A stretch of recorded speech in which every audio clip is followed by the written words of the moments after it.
time you release your sexual fluids, you're destroying a part of yourself to create an extension of yourself. For example, if you want to create a business, you have to destroy your time, attention, and energy in order to create the effect of the business. All creation demands some sort of sacrifice or destruction. This falls under the law of polarity in the universe. It's the same with your sexual fluids. Your sexual fluids, especially as a man, contains minerals, all the minerals in your body. It contains your vitality. It contains your DNA. It contains the blueprint of you, and it can create a whole new human being. You are literally playing with the power of creation if you are releasing your sexual fluids too much. Sexual fluids also extend beyond the physical plane. They contain astral forces because all physical creation is a mental creation. We live in a mental universe. Everything begins as a thought in the mind, then the thought takes the form and the body of imagination, which is an astral force. Imagination turns into etheric emotional energy. Then the etheric emotional energy turns into the physical action and the physical manifestation. We live in a mental universe. Therefore, these dimensions do not exist separately. They are permeating and mixing in with all. Your physical body has an astral body. Everything physical has astral forces behind it. Semen is known as the astral fluid of the soul. It feeds nerves, the channels of life force and consciousness within the body. And every time you release it, you're destroying a part of your vitality, your brain, your nerves, your energy levels, your creativity, and your DNA to create an extension of you. Therefore, it is a sacred fluid within your body and not something to be played with and to be released too much. Think about it. This is a very creative energy, your sexual fluids. It can create a whole new human being. This is how powerful it actually is. It is the power of creation, and the misuse of this power can destroy your own vitality and your life of your body, because that life you are giving in order to create an extension or a child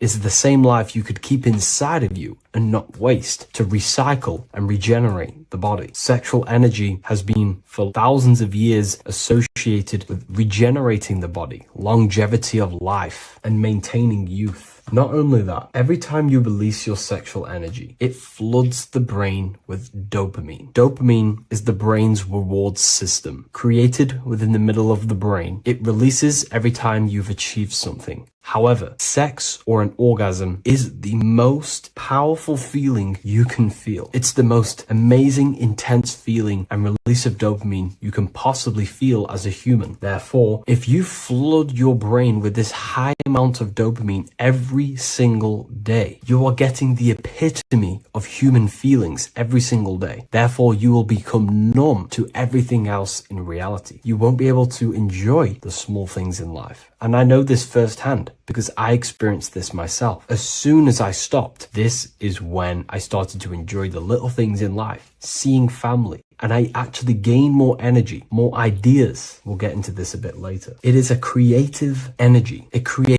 a whole new human being. Therefore, if we maintain this energy, we can maintain our creative power within us, because that's what we are. We are all creative beings, moving energy from higher dimensions of consciousness, the mind, into lower dimensions of consciousness, the physical world. You hold the power to create. You are not in a world. The world is working through you. You do not possess a life. Life is working through you. You are not in a universe. You are the universe. It's moving through you. There is no past, present, and future. The present moment is you. When we release every single day or frequently throughout the week, like I said, we're triggering the brain's reward system, dopamine, which makes you feel as if you have already achieved something. And if your brain is telling you you have already achieved something by overusing your sexual fluids, then you will not have the motivation to achieve other things in your life. I know this firsthand. I became very lazy. I didn't want to work. I didn't want to do anything because subconsciously my brain felt as if I've already achieved. If we look at the symbol of the Baphomet, we notice the Baphomet has horns and a goat head. Now we look at the word horny. When you become sexually aroused, it's known as horny, which is the horns, representing the lower mind. The lower mind is the mind we use for our animal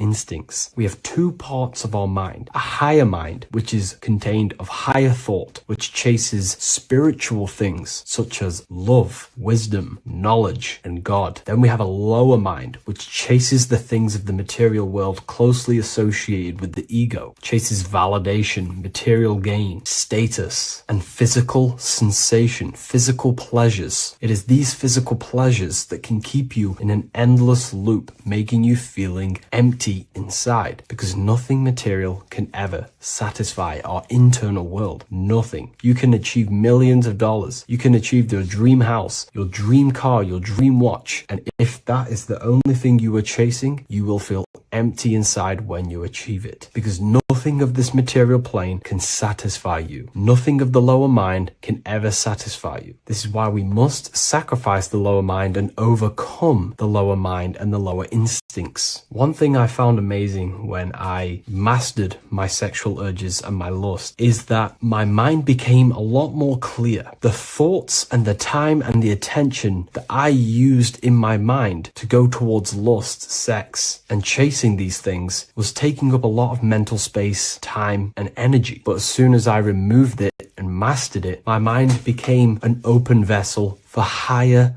thoughts to be received from the higher mind. The mind is like a radio antenna. Whatever we attune it with, that's what we receive. If we're constantly thinking about lust and low-level pleasures, we're gonna just receive low-level thoughts. But once we remove all of the lower mind and we conquer our physical body and physical urges, our mind becomes an open channel for divine thoughts and spiritual thoughts. This is what most people call today as downloads. You receive wisdom from your higher self. Not only do you receive more wisdom, you just receive more power to create. The male and the female come together to create a child. That's how you were created. Now, the law of correspondence teaches as above, so below. It refers to everything in the universe. Therefore, in order for you to create a reality, to give birth to something, you have to bring together the masculine and the feminine. Your masculine forces are willpower and actions. Your feminine forces are emotions and imagination. When you combine the willpower, action, emotions, and imagination and combine them together, you can give birth to reality. But it's important to only give birth to things that are spiritual, that are good,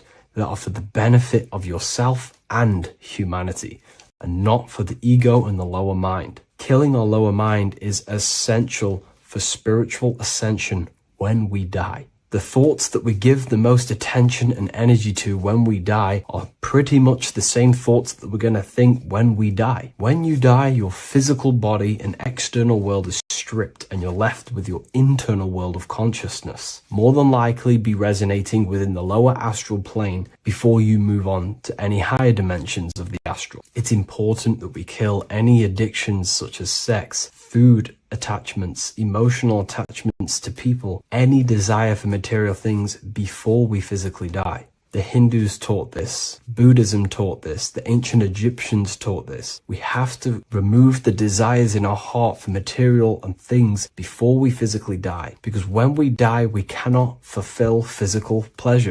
Therefore, we will create our own suffering within the astral dimension. So sex is the biggest part of this. We have to remove the desire for sex or releasing any of our sexual fluids before we physically die to master ourselves. And not only that, it's going to benefit the way you feel, the way you think, the way you act towards people once you have mastered this. Porn psychologically damages you. You are quite literally the person in the corner of a room watching two other people give pleasure to each other. Psychologically, that is not good. And what happens in darkness is always revealed in light. What you do in your alone times will show in your confidence, in your eye contact, in your presence, in your aura, your energy. You cannot hide things that you do in the dark, because they always reveal themselves in a subconscious way, whether physically or through an energetic spiritual way. Sex can be known as sacred energy exchange. You are exchanging energy, bioelectrical energy. It's a scientific fact that when you hold hands with another person, your brain waves of each individual become synced. Your emotions sync. and you exchange electromagnetic energy because you are an electromagnetic being. When you have sex with someone, you are literally exchanging emotional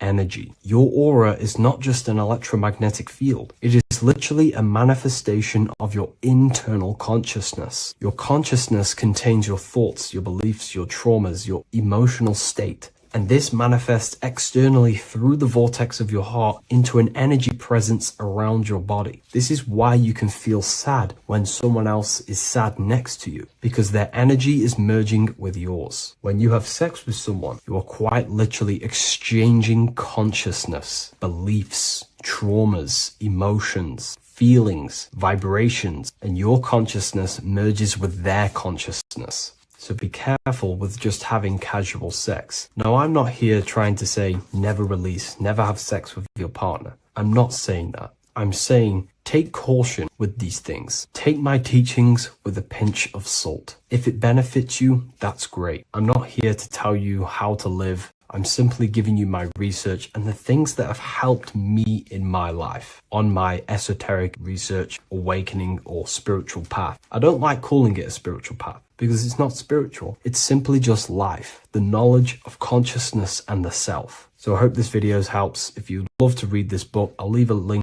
in the description. This book I wrote myself called The Book of Wisdom, Volume 2. Welcome back everyone to another video. Today we're going to cover everything that you need to know about the mind, starting with the two aspects of the mind, the conscious and the subconscious. The male aspect of your mind is the conscious. This is the 10% of your mind. The conscious part of your mind is only aware of everything around you, your vision, your sight, your smell, your taste, your hearing, and your current state of emotion and thought. Every thought that you consciously think about has an emotion directly attached to it. That emotion is then impressed onto the subconscious part of the mind. The subconscious part of the mind is the female aspect of your mind. It is also a whopping 90% of your mind. Subconscious mind is controlling all of the subconscious processes which happen within your body. For example, your subconscious mind is controlling your heartbeat, your digestion of food, and all of the things that you do not have to tell the body to do. It is the hidden part of our mind which is controlling all of the hidden things. The subconscious mind is like a recording supercomputer. Everything that you have experienced in your life is all recorded and stored within the subconscious mind. One of the most important things about your subconscious mind is that it stores your mental programs. Everything in the subconscious mind manifests into behavior and actions within the body. Your daily basis routine and habits are all mental programs within your subconscious mind. These mental programs are created by mainly two ways. 1, repetition, and 2, emotional impact. The repetition is fairly simple to understand. The more you do something, the more it impresses onto your subconscious mind and becomes a program. That program will then manifest into your behavior. However, with the emotional programs, they work a bit different. The stronger that you feel an emotion, the stronger it is impressed onto the subconscious mind. And then that emotion becomes a program. For example, you had a very traumatic moment happen when you were a young child. The emotion that you felt was so strong in that moment that it impressed into your subconscious mind so hard that you can recall that moment like it was yesterday. That traumatic event that happened to you when you were young will still manifest into your daily basis behavior even to this day. However, it manifests subconsciously. For example, if you were in a car crash, you will be wary to enter cars with certain people. All because of that traumatic emotion that you felt and impressed onto your subconscious mind. Another example of the subconscious manifesting into our behavior is posting on Instagram. Most of the time, the reason why you post is because your subconscious mind is seeking gratification. So before you actually do something, question yourself and find out the root cause of why you are doing this. Another thing that you need to understand about the subconscious mind is that it takes everything you say and hear literally. So for example, if you go and say you are an idiot to someone, Your subconscious mind will only pick up the word idiot. It only knows yourself. It doesn't know anyone else. You are casting a spell on yourself just by saying that to someone else. This is why the golden rule is to treat others like you'd like to be treated. Now, you can rewrite these programs which are already in your subconscious mind. However, it does take consistency. You have to change these programs which have been running for years. And by changing these programs, you change your behavior, because these programs manifest into your behavior. The best way to do this, personally, is to listen to affirmations first thing when you wake up in the morning, and do this for 10 minutes every single morning. Then at night time, you want to think and feel that you are becoming the reality that you desire. The more that you feel this reality, the more it will become a program and impress your subconscious mind. For example, you're trying to gain financial freedom. If you trick your subconscious mind into creating a program saying that you are financially free, this will manifest into your behavior. You will start doing more work. You will start looking for ways to make money. Your mind will be set on the frequency of money and financial freedom. Therefore, you will receive thoughts based around this program. If you take enough action, your life will dramatically change because of this program that you created in the mind. This is why we call it a mindset, because your mind is a frequency tuner which sets its frequency onto different thoughts, because thoughts are frequency. If you fill your mind with a specific frequency, you will gain thoughts and ideas based around that frequency. To create a stable mind, you need to master your emotions. You need to change your mindset. Everything that you experience is neutral. Based upon the mindset that you see it, you either give it a positive or negative charge. By understanding this deeply, you will then control your emotions. I hope you gained some wisdom and enjoyed this video. Please, if you can, leave a comment and a like, and subscribe to the channel if you like this content. Love and light to you all.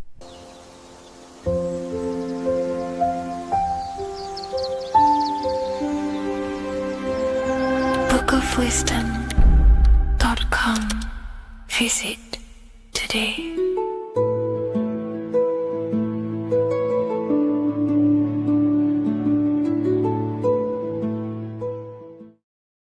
Hello, Seeker. Welcome to Revival of Symbolism, a channel devoted to the language of esoteric symbolism, helping you discover yourself and expand your consciousness into new realms of thought. I'm Harry B. Joseph, also known as Revival of Wisdom, and in this video, we're going to be discussing the symbol of the double-headed eagle, also known as the emblem to represent the 33rd degree Freemason. So let's jump straight into this. We have a piece of Masonic artwork here, which is what we call a complex symbol. A complex symbol is not just one symbol, but many different symbols in one piece of artwork coming together, forming a greater meaning. So we have many different symbols to break down here. And we're going to start off with a little bit of context so we can understand this symbol. This symbol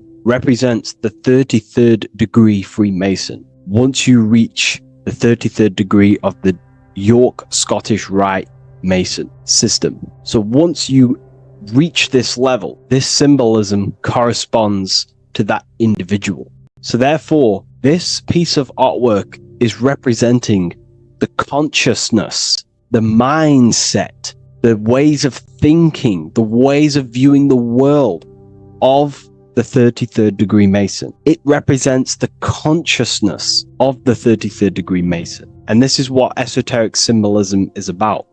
Esoteric symbolism is symbols and emblems representing states of consciousness and teachings within the forces of consciousness. So let's jump straight into this. The first thing that I see when I look at this piece of symbolism is the double-headed eagle, okay? The double-headed eagle. What is this eagle doing?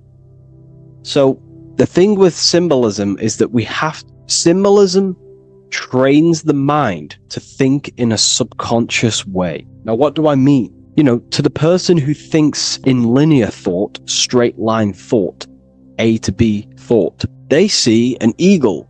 They see a piece of artwork. They just see a piece of artwork with no meaning.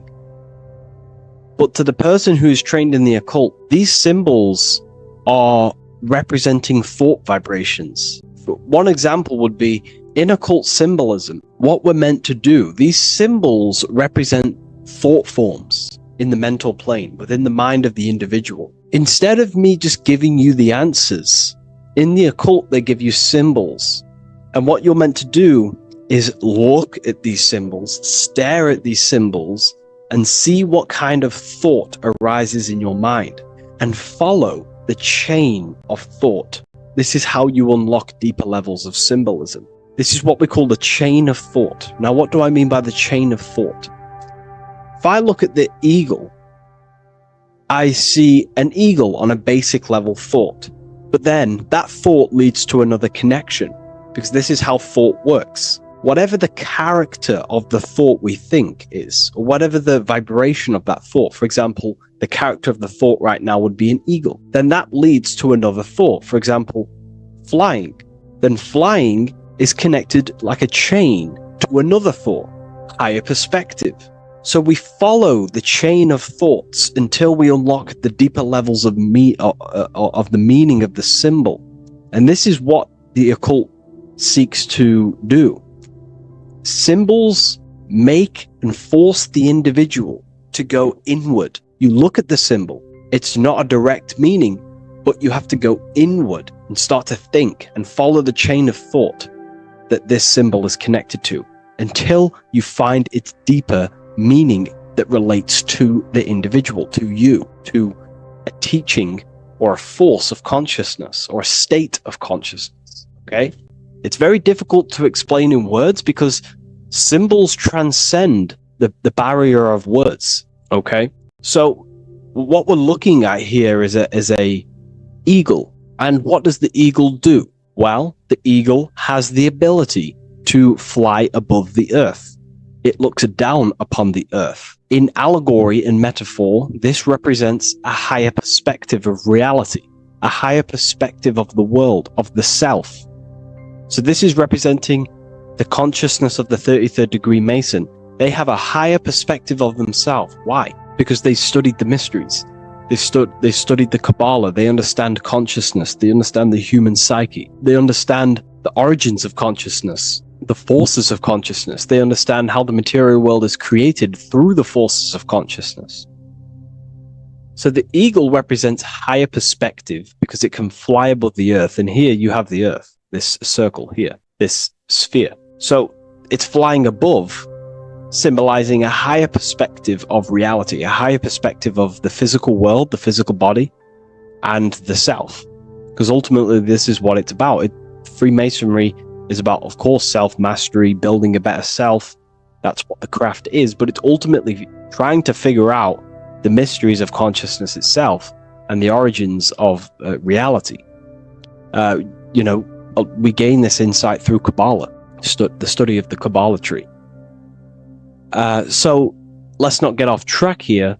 So the eagle ultimately represents a higher perspective of reality because it can fly. On a deeper level, it also represents the astral body, because the astral body can fly above the material plane. It has no connection, no limitation to the physical plane. It does have a connection to the physical plane because all of the dimensions, the mental, the astral, the etheric, the physical, are all interwoven to each other. However, it also represents the activation of the light body, hence why we see this light rays around it.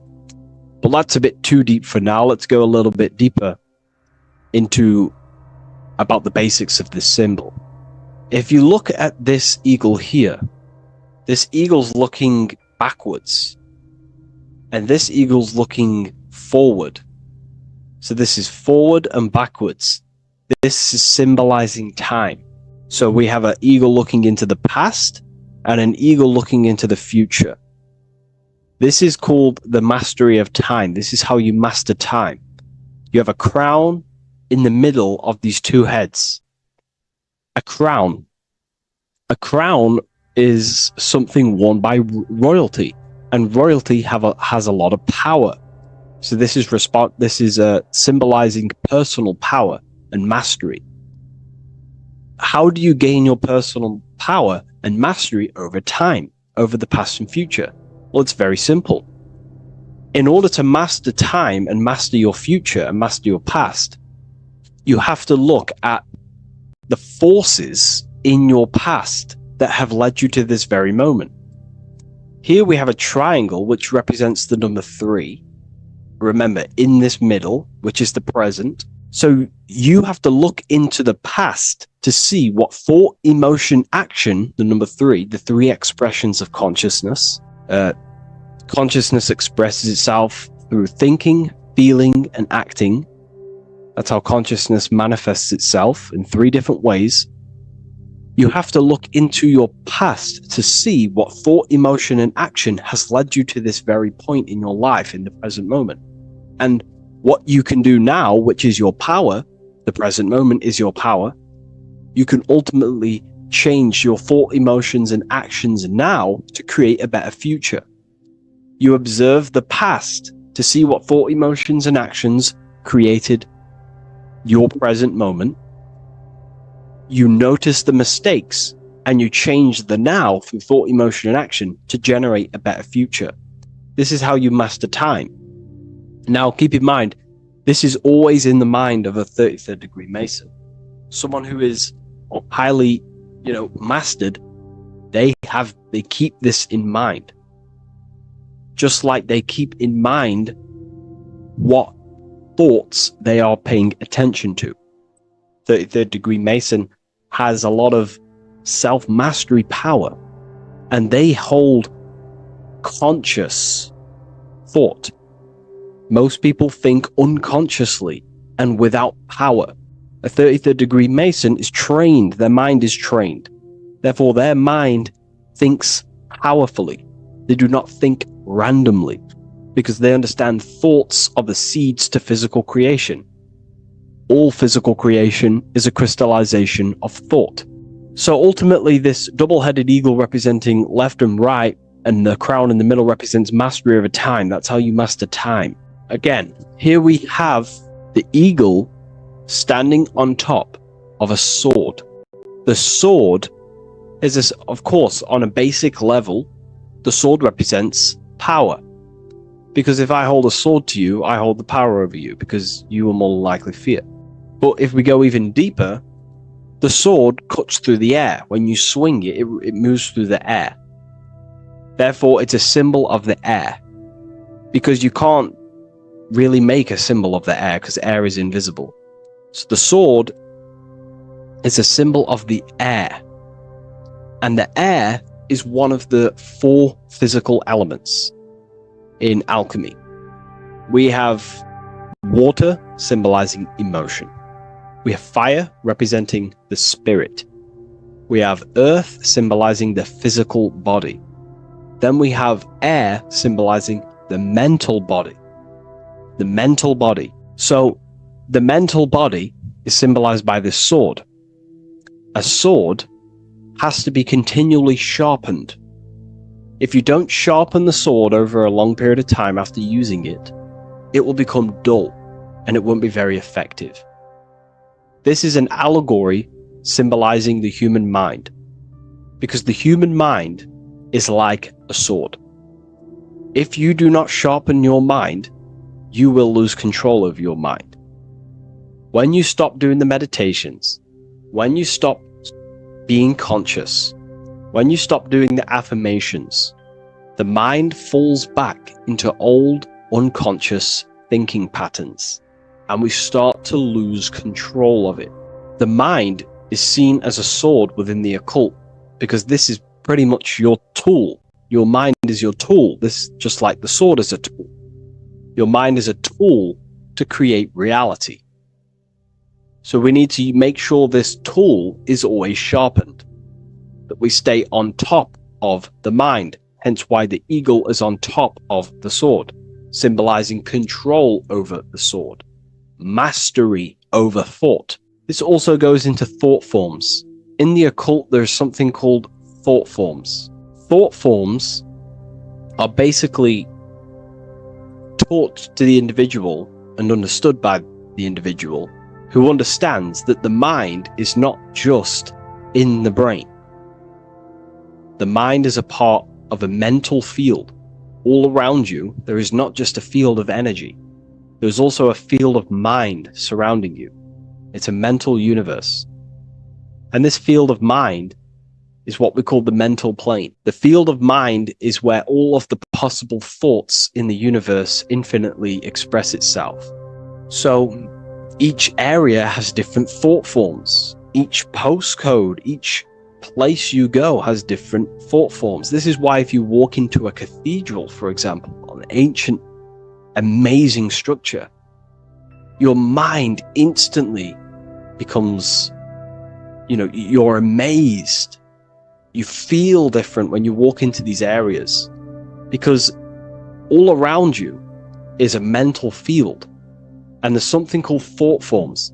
Thought forms are basically what religion call spirit guides or angels, helpers. This is what thought forms are. Thought forms are basically, if you dwell on the thought that you are going to lose your girlfriend, for example, let's use a negative example here, because a lot of people can relate to this, or your boyfriend. Let's keep it simple. Everyone can relate to this at some point in their life, hopefully, or if not, it's okay, no worries. It's just an example that most people can relate to.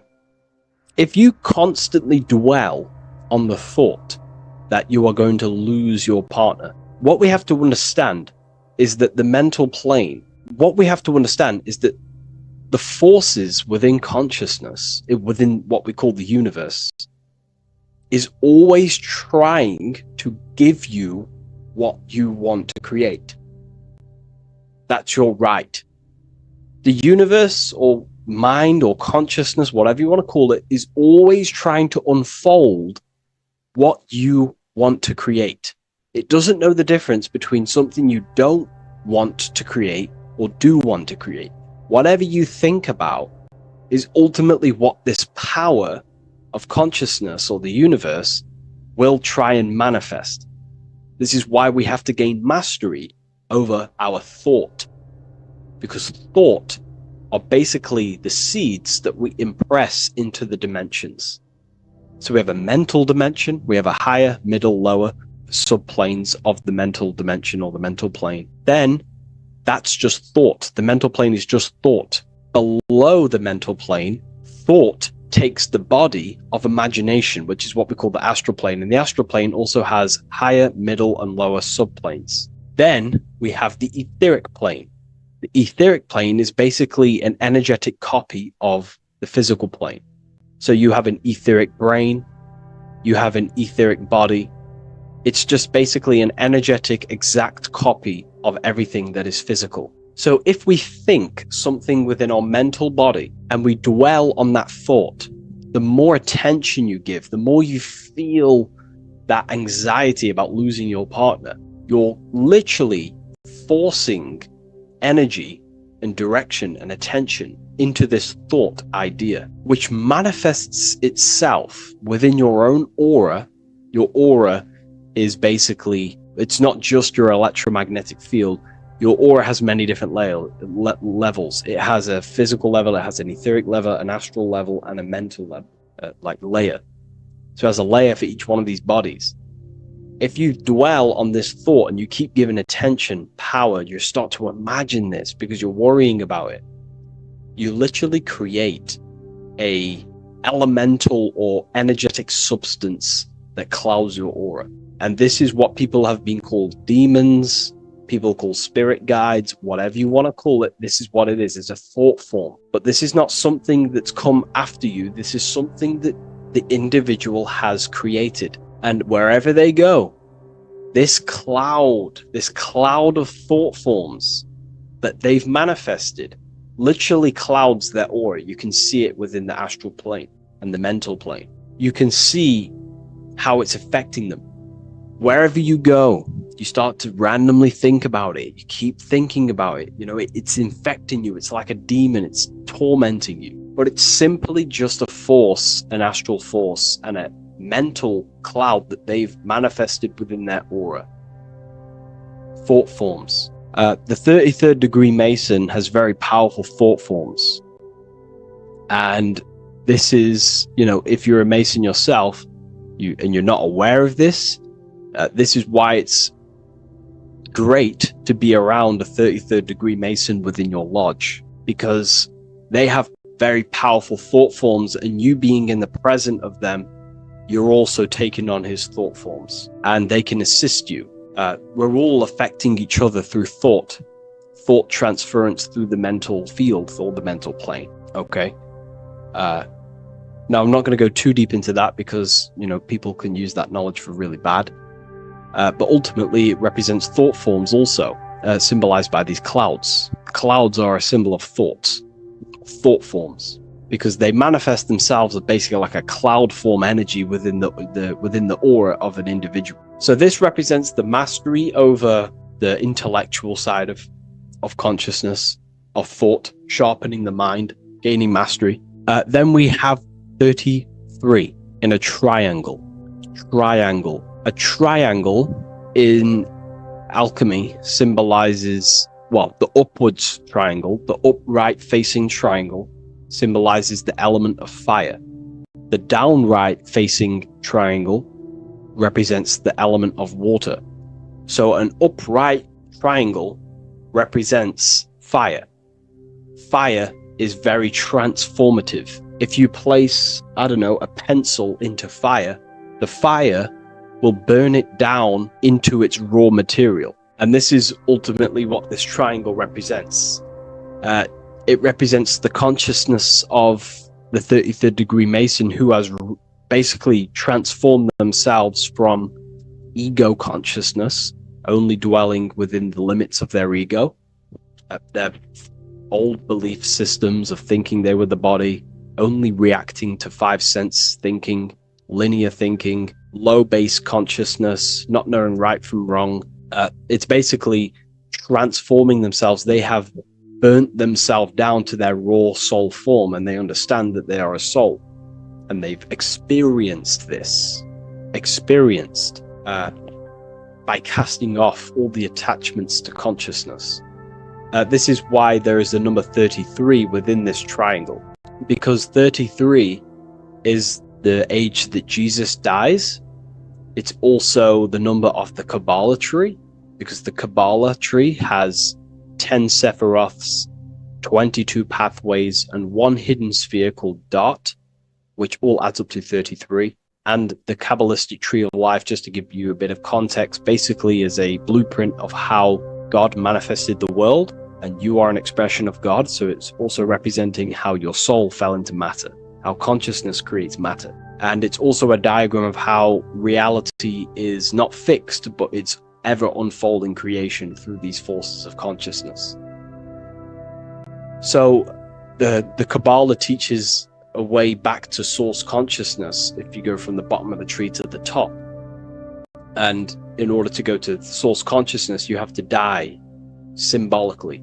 It's the death of the self, the death of the ego, the death of the old self, the old belief systems that you had.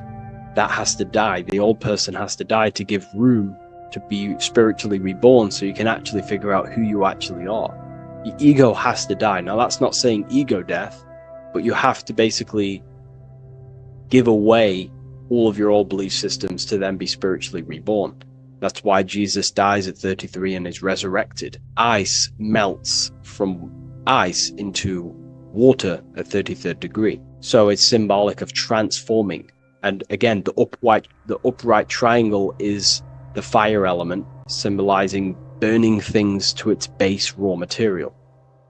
33, which is again death and resurrection. So it's all about burning the old self and being spiritually reborn again. This is the teachings of Hermeticism, Christianity. It's in everything. You'll see this symbolism or this story of death and resurrection absolutely everywhere in the ancient myths, because it's all talking about the same thing. You have to symbolically die. You have to You kill off the old self to be spiritually reborn, to be initiated into a mystery school. So the 33rd degree Masons basically saying, well, they have resurrected. They have resurrected the connection to their soul, because as we grow older in this life, we lose connection with our true authentic self as the ego develops as we get older. And if we don't stop developing the ego, we never actually connect with who we truly are, which is a divine, immortal, formless being who has the infinite power of creation. This is what you actually are.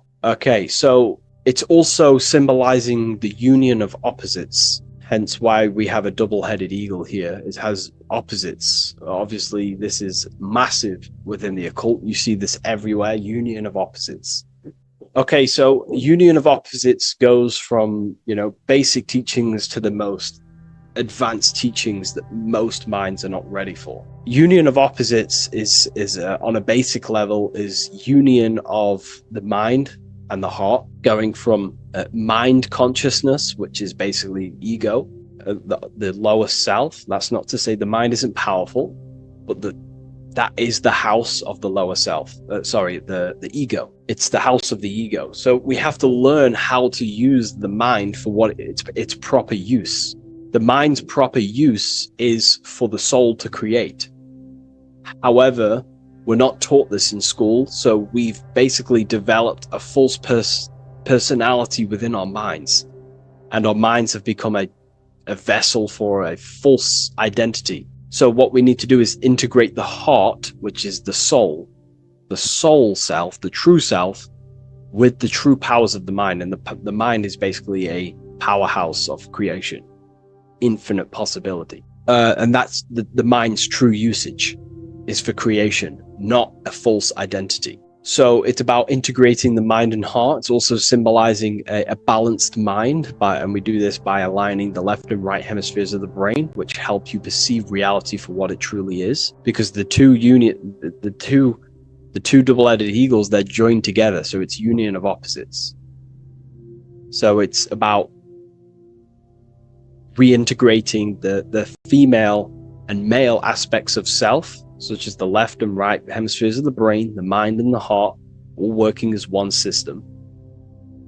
When we align the left and right brain, we see reality for what it truly is. Now, what do I mean? 90% of people, I'm not putting anyone down, if you relate with this, it's fine. We're all here to work on ourselves. I'm not putting anyone down.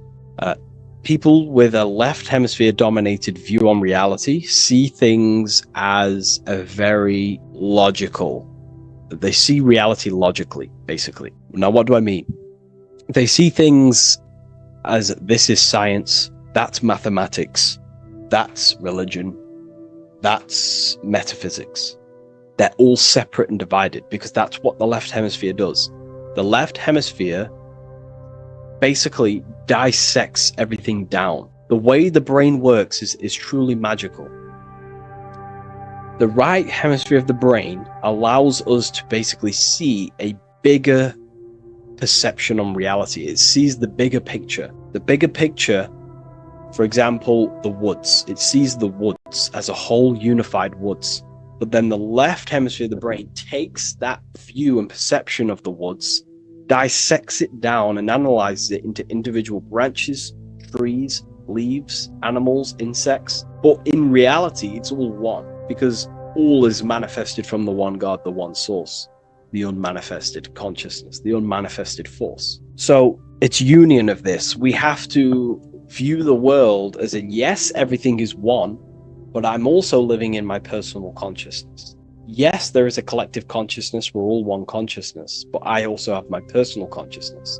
I need to think about both, making sure that my thought, emotion, and action is contributing towards the evolution of myself and the evolution of humanity. A person who is only left hemisphered only thinks about themselves mainly, 90% of the time. They only, they're trapped in ego, and the individual can't see pattern recognition, really. Pattern recognition is more the right hemisphere because it sees the whole. So it's about aligning the brain hemisphere so we can actually see reality for what it is, so we can without distortion or illusion and be neutral. Okay, we have light rays. Light rays are very symbolic within the occult, especially Freemasonry. Light rays are symbolic of force. Force and form.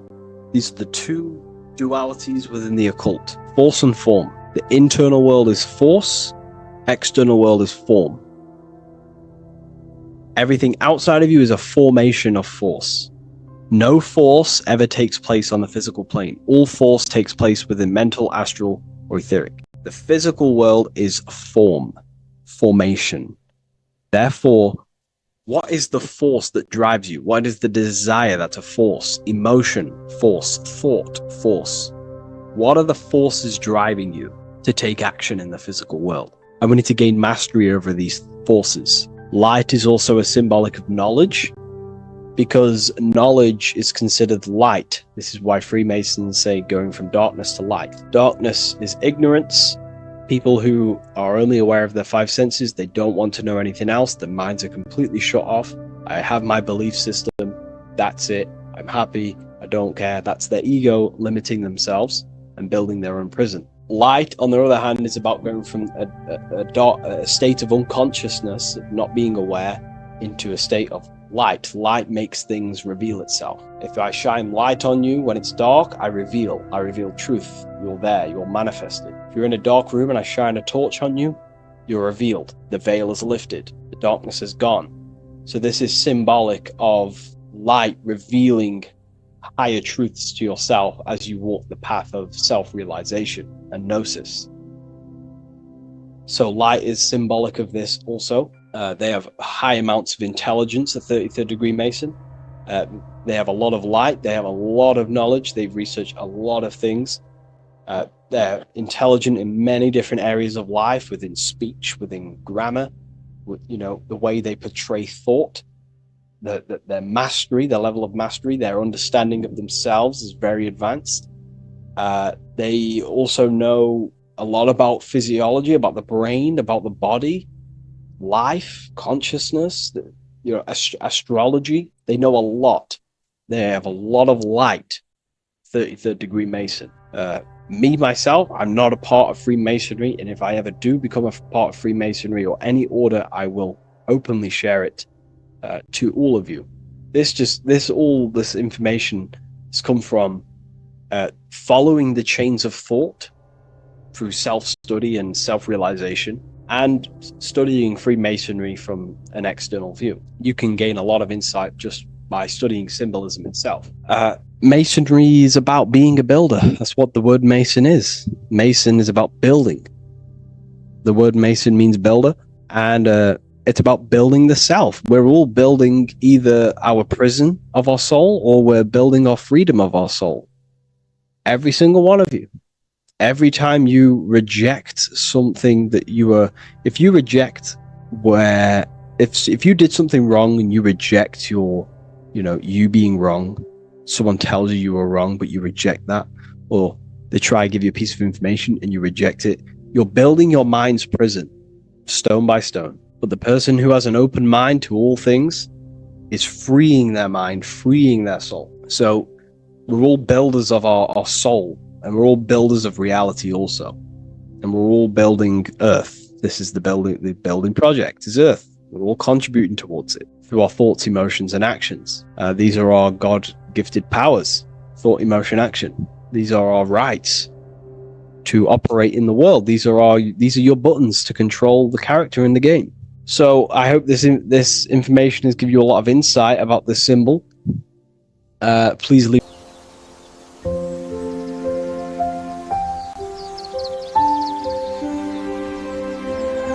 bookofwisdom.com. Visit today.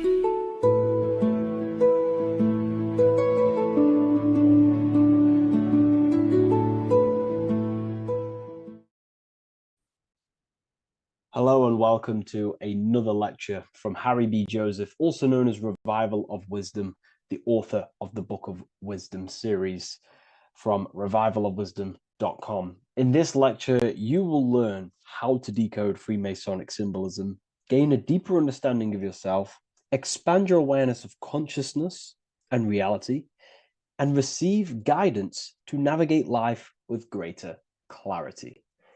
So today we're going to be breaking down this particular piece of artwork, this Freemasonic artwork, and how this relates to you and reaching a higher consciousness.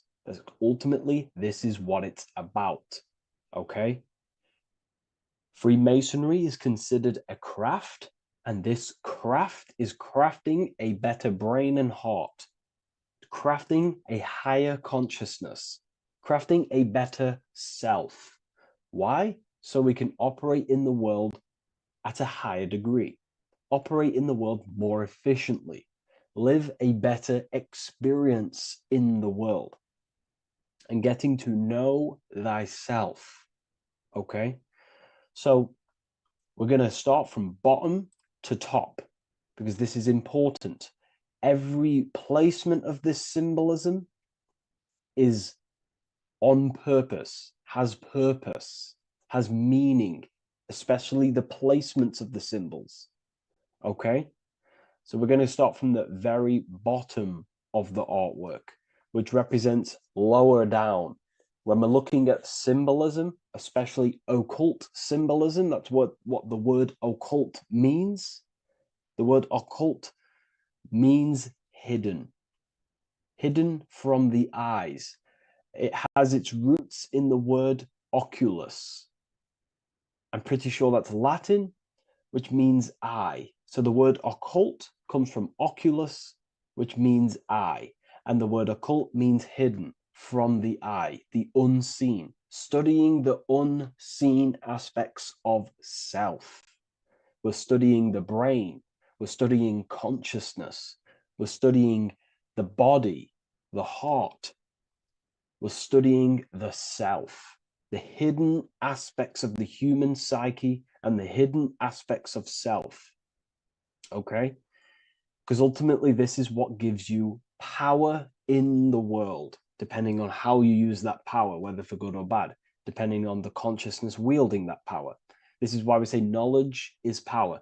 But I would actually say knowledge of self is power. Because when you know how you function, you gain power, you gain personal power, you gain mastery. Ultimately, this is what Masonry is about, self-mastery, crafting a higher consciousness. So at the very bottom of this artwork, we have a checkered board with a coffin. The coffin is the beginning of the artwork, the very base. This is the foundation of consciousness. The coffin symbolizes unconsciousness, the state that myself was in, maybe yourself, before we woke up and before we came conscious of our spirit, before we came conscious of ourselves. That ignorant state of acting without purpose, acting unconsciously, experiencing the world and not actively living in the world, simply reacting to external circumstances. This is an unconscious state where one is ignorant. 80% of the world is in this unconscious state. And this is symbolized as the darkness, the tomb. Look at how the tomb is fully blacked out, representing dull, no emotion, it's dark. This represents the darkness of self. The spirit is buried. The spirit is in the tomb. They're not even aware that they possess consciousness. They think they're the material body flying on a ball millions of miles per hour through space, and the sun is, they think they're a monkey evoluted. They've never questioned themselves. They stay in ignorance. They're in the spiritual darkness, okay? And they're furthest away from the light. Look at the top. This is the light sources. They're in the darkness, okay? They're in spiritual darkness. They're in ignorance. And they're in division. Their mind has no power. Their thoughts contradict themselves. They say they're going to do something, but then their mind tells them, oh, I'm going to fail. Or I want to do this, but my mind says this, and I believe this about myself. They want to, I don't know, they want to write a book, but their actions are scrolling on TikTok, and their emotions about, feeling about their past person in their life. That's division between the self. That's divided consciousness. They also have a divided brain hemisphere. They do not see reality uh, through a true lens, because the brain acts as like a lens on how we perceive things. And if the brain hemispheres are not aligned, then we cannot see reality the way it actually is and truly presents itself, neutral. If we're left hemisphere dominated, we see everything as divided. Nothing's interconnected, nothing's a whole. But if they're, right hemisphere dominated, they see everything as a whole. We need to look in the middle of that, okay? So we'll go into that a bit later. But ultimately, they're in a divided state of consciousness, they're in ignorance. But the tomb is symbolic of that. The tomb is, you're not even aware they are divided. They think everything's right in that state. I was like that. My family is like that. They're not even aware of themselves, and you try and say something to them, and they don't even know they're in division. They don't even recognize that they're in a bad, low earth base consciousness. Okay. So when we get out of the tomb, which is representing by a spiritual awakening, we get out of the tomb, we realize, wow, I possess consciousness. I've woken up. You're waking up to the things in the world, and you wake up and start to see the world for what it truly is.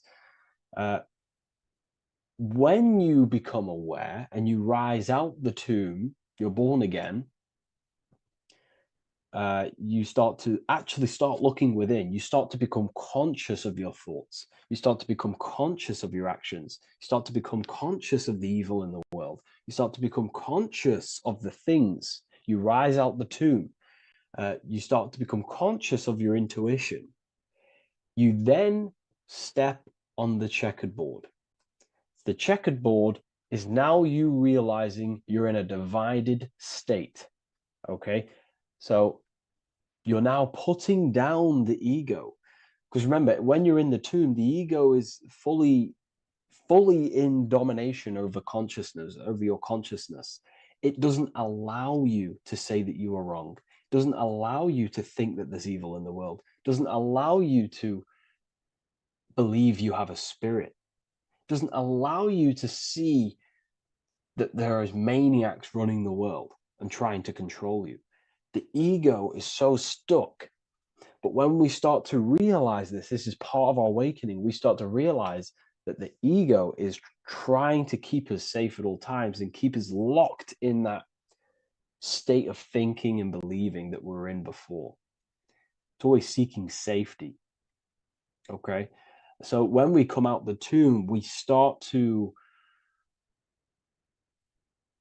put down the ego and start to, how do I say this? We start to acknowledge that we were wrong about the world. And that is a lot about awakening. You have to acknowledge that you do not know everything.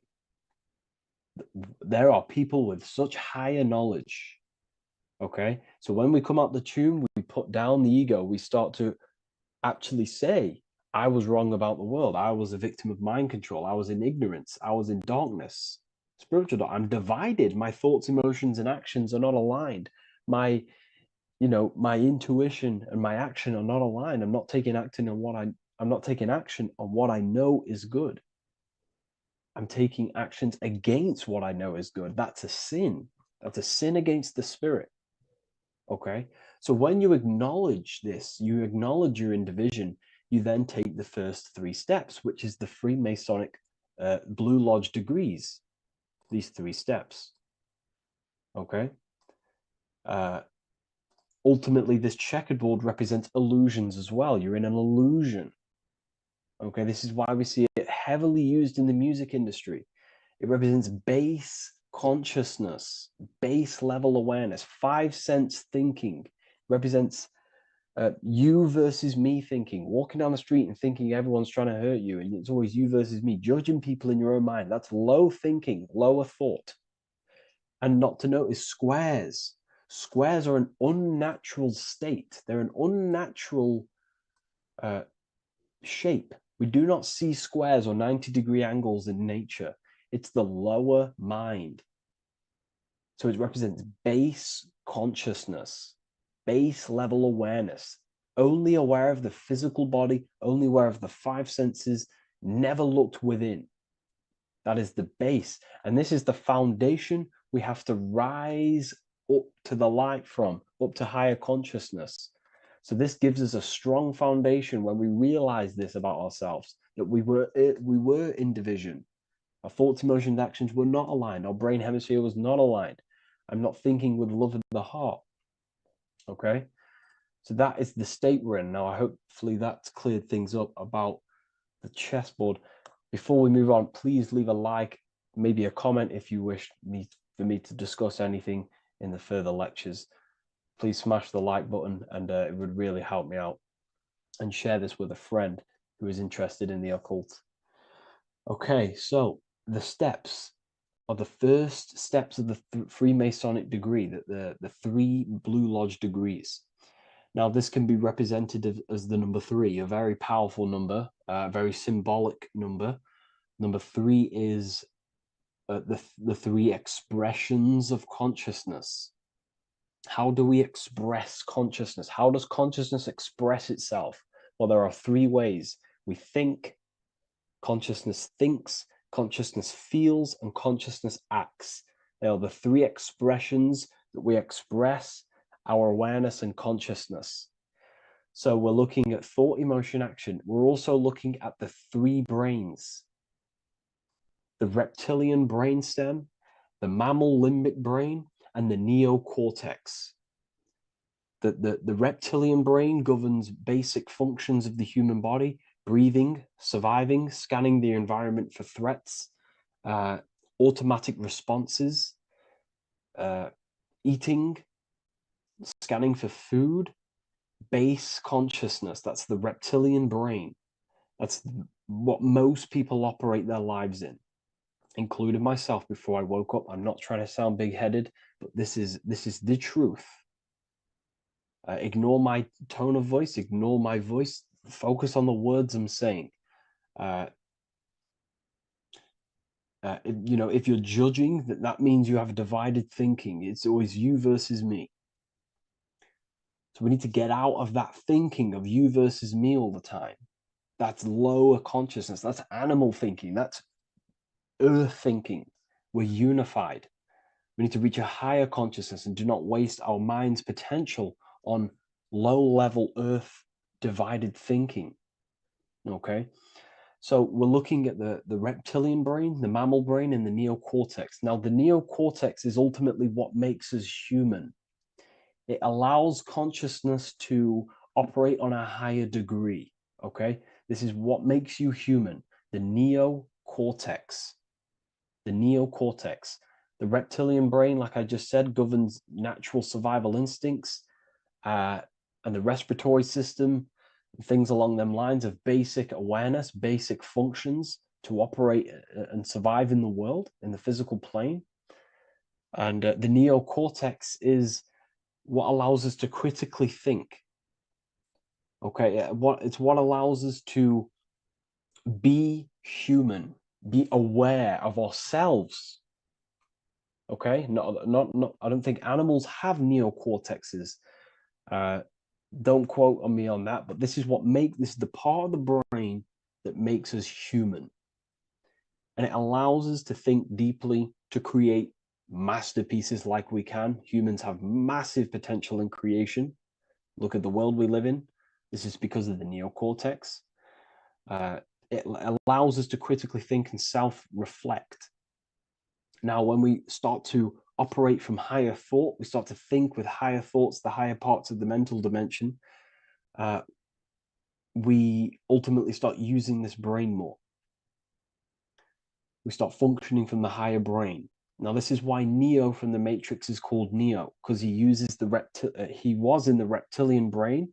If you watch the film The Matrix, if you notice, he gets plugged out of the matrix and he's plugged in on the back of his neck into the brainstem. And when he's plugged out, his name's Neo, which is neocortex, using the higher brain. It's what awakens the self.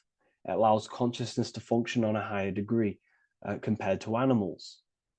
Okay, so we're looking at thought, emotion, action. We're becoming conscious of thought, emotion, action. Becoming conscious, what am I thinking, what am I feeling, and what am I acting in the world? And what can I do to master these, to operate more efficiently in the world? How can I use these towards higher consciousness and use these actions, these thoughts, emotions, actions to reach a higher state of awareness of self?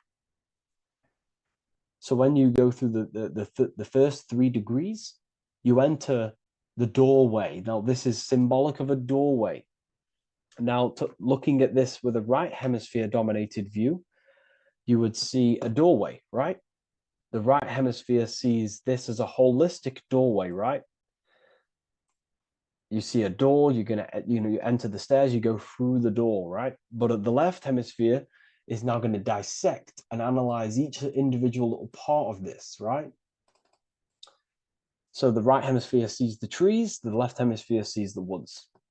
So to dissect this down on a right hemisphere, sorry, going back to the right hemisphere, we're entering the door. The door is symbolic of entering the unknown. You're entering a higher consciousness. You're entering the door. You're going beyond. See, this is the earth here in the background. This is the darkness. The darkness represents the abyss, the unknown. You're entering in the self. Okay? This door represents entering in the self, questioning internally. Most of us think externally. We have to, obviously, to operate in the world, but we never give time to think and question and reflect internally. What do I mean? Closing the eyes and questioning the self. Who am I? Where am I from? What's the voice in my head? If the voice in my head stopped using the language that I speak, what is it then? It's about going within, into the darkness, what you cannot see, and finding the light. Okay? It's about entering within the self. This is a doorway to higher knowledge, higher consciousness, higher self, and really digging deep for what you truly are beyond your human form. Okay? So we have, most importantly, I'm not going to go over every single one of these symbols here. I'm going to go over this on a basic, well, not a basic level, a very detailed level, but it's not going to go over every single symbol. We have a left pillar and a right pillar. The left pillar has the sun next to it. The sun is more electrical energy. It's very dominant. It's a very powerful masculine force. This represents the masculine quality of consciousness. The masculine qualities. We have many masculine qualities, such as actions, physical actions with the body. We have thinking. Thinking is a very masculine force. We have the left brain, analyzing brain, the brain that's very logical, that's trying to figure things out. That's the masculine pillar. Okay. So this is the masculine qualities of consciousness. It also represents what we can see, the sun. The sun allows us to see, to visually see in the world. So the sun represents the external world, the world outside the self. When we close our eyes, we have a self, an internal dialogue, an inner voice. We have an inner world, outer world. This represents the world we take physical action in, the material external world outside you. Okay? The world we can see. And then on the right pillar, we have the moon. which is associated with feminine qualities of consciousness.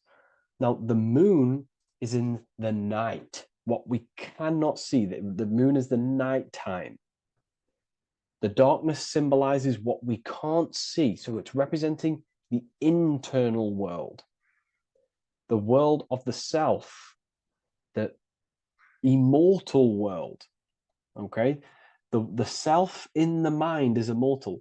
When you close your mind, you go in the mind, that self inside you is immortal. In the mind, you are immortal. Outside the mind, you are mortal. You will die. This body will die. Okay? So this is representing the internal world on a holistic understanding. It's also representing the right brain, the feminine brain. It's also representing intuition, emotion. They're linked. Intuition and emotion. They're a feminine force. Also, we're looking at the heart, the right pillar. So everything that is feminine falls under this right pillar. Now, don't get confused. I know a lot of people can get confused about what I've just said. So this represents the inner world, the outer world. It also represents everything masculine and feminine. So thought is, although it's an internal quality, it would fall under the left pillar, because thought is a masculine force. It's a penetrating force. So try not to get misunderstood with that. On a holistic scale, it's also represented inner world, outer world, and how they are reflections of each other. Now, these pillars, they're the same height, they're the same structure, but just different in sun and moon, which represents their reflections of each other. Their reflections, the inner world reflects in my outer world. My external world, what I see outside of me, is a reflection of my thoughts and my internal world. So the inner reflects the outer. The inner reflects the outer. As within, so without. So we're also looking at the right and left brain. I've already gone over that. So what we need to do is build the bridge between the two to reach higher awareness of self. Because ultimately, remember, we're still divided. We came from the checkered board, we entered up here, we've just entered within the self, started questioning the self. We're still divided. We need to build the bridge. And this is what they're crafting in Freemasonry. The bridge, the arc, the agreement, the great work.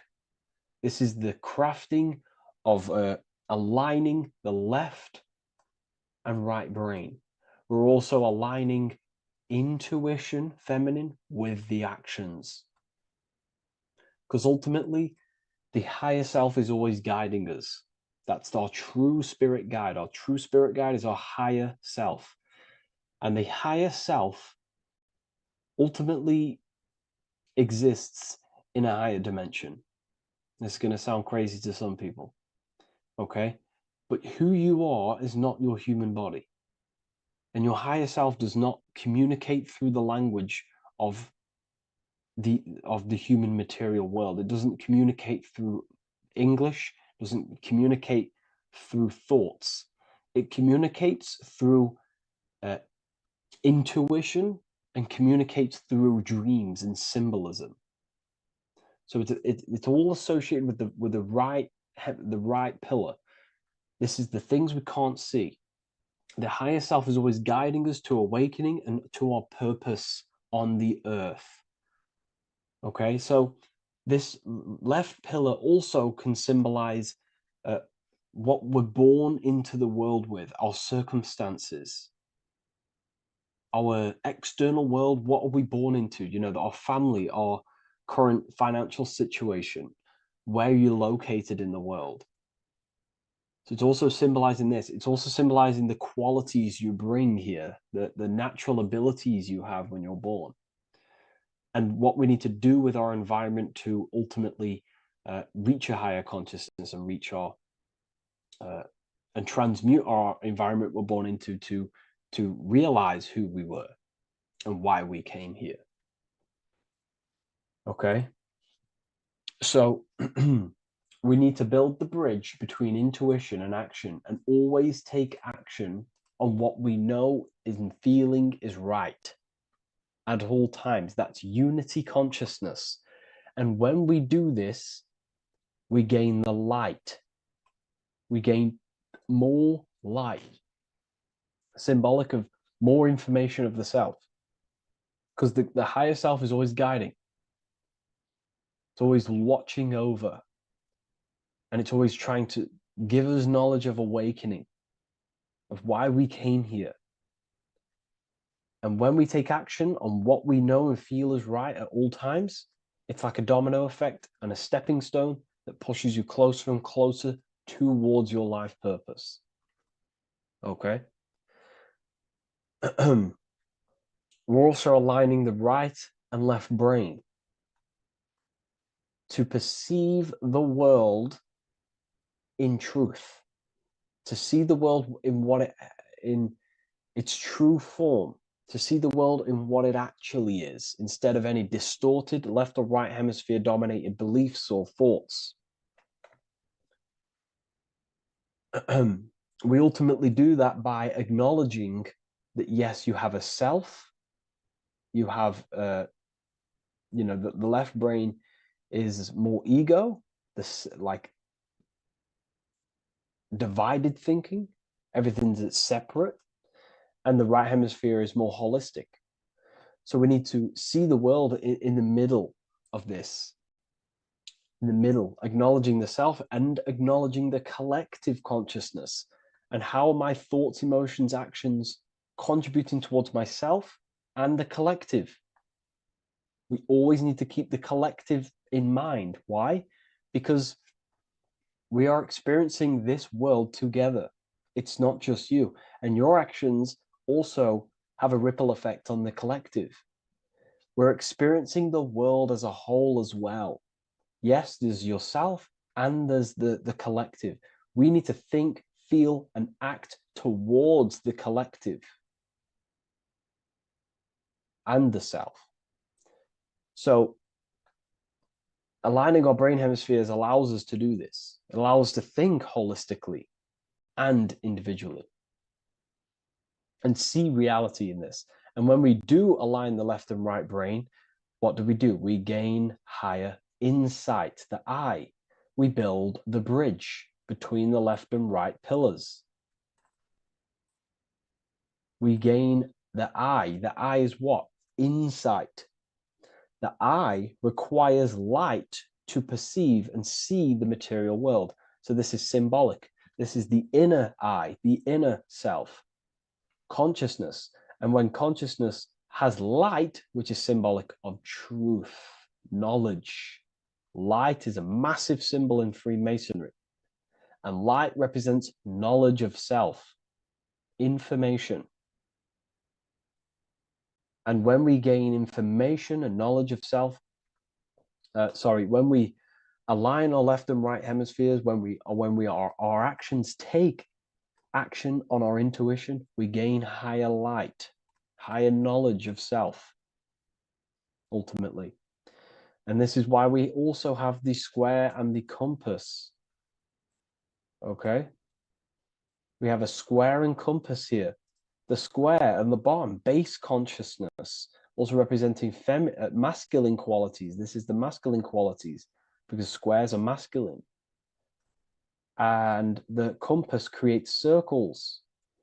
So we have the circle on top of a square. Circles are divine. This is oneness. The circle is one line.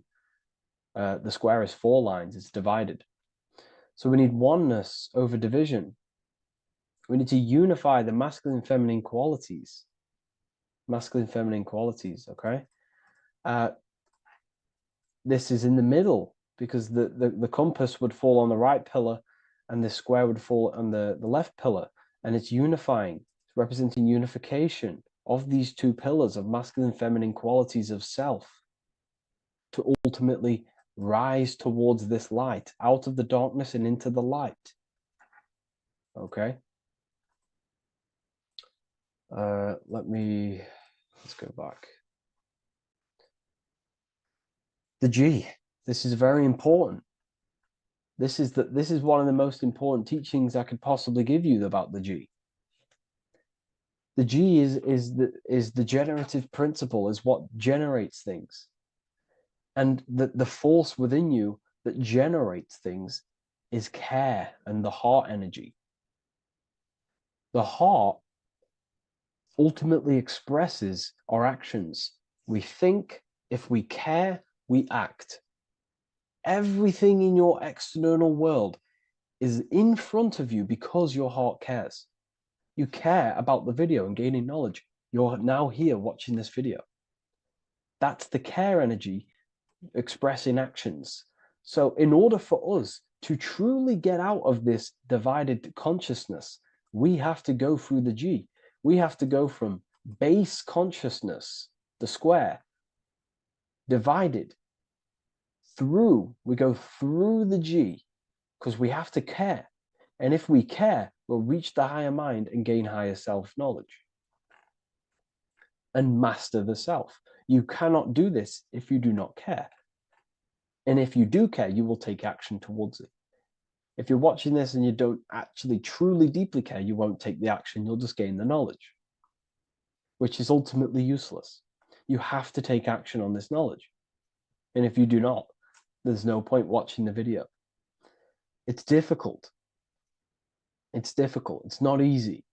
And things, throw us off our path sometimes. I understand. I'm not saying I'm perfect, but we ultimately have to give care towards reaching higher knowledge. Seek and you shall find. If you have the care about reaching higher knowledge of self, you will seek it and you will take actions towards it. Okay. We see this everywhere, and I mean everywhere. The Temple of Solomon has the two pillars, Jachin and Boaz pillars, feminine and masculine qualities. Sol, O, Mon. Sol is sun, Mon is moon.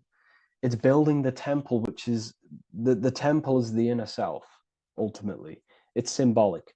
The temple's not a real place.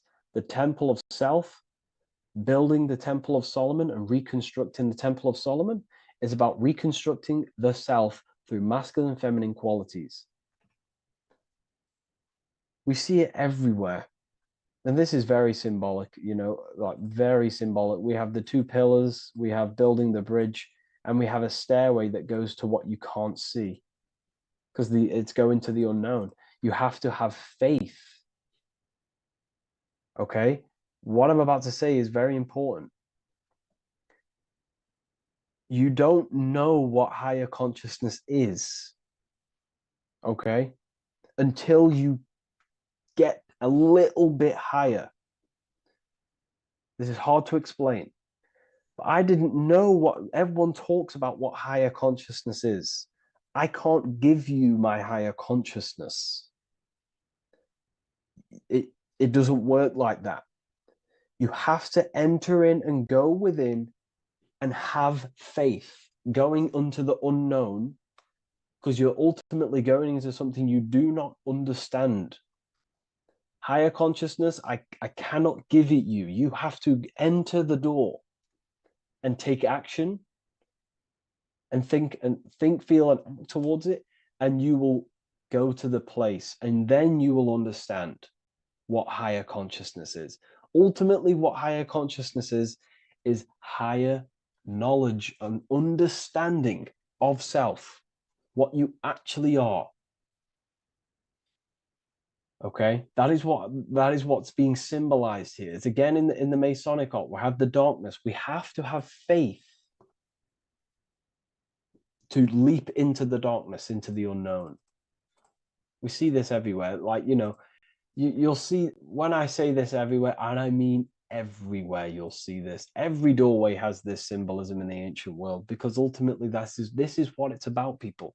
The door represents going within, into a new light, a new room, a new level of understanding of self.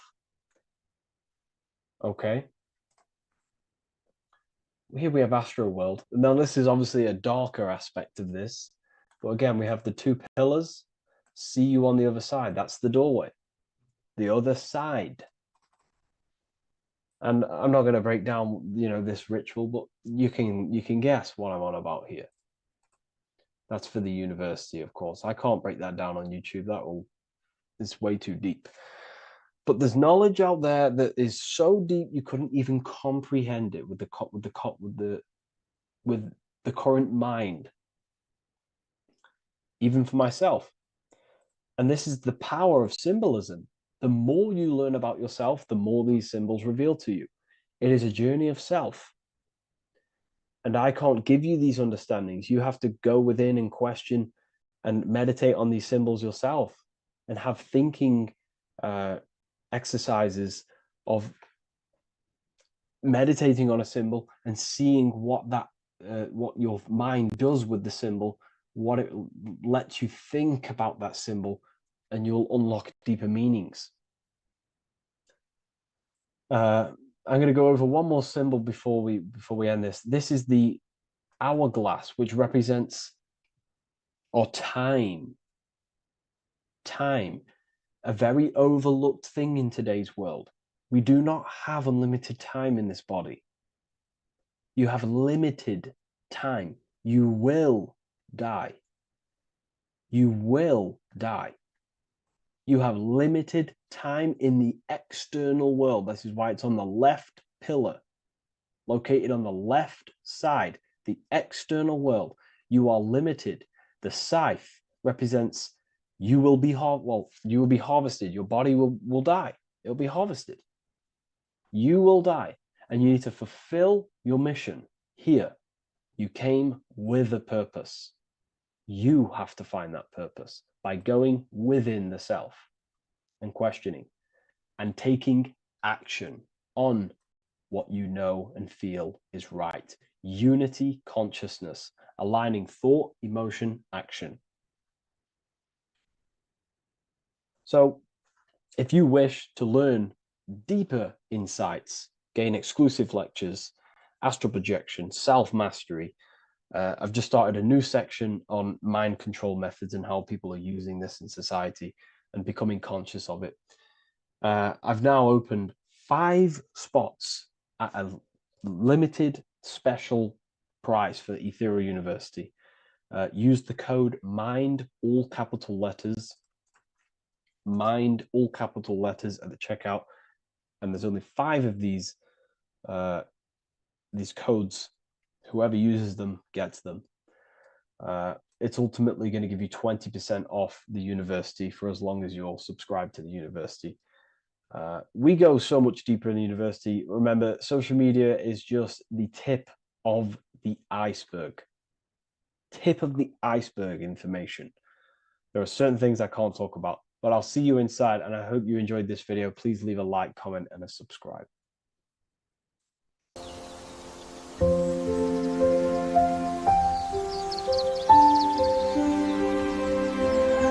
bookofwisdom.com. Visit today.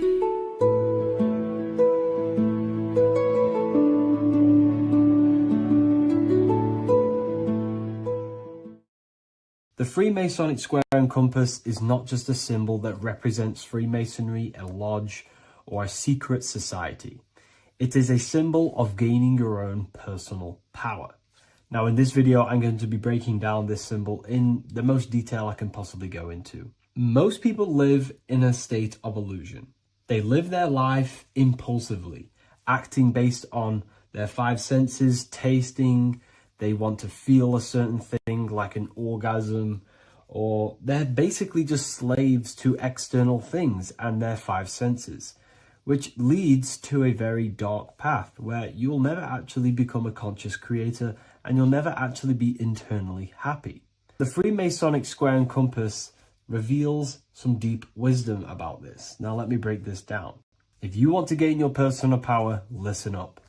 The Freemasonic square and compass is a compass which is used to create circles. Now, if you notice something about the circle, they have no beginning, no end. You can't tell where it begins and ends. It's eternal.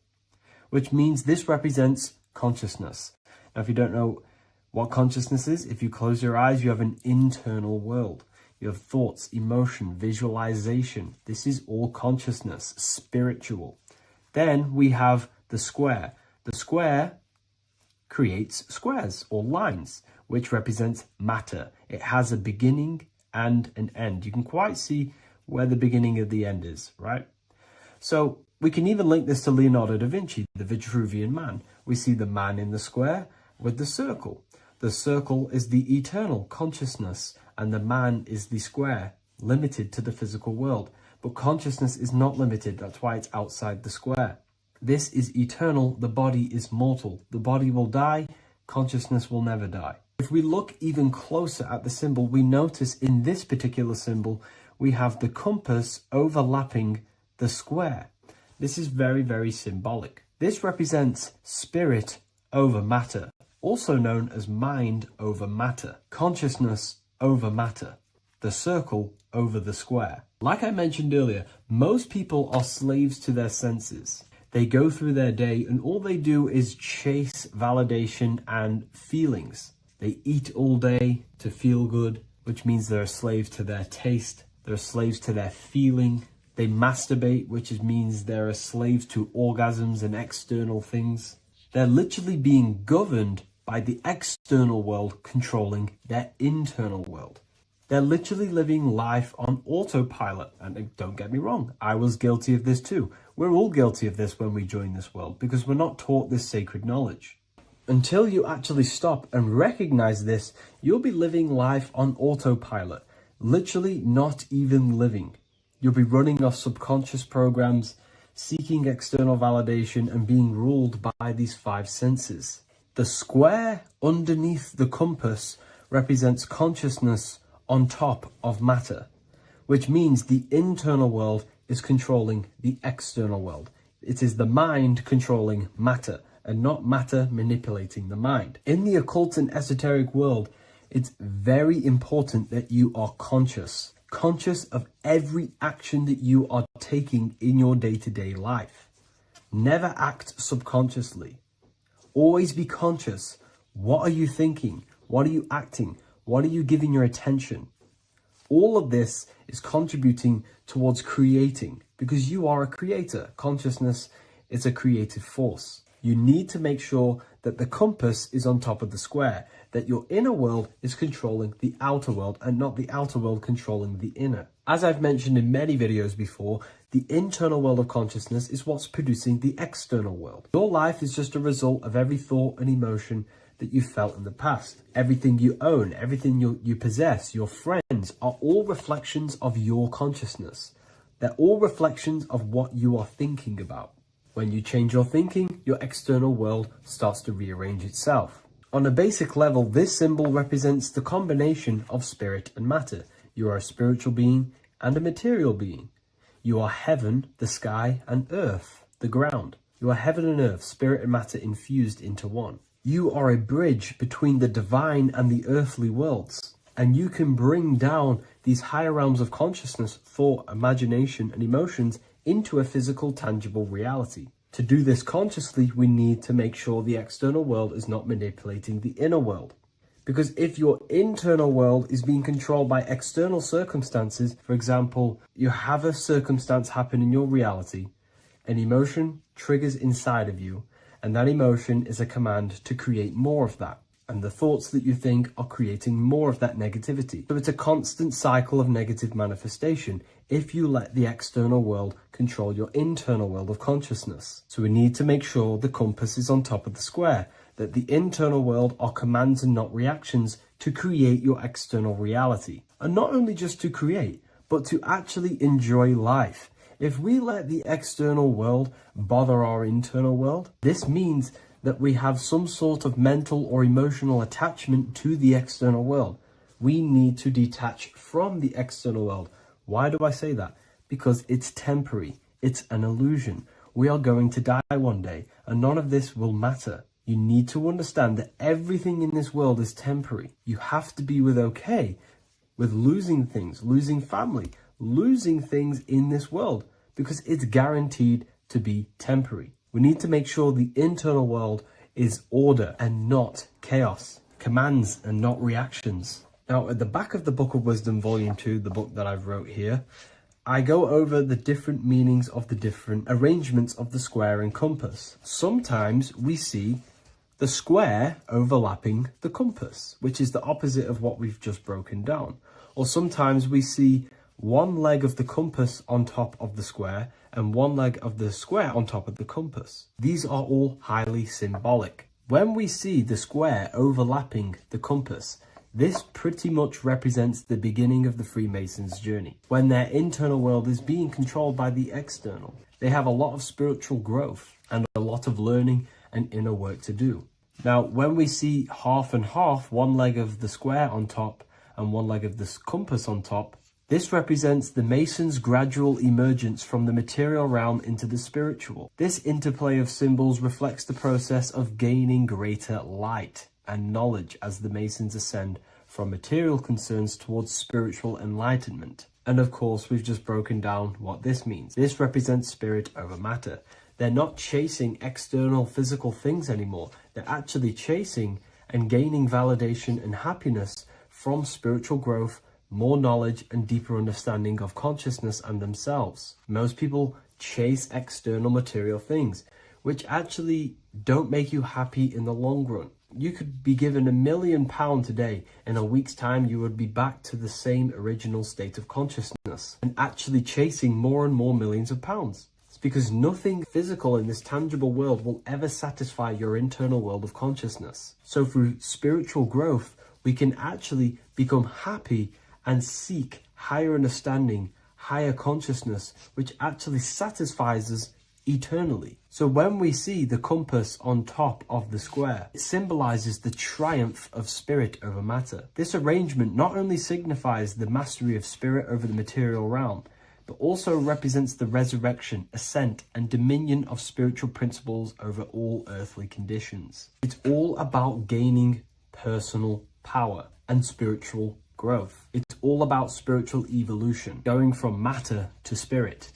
The external world controlling the internal world, to the internal world ruling over the external world, where the mind becomes a powerful tool to actually create and command reality.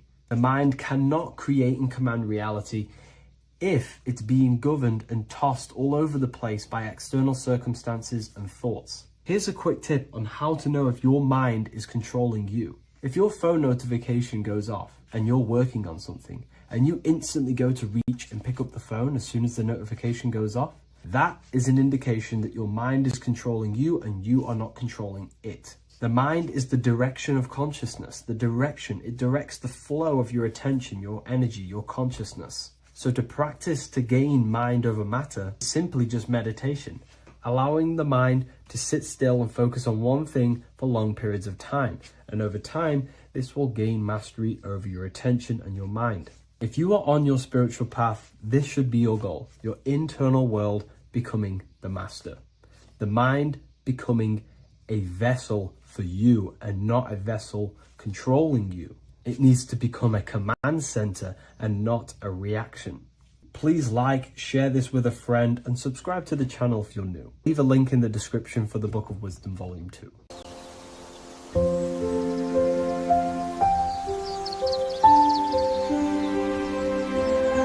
bookofwisdom.com. Visit today.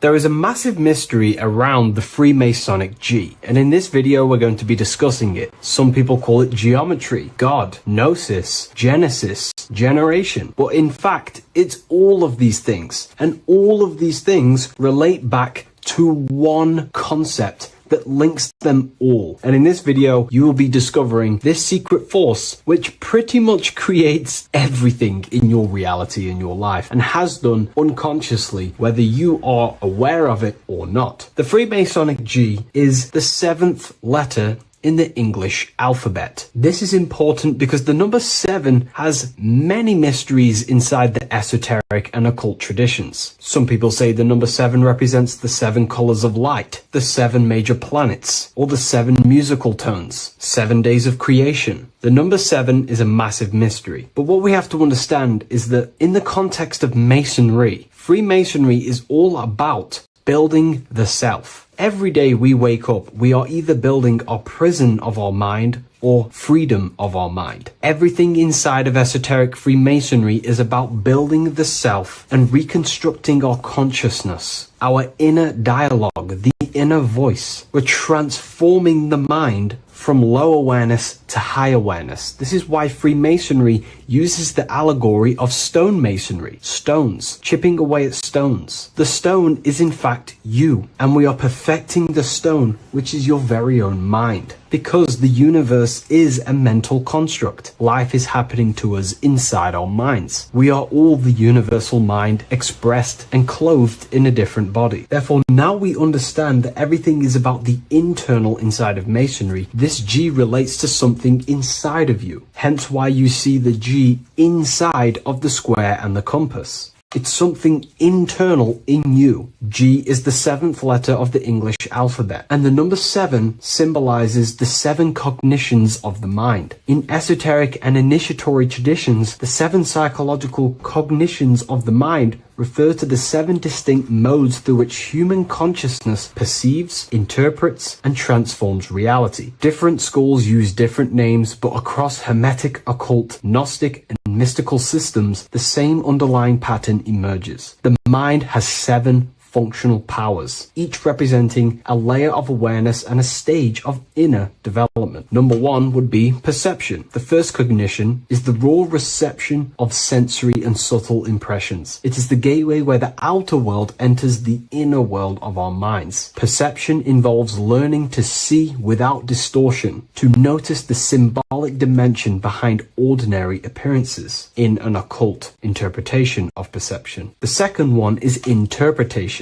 After perception comes the act of making meaning. The mind organizes impressions into patterns, beliefs, and judgments. Esoterically, this cognition determines whether a person interprets life through the ego or through the higher insight of their higher consciousness. The goal is to purify interpretations so that the intuition can speak through it, to clear our minds of the clutter, master it, and let our higher consciousness shine through it. Number 3 is the imagination. This is the creative faculty that produces images, symbols, and visions in the mind's eye. This is associated with the astral plane. We live in a mental universe of thought. Thought wraps itself inside of imagination. The thought alone has no true form, but then the thought wraps itself in a vehicle of consciousness, what we call imagination, and we give form to the thought. Imagination becomes active. Imagination becomes active imagination, the foundation for rituals, alchemy, meditation, and visionary insights inside of occult traditions. Working on your imagination is a key part on developing your consciousness, as it is literally the sight into the astral plane, your internal vision of the mind. The fourth cognition of the mind is emotion. Emotion is energetic response that gives intensity, direction, and magnetism to thoughts. Emotion fuels the magical will. Unrefined emotion binds us to lower impulses. Refined emotions become devotion, compassion, and the inner fire to transform thought into a tangible reality, to become a conscious creator. The fifth cognition is will, the faculty of intention, decision, and directed energy. Will is the power that aligns personality with the higher self. It is the driver of discipline, transformation, and the capacity to act consciously rather than react unconsciously. Most people walk through life as an unconscious zombie, living day to day, running off subconscious programmings, never actually using their conscious mind. We develop our will and try to align our will with the highest will possible so we can align our will with our higher mind. So the higher mind can manifest through us in the material plane. The sixth cognition of the mind is is memory, the storehouse of experience, impressions, and archetypes. It shapes identity, determines how one repeats and transcends past patterns. Memory includes not only personal memory, but also a deep strata of the subconscious and the collective subconscious field, what we call the Akashic records. Memory is a massive quality that you must work on inside the Masonic system. You are required to remember certain rituals and certain things so that you can regurgitate them to pass on along the degrees. Based off my research, I myself personally am not a Mason. The seventh cognition of the mind is intuition, the highest cognition possible. It's direct knowing. It bypasses the linear reasoning and reveals truth as the inner illumination. Intuition is the voice of the soul. It is the guiding force, guiding our physical vehicle of consciousness through this physical experience, providing revelations, insights, and even sometimes gnosis and higher understandings. They are the seven principles and cognitions of the mind that we should work on. Sometimes they're symbolized as seven luminary planets, because lumen is light. The planets are light. Light is consciousness. Consciousness is light. Now moving on to the true understanding of the G, the higher understanding of the G, as I mentioned previously. This is what we call the generative principle, the care principle, the human heart principle, the female aspect of consciousness within yourself. All creation is built upon a care. All action is built upon a care. You only act on what you care about. You care about paying the bills and staying inside your house and looking after your family, for example. Therefore, you take the action to generate the reality and generate money to pay the bills. Them actions are driven by the force of care. If you care about a plant, you take the action to water the plant and it grows. If you care about your partner or relationship, you give them attention and care and love, and you grow the relationship. As soon as you stop providing care, watch the relationship crumble and the reality destroys itself. Care is the generative force of reality. This is the generative principle that generates your experience in this world. We are in a continual state of becoming. Each cause gives birth to an effect, and that effect gives birth to a new cause. The G is the generative principle that drives creation in the present moment. Reality is creating, unfolding in the present moment, and the G is the force inside of you that generates your experience. You're watching this YouTube video right now because you have a care in your heart for the information I have provided in the past, and you have a care about watching this video. As soon as you don't care, you take action to do something else with your time that you actually care about. The G is the generative force of the heart. It is the love energy. You only take action on what you love or care about. The whole world is built upon this principle. This is why we say money makes the world go round, because the whole world has a G or a care for money, and it's making everyone wake up in the morning, take actions, and make the world go round. It is the G, the care for that principle or money object to generate that reality. It is the force that drives you, hence why the G is sometimes surrounding with light rays, because it represents a force, emanation, something that is invisible but driving the physical body. The G is the internal force that focuses thought into an action. We can think many thoughts, but the thoughts you don't care about, you don't take action on. But the thought you care about, that you have a G for, intensifies that thought, focuses and directs it into an action to generate that experience and reality. The whole world is built upon this principle. The sun is a perfect example of the generative principle. The sun gives all of its life, light, never asking for anything back, making everything grow and generate on the earth. Everything in your life is built upon this principle, and gaining control over your care gives you control over your actions and your reality and what you generate. Once you see this, it is truly beautiful that the world is actually built upon love. This is why they say love is the force of God. It is.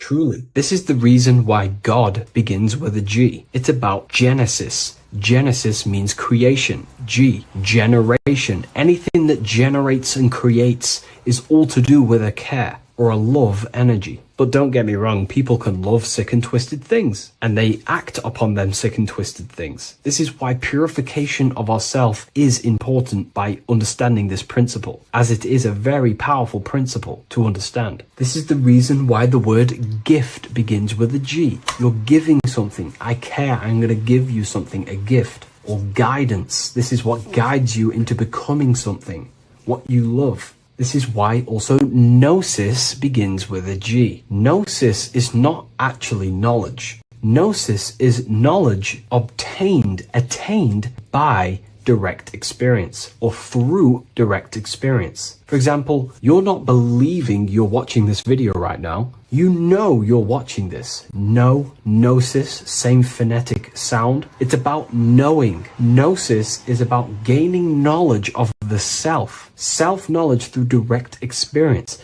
Instead of believing in God, I seek to know God through direct experience, by altered states of consciousness, transcendent meditations, understanding human anatomy, understanding the laws that govern my mind, understanding creation. That is direct gnosis, knowing that God exists instead of believing he exists. By going within the self, questioning the self, and gaining a deeper relationship with the inner observer, you start to gain gnosis, self-knowledge through direct experience. And in order to gain gnosis, you have to care, because gnosis requires action. It requires you to meditate and go within yourself. It requires you to study yourself. It requires you to go within yourself. And in order to do that, you have to care. If you don't care about knowing yourself, you won't take the action to generate the gnosis. If we take a look at this piece of Freemasonic artwork, we can see a whole lot going on here. But if we focus down here with the temple with the letter G on, and when you walk through the temple, there is a pathway leading up a hill towards the light. The light reveals things. If something is in darkness, you can't see it, but the light reveals something. It's symbolizing truth, the light of gnosis, knowingness. And in order to walk this path, you have to go through the temple, which means entering in yourself. This is symbolic of the path. The Masonic path is about the self, reconstructing and learning about the self. In order to walk up that hill, it takes a lot of effort. It's not easy walking up a hill. You're going to be tired. It's not easy. It's horrible. Who likes walking up a hill? I know I don't, but people like hiking and stuff. I understand that, but it's symbolizing this is hard work, working on yourself, because the labor of working on your mind is the hardest labor you will ever do. It's called the great work or the Masonic work. And in order to climb that mountain, you go through the G. You have to have the care. If you do not have the care, you will not walk up that mountain. You will not generate the gnosis. You will not get close to the light. You have to have the G to walk that path of self-mastery and working on your mind. This is very, very important. If you want to gain the light, you have to have the G inside of you. You have to have the care to generate a higher consciousness. If you want to earn more money, you have to have the care, or else you will not take the action necessary to generate that reality. This is why we have to master ourselves and write down everything you love. It could be even the bad things. It could be lust. It could be anything you're wasting your care energy on. Try and remove them one by one. Master them and become disciplined. And then you'll have more G energy, care energy to direct towards something else in your life to generate and grow that experience or reality. Again, the word grow, G. It is a growing force. What you place your love and care into grows and expands. What you have a G for is what you spend your time and attention on, your two spiritual currencies. So this is the Masonic G, and I hope you gain a deeper understanding of this. So that is pretty much everything about the Masonic G that you need to know, and hopefully this has helped you. If you wish to learn more and gain guidance through your life and understand yourself on a deeper level, the book I've used today is called The Book of Symbolism. I'll leave a link in the description. Hello everyone, welcome to another lecture inside Ethereal University. In this lecture, you will learn about the death process and how to prepare for it, and why that preparation is so important. So let's get straight into this. You must understand, as a spiritual creature that you are, you have a visible nature and an invisible nature. You never truly die. You are an eternal soul experiencing a temporary physical world. The inner world of thought and emotion is eternal, while the outer world of matter is mortal. Everything that is seen is mortal, everything that is unseen by the eyes is immortal. When you die, your external physical world will be stripped away, leaving only your pure consciousness in its raw form, drifting within the astral plane. So here you see your physical external body and your internal world. And your internal world is your state of consciousness. It's your state of consciousness. Your thought and emotion is one overall state. Okay? So you must understand these planes. You have the physical body, the etheric double, an astral body, a mental body, and the Buddhic body. When you die, you leave the physical plane. Then you will more than likely leave the etheric plane because the ether acts as like a portal. Everything comes out of the ether and returns back to the ether. I can break that down in another video in electromagnetism. But electromagnetism is ether, energy coming in and out of the ether. You will, every single day you die, every single day. There's a cycle of life and death occurring all the time. Every single day, you go to sleep, you go back, your consciousness slips back through the ether. And then when you wake up, your consciousness comes back through the ether into the physical plane. Death is just a bigger macrocosm of the microcosm cycle of life and death. So you will return back to the astral, which is the realm of imagination, infinite possibilities. And this is where thought forms start to manifest. Okay. So depending on how advanced you actually are mentally and emotionally, will depend how long you stay in the astral. Now, what we must understand is that there is many different components to the astral. We have the higher astral, the middle astral, and the lower astral.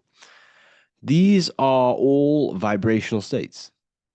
So if your mind and soul is operating in lust, lust, desire, hate, food, physical addiction, smoking addictions, then these are quite heavy. These are quite heavy attachments to your consciousness, and they're quite low level desire, which means they have a low vibration. You will manifest in the lower astral when you're stripped from your physical body. The lower astral is not inherently evil. However, there's just low vibrating things going on there. Low vibration does not mean evil. Okay. So just like bad doesn't mean evil. Okay. In the lower astral, you are going to see lower astral beings. You're going to see spirits, souls with low level desire. Okay. People who are attached to the physical plane, people that lust, people that do these things. Technically, this is hell, but you can escape it by escaping yourself. Now we're going to break all this down. I'll break all this down properly once you understand the full context. So depending on your level of desire, you will manifest in a corresponding layer of the astral plane. If your mind is still attached to the low physical desires, you will find yourself in the lower astral realms. But if you have few desires and have detached from the worldly attachments while you are encased in a body, then you will rise into a higher or middle astral plane, mainly the middle. Okay. The higher astral plane is very formless. So as I broke down here, this is, well, the physical plane is the lowest dimension. This is the most form, the most matter. It's quite heavy. The higher you go, the lighter it becomes, the more fluid, the more formless it becomes. So you see here it says denser down and lucidic up. So this is more lucidic in these higher realms. This is more dense in the lower realms. So this is why the ancient Egyptians were always talking about, I'll show you. this. This is showing you death. So first of all, we have Anubis, which represents death. Here you have the heart, which represents the soul. And here you have a feather. And this is a scale. You see how this is a balanced scale?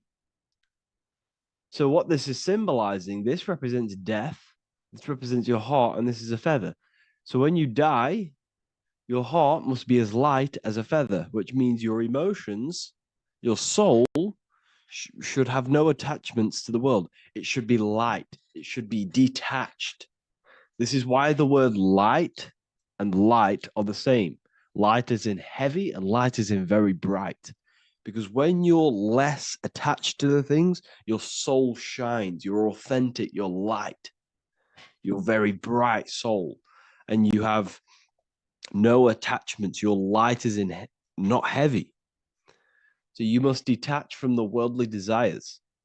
We have to detach from the smoking, the food. This is why we should fast. Smoking, this is why we should detox. We should also meditate. We should also be able to sit with ourselves for long periods of times. Okay, I'm going to break all this down properly. But that's why the Egyptians show you the symbolism here. Okay.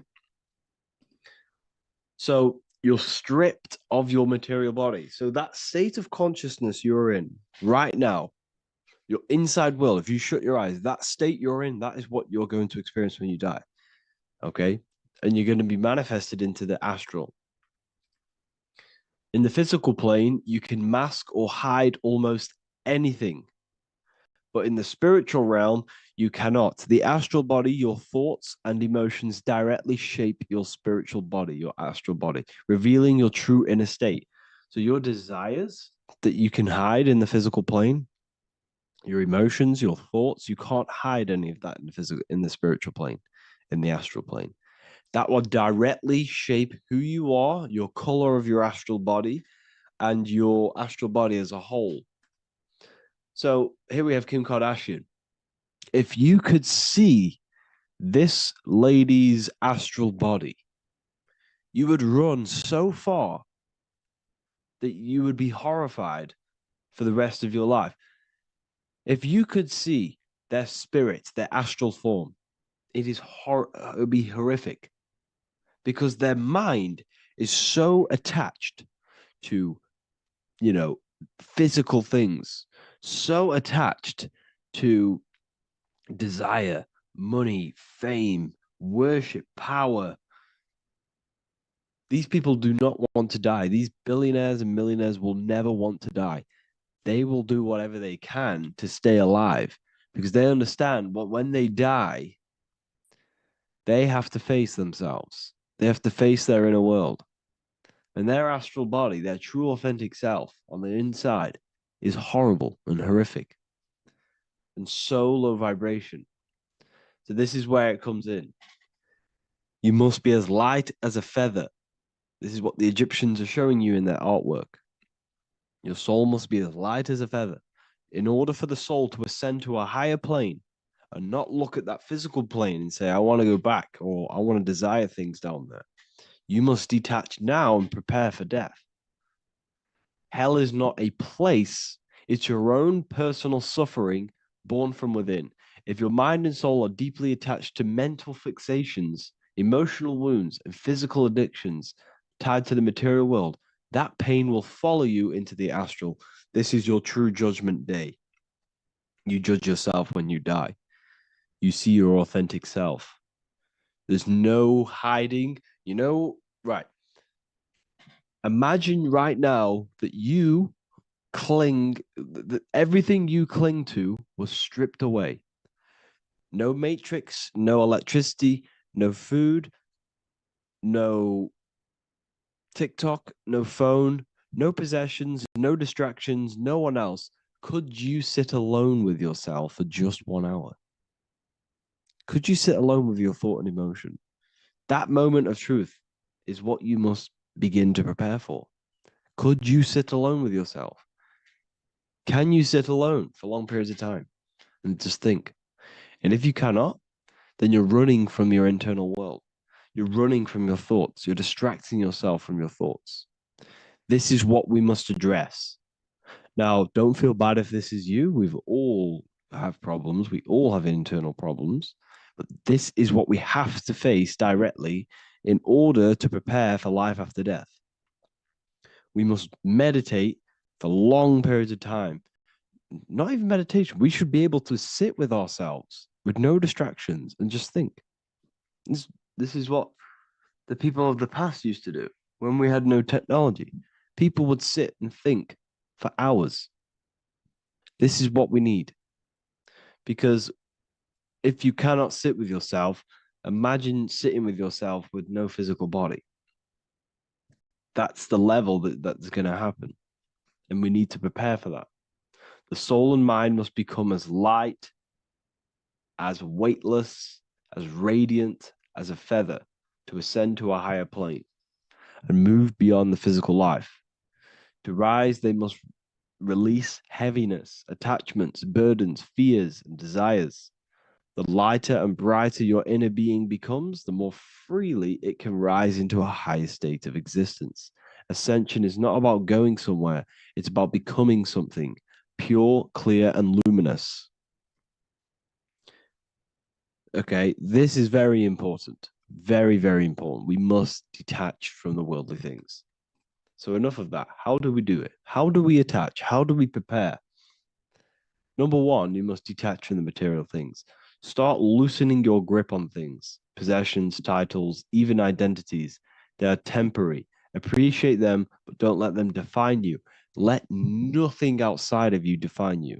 Nothing. Your name is not you. Your job is not you. Your reputation is not you. Your bad past is not you. Your good past is not you. Your business is not you. Everything outside of you is not you. Now, what I'm saying is, I'm not saying go full right-hand path and never care about anything physical, never care about your family, don't love your family. I'm not saying that. What I am saying, love these things, love these outside things, but do not become attached and do not let them define you. You must be okay with losing anything that is outside of you.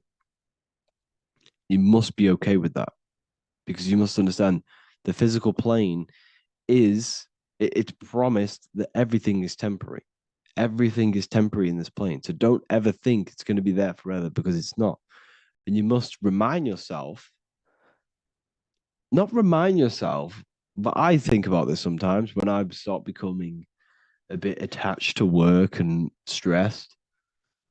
I just remind myself that I'm going to, this is temporary. I'm going to leave this world one day and I'm not going to care. So you must have the balance. Okay. The balance is key. You can go down that right hand path and just fully cut off from the world like a monk and shave off your hair, and disconnect from the physical world. You can do that. That's not wrong. There's different paths in life. You have the left hand path, purely physical. You have the middle path, which is balance between the physical and spiritual. Then you have the right hand path, which is monk mode, where you fully disconnect from the world. They shave their hair off to disconnect from the physicality. They meditate for long periods of time. This is what they're doing. They're preparing for death. Monks prepare for death. They understand this. They understand that you don't die. Your inner world is the true world. The inner world is the only world that exists. Everything outside of you is an extension of you. Number two, cleanse the mind. Watch your thoughts. Are they rooted in fear, anger, regret, or craving? Meditation, mindfulness, and inner reflection help purify the mind. The cleaner your thoughts, the lighter your spirit. So your astral body is formed by your thoughts. It's formed by your emotions. If you sit around thinking about eating all day, you're going to have a very heavy astral body. It's going to manifest in the lower planes. But if your mind is thinking about good things with good intentions, love, knowledge, expansion, you're going to manifest even the middle or the higher. And there are ways to even ascend out of your astral body.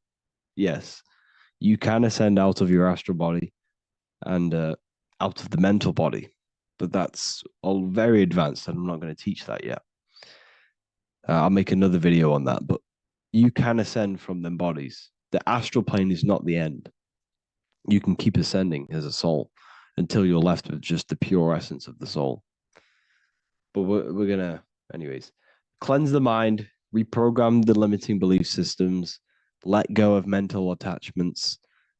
And the way you do this is by getting a piece of paper and writing down every single attachment that you have. And you're going to realize, dude, there's more than you think. Okay. We have to detach from these. We have to. 4, practice presence. Can you sit in silence with yourself? The more at ease you are with your own inner being, the less you'll fear death. The afterlife is just an extension of your inner world. It's so important. This is so, so important. Can you sit with yourself? If you cannot sit with yourself, you have some inner work to do.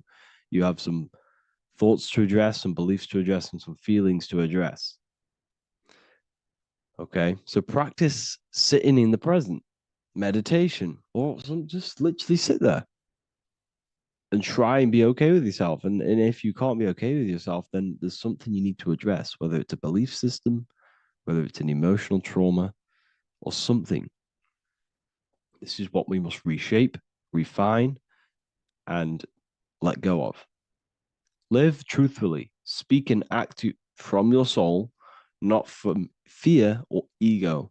The more authentic you are, the more aligned you become with your true self, which carries beyond this life. The ego is your mind's perception of itself while being incarnated in this world. It's been shaped by your experiences, your thoughts, your beliefs, and your emotions.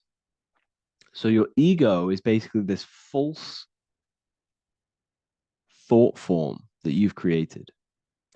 It's a false layer of yourself that sits on top of your true authentic self. It's basically your physical character. When you were young, you had no ego. You were pure. You had a pure consciousness. But then as you grew older, your ego started to grow, and it still is growing because it was shaped by experiences, things you've gone through, things you've said, things you believe, things you think. It's created by you, by your mind. And the ego is close to the word echo. The ego is the echo. It's an echo. It's a layer. It's a false identity. It's a false layer that sits on top of your soul. And if you don't get rid of that ego, if you don't know how, well, not get rid of it, but balance it. If you don't know how to rise above that ego and you die, it's that ego that's going to be pulling down when you die. It's that ego that's going to be your suffering. Okay.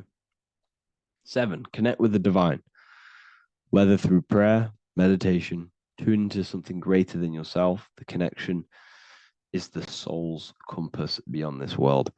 If you can meditate and rise above them clouds of thought, that's the soul, that's the observer.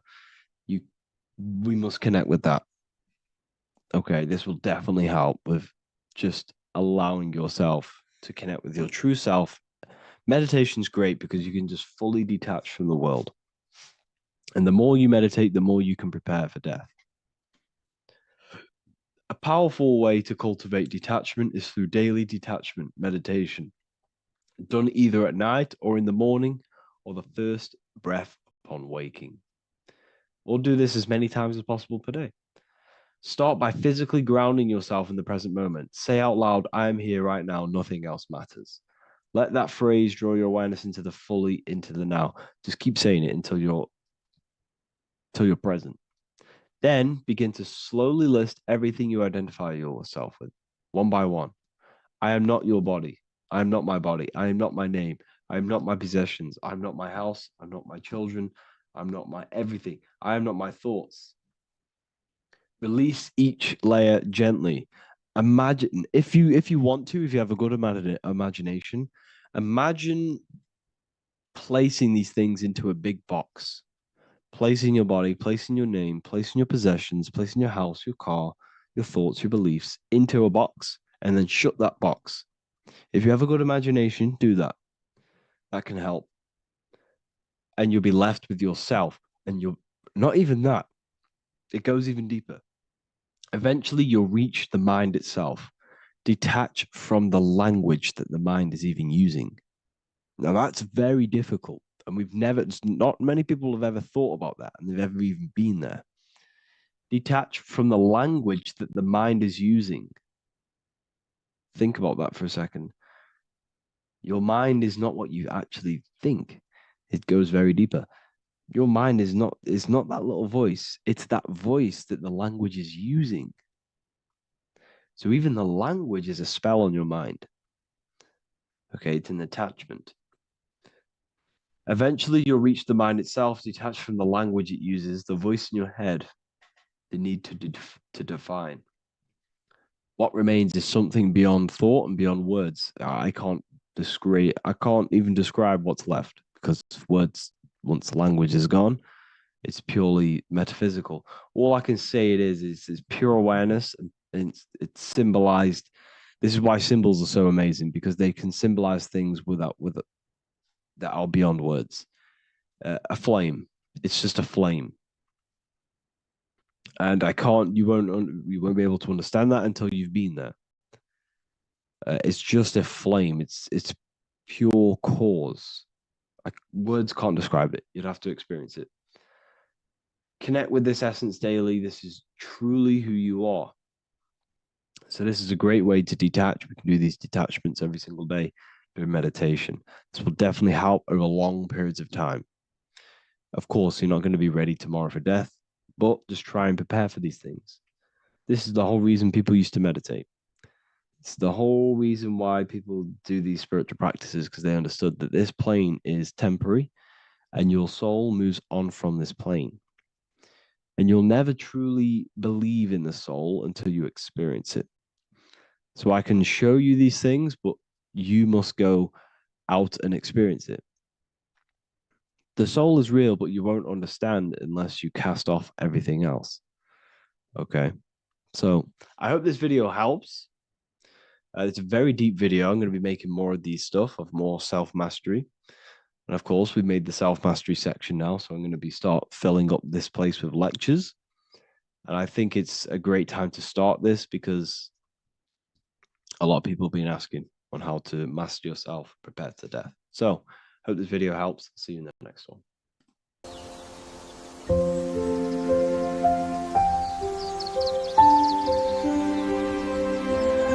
bookofwisdom.com. Visit today.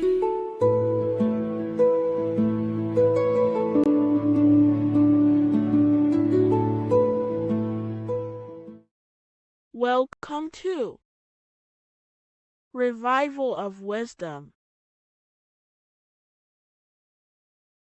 What is good, people? Is Revival of Wisdom. We're back with another video. Today we're going to be talking about the importance of Saturn and the occult. Let's jump straight into this. So Saturn is the god of the earth, right? It's the time of God, change, destruction, physical matter. He creates and destroys, because the energy of Saturn is the key to crystallization.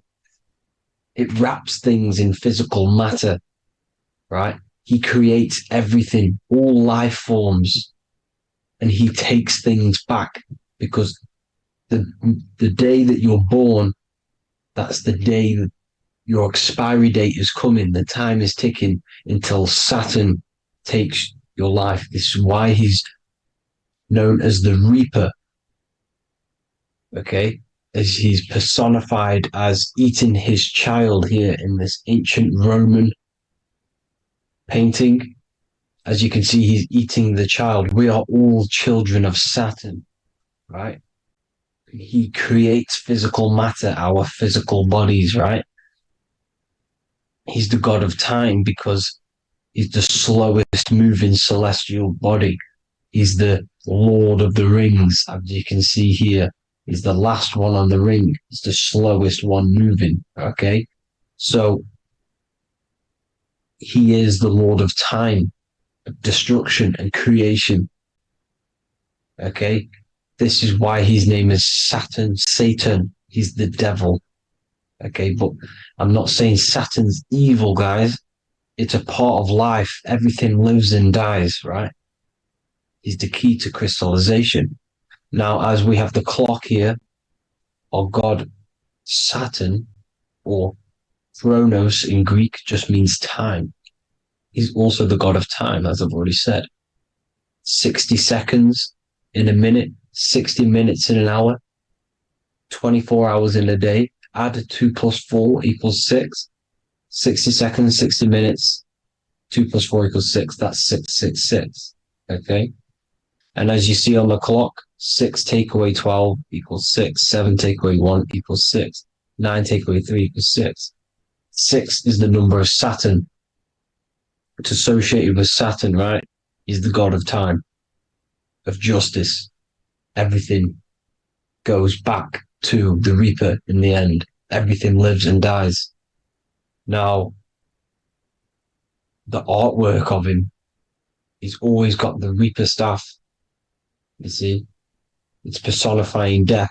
Now, when you see this, the Romans were not saying Saturn was a real person, a real god in human form. No, this is personification. This is what the ancients always did. They personified, just like the Bible. It's all personification.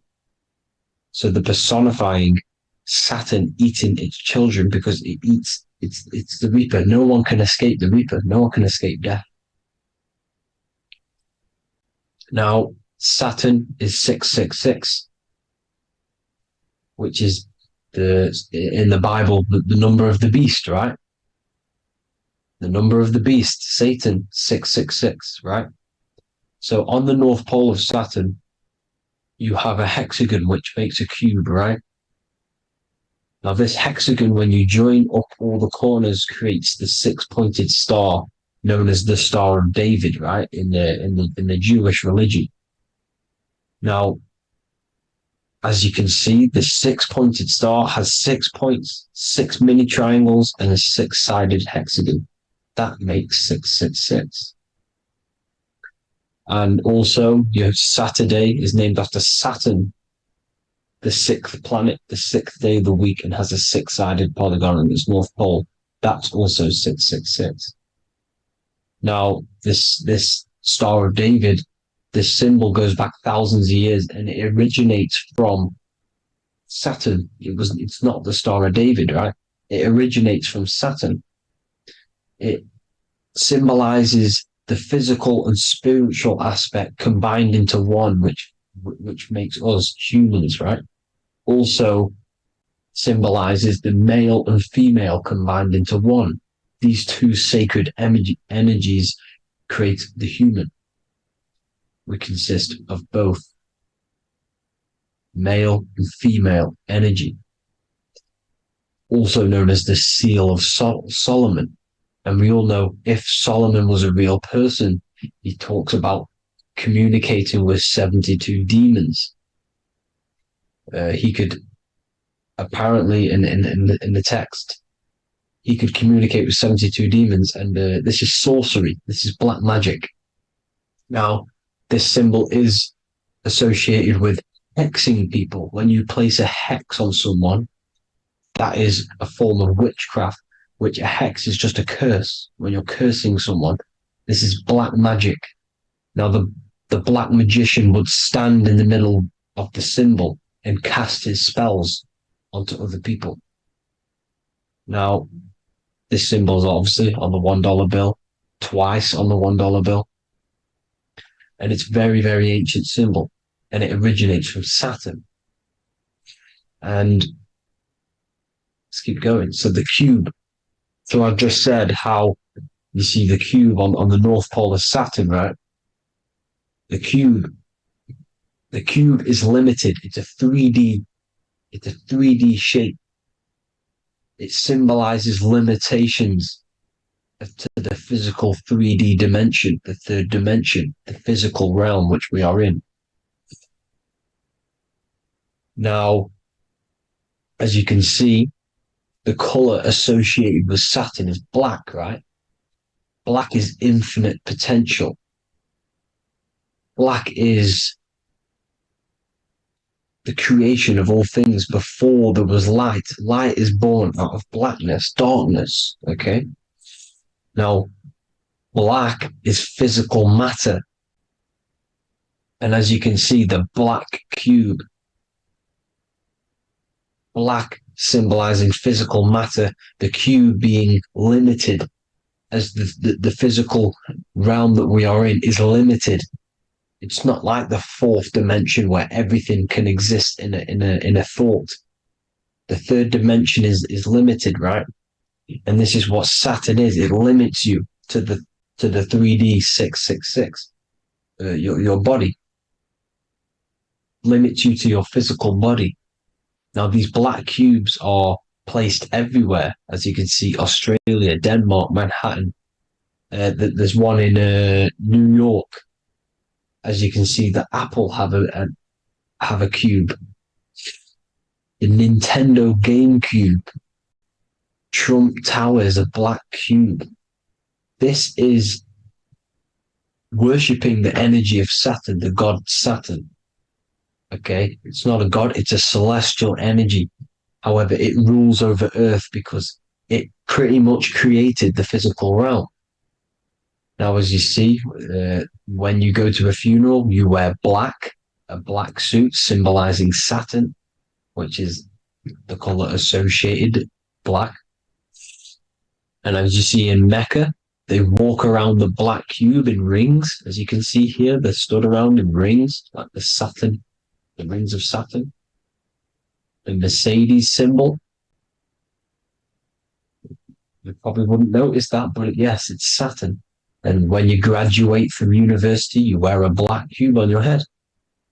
This is all symbolizing Saturn. Okay. Now, as you can see, the Jews here have a black cube on their third eye whilst they pray. Notice how he's shutting his eyes into blackness, darkness, and he's wrapped around a black strap around his arm. This is symbolizing the wrapping of physical matter, of how physical matter wraps things into existence. And as we all know, the Star of David is a Jewish symbol. So he has the black cube and the Star of David, right? So all of these religions are secretly worshipping Saturn. Okay, this is all Saturn worship, Kronos, the god of time and destruction, the physical reality. Now, as you can see, it's symbolized everywhere in all major corporations. Pepsi, internet, that's obvious. NASA, of course, NASA. NASA means to deceive in Hebrew. Universal, Walkers, that one's so obvious. Nike, Toyota. So many different ways they symbolize it. You either see the rings of Saturn or the black cube, as I just showed you here, the Nintendo and the Mercedes, right? It's absolutely everywhere. Now, they also use 666 to symbolize it, as I've just broken it down to you. 666, the World Economic Forum. We all know how they're trying to enslave us into this new world agenda. Google Chrome, CERN, Disney, Coca-Cola, Cadbury's, all of these have 666. Now, every UPS barcode has 666. And even www. Is Hebrew for 666, as you can see here. Monster. It's the same Hebrew letter that means 666. Drake, 6 God. That's his God, Saturn. Why? Because they love physical realm. They love the physical dimension, the third dimension. Because they can rule here through riches. They can build an empire here. It's not like the fourth dimension. They don't want to ascend. They want to stay down here in the physical realm. Okay? Now, this is why they're cloning. They can move their consciousness into other clones to live forever. This technology exists. This is why they love the third dimension. As you can see, all of these sellouts here, Drake, Leonardo DiCaprio, all of these people doing 666 because this is their God. This is their God. They love the physical realm. They sold their souls for wealth and fame in this physical realm. So why would they leave? You see? Now, this isn't all just evil, okay? So you have 7 chakras, right? You have 7 days of the week, 7 solfeggio scale notes. These are frequencies, the solfeggio scale.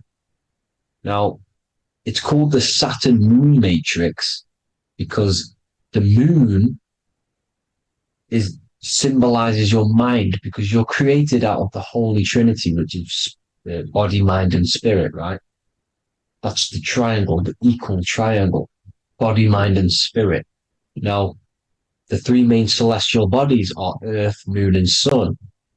The Earth being your physical body, the Moon being your mind, and the Sun is your soul, hence why it's called solar.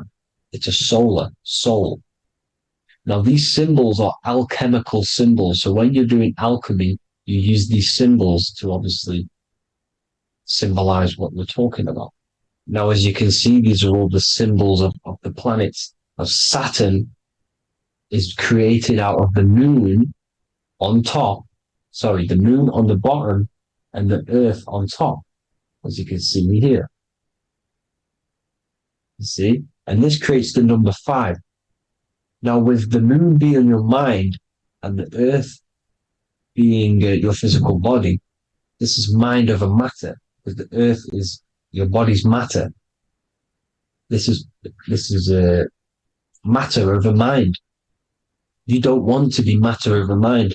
This is low states of consciousness. You won't be mind over matter. You see, to manipulate matter, to create your own reality. Now, obviously, we all know Saturn is associated with the lowest chakra, which is the root chakra. This is to deal with your animal instincts. When you're down here, you identify as the physical body. You don't know anything spiritual. You have a pure physical mind. You don't believe in anything spiritual. This is survival mode, consumption. They want you trapped down here, which is matter over mind. They don't want you to create your own reality, which is mind over matter. You see? Now, that's what Jupiter is. Saturn is the moon on the bottom and the earth on top. But Jupiter is the moon on top with the earth on the bottom. That's mind over matter, you see?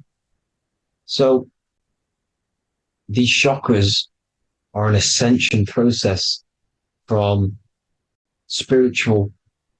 matter, physical matter to spiritual. This is the ascension. This is the stairway to heaven. This is Jacob's ladder. You see? Now, the number 5, which is obviously associated with Saturn as well, which create the symbol for Saturn, created the number 5. You have 5 senses, 5 elements, 5 physical elements. As we all know, Saturn crystallizes everything into physical matter out of the 4 elements. 5 fingers and toes, 5 points of man. Okay, the number 5 is the number of justice. Saturn holds things back. He restrains things from you, makes you learn the lesson. Now, 666 is not all evil. 666 is the atomic structure of the carbon atom.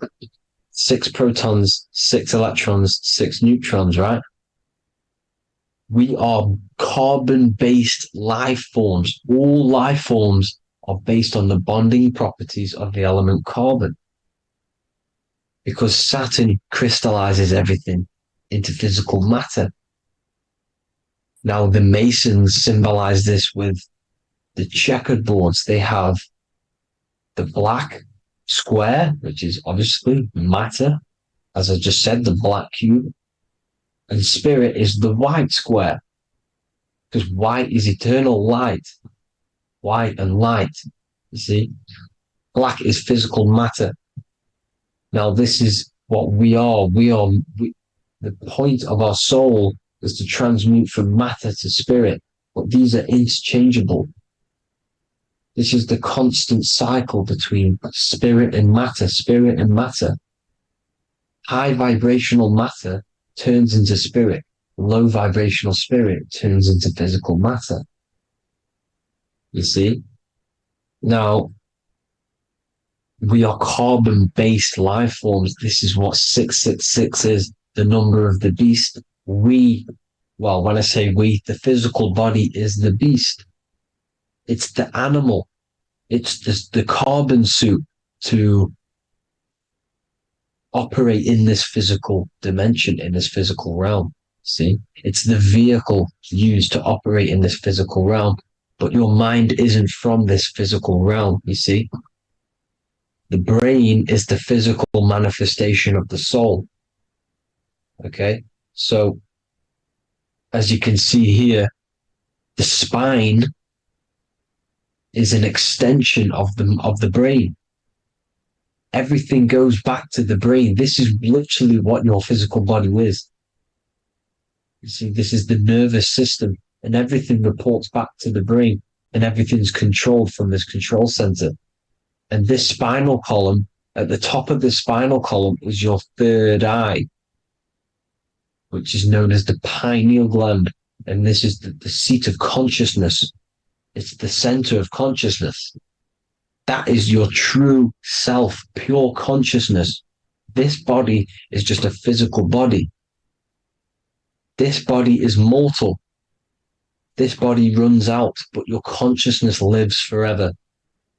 They don't want you knowing this. This is why they keep you down here in your lower chakra. They want you to believe everything is just physical. They don't want you to believe in the spiritual side of reality. Because this way they can manipulate you, right? They want you matter over mind because they know your mind creates reality. They know your mind is the root cause of reality. You manifest your own reality from the inside out. So this is why they control your perception of reality. They control your information in order to manifest their new world order. You, who are ignorant to knowledge and wisdom, you who are ignorant are manifesting their agenda because you accept their information and their perception of this reality. Now, this is why they tell you the globe model, the heliocentric model, to trap you into physical matter. Now, if you understood about this true form of this realm, you'd understand that there's a spiritual side behind everything. The spiritual side, something has to exist. The root cause of reality is higher planes of existence. It happens in the mind before it happens on the physical plane. You see? They don't want you knowing this. They want you matter over mind, which is the symbol for Saturn. Moon over Earth. The Holy Trinity.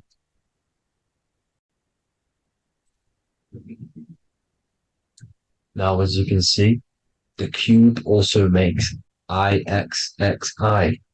This is Roman numerals.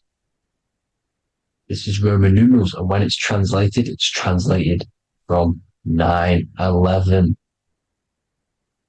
Yes, 9/11. This is the secret code of the One World Order. The two twin towers, when the two become one. Okay, when the two become one, this is how you reach the higher states of consciousness, the physical and spiritual. Now, as you can see, the 9/11 memorial are two black cubes. It's two black cubes. This is all Saturn worship. Now, I'm not saying that Saturn is an evil celestial body, right? No, everything has a good side and a bad side, right? It's duality. The spirits of Saturn on the dark side are the most evil demonic spirits. Now, these are the spirits that these are invoking through these rituals, right? Yes, 9/11 was a massive ritual. It's a satanic ritual, okay? Now, we all know Elon Musk. Elon Musk is coming with the mark of the beast. In English gematria, this equals 666, right? 666, as I said, is the number of the beast. You are the beast, your physical body. You see how the Bible twisted things up to make things more confusing, right? But it's there. You just have to have the knowledge to be able to read the Bible properly. As we all know, we had this virus. I'm not going to say the name because I'll get flagged. This virus adds up to 666 because this is all part of the New World Order. It's all part of keeping you in this physical dimension. Okay? Now, as you can see here, Novus Ordo Seclorum on the back of his shirt, on Elon Musk's shirt, this is also on the $1 bill, Novus Ordo Seclorum. This means New World Order. Yes, New World Order. This is on the back of Elon Musk's shirt. And as you can see here, he owns Neuralink, which is the brain chip which they're going to be putting into implanting this onto your brain. This is the New World Order to connect you and merge your consciousness with AI. Neuralink and Meta, he owns Meta as well, which is the metaverse. These are going to be linked in, hence why they have the same symbol, but just in a different format. It's the infinity symbol. And the infinity symbol comes from the torus field, as you can see here, your electromagnetic field from around your body.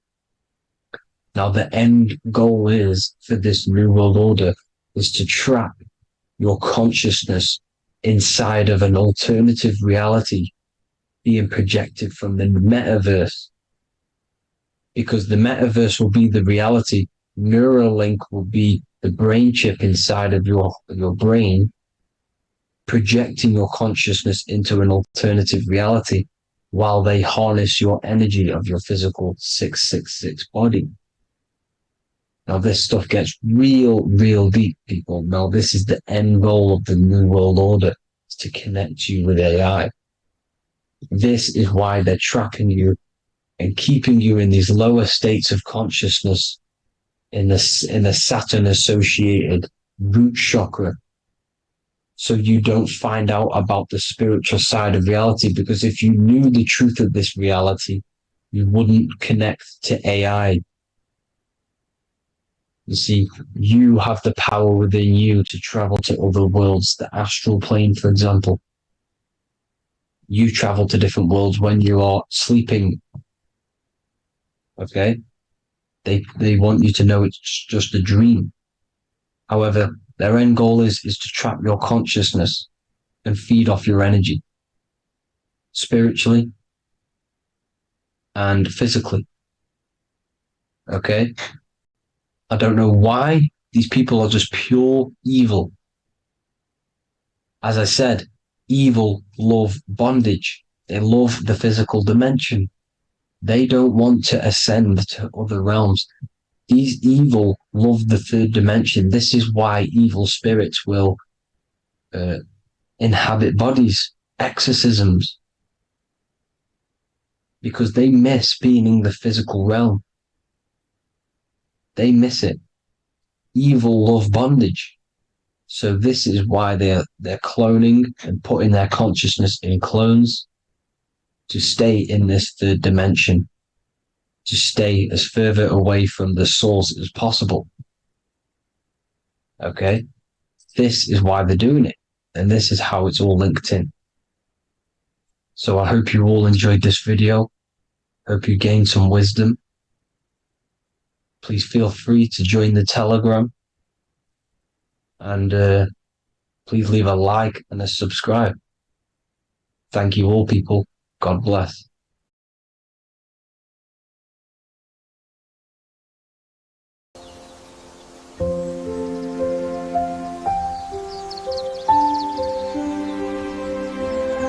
bookofwisdom.com.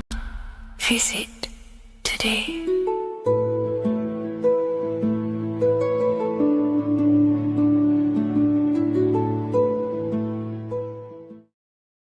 What if I told you the devil is closer than you think, and it's not actually a real person, force, or spiritual entity outside of you, but a being and an aspect of your own mind and psyche? In this video, you will learn exactly what the devil is and the true esoteric meaning of the devil. The first thing we need to understand is that the universe is a mental universe. Look around you. Every action, every building, everything you see around you was begun first as thought in the mind, then manifested. We use the mind to build and shape our reality. The universe, the world, only exists inside of our mind. Therefore, God and the devil exist inside of our own psyche. So first of all, the devil is not a literal being, but a symbol of the lower self. It represents the unmastered, ego-driven part of the human mind, a symbol of destructive thoughts, emotions, behaviors, lives in realms of chaos, fear, hatred, lust, and ignorance. This is why we see the devil as red, because red is the lowest vibrational color on the color spectrum. It also corresponds with the root chakra, which is all to do with survival instincts. Red represents chaotic and intense emotions like hatred and anger. When we are angry, our face turns red. The devil represents our animalistic fundamental needs, our instinctual needs, our survival state of consciousness. We have a survival state of consciousness and a godly state of consciousness. Our godly state of consciousness is creating, not just experiencing in the animal state, but consciously creating reality. This is why we see the devil with a goat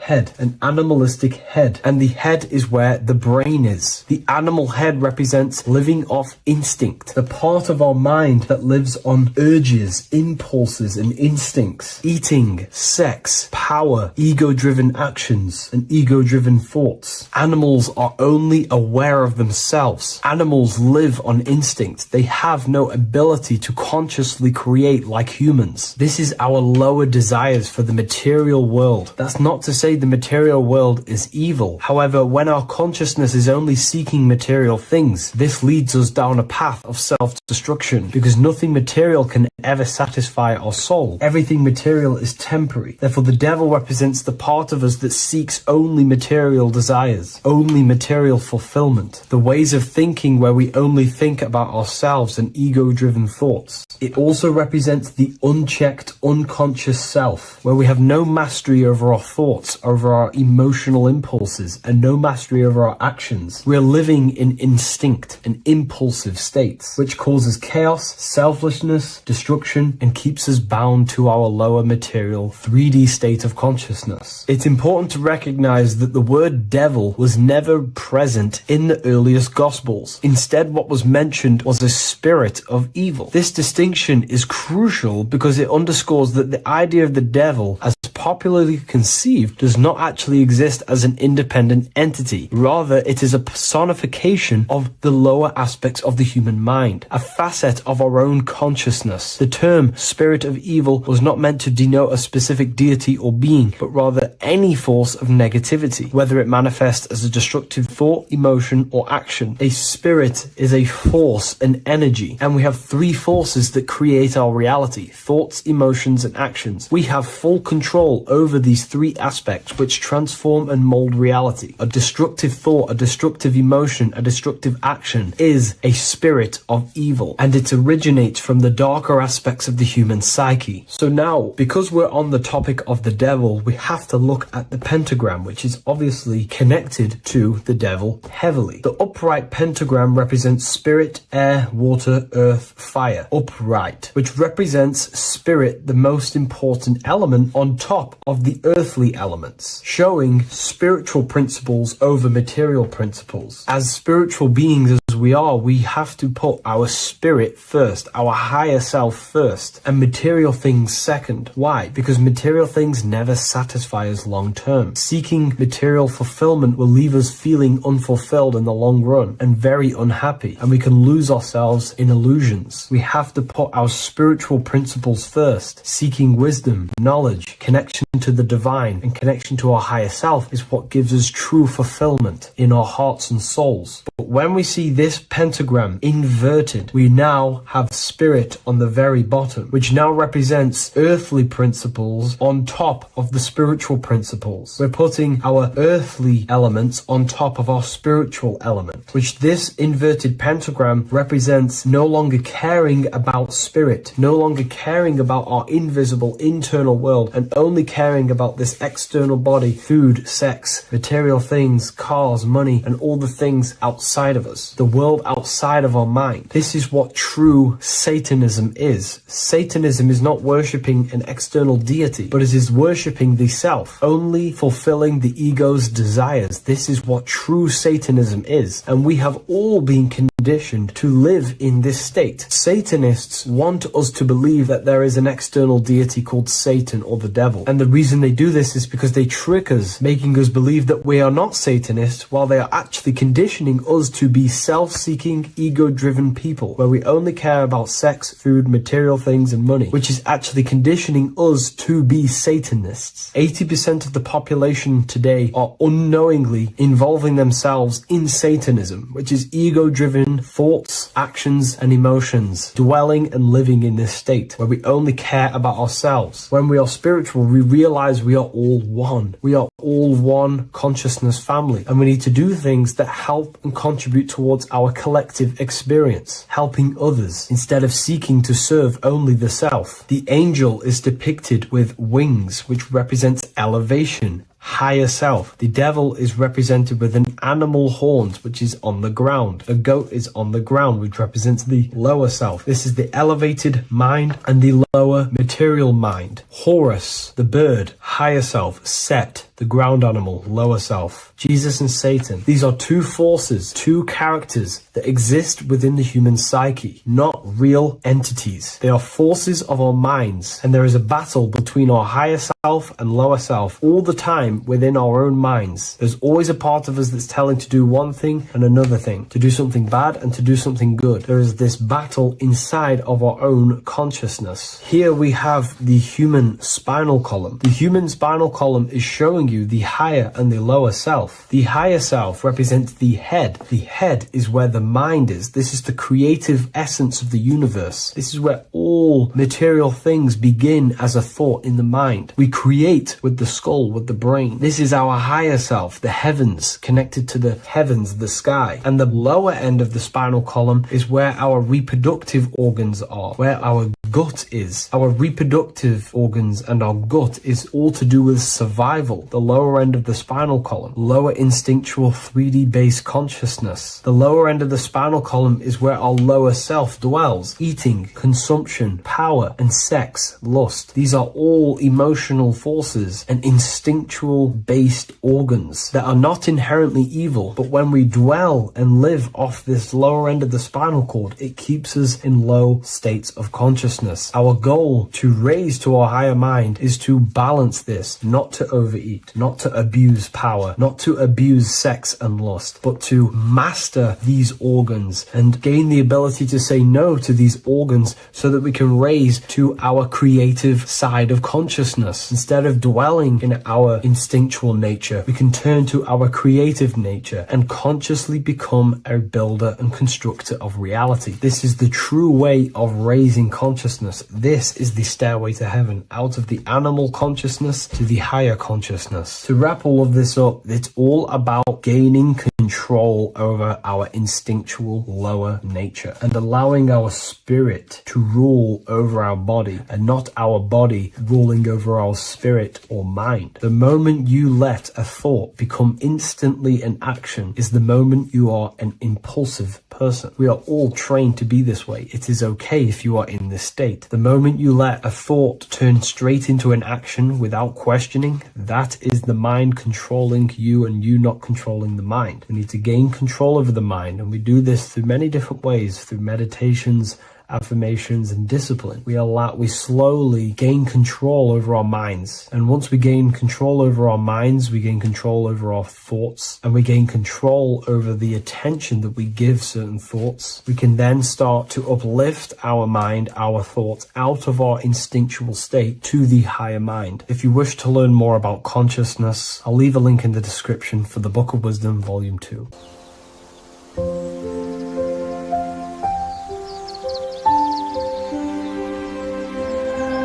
bookofwisdom.com.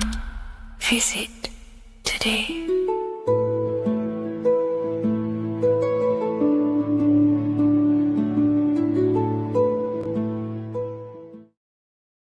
Hello and welcome to another video, people. Before we start, please like, comment, and subscribe if you wish to see more content. Today we're going to be talking about the mental universe and how everything is mental. This is the number one law on the Kabbalion. If you've never read that book, it's called The Kabbalion. A very good book. It's the first law because this is the most important thing you need to understand, is how everything exists within the mind. Behind every single one of these eyes is the same consciousness expressed in different bodies. The mind is what gives perception to what you're experiencing. Behind every single one of these eyes is the exact same consciousness, but the brain that they inhabit is giving them a different perception, a different being, a different body. Now, this is the difference between humans and animals. Humans possess a advanced consciousness, an advanced mind that gives us the ability to be aware of ourselves mentally, physically, and spiritually. We can reflect on ourselves. When a dog looks in the mirror or an animal looks in the mirror, it doesn't know what it's looking at. It doesn't realize it has a consciousness. It can't reflect on itself. It can't say, I want to improve in this area. It doesn't have that consciousness. We have a divine consciousness. Take away the N for divine, and you get with a D, put it with a D, you get divide, because we have a divided two-way consciousness. An animal only has one. However, it's still the same mind. We're all mind. We're all mental. We all exist within the mental plane. Look at this person walking. The body, the brain, is sending electrical signals through the 12 cranial nerves, which the 12 disciples that spread the gospel of Jesus, right? You have 12 cranial nerves in your brain. There are 12 disciples which spread the gospel of Jesus.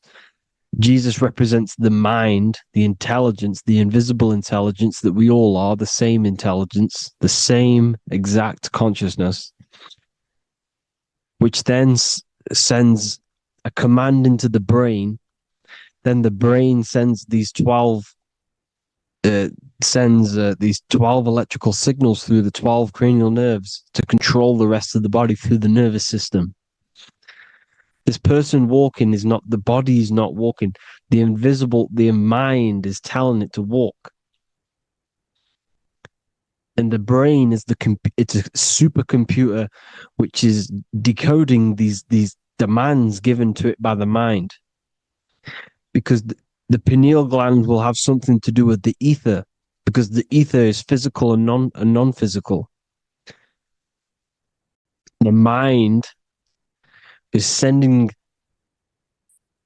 the commands through the ether to the pineal gland, which is then getting broken down into electrical codes within the brain and sent throughout the nervous system to control the body. And this is why in the Sims simulation, because the body's the simulation, it's a false reality. It's the fake reality. It's not the real you. You are formless. There is no form. But the third dimension is a dimension within your mind. Matter, mind, light is all a product of your mind. It's all in the mind. Now, this is why The Sims has this green little diamond on top of the head. Because this is you. This is your invisible intelligence controlling the character. Okay? It's controlling the character. And this character is in the world. Your consciousness isn't in the world. The world exists within you, but the body is a vehicle for that realm that you land in. When you have a dream, your mind transcends this body into another body, duplicates your body into another universe, unite. Unite is one. We're all one. It's all one universe, expressed in many different ways, infinitely. And the vehicle that you land in is the body to operate in that realm. This is the all-seeing eye, as you see here. The eye, this is all the intelligence. This is the ball of consciousness, God, expressed in different bodies. We're all this same one in different bodies, as you can see here. And this intelligence is expressing infinitely throughout the universe. An infinite universe. There's no beginning, no end. There was no beginning of the universe. There is no end. It's infinite. Always has and always will. But the mind is what gives you the ability to explore the universe, to make perception of it. We are God in disguise. We are God in disguise. We are God in flesh. But the body can become attached to the mind, can become attached to the body if the mind is not aware of itself. When the mind is that blinded by matter, and we lack knowledge and understanding of what we truly are, a formless, infinite being, a traveler. This is why Freemasons are called Freemasons. Mason means traveler. Free. You're a free traveler because your consciousness is a traveler of the universe. When we lack understanding, our mind bounds to the body because we don't separate the body with our different layers of consciousness. When we separate them and identify that we are mind, body, emotion, you then can apply this knowledge to when you want to astral travel and explore the different realms of your mind, because the mind is the universe. People, this is what we need to understand. The mind is the universe. I am you and you are me. This is the Egyptians showing you this. The Ankh is the symbol of life. This is the one ball of consciousness, mind, giving it the Ankh life to all the different life forms. The cows, the birds, the snakes, and the big Ankh given to the humans, because the humans are the most intelligent. We have the most advanced consciousness. We have the most advanced consciousness. This is why the one is giving a big Ankh to the humans here. Here you see again, this is not the sun. This is also showing Ankh giving out its life to all things infinitely. And this is the Most High. We are the Most High in disguise. When we strip off the body, we strip off the desires for the physical world, we strip off all of these fake identities that the mind gets attached to. That is God. The universe. You are the universe experiencing itself. I and I. The letter I and the number one is just one line. The letter I is the number one.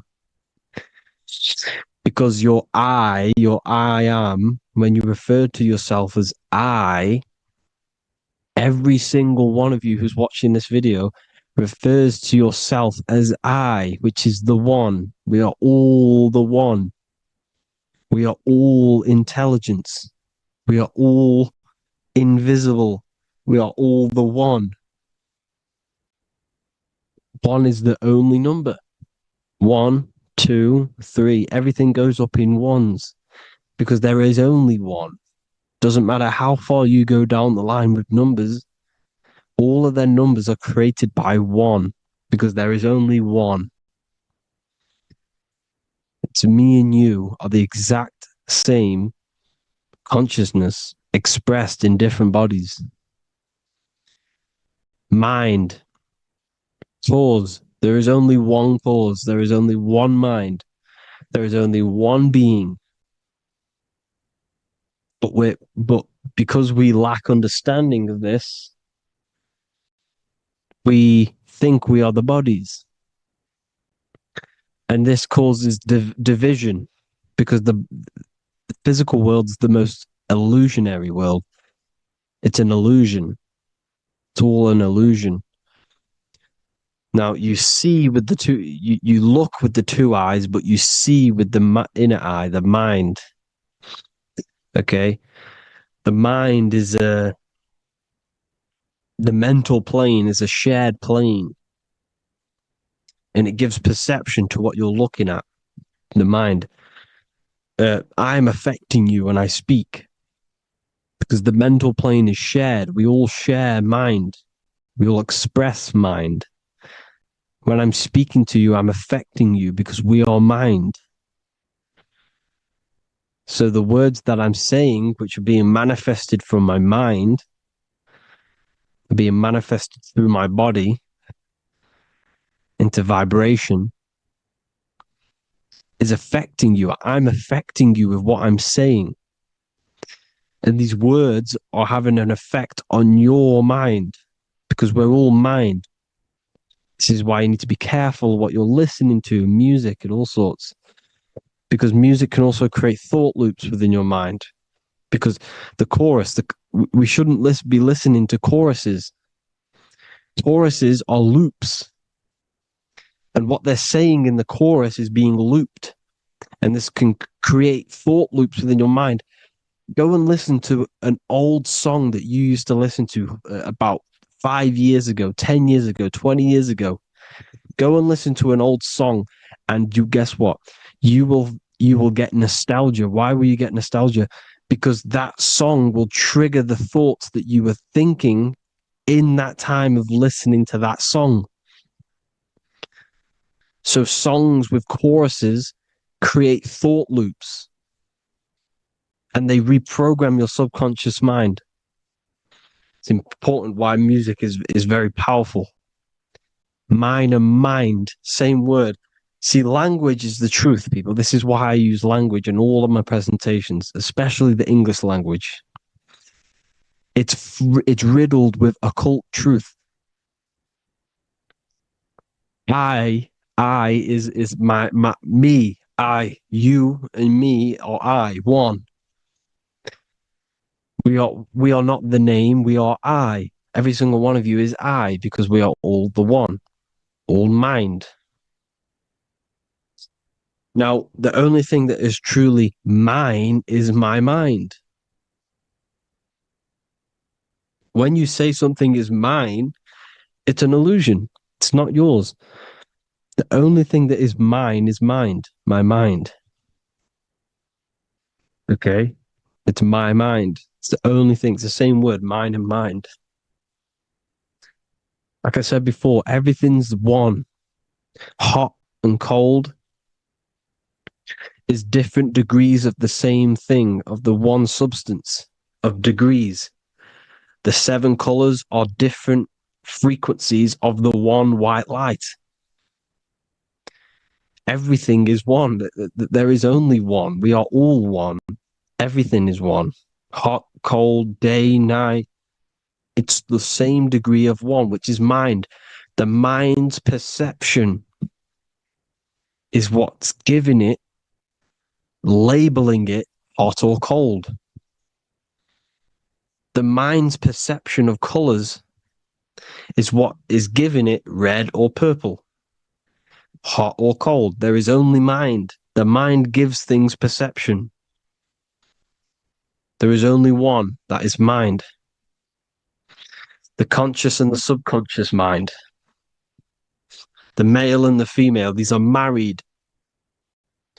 The subconscious mind is your hidden part of the mind. Okay, it's hidden. You can't really, you can access it through different meditations and Reiki teachings, and dreams or manifestations of your subconscious. This is how you know mind and matter are one, because your mind creates matter in dreams. Your subconscious manifests everything in a dream, in the astral realms. The conscious is what you're conscious of, what you're consciously thinking of.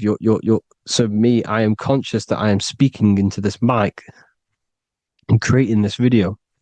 My subconscious mind is the hidden part of the mind, which is speaking to my heart, telling it to beat.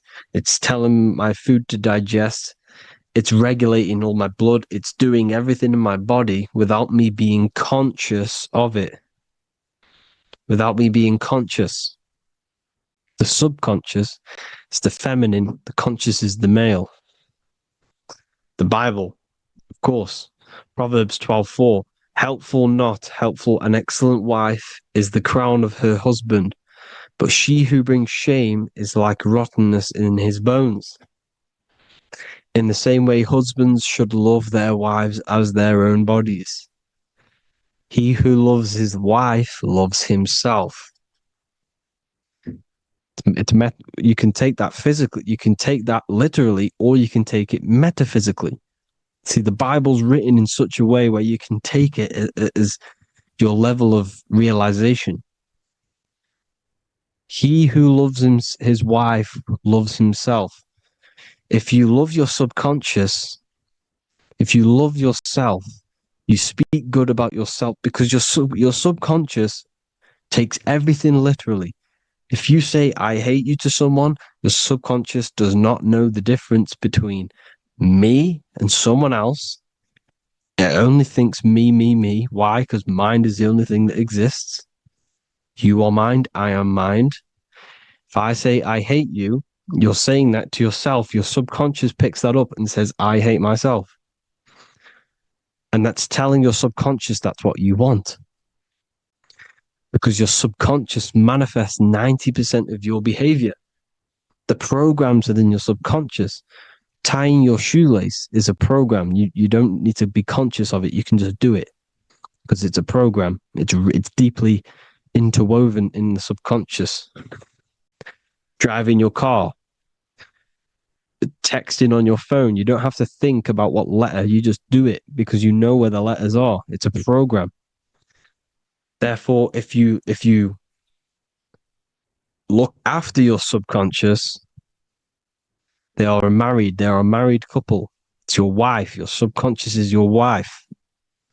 And it manifests 90% of your daily basis thought patterns, actions, behaviors, emotions, all the things that you all the trauma that you've experienced is stored within your subconscious, which is affecting you.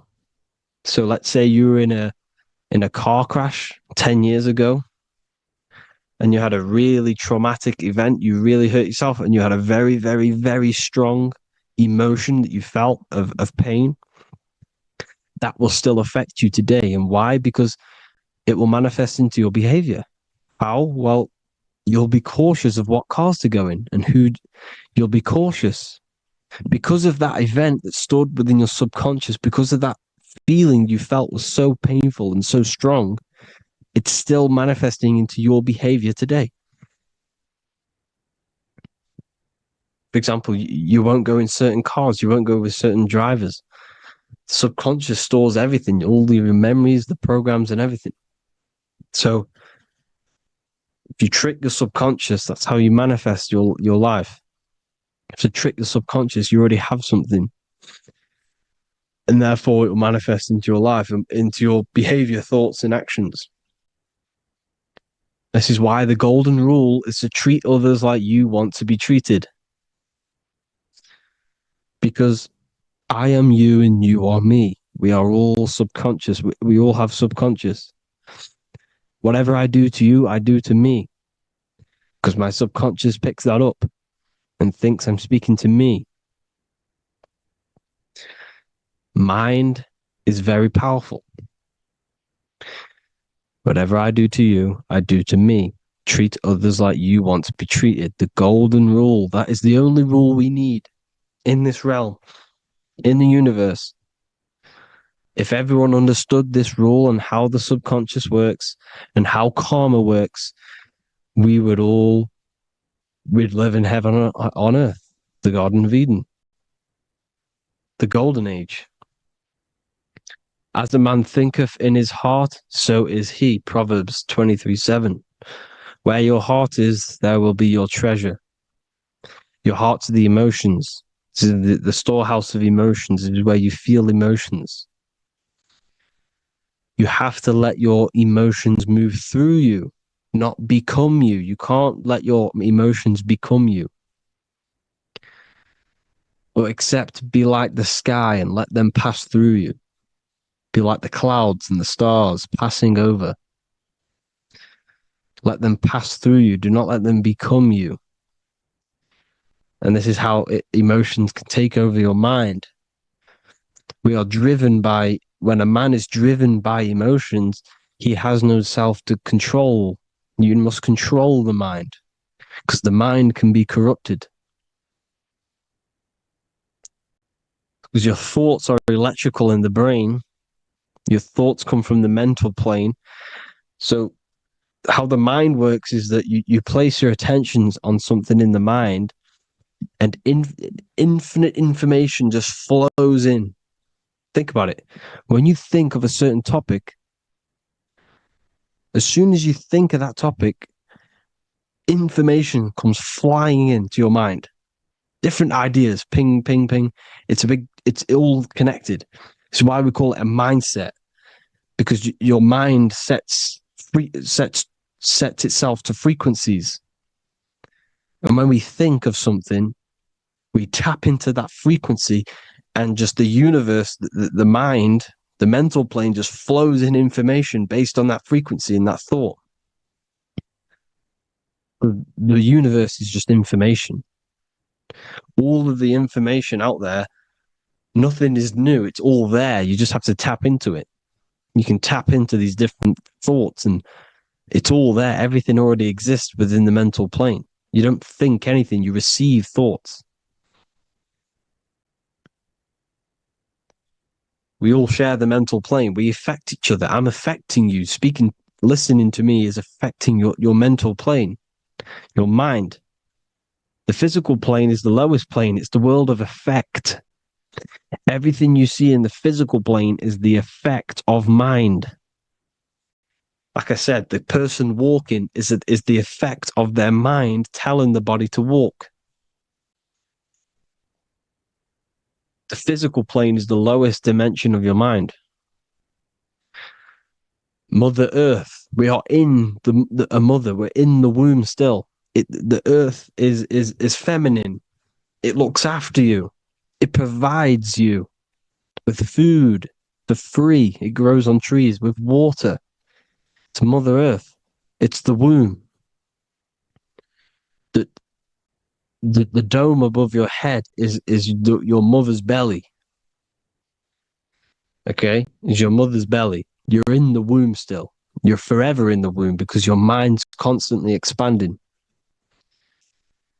Because when the baby's mind figures out that there is a reality outside of its mother, starts to hear the people on outside of its mother, what does it do? It figures a way out of the mother, and it becomes born again in the water, in a hospital, into the other world. It's the same with our minds. When our minds figure out there is other worlds beyond this physical, we explore them. The astral plane, for example. You figure a way out of the body. Because when you're the firmament, look at the word firmament, meant at the end. Firm is firm, something strong, something like a rock is firm. If your mind is firm like a rock, you will be stuck under the firmament. So, for example, people who are very programmed and can't think outside the box, they have a firm mind and they'll be stuck under the firmament because your mind is the only thing that's keeping you under the firmament. It's the only thing. When you're doomed, doom is dome. This is the dome, which is your head. Your head is the dome. Above your head, above the earth is the dome, the ethereal barrier. But that's just an external manifestation of your head. You don't leave the earth, you leave your body to leave the earth, because your body is the earth. It's a dimension within your mind. So when you're doomed, you're domed. Your reality is your level of realization. You realize something, or when you have an idea, the mind, in the EYE or I, same thing, mind, it's all mind. Reality is your level of realization. You realize there's other worlds. That's your reality. Your perception's your reality. Mind in Latin is mens. Jesus was known as the fisher of men, which is the fisher of minds. He was fishing minds worthy of knowing the higher truth, the deeper occult knowledge. Jesus figured out that we are all God. And he got killed for it because in that age they were trying to suppress this information. Jesus figured out he was God because we are all God, every single one of you, and they killed him because we're all mind. We are not the body. We're the invisible intelligence, which is God.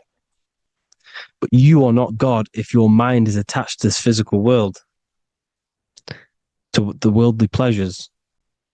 If you master your mind and travel the depths of your mind, that is God. Mental and men. Look at the word mental. It has men in it. Men in the Bible means mind. Here you see the Masonic symbol with the eye, the mind. Looking over, everything is the one. Everything comes from the one. All the lines coming off it, giving its life to all of the life forms. Down here on the bottom, you have duality, black and white. Up here, you have singularity. One and the two. Unification and division. The lower self is divided into the left and the right.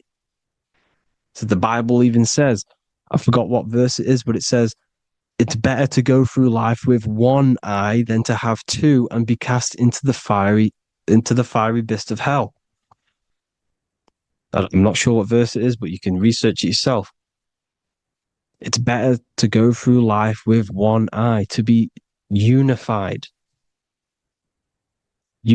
consciousness, dimension. No brainer. No brainer. The language tells you the truth, people. Dimension. The dimensions are in your mind. Entertainment. Entertain the mind. Disappointment. It's all in the mind. Environment. The environment that you are in is a product of your mind. Within, rearranged spells high twin. Within is your mind, and your external world is mirrored from the decisions you make in your mind. Advertisement, commitment, it's all meant, it's all mind. Everything is mind. Everything. So, this is important. The collective thoughts and collective beliefs. The collective, because we all share the mental plane.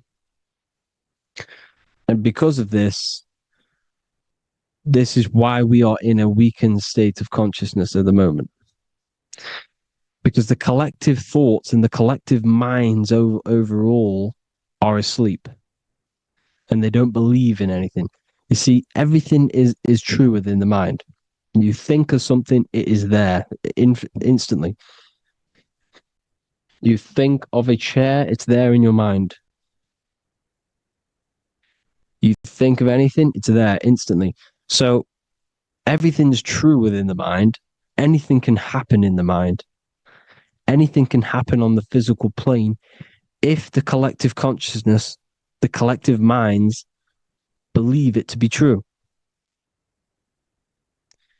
This is why back in the days, in the ancient days, you look at all the old world stuff, you see all this crazy technology, and it's because as a collective, as humanity back then, they believed that they had much more open minds. Therefore, the things manifested in the physical world were a lot more out of the box, so to say, compared to today. For example, magic is not as powerful today because the masses don't believe in it. It's still powerful, don't get me wrong. But if the masses believed, or if everyone knew magic could be real, because it is, anything's real in the mind, it would be a lot more powerful. You see? So and what they're trying to do is create a hive mind worldwide. They're trying to make one religion, an external God. What happens when you worship something external? You give energy to it, because where attention goes, energy flows. Where your mind gives attention to, energy goes there. And when we all believe in external gods and give our worship and our power to these external things, we all give energy to it, which will manifest as a demon in the astral planes. It's a hive mind. They're trying to make a hive mind to summon our energy. Trying to summon our energy. And it through mind, through collective thoughts.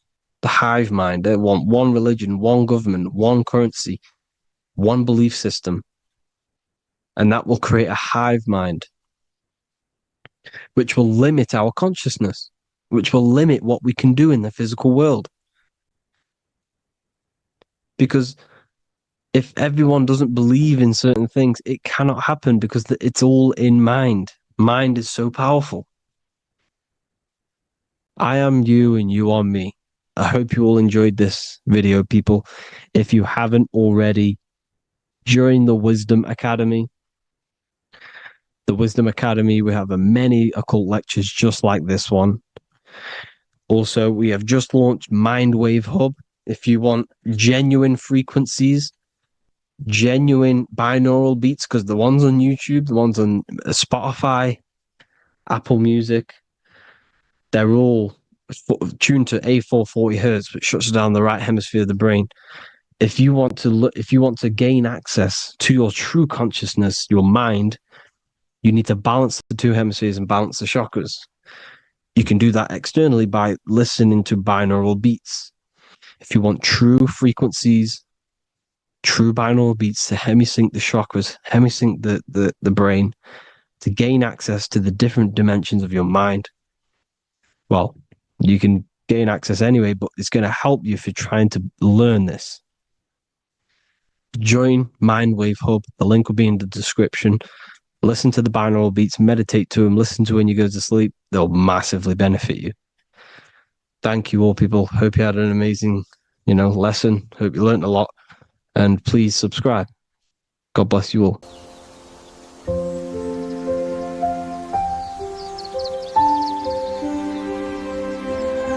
bookofwisdom.com. Visit today.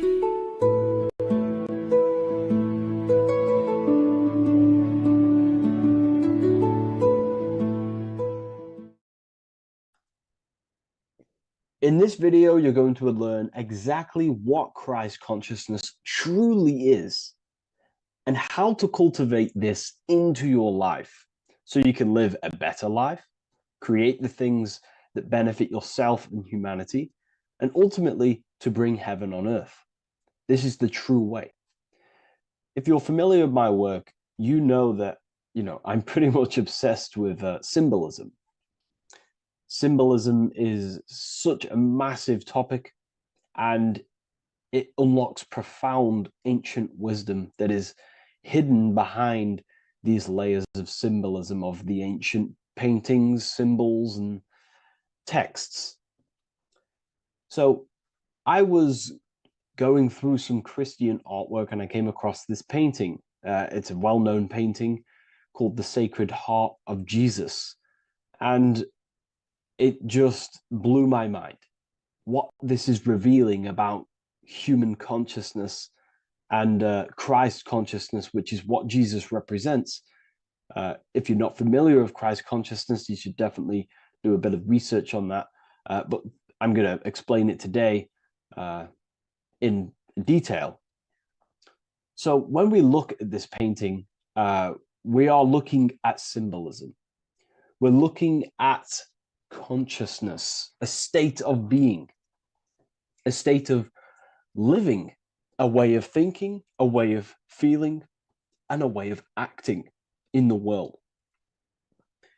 As I've said this many times, we're all creators. We all create and generate reality. And you don't just have your personal reality, you have a collective reality. Your reality is affected by the collective consciousness. Depending on the collective consciousness's understanding of reality will also affect your life. We have a collective life and a collective experience.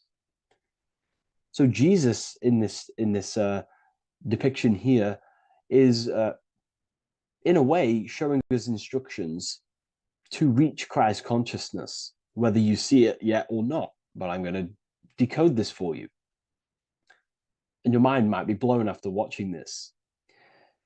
Okay, so so what is the meaning of Christ consciousness? What's the whole purpose of this? Very simple. Like I mentioned before, we have a collective experience on this world. And Christ consciousness is the natural consciousness that we all need to be functioning on to generate peace, love, and unity on the earth in this experience we call life. That's what Christ consciousness truly is. It's a state of being that we need to cultivate within our own self, within myself, others, and everyone in this life and experience, so that we can all live in peace and heaven on earth, what they like to call it, so that we can generate the best experience possible together on this thing we call earth, on this material world, this material dimension. The material dimension is simply just a physical dimension of thought. It's a physical outcome of thought, but that's a whole other lecture. So please leave a like, leave a comment if you have any topics to talk about that you wish for me to cover, and definitely leave a subscribe if you like my content and channel. So to go deeper into this, right, we've explained what Christ consciousness is and what it actually, will do to the earth and what it will do to reality and our collective experience. And it's also representing a profound understanding of self, a deep understanding of the true nature of self, the true source of self, what the self is, pure consciousness, pure God. We are all Jesus. Jesus is you, a physical manifestation of the divine made manifested physically, a physical manifestation of consciousness, okay, of spirit descended into matter. However, Jesus is a symbol that should not be worshipped, but something that we need to cultivate, maybe look up to, and cultivate within our own mind and hearts and actions. So he is someone that we should embody into our own very own being. We need to reach a level of intellect, the mind, a level of emotional understanding, and ultimately this creates Christ consciousness. Okay, and now I know that was very, very vague what I just said, but I'm going to explain it a bit more. I don't want to give it fully away yet because you need some more information, more keys. So let's observe the top end of this painting. Jesus with this circular light emanating around his head is symbolic of the mind, of our thinking aspects of consciousness, the way we generate thoughts, ideas. The mind is also good at also ruling communication. It also rules what we give attention to. Okay, so this is symbolizing the mind of every human being. The mind is a very powerful center of consciousness located in the head, of course. This is why Jesus is the head at the top with the circle around it, representing the mind. Now, to reach Christ consciousness, we need to purify our minds. Purification of the subconscious mind. The subconscious mind is the hidden aspect of our mind with all of our memories, belief systems, and everything we've ever experienced is stored within there. We have traumas there, we have bad belief systems that hold us back. So it's about reprogramming the subconscious and aligning the subconscious with higher consciousness, with higher understanding of self, removing any mental blockages from the mind. Because in today's world, most people's minds, including myself before I, purified myself, and I'm still continually purifying myself. That's not to say I'm perfect, because I'm definitely not. But what I was saying was purifying the mind so we can have a powerful mind. Because, like I was saying, most people's minds are not their own friend. They let their mind control them. They let their thoughts create negative influence on them, negative emotions. They let their mind destroy their confidence, destroy themselves. We do not want a mind like this. We need a mind that is our best friend, that receives powerful thoughts, that gives someone power. We do not want our mind taking away our power. Okay, so in this specific image here of Jesus, this represents a light mind, a powerful mind, enlightenment.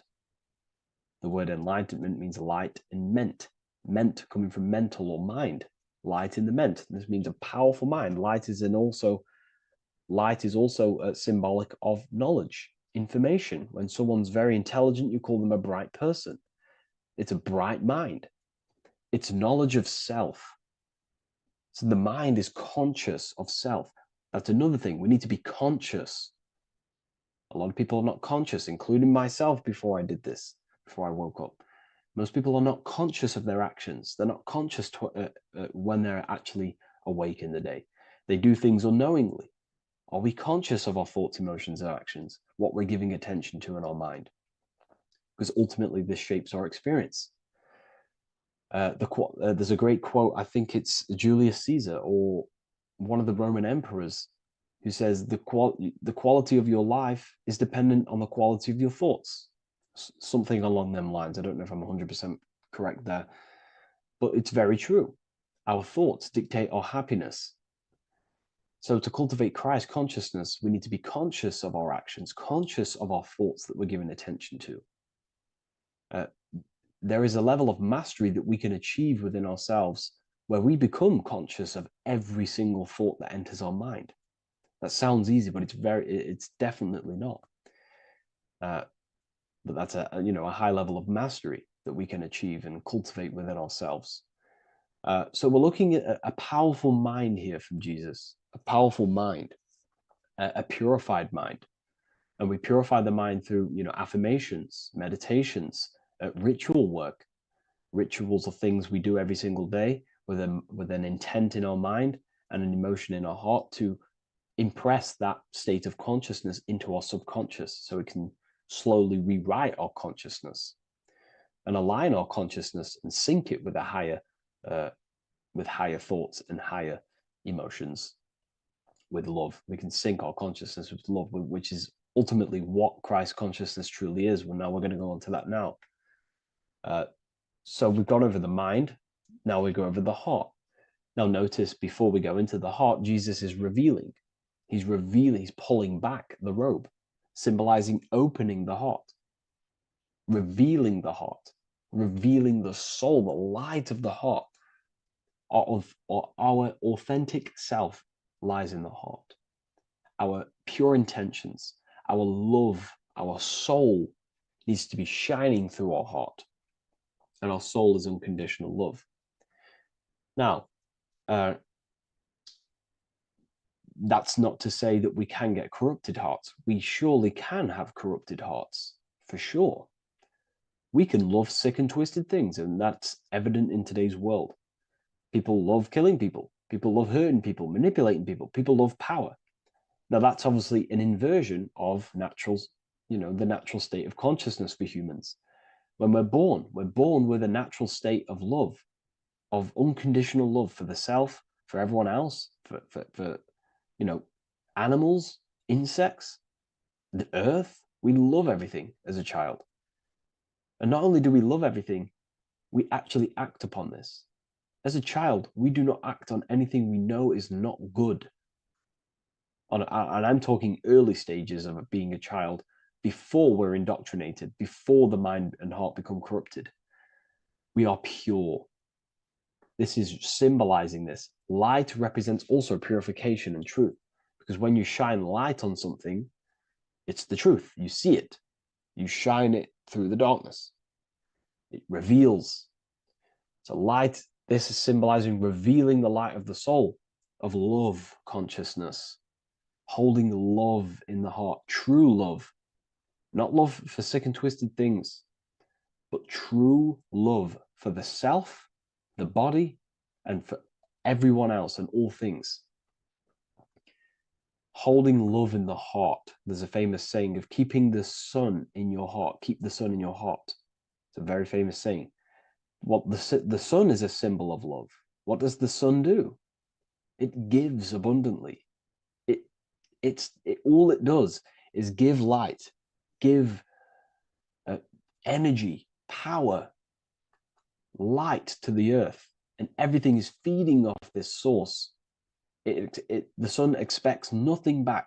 It just abundantly gives. It's a symbol of love. This is the love principle of creation. Now, the heart is also governing our actions.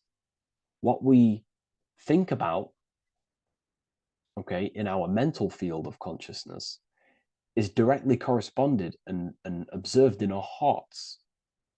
What we think about directly corresponds with what's going on and what we feel in our hearts.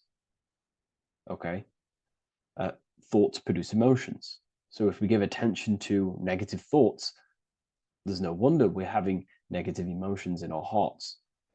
So purification of the mind is also having an effect in purification on the heart.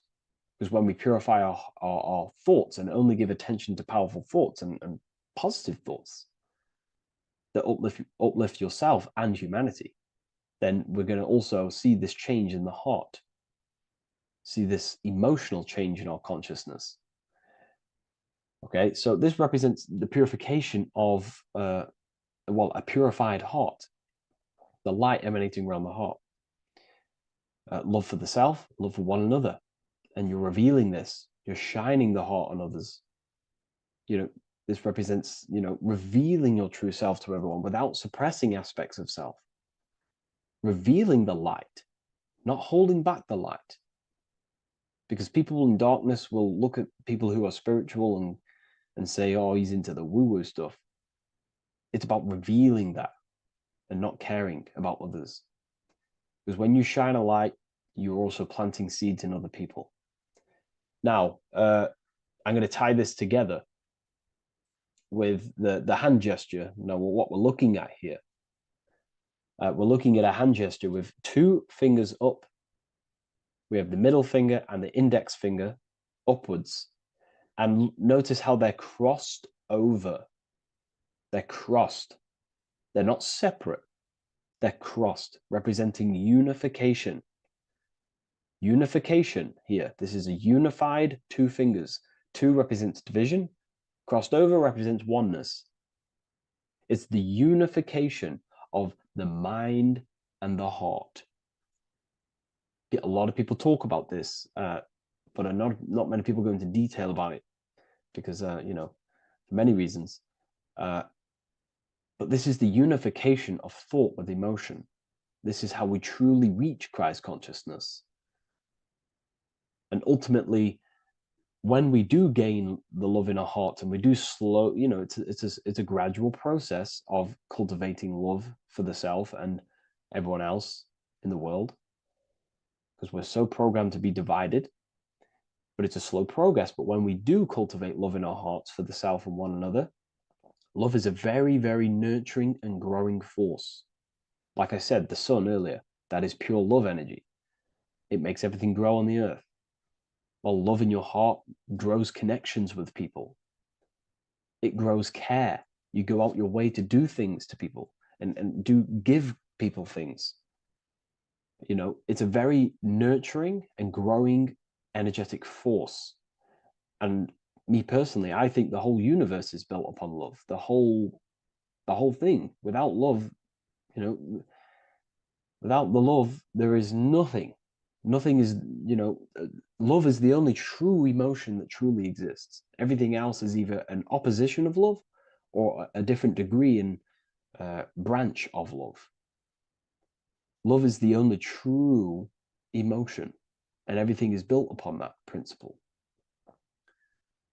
Okay, love is what guides us to a higher consciousness. When we cultivate love in our hearts, we become a vessel for light, more energy, more vibration. Our electromagnetic field expands, or biofield, when we hold love in our hearts. It's a very powerful force. And when we do cultivate a strong spiritual compass within our heart, because that's what our heart truly is, it's a spiritual compass. It tells us, well, it doesn't tell us, it knows what is right at all times. If you think something, your heart tells you whether that is right or that is wrong, whether you should act upon it or whether you should not. The heart knows what's good and evil. No one told you this as a child. As a child, you already knew this. You came into the world, you knew what was right and wrong. You knew it was wrong to hurt people. So this unification that he's doing with his hand symbolizes thinking with the love of the heart, represents thinking with love of the heart, thinking with love of the heart for the self and the collective. Now, ultimately, what this does is give birth to perfect action. Why? Why does this give birth to perfect action? Think about it. Every time you've taken an action, Why did you take the action? You probably, well, you would have thought about it, you had a feeling towards it, a care energy, and you took action. Why do we go to work? We care about paying the bills and staying in our house. We go to work to earn money. We think, we care, we act. Everything you see in front of your reality, on the screen that you're seeing right now, you called your eyes. Everything is in front of you because you care. It's the heart energy that leads the body. Okay? And that's even present in the body. Have a look at the body. We have the head, thought, then emotion, then our feet is at the bottom, and our feet take action. Thought, emotion, action. Thought, emotion, action. So even the body is basically a blueprint of how creation is manifested. So we receive thoughts from the divine planes, from the higher planes of consciousness. We receive them. That's another thing that I missed. If we purify our minds, we're basically attuning our mind to a higher part of the mental plane, and we will receive higher thoughts. We will receive thoughts that are more genius, what we like to call today, or better quality thoughts. We receive good ideas when we attune our mind to a higher consciousness. Okay, so we are like a radio. We receive thoughts based on what our mind is set to. That's why we call it a mindset. So, like I was saying, we receive thoughts through the head. We feel the emotion, then our feet take action. Thought, emotion, action. So the body's a blueprint of creation. It's beautiful when you really notice this. So this unification is about thinking with the love of the heart, which gives birth to perfect action in the world. And this is the state that we need to cultivate within myself and everyone in the world so we can give birth to heaven on earth through action. Because ultimately the world is molded through action, physical action. And them actions are molded from thoughts and emotions. Now,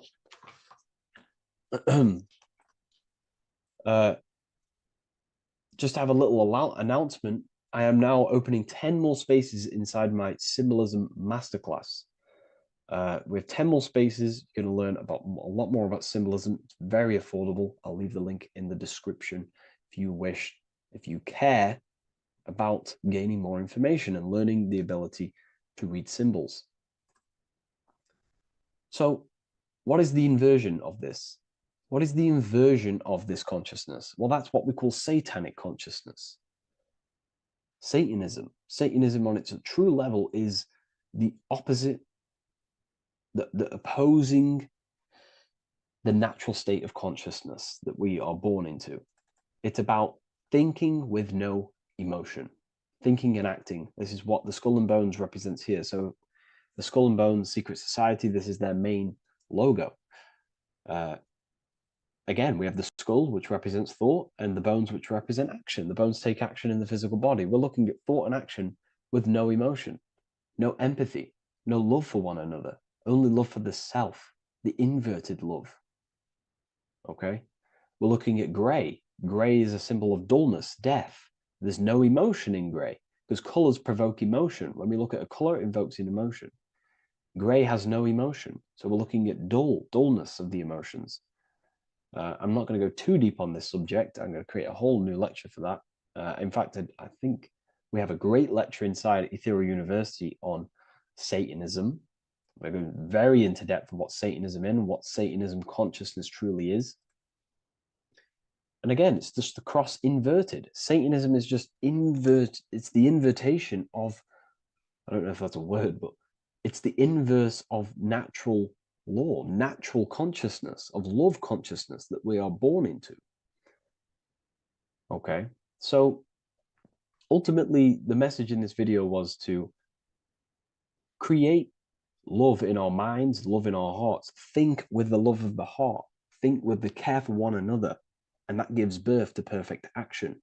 And when we align, when we do truly act out what our heart is telling us, and I know this from first-hand experience. This is what happened to me. I woke up. I started to follow my inner guidance. I always took action on it. I was saying yes to it. every single time. And it led me, this is, I'm getting goosebumps actually saying this. It led me to where I am. Like that action, me saying yes to my heart, to that knowingness of goodness within me, was like a domino effect.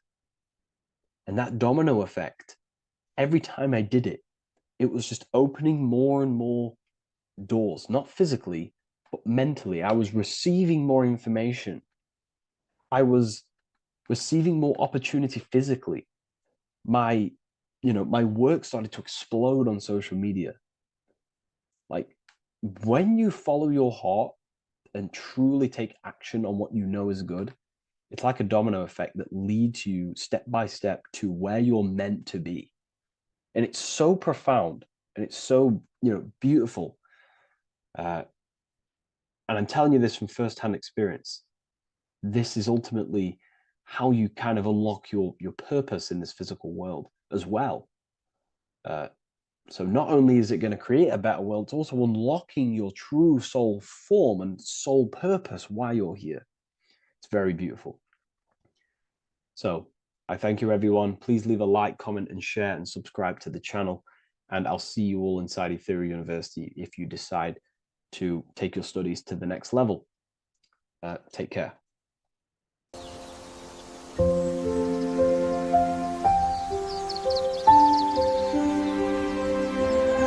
bookofwisdom.com. Visit today.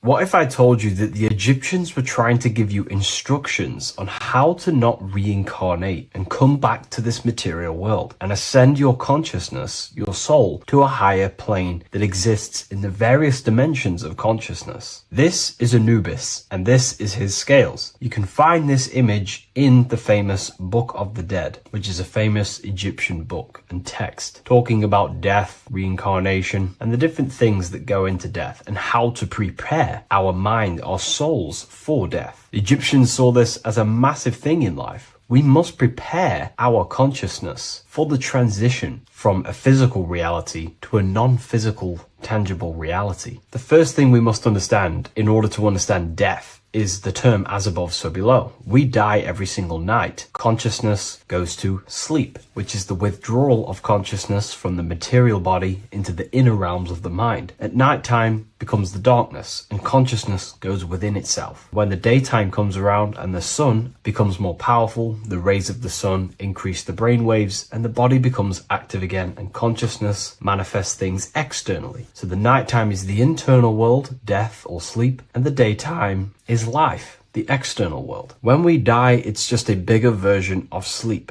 We enter into our inner realms of consciousness. However, this transition needs some preparation. In order to understand the universe, understand what happens after we die, we have to understand that life is mental and the mind is not the brain. The brain is just a physical computer for the mind to operate the physical technology of the physical body. What you are seeing right now in your eyes is a simulation produced by your brain. Light waves entering in your eyes and the visual cortex at the back of the brain producing an image of what you call reality. Therefore, reality is not outside of you, it's a simulation produced by the body. The five senses are just electrical threads of light, all sending information back to your brain, and your brain is interpreting these electrical signals as senses: touch, taste, smell, and hear, and see. So everything you're experiencing right now is a simulation produced by the brain and the nervous system. But you are the observer of that reality, of that simulation produced by the technology of the body. So when you die, the technology,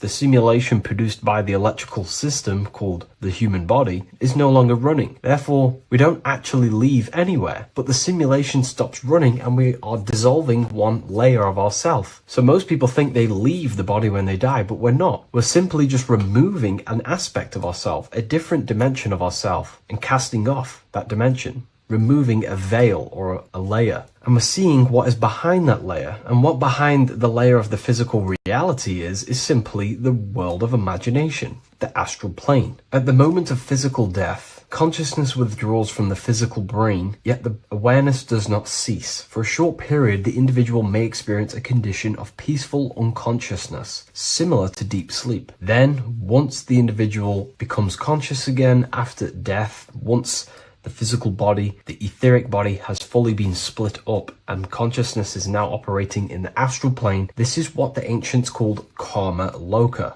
Arthur E. Powell mentions this. C.W. Ledbetter mentions this place as well. Karma Loka is a place in the astral plane. The astral plane is the realm of imagination. It is where the forces of the mind manifest desires as imagination. All of your desires, your desired realities, the screen that you have in your mind, that screen you manifest a visualization on, exists in the dimension of the astral plane. It is a realm made of thoughts. It is an object made of thoughts. If you think of a chair, for example, and imagine that chair in your mind's eye, that screen you are seeing in your mind's eye is a thought animated. That thought is an animated desire, and that exists in the realm of the astral plane, a realm of subtle thought forms. Therefore, the physical world has an exact copy of this world, however, in the astral plane. Just like how if you remember the house that you grew up in as a child, if you could sit down right now, wherever you are, and you can imagine, walk around that house in your mind. You can imagine the layout of the street of the house. So in our minds, we have our own layout and map of our house, but then now connect all of the collective consciousness's minds and memories of places on the earth come together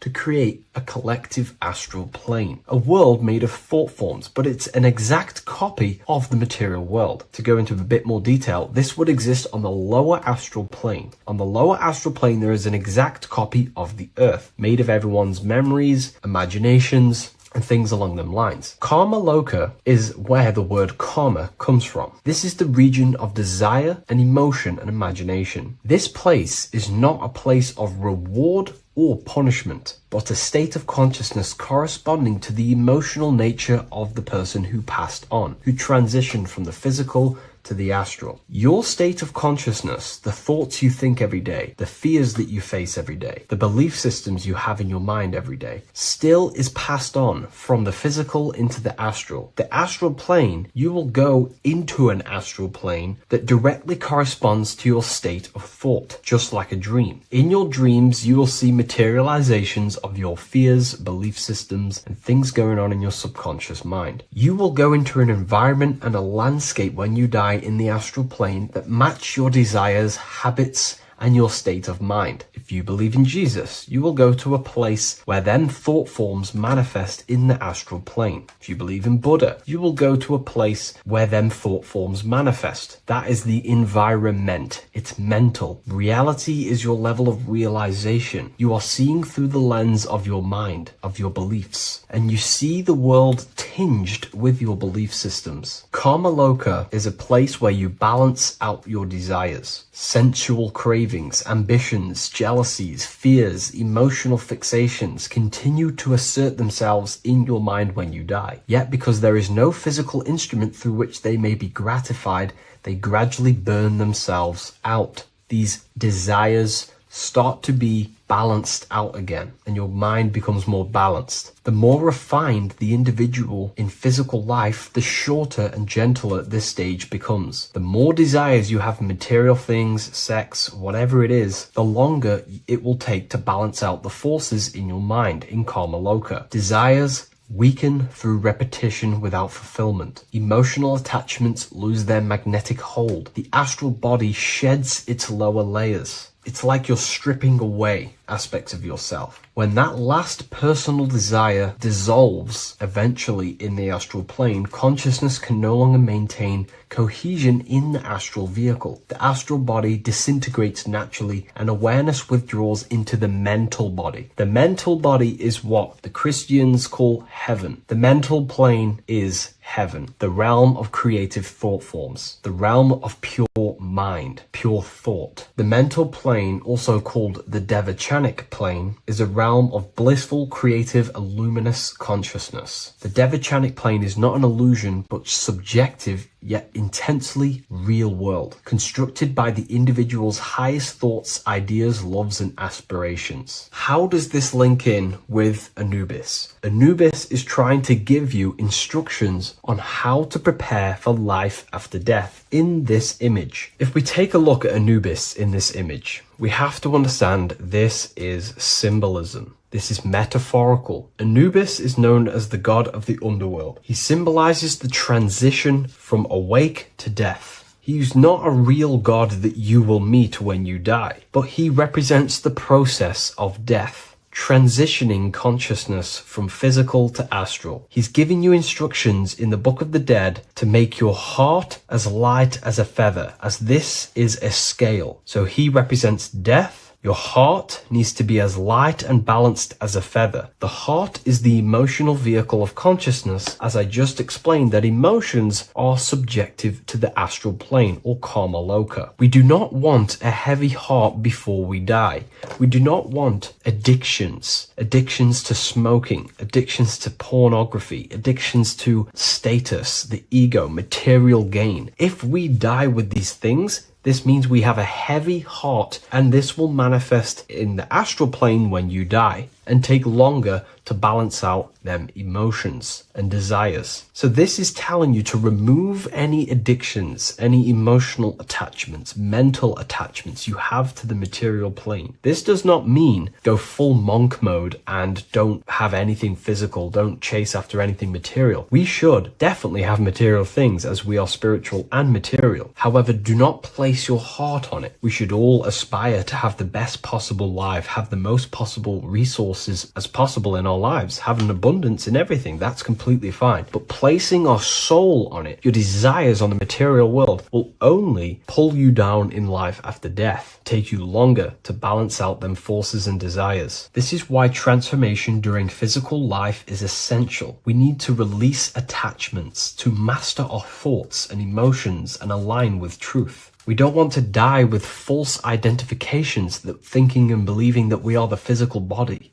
We need to balance out our heart. Yes, have material things. Yes, chase the best possible life for ourselves, but also have connection with the divine and practice detaching from the material world. Maybe even fasting from any addictions that you have, the phone and things along them lines. When this is achieved, when you are fully balanced and have no more addictions and attachments to your mind and consciousness, the scales are balanced. The soul becomes free and rises beyond the lower planes of existence when you die. It transcends the physical body and more than likely enters the mental body. We can't take anything physical after this life. The only thing we can take is spiritual things such as wisdom, understanding, and connection. We can only take internal things. So we have to master our internal world before we pass on to a world where we cannot fulfill our physical desires. Now, this is kind of what heaven and hell is. There is a hell realm in the astral plane. If you desire horrible things, you desire to kill people, or you desire to do horrible things, then you will manifest in a place where that is taking place, with people, with entities that assimilate with that vibration. You might have to watch this video a few times to get a full understanding of this, but Anubis is trying to teach you, make your desires as light as a feather, purify your heart, purify your soul, and place your heart on the spiritual things, knowledge, information, connection, thought. Because if you desire material things, then you will more than likely desire to manifest yourself back into the material world and reincarnate. If you've read the Book of Symbolism, you already know this information. You can now find this book in the description of this video. Please leave a like, comment, and subscribe to the channel if you like this information. And we also have the Book of Symbolism available on Amazon.com now. Take care, everyone. I'll see you in the next video. The Freemasonic square and compass is not just a symbol that represents Freemasonry, a lodge, or a secret society. It is a symbol of gaining your own personal power. Now, in this video, I'm going to be breaking down this symbol in the most detail I can possibly go into. Most people live in a state of illusion. They live their life impulsively, acting based on their five senses, tasting, they want to feel a certain thing like an orgasm, or they're basically just slaves to external things and their five senses, which leads to a very dark path where you'll never actually become a conscious creator and you'll never actually be internally happy. The Freemasonic square and compass reveals some deep wisdom about this. Now let me break this down. If you want to gain your personal power, listen up. The Freemasonic square and compass is a compass which is used to create circles. Now, if you notice something about the circle, they have no beginning, no end. You can't tell where it begins and ends. It's eternal, which means this represents consciousness. Now, if you don't know what consciousness is, if you close your eyes, you have an internal world. You have thoughts, emotion, visualization. This is all consciousness, spiritual. Then we have the square. The square creates squares or lines, which represents matter. It has a beginning and an end. You can quite see where the beginning of the end is, right? So we can even link this to Leonardo da Vinci, the Vitruvian Man. We see the man in the square with the circle. The circle is the eternal consciousness, and the man is the square, limited to the physical world. But consciousness is not limited. That's why it's outside the square. This is eternal. The body is mortal. The body will die. Consciousness will never die. If we look even closer at the symbol, we notice in this particular symbol, we have the compass overlapping the square. This is very, very symbolic. This represents spirit over matter, also known as mind over matter, consciousness over matter, the circle over the square. Like I mentioned earlier, most people are slaves to their senses. They go through their day and all they do is chase validation and feelings. They eat all day to feel good, which means they're a slave to their taste. They're slaves to their feeling. They masturbate, which means they're a slave to orgasms and external things. They're literally being governed by the external world controlling their internal world. They're literally living life on autopilot. And don't get me wrong, I was guilty of this too. We're all guilty of this when we join this world because we're not taught this sacred knowledge. Until you actually stop and recognize this, you'll be living life on autopilot, literally not even living. You'll be running off subconscious programs, seeking external validation and being ruled by these five senses. The square underneath the compass represents consciousness on top of matter, which means the internal world is controlling the external world. It is the mind controlling matter and not matter manipulating the mind. In the occult and esoteric world, it's very important that you are conscious of every action that you are taking in your day-to-day life. Never act subconsciously. Always be conscious. What are you thinking? What are you acting? What are you giving your attention? All of this is contributing towards creating because you are a creator. Consciousness is a creative force. You need to make sure that the compass is on top of the square, that your inner world is controlling the outer world and not the outer world controlling the inner. As I've mentioned in many videos before, the internal world of consciousness is what's producing the external world. Your life is just a result of every thought and emotion that you felt in the past. Everything you own, everything you possess, your friends are all reflections of your consciousness. They're all reflections of what you are thinking about. When you change your thinking, your external world starts to rearrange itself. On a basic level, this symbol represents the combination of spirit and matter. You are a spiritual being and a material being. You are heaven, the sky, and earth, the ground. You are heaven and earth, spirit and matter infused into one. You are a bridge between the divine and the earthly worlds. And you can bring down these higher realms of consciousness, thought, imagination, and emotions into a physical, tangible reality. To do this consciously, we need to make sure the external world is not manipulating the inner world.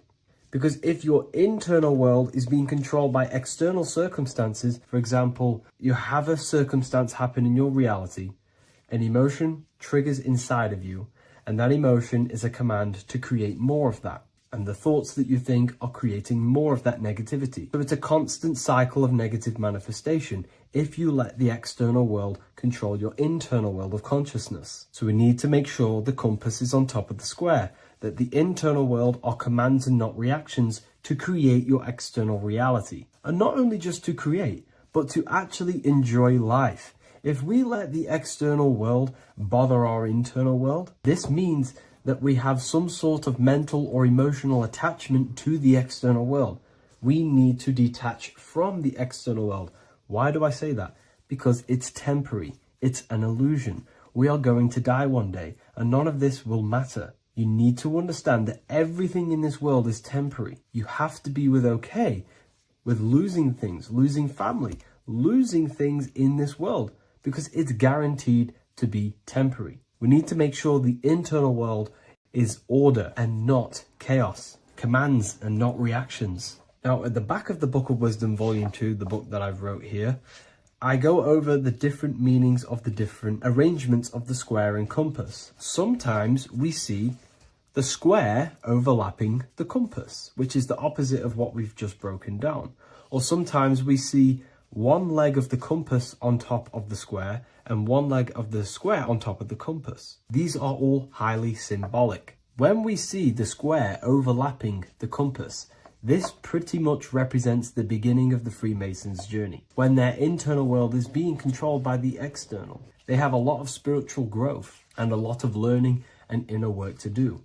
Now, when we see half and half, one leg of the square on top and one leg of the compass on top, this represents the Masons' gradual emergence from the material realm into the spiritual. This interplay of symbols reflects the process of gaining greater light and knowledge as the Masons ascend from material concerns towards spiritual enlightenment. And of course, we've just broken down what this means. This represents spirit over matter. They're not chasing external physical things anymore. They're actually chasing and gaining validation and happiness from spiritual growth, more knowledge and deeper understanding of consciousness and themselves. Most people chase external material things, which actually don't make you happy in the long run. You could be given £1 million today. In a week's time, you would be back to the same original state of consciousness and actually chasing more and more millions of pounds. It's because nothing physical in this tangible world will ever satisfy your internal world of consciousness. So through spiritual growth, we can actually become happy and seek higher understanding, higher consciousness, which actually satisfies us eternally. So when we see the compass on top of the square, it symbolizes the triumph of spirit over matter. This arrangement not only signifies the mastery of spirit over the material realm, but also represents the resurrection, ascent, and dominion of spiritual principles over all earthly conditions. It's all about gaining personal power and spiritual growth. It's all about spiritual evolution, going from matter to spirit.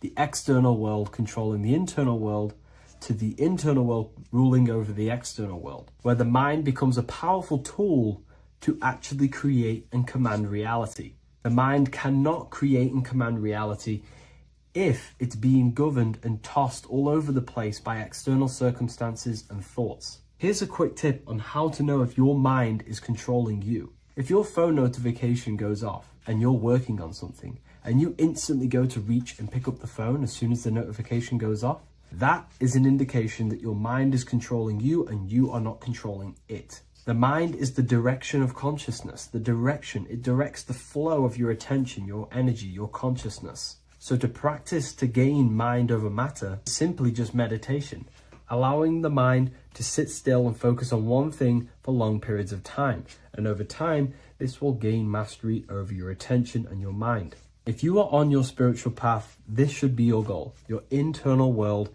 becoming the master. The mind becoming a vessel for you and not a vessel controlling you. It needs to become a command center and not a reaction. Please like, share this with a friend, and subscribe to the channel if you're new. Leave a link in the description for the Book of Wisdom Volume 2.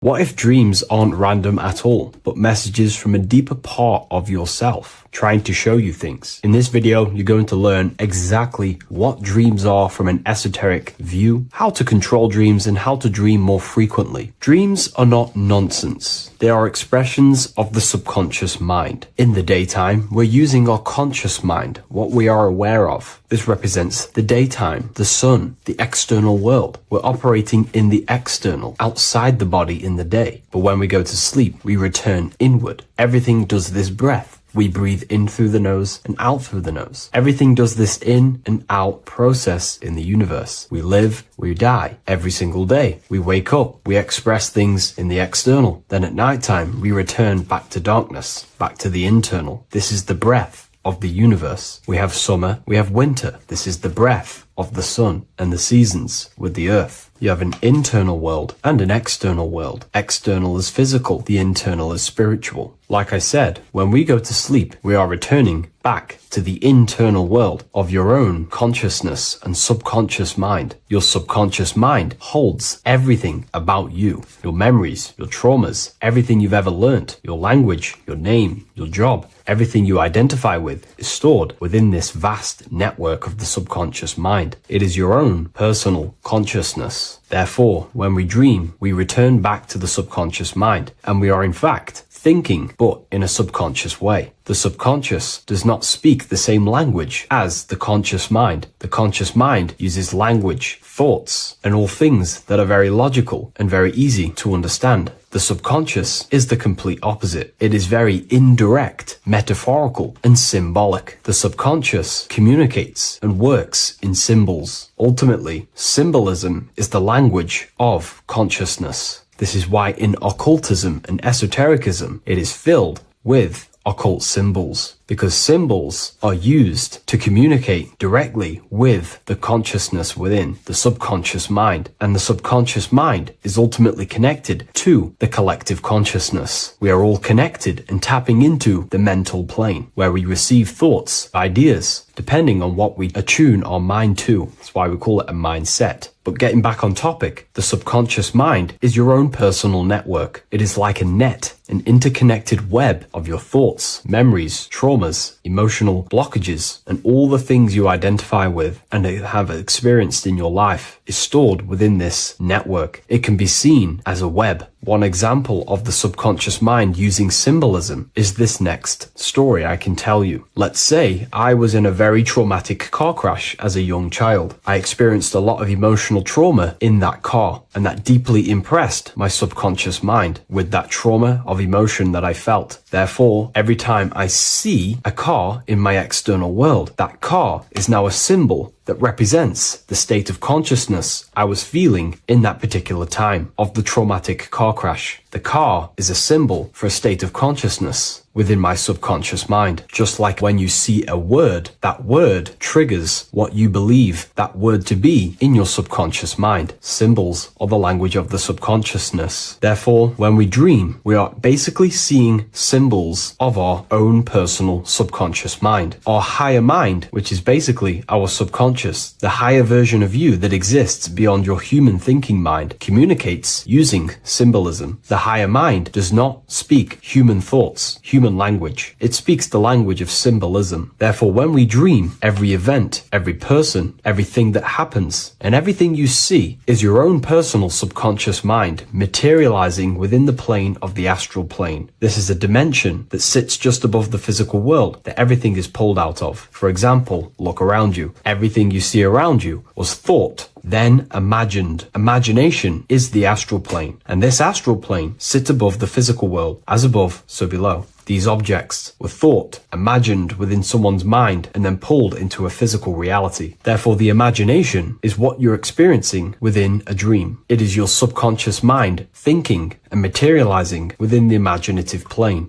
For example, let's say you are a Christian, you believe in Jesus your whole life, you have lots of emotion towards Jesus. This deeply impresses your subconscious mind. You believe in him so much, you go to sleep, you have a dream that you meet Jesus. You did not meet directly with Jesus. You met with your own belief. It was your own belief materializing within the imaginative plane and revealing itself to you. Dreams are materializations of your memories, your subconscious beliefs, traumas, and anything that could be inside the subconscious mind. It is your subconsciousness revealing itself to you in a material form. Let's say you have a nightmare. There is a big dark figure chasing you and you are running away in fear, away from this dark figure chasing you. That dark figure is not an external entity. It is not a spirit or a jinn or a demon. It is in fact an aspect of your own mind. It is a symbol that represents maybe a fear, a trauma, or something you are running away from internally inside your subconscious mind. Something that you are not addressing, but something that is fearful, something that can be controlling you on a subconscious level. Let's say you have a fear to address something in your personal life. You want to address someone who is getting on your nerves at work. You continuously put this off and you fear doing that situation. Over a long period of time, this can slowly control you subconsciously. You start to avoid the person, avoid any contact. It is subconsciously controlling you. This is not the best example, but you can see what I mean. Hidden fears and traumas in the subconscious mind can subconsciously control your actions and ultimately lead you to low states of consciousness, keep you from reaching your higher potential, and ultimately create blockages within your own consciousness. That figure in the dream is a materialization of something that you are fearing and running away from and not addressing. This is why people always have dreams of traumas that they have experienced as a child or when they were younger, or maybe from a year ago or two. It's because that emotion is deeply impressed in the subconscious, and the subconscious is always trying to reveal things to you, communicate to you that you need to change, purify, and maybe heal within your own consciousness. This is how the higher self communicates to you, through the language of symbolism. Once you understand this, dreams can become a very powerful tool, not just entertainment at nighttime. Your consciousness never rests. Your consciousness is eternal. It is the very spark of the divine. Your body needs rest. Your consciousness is not physical. It does not need rest. So this is a way you can identify what your dreams are trying to show you is by writing them down. A dream journal. Every single dream that you have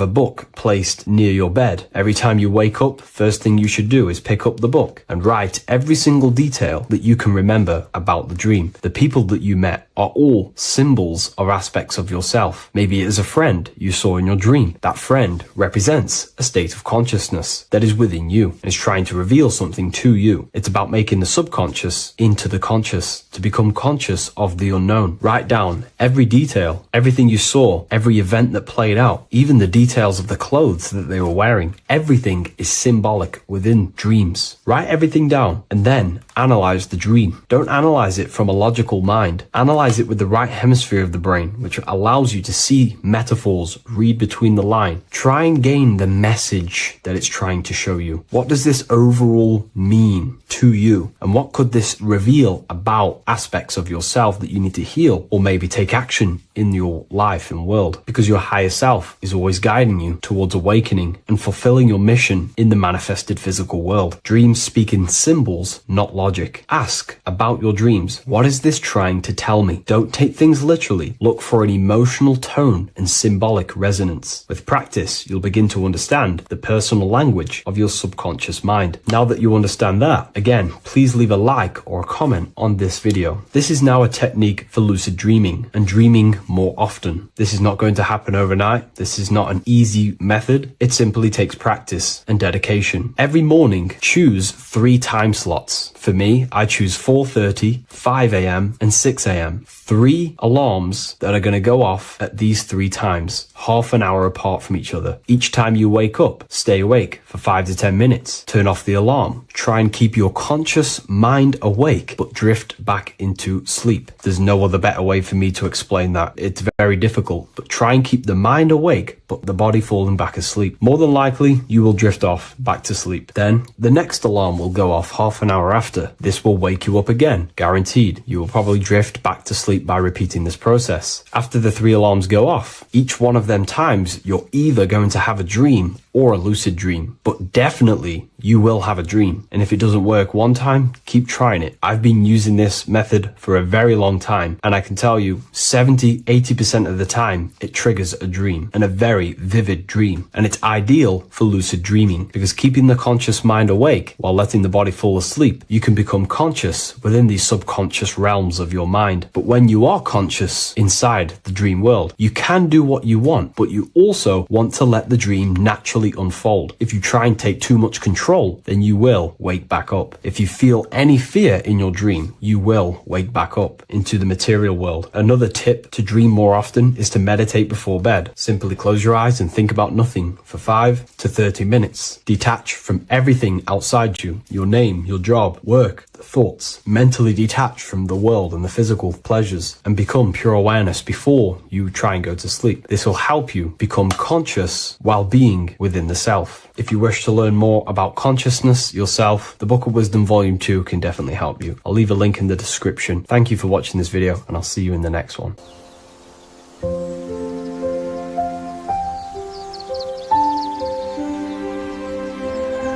bookofwisdom.com. Visit today.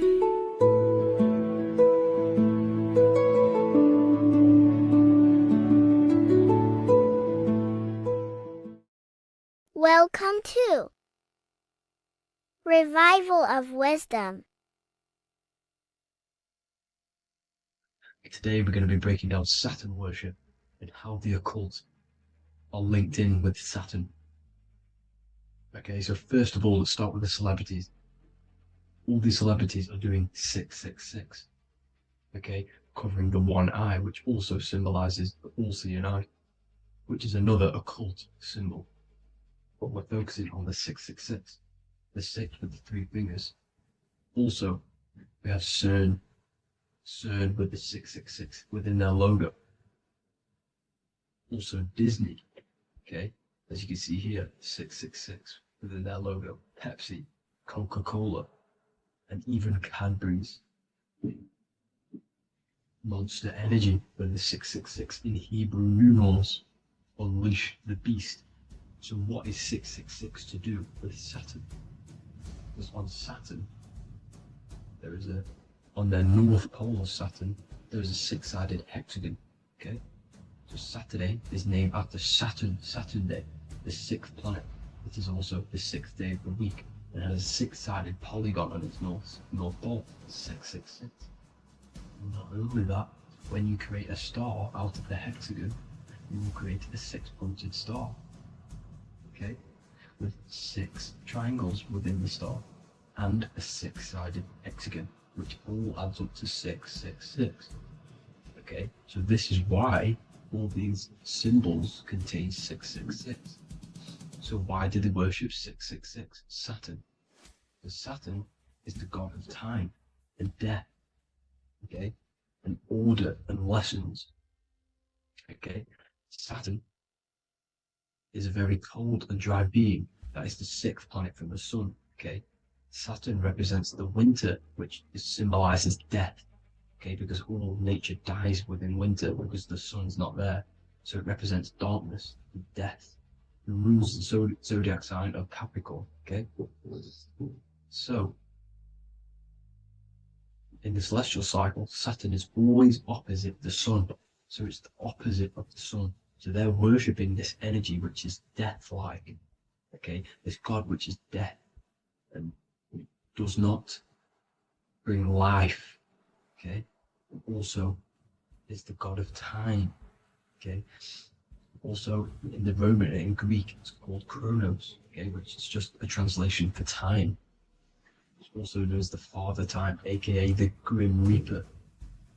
Okay, the Grim Reaper. Keep that in mind. We'll come back to this. Here are some more logos with Saturn. Okay, NAC, Internet, Wi-Fi. Okay, all these occult logos all worship Saturn. They are a satanic occult. They worship this death god, this evil god. Okay, this is where the cube now comes in. Okay, because what colour is associated with Saturn? A black because it's the absence of light. It's opposite the sun. So black is this the color associated with Saturn. Each planet has its own color associated with it. Okay, so when you make the cube, okay, as you can see here, the cube out of the polygon, it creates what? A black cube. Okay, and the Kabbalah, okay, Kabbalah means cube, Allah means the God, the cube God. These religions are secretly worshipping this cube God, the God of death, Saturn, Satan. It's the same entity behind it all. Okay, so also we have these black cubes in Australia, Denmark, all around the world, these black cubes, because this occult is worldwide. Saturn, Satan taking over this realm. Okay, also with this black cube, they walk around it like the rings of Saturn. It's around the black cube of Saturn with the rings, they walk around in circles. What are circles? Cycles. What is a cycle? Time. The time god. This is why it has a ring around it, because it represents time, cycles. Okay? And this is another depiction of Saturn, always depicted with this Reaper staff. Okay? Keep in mind this staff, just like we associated it, aka the Grim Reaper. The Grim Reaper also wears a black robe, representing Saturn with the same staff. Can you see it? This is where it comes in. Okay? The same thing, look, the same staff with the black robe. Black representing Saturn, the god of death. Okay, the Grim Reaper, Satan. Okay. Also, when you graduate from university, what do? You wear a cube on your head, a black cube with a black robe. This is Saturn worship. See, this is how Saturn, Satan, has tricked the world into worshipping him, not God, the sun, which represents God. So what is a corona? Because a corona is a crown, a circle, okay? A set of concentric circles of light seen around a luminous body. So Saturn. So this is why they used to worship Saturn by wearing crowns in ancient days. And we still do to this day. The king or queen has a crown, a corona. Also, corona, the drink. Corona adds up to 666, just like Saturn is 666. But like you see in the corona, you see the staff. You see this staff, just like the staff of Saturn, the Saturn god, like the Grim Reaper, with the black robe and the staff, just like the Saturn god. What is the Grim Reaper? It's a killer, it represents death, just like Saturn, the god of death and time. So all these occults and secret societies all worship the 666 god, which is Saturn, Satan. All of our energy is being put into Saturn. Okay, and Saturn, Satan, is harnessing all of this energy. So gradually, this is what the mark of the beast is. Like it says in the Bible, the mark of the beast, or the name of the beast. Here is wisdom, let it know that you have to understand and count the number of the beast, for it is 6. It is the number 6 of a man, and is 600, 6, 666. So this is what the mark of the beast is. They are going to eventually put green chips, just like Neuralink, which is what Elon Musk is pushing. Okay, so this chip is the mark of the beast, and it's going to be implanted to our hands or brains. Okay, and they will manipulate our consciousness, and it will manipulate our DNA, and it will directly connect us to AI, and AI is linked in with Saturn, Satan, as the demons and the people who rule this world are in love with AI. They want to connect humans to AI. And this will control our consciousness completely and give all of our energy back to Saturn, Satan, this deity that they all worship. Just like when you get married, you wear a wedding ring, the rings of Saturn, over the finger, which represents the sun. So you're basically seeing Saturn over the sun. The sun is the son of God. It represents the sun, represents God. So you're putting Saturn over the sun. So thank you guys all for tuning in. I'm going to leave you guys here. Please leave a like, comment some topics that you want me to talk about. And please subscribe for more amazing content. God bless.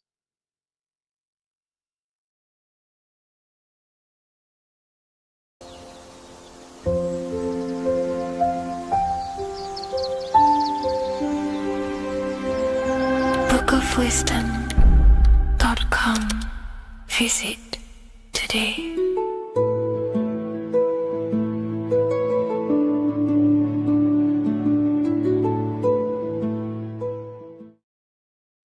There's an ancient symbol hidden in plain sight, one that holds the key to transformation, power, and unlocking your true potential. It's been used for centuries by mystics, rulers, and even modern science, but almost no one understands its true meaning. Once you do, it will change the way you see yourself and the world forever. Stay with me, because this could be the key to your own awakening. The symbol of the snake, or the serpent, is a very powerful symbol that refers to something within you, that we all are on this journey. So first of all, we see this symbol in ancient Egypt on the top of the pharaoh's head. We also see this with Buddha, with the snake on top of the Buddha's head and below. We also see this in Rome, with the Roman god Mercury holding the staff with the snake. We see this in Adam and Eve's story with the snake tempting Eve. We even see this today on the medical facility. What does this mean? Why is this symbol being used for thousands and thousands and thousands of years? It has a very deep esoteric meaning. We see this in the Caduceus staff, and we even see the snake representing the Kundalini. What does the snake actually mean? A lot of people think it represents the Kundalini, which it does. However, there's a deeper interpretation of this symbol, and it goes very far beneath the surface of what the snake actually represents. Okay? So first of all, when looking at symbols, we need to observe what the snake does in nature. The serpent sheds its skin. The serpent shedding its skin is a sacred symbol of an inner transformation. It transforms from its old self to a new self. It sheds layers of itself. As the snake discards its old exterior, it mirrors our own journey of realizing outdated beliefs and patterns, paving the way for a renewed, authentic self on the esoteric path of awakening. Essentially, it represents transformation, but not transformation of our physical bodies, transformation of our inner world. Now, this is where things get a little bit tricky and you may become a little bit confused, but I'm going to make this very clear for you.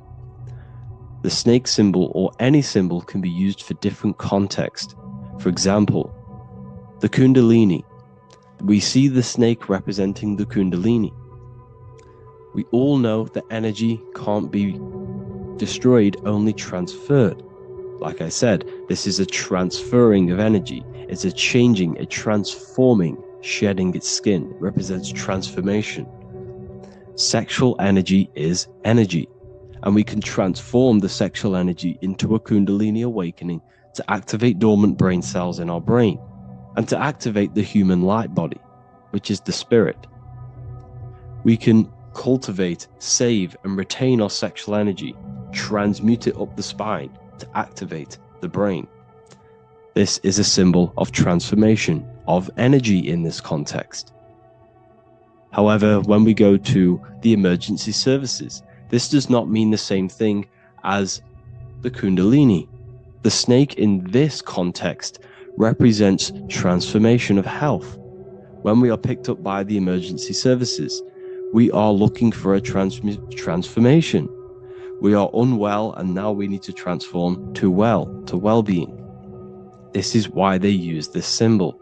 It represents transformation, especially with the pole and the snake climbing. It's climbing, it's transforming from the bottom to the top, shedding its skin, shedding old layers, transformation. We see this in the Bible with the snake tempting Eve to eat the apple of the tree of knowledge of good and evil. Well, what does this mean? Where's the transformation in this? Well, this is a very hidden one. The transformation takes place in Adam and Eve's consciousness and their mind. They go from a pure, whole state of consciousness, from being tempted by the snake, and they eat it and they transform into knowing the good and evil, into the dualistic ways of thinking and the dualistic meaning of this world. Let me rephrase that. They understand the dualism of this world, and they now understand the two good and bad ways of thinking. They know the knowledge of good and evil, of duality. They shifted from a whole state of consciousness into their consciousness being split into good and evil. This represents the journey of every single soul that incarnates into this world, including yourself. When you were a child, you were whole. You had no understanding of good and evil. But as you grew older, you eaten the fruit. You grew to understand the knowledge of good and evil. Your consciousness split from a whole into a separate and divided way of thinking and divided understanding of the world. We suppressed aspects of ourselves to fit in with society norms. And we just limited ourselves with limiting belief systems. We knew the knowledge of good and evil. Our consciousness split from a whole state. This is what Adam and Eve is symbolic of. We see this with the Roman god Mercury, with the snake. Mercury represents intellect, communication. He's always flying in the air, which represents the air, the mind, the intellect. He's holding the snake to represent transformation of the mind. This is what we call mental alchemy, turning base metals into gold, turning the unenlightened aspects of our mind into enlightened ones, turning our negativity into power and control. We see this with Buddha, and Buddha is all to do with transformation of the inner world, transformation of the mind and the soul and the emotions. And it also represents the Kundalini. We see this in ancient Egypt. We always see the snake on the head, representing the place where the third eye is, representing the intellect or the mind, the mind's eye, the third eye, whatever you want to call it. This is the place of the invisible intelligence within us. This is our mind or intellect. And this is the transmutation of the mind. This is why the snake is on the head, representing the transformation of the mind, going from the unenlightened into the enlightened, going from the uncontrolled to the controlled mind, so that we can control the very fabric of reality. I've kind of just given that away. Why is this important? Humans are creators. We're the architects of creation, endowed with the divine power to channel the fourth dimension, which is the imagination, into reality. Each thought and intention is a seed. When nurtured with focus and clarity, transforms the unseen into the tangible experience. This creative process bridges the gap between the ethereal and the material. Humans are creators. It's impossible for you not to create. Whether you're doing this consciously or subconsciously, you've been creating your whole life, turning non-physical thought into physical reality. We are creators. However, the mind cannot create in a state of chaos. The mind cannot create with limiting beliefs. The mind cannot create with thoughts that come and destruct our minds. The mind cannot create consciously and effectively if there are impulses within our mind, and we have no control over the mind. So this is where self-transformation comes from within. This is where the snake comes in. The snake represents the transmutation of our mind from the uncontrolled to the controlled. In this context of the Egyptians with the snake on their head. It's all to do with mental alchemy. In the occult tradition, the mind is seen as a delicate instrument that demands constant vigilance. Left unchecked, it reverts to archaic and destructive thinking patterns. Like a finely honed blade, it must be continually sharpened through discipline and self-refinement. In this unending process of unveiling and mastery, we learn to shape reality, harnessing the power of our thoughts to manifest the highest potential. It's all to do with mental alchemy, and this is how the snake is connected to you. And what the snake represents to you, it represents the transmutation, the changing of ourselves, of our consciousness, so we can gain control in this 3D world. If we lack control, then we'll constantly be manifesting chaos. Now, there are 3 ways that we can transform our world, and we can slowly transform our mind. Now, this is not an overnight process. It takes periods of time of purification. And number 1 is affirmation. Let's say we have this dirty cup of water, and we have a tap of water. And in this tap, it's pouring in more water, clear water. Over time, if I keep pouring clear water into this cup, it's going to slowly purify this cup. And then in the end, it will look like the cup on the right. It's the same with your mind. The cup represents the limiting beliefs, the negative thoughts, the negative mind, the uncontrolled mind.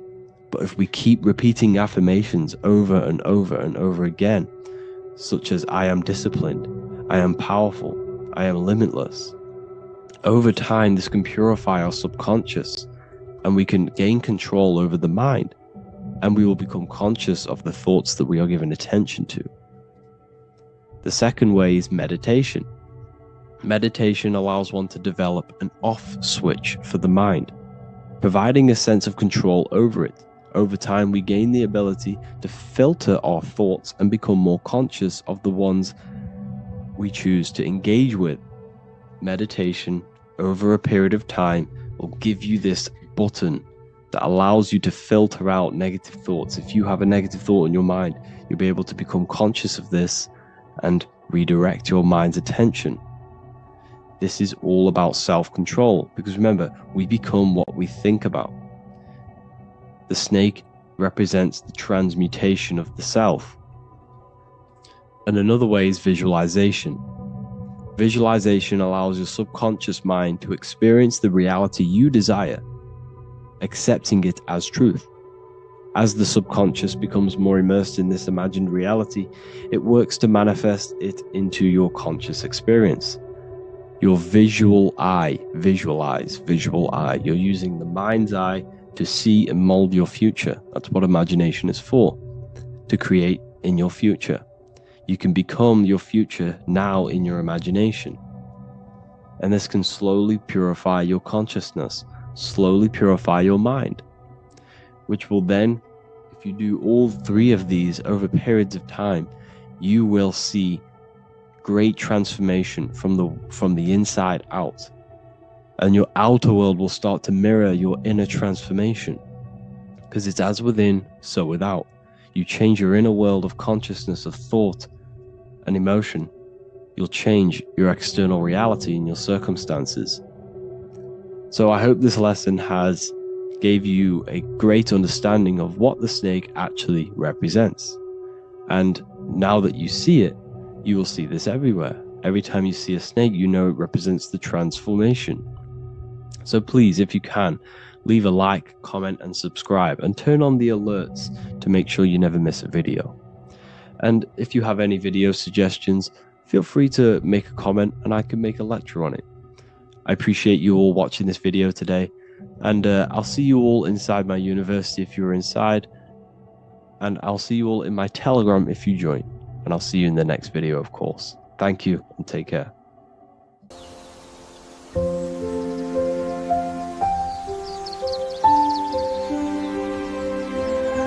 bookofwisdom.com. Visit today.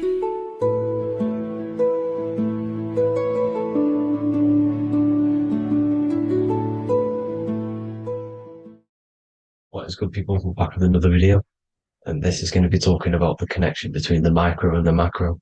You know, you are the universe, everything is inside of you.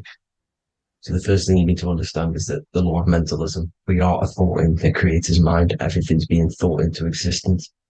We have a spark of this mind, this same mind of the creator. And everything is a state of mind. Particles or atoms, whatever you want to call them, are a mental thing. They're a product of the mind. Everything's thought into existence.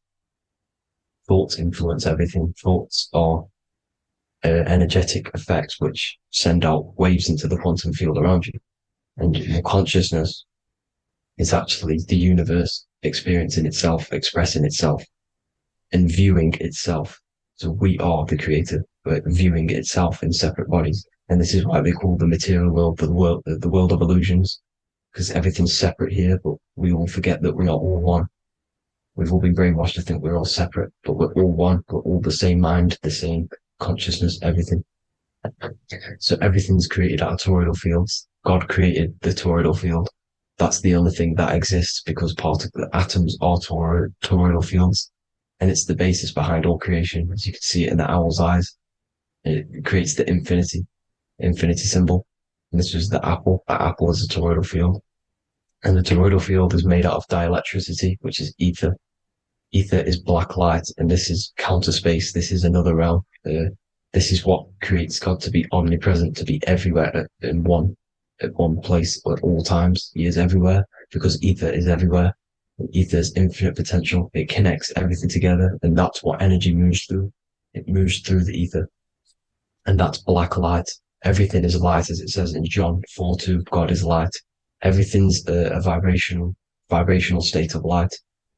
So the torus field is made out of dielectricity, ether, black light, magnetism, which is white light, which is the center of the toroidal field. And magnetism radiates, it has no vibration.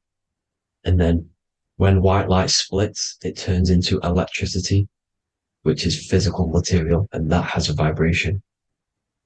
This is the Holy Trinity, the sun, the moon, and Saturn. Saturn, the god of materialism. If you've watched my videos on Saturn, you know that Saturn is crystallizing everything into physical matter. And that's why his old name was El. The ancients called him El. And this is why we get L electricity. This is where L electricity comes from. Because L electricity is only a product of the physical world, which is redshift, blueshift, Adam and Eve. And this is what creates the redshift, blueshift is what is a product of magnetism. When magnetism, white light splits. And this gives us vibration.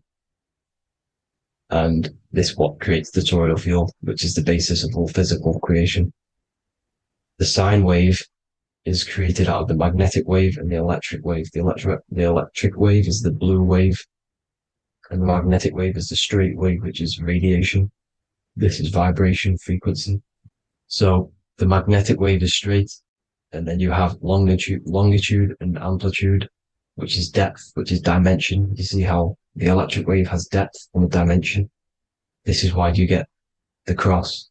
This is the cross of Earth. This is the symbol of Earth, of bondage, of physical matter, because it consists of magnetic wave and depth, which is electric wave. And this is where you get the sun cross or the earth cross, whatever you want to call it. It's the cross of physical matter, and the ancients knew this. This is why they used that symbol.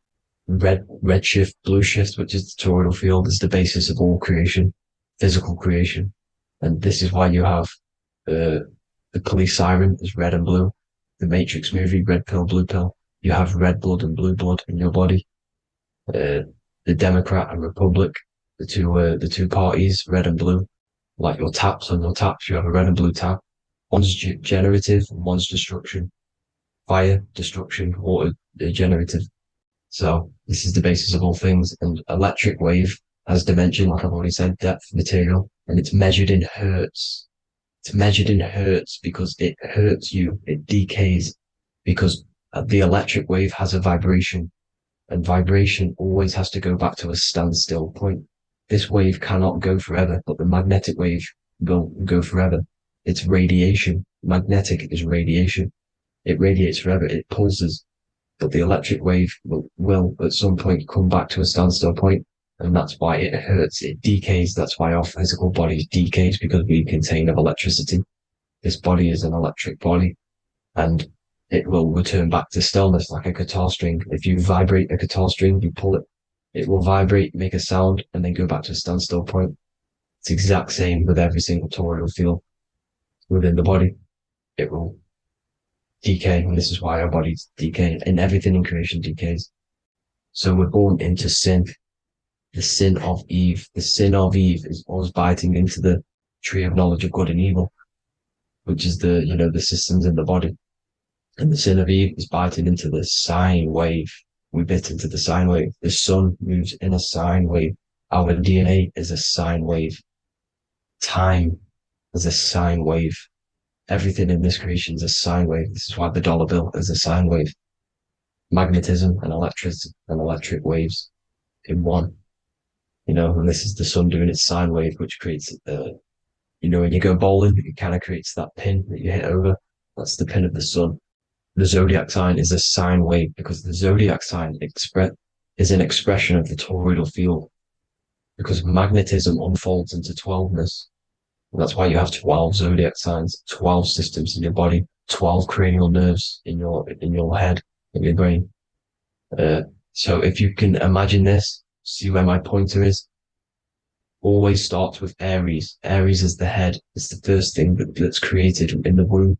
And this is Aries, the ram. And this is why it's called a cerebrum in your brain, which is the first thing that creates when you're in the womb.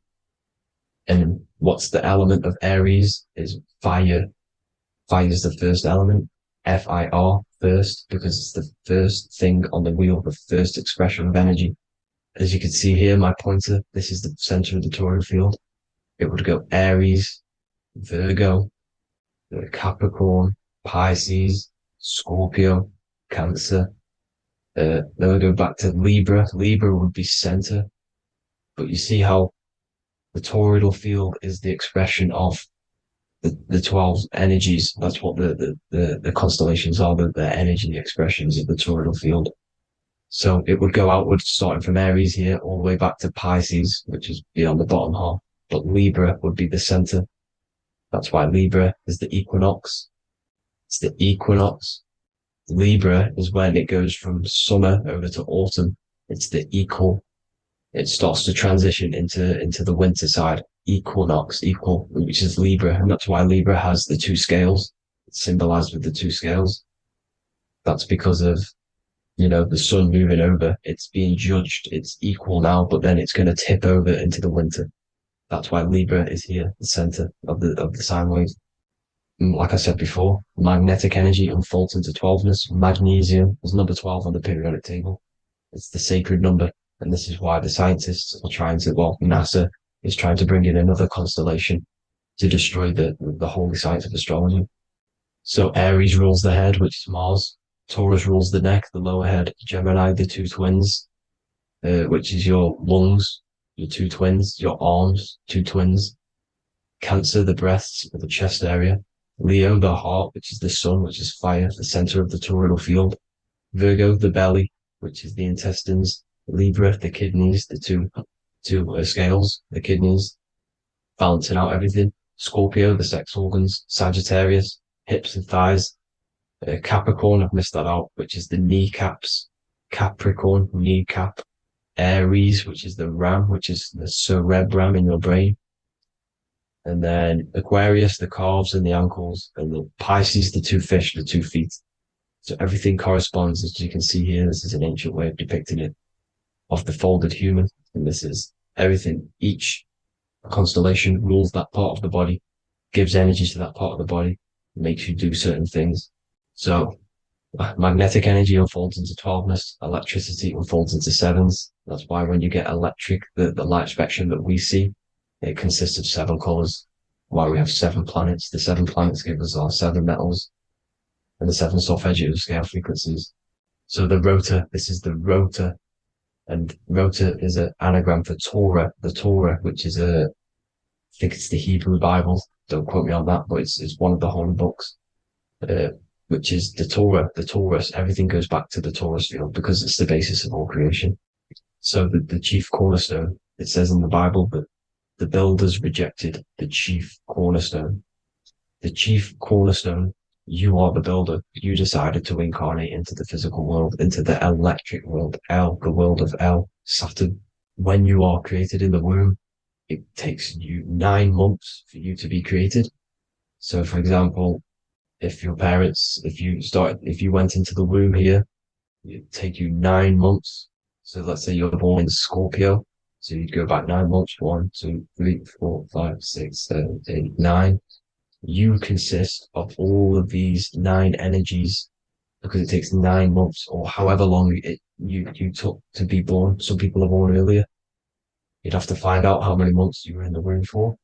But you consist of these 9 energies, and each constellation has a cell salt associated with it. And these cell salts are vital for your health and your cells and the optimal health of your body. So the chief cornerstone that you rejected is these 3 cell salts, these 3 constellations.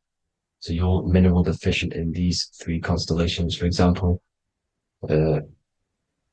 fluoride, magnesium, phosphate, and potassium sulfate. So that's the chief cornerstone. And a cornerstone, people always get it rejected with the cornerstone. The cornerstone is not, it doesn't say the cornerstone in the Bible. It says the chief cornerstone. The cornerstone is a cornerstone of a building, but a chief cornerstone is the top of the pyramid. This is where we get the pyramid of the wheel. So you're mineral deficient in whatever 3 zodiac signs you're not. You were not in the womb for. This is the chief cornerstone you rejected. So the human body is the micro. It is the universe in a physical form. It consists of everything in the universe, just like your consciousness is the universe, watching itself, experiencing itself. Your body is the whole universe, 12 systems in the body, 12 zodiac signs, 7 chakras are the 7 planets. The Holy Trinity of you is your Temple of Solomon, the soul and the mind, the sun and the moon. You know, everything is in you. You consist of everything, all the energies, everything. Heaven and hell. Heaven and hell is a mind state. It's a state of the mind. Head, H-E-A, which is heaven, and the heel, the bottom of your foot is hell. And the bottom of your foot is the soul. So they're basically saying, well, it's wordplay. They're saying that your soul is in hell because, you know, with the elites being in control. So they call the bottom of your foot the soul, trying to say that you're in hell. The Christ is in you. And this Christ is Greek for what Christos. And Christos is Greek for the oil. And this oil is produced in the cerebrum, the Aries, the ram, the cerebrum. It goes down the pineal. Well, the pineal and the pituitary are underneath the cerebrum. Goes down the pingala and the ida. The pingala being the positive charge connected to the pineal gland, pin, and the ida connected to the pituitary. And this is the 2 serpents going down the spinal column. And this is why Jesus goes from Nazareth to Bethlehem, and then Joseph and Mary are waiting for Jesus in Nazareth. Joseph and Mary are the pineal and the pituitary gland waiting for Jesus to come back up the River Jordan, or spinal column. So this is the oil. This is the story of Santa as well. Santa comes from the North Pole. Why? Because the North Pole of the Earth is the center of the toroidal field, and the North Pole of you is your spinal column, which is the North Pole of the toroidal field. The North Pole, he comes from the North Pole. This is the North Pole. This is the South Pole of the toroidal field. Comes from the North Pole, which is your mind. And he goes down the chimney and then back up the chimney. This is the chimney. And he drops off the present, which is the Christos, the oil. And this is why Jesus is crucified at 33, because he crosses over the vagus nerve at the top of your spine. When this oil comes back up the 33 vertebrae, these are your vertebrae here. When it goes up the 33 vertebrae, it gets crucified at 33 because it crosses the vagus nerve, and he's crucified on a cross at 33. This is the story behind Jesus and Santa. The Ark of the Covenant in the Bible is the 2 hemispheres which cover the vital parts of your mind, the brain side, which is the cerebrum, the pineal, the pituitary, etc. So the two hemispheres are the two angels, the Ark of the Covenant. This is the Ark of the Covenant covering the two vital parts of your brain. So these are the optic thalamus is another part, and it protects the Christ oil, which is inside at the center of the brain. See, the Bible is all a massive metaphor about yourself because you are the universe. You are a microcosm of the universe. Your consciousness has experienced itself, and the universe experiencing, and your body is the whole universe. Your head's heaven. So Moses crosses the Red Sea. These are the two hemispheres of your brain. This is the corpus callosum, the Red Sea. So he's pretty much saying that he's uniting the two hemispheres of your brain, because most people in this generation are stuck in the left brain, which is just logic, reasoning, science and maths, writing. You know, this is what school teaches you to do. It keeps you stuck in your left brain. And you want to cross over to you want to cross the Red Sea, which is the corpus callosum, to the right brain, which is awareness, art awareness, creativity, imagination, intuition, insight, you know, using the higher mind, creativity, imagination. If you don't have intuition, then you can't read energy, you can't pick up on bad things. This is what Moses is symbolizing by crossing the Red Sea. And it's also the upper room where Jesus met the 12 disciples. 12 disciples are the 12 cranial nerves in your brain. It doesn't just represent the 12 zodiac signs, the 12 disciples. It symbolizes many different things. Because like I said, energy the universe consists of 12ness. So you have 12 cranial nerves in your brain. And that's the 12 disciples as well. And they want you stuck in your left brain, which is the five senses, materialism. So they say in the Bible that Satan blinds the mind. Satan is Saturn. If you've watched my videos, Satan is Saturn. And you consist of the whole Trinity, which is the sun, moon, and earth, the soul, moon, the soul being your sun, the solar, the moon being your mind, the earth, your physical body. And Satan blinds the mind. Why? Because we enter a soul system. This is a soul system, not a solar system. And Saturn is the Lord of the Rings, which is the outer ring. When your soul enters the soul system, your soul starts to materialize. It hits Saturn. Why? Because Saturn starts to materialize you. You take on the 7 virtues, which are the 7 planets, which are your 7 chakras. And to get out of this soul system, you must get out of your lower nature, your animal nature, which is lust, desire, greed.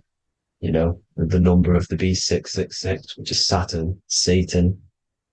So you enter the soul system, you take on the 7 energies, which you turn into physical matter. And this is your descension from heaven to what to say hell. And then you must raise back up from matter to spirit. They say Satan blinds the mind. Why? Because your mind gets materialized. Your soul and mind get materialized.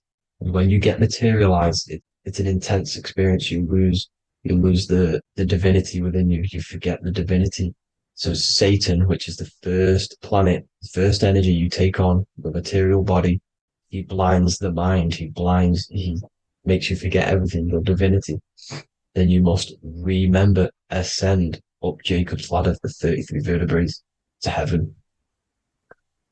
And this is a microcosm of the macro, because you will ascend back up to heaven if you do this, when you leave your physical body, when your body decays. So when it talks about in the Bible, completely destroy them, the Hittites, the Amorites, the Canaanites, all the ites, this is what God says to the Israelites. It says completely destroy them. It's basically symbolizing saying destroy your lower nature. The Canaanites, cannibals. We're under a Canaanite system now, which is cannibalism. And this is flesh eating, lust, greed, all the demonic stuff, all the lower vibrational stuff, you know, the lower nature, eating, sex, and survival, the lower 3 chakras. You must get out of these lower 3 chakras and return back to spirit, which is heaven, which is spirit, love, being holy, being truthful, being passionate, going back to Satan blinding the mind. All of the planets are made out of these 3 symbols. Satan blinds the mind. And that's why Satan's symbol, this is the symbol for Saturn, Satan, this symbol of Saturn is the cross, which is physical matter, the earth, over the moon. The moon is your mind. So the Saturn symbol saying matter over mind. He blinds the mind. Satan blinds the mind once you enter the soul system. And you must remember, in the Bible, it talks about the Genesis, which is Eve, the sin of Eve, which is biting of the tree of knowledge, with the serpent, which wraps around the tree. It says the serpent placed himself on the tree. Well, the serpent is the spinal column. It's the serpent telling you eat from the tree of knowledge of good and evil, which is your nervous system.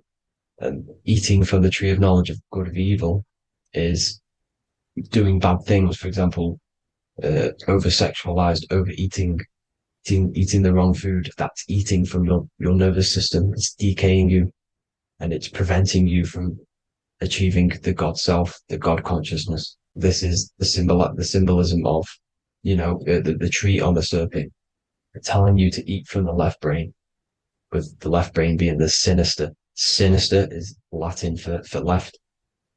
That's sin. Sin is left. And left is lefty Lucy, Lucifer, right, righteousness, right, God, godly. The tree of knowledge of good and evil, which is your nervous system, because it determines good or bad. That's the only thing you experience in this world is your nervous system. And then the tree of life is the cardiovascular system, and the Garden of Eden is your body. So that's it for this video, people. I hope you've got a greater understanding of how you are the universe and everything is inside of you.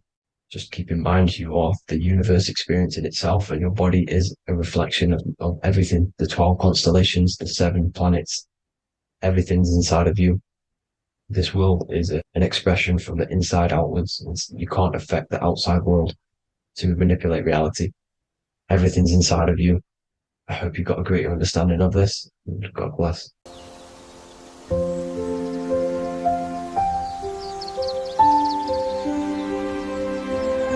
bookofwisdom.com. Visit today.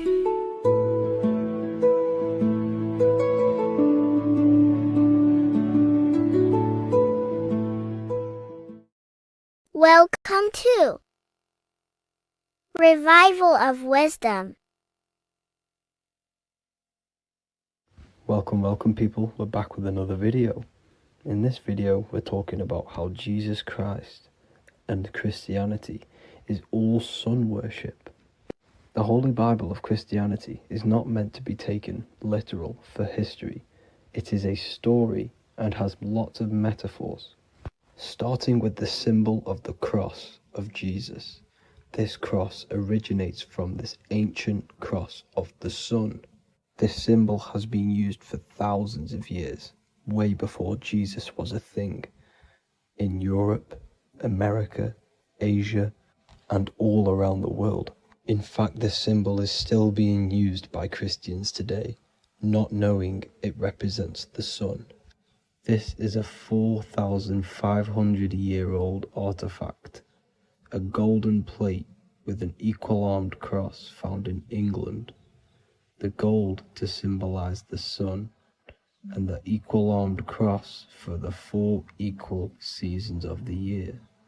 So this is why in the Bible you have Matthew, Mark, Luke, and John, symbolizing the yearly cycle of the sun and the 4 equal seasons.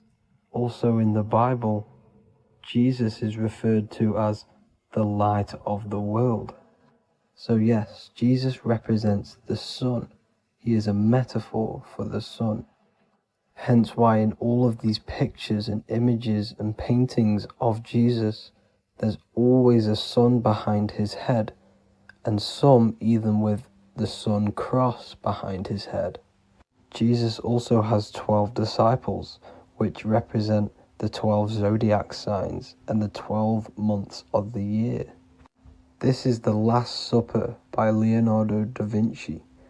As you can see, the sun, being Jesus, is in the center, because the sun is in the center of the zodiac signs. There are 4 groups which symbolize the 4 equal seasons. Each group contains 3 people symbolizing the 3 months and the 3 zodiac signs in that season. There is only 1 female in the painting, which is Virgin Mary, who symbolizes Virgo, the astrological sign. So yes, Jesus symbolizes the sun with his 12 zodiac signs and 4 gospels for the 4 seasons of the year. However, there is another phenomenon. The 25th of December is known as the birth of Jesus Christ, which is known as Christmas today. Jesus symbolizing the sun and is born on December 25th. This is the day the sun moves 1 degree northward, bringing back the warmth, the growth of crops, the life and light back to the northern hemisphere. Everything is springing back to life, as we call it, spring. So it is said that the sun is born again on the 25th of December, and Jesus is known as the risen Saviour, because the sun is our risen Saviour, because it gives life to the whole of this realm, the warmth, the crops, and without the sun rising in the morning, we'd all die in about 2 weeks. And we all know how Jesus died on a cross. The sun also dies on a cross in the southern hemisphere. It dies on the Southern Crux constellation. And on December the 22nd, 23rd, and 24th, the sun remains in the same position. So the sun dies for 3 days and it is born again on December 25th. When it moves 1 degree northward. And this is when the sun is born again, or resurrected, just like Jesus. Constellation Virgo is prominent in the spring sky in the northern hemisphere. So therefore, the sun is born a virgin, Virgo. And as you see in this image, you see Virgin Mary holding the sun. Us as humans do not own the sun, so therefore God owns the sun. So yes, the sun is the Son of God, and this is what Jesus is symbolizing. And just how Jesus sacrifices himself for humanity, that's what the sun does. The sun gives out all of its energy so we can live. There are many other Bible verses which represent Jesus as the sun. Now in Matthew 8:23-27, his disciples are in a boat and there is a massive storm. Jesus is asleep, meaning the sun has not arose. And the disciples say, "Save us, Lord, we are perishing." Quote, "Then he rose and rebuked the winds and the sea, and there was a great calm." End quote. Now this is a metaphor for the sun rising and calming the storm, because in the ocean, when the sun is down, that's when there are great storms. The worship of celestial bodies go back thousands of years, and it's called astrotheology, and it can pretty much be traced back to all ancient civilizations. Now going back to the ancient Egyptians, the god Horus, the god of war, and he symbolized the sun in the morning. Ancients used to say that he walked over the sky in 12 steps. Yes, this could symbolize the 12 zodiac signs. It also symbolizes the 12 hours of daylight. So we have 12 hours of Horus, but now they've rearranged the word to hours. Horus and hours. And when the sun rises, Horus rises, we say horizon, which is Horus is rising. That's the etymology of horizon. Another Egyptian god called Amun-Ra was known as the god of all creation. He was the first god of them all. Amun was also a sun god. Therefore, after every Christian's prayer, they say Amen, sending their prayer through the sun to God. So this all goes back to the worshipping of the sun. Sun worship was around way before the Romans. However, in the Roman times, their sun god was called Mithra. Mithraism was the main religion before Christianity came into play. Mithra was the son of God. He died on a cross, and he was dead for 3 days and resurrected, just like Jesus. So the Catholic Church was not made in heaven. It was made by the Roman Empire. They mixed all the sun religions of Judaism, Mithraism, and other Arabic religions and combined it into one, so Caesar, the Roman emperor, could gain his own religion. So yes, Christianity was a political move to gain more control over the masses, because it was a worldwide government at this point in time. So here is a Sumerian helmet with the rising sun symbol.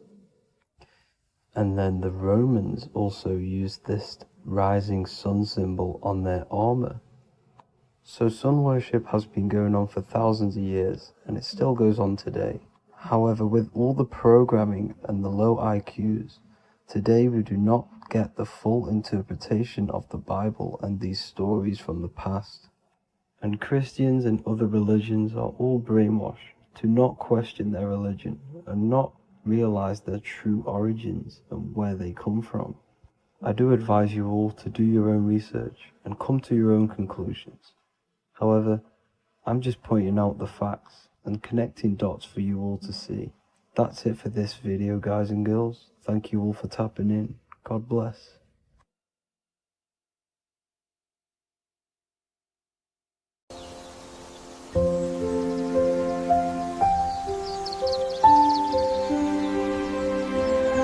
bookofwisdom.com.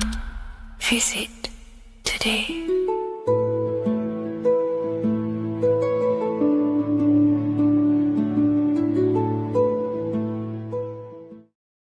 The scariest thing about having your first out-of-body experience and leaving your body is the realization that you have after. You realize everything you've been told about yourself, reality, the earth, what you're doing here on earth is a complete, utter lie. Your self-belief of what reality is and what you are is completely shattered. You now fully understand that you are more than your physical body that you inhabit. My first out-of-body experience happened a few years ago, but before all of that, I remember being a child, going to bed and closing my eyes, and I remember as a child feeling like I was floating above my body and moving. And maybe subconsciously this has led me into knowing intuitively that there is more to reality, and I've gone down this path of esotericism, occultism, consciousness. Maybe that has led me to this, I don't know, but I've always had this subconscious intuition in my mind that there's more to reality than what we've been told. And maybe it came from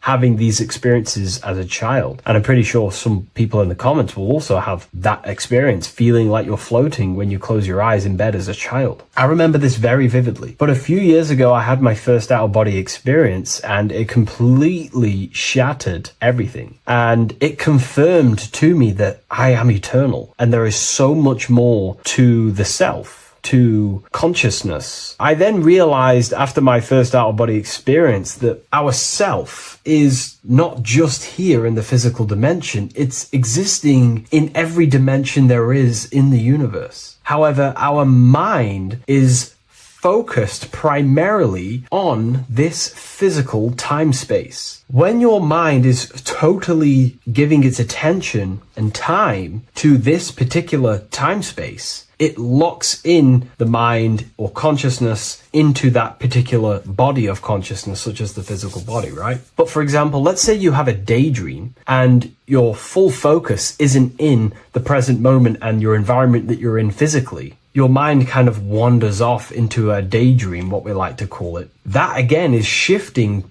time space. Your consciousness is 40% here in the physical plane, because your body's there, but then the other 60% is in this daydream, this imagination. So you're shifting time space, and what an out-of-body experience does is allow your mind to reduce that attention to the physical body and access attention to this altered body or dimension of consciousness. So I'm going to give you the story of my first out-of-body experience, because I know when I was researching this, I was always looking for personal stories about someone's out-of-body experience, and there's not many out there, to be honest with you. Well, based off my research, I couldn't find many. You find a few, but I'm going to give you my experience of my first out-of-body experience that happened a few years ago. It was early in the morning. I kept on waking up and falling asleep to my alarms. I went back to sleep after waking up for like the third time in the morning. When I fell back to sleep, that is when I had my out-of-body experience. It's also good to mention that I have been listening before that about podcasts, books about our out-of-body experiences, astral projection, and things along those lines. So this was stored in my subconscious, this topic. And I had a desire in my heart to actually experience this for myself. Long story short, I went back to sleep early in the morning because I kept on waking up, and it began with this tingling sensation, a high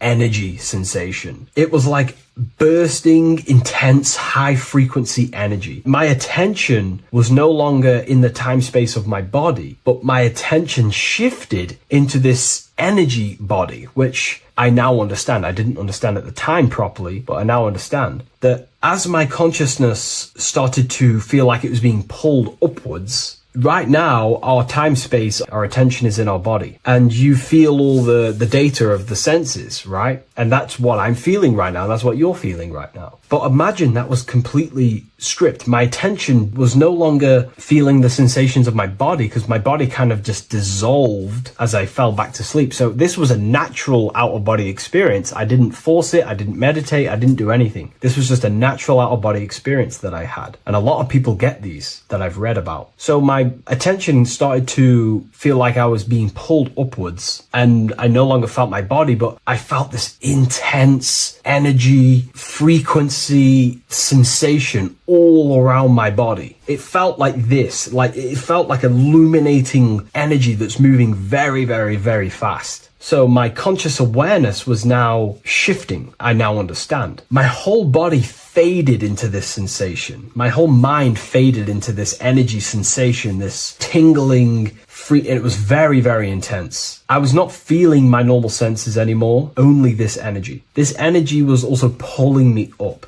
The more I was lifted up, the more intense the frequency became. So think of it like just a frequency resonator, how it just goes up and down, up and down. But then imagine the frequency resonator just going higher and higher and higher frequencies, and it would just get more and more and more intense. The energy was moving faster. This tingling was faster and faster and faster as I was being pulled up. Part of my mind began to fear this. My arms and legs grew very tense. I started to tense up because at this moment in time of the experience, I was very vaguely conscious. I was half there, half not. And as I was being pulled up, my physical body started to tense. And this is again when I started to feel my body again. But then I remembered what I heard out of body experiences is that you have to submit to the process. If you try and force an out-of-body experience, it will never happen, because an out-of-body experience is not truly out of body. What we're trying to do is trying to find a needle in a haystack. If you're trying to find a needle in a haystack, you don't go rummaging through the haystack to find the needle. What you do is you burn the haystack and then the needle reveals itself. It's the same with an out-of-body experience. We dissolve the senses of the body, so the body falls asleep, but the mind stays awake. As soon as I let go of this fear and I let go of the tensations in my body,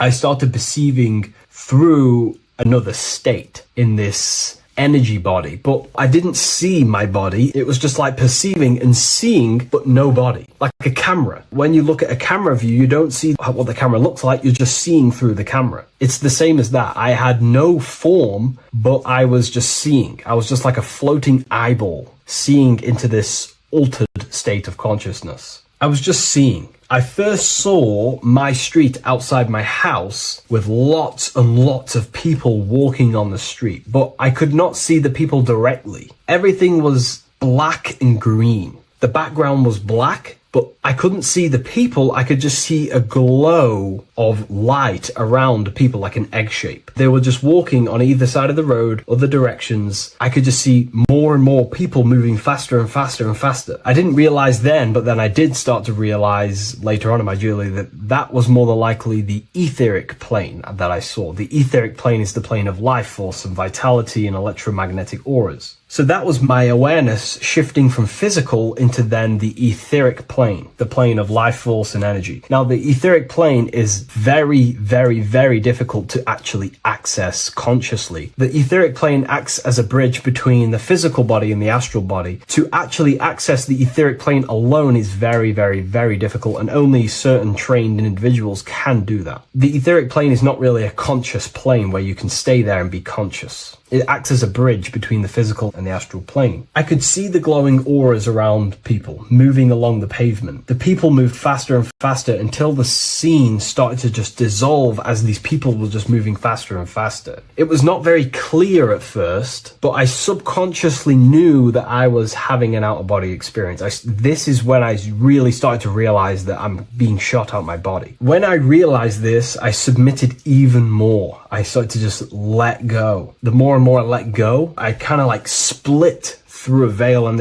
everything became super clear. Before, in the etheric plane that I think it was, the ethereal plane, things weren't very clear. I could only just see glowing auras. However, as I split through the veil of the etheric, this bridge, this place that I was going to, I then split and everything just came super, super clear. I was floating in the sky. I subconsciously knew that I was having an out-of-body experience when I realized this. As I was still being lifted upwards, I then split through the layer where everything just suddenly became super clear. But then I was awake, fully conscious, but I was not in my body. I was just like a camera in the sky. I had no body, no form. I could just see. When I entered this plane, there was some sort of voice guiding me through this whole process. It was a male voice, and it was basically guiding me where I was going. It was telling me what I can do here. This voice was pretty much saying, you can fly, you can think things into reality, you can do this, you can do that. While he was saying this voice, there was no being around me, but I felt a presence of another being. But this voice was just speaking to me mentally. Like, you can't hear it, but I just knew what it was saying.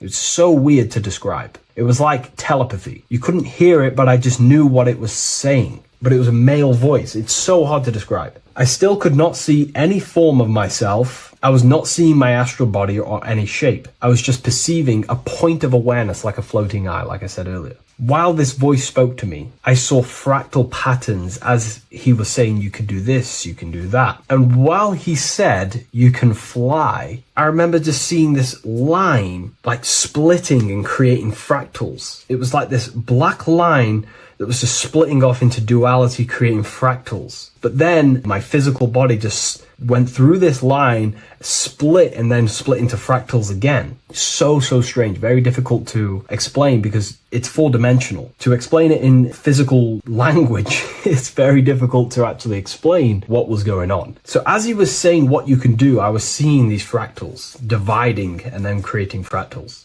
When he says you can think things into reality or something along them lines, my awareness just did a full 360 as if I did a backwards flip. I had no conscious control over this. That's something that you later develop as you keep having these out-of-body experiences. Your first out-of-body experience, you probably won't be able to control what's going on, but you will have an out-of-body experience if you seek them. I could see all around as I rotated. I looked all the way down and then back to my original angle and point of awareness. During that rotation, when I started to turn upwards to do the backflip, I looked up and it kind of looked like the sun in the sky. It was very dark and gloomy.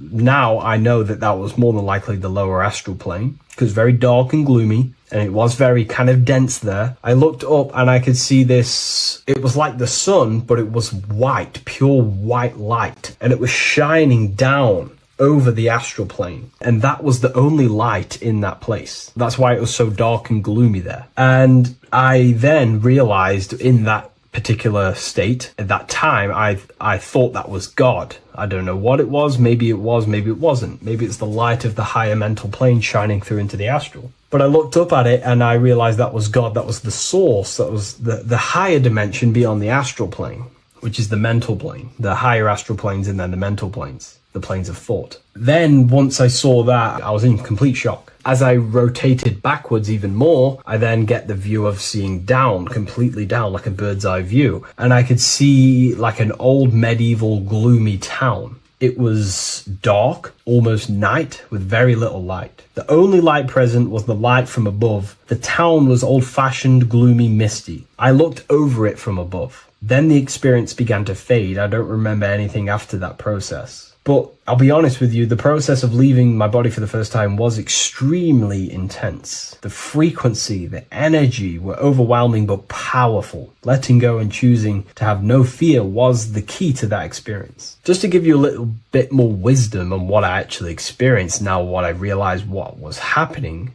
I now understand that the voice that I was hearing was not an external being guiding me. It was actually a higher aspect of myself, a part of my own consciousness that is not focused in the time space of the physical world. My physical mind is focused here in this timeline, but once I exited this timeline and focused elsewhere, the higher part of myself guided me towards that experience. This higher version of ourselves that we call the higher self is a higher dimensional being, but we're just unconscious of it. This being exists beyond our ordinary thinking mind. Our self exists everywhere in the universe, and we can unlock higher versions of ourselves as we progress on our journey of awakening and self-realization. Because let's say right now, only 10% of your awareness is actually in the physical plane. Science tells you that 90% of you is actually in your subconscious mind. 10% of your awareness is your conscious mind. So there's 90% of you that your conscious mind is not aware of. But our conscious mind becomes so addicted with the physical world and distracted with the physical world, it just gets totally locked in with the physical.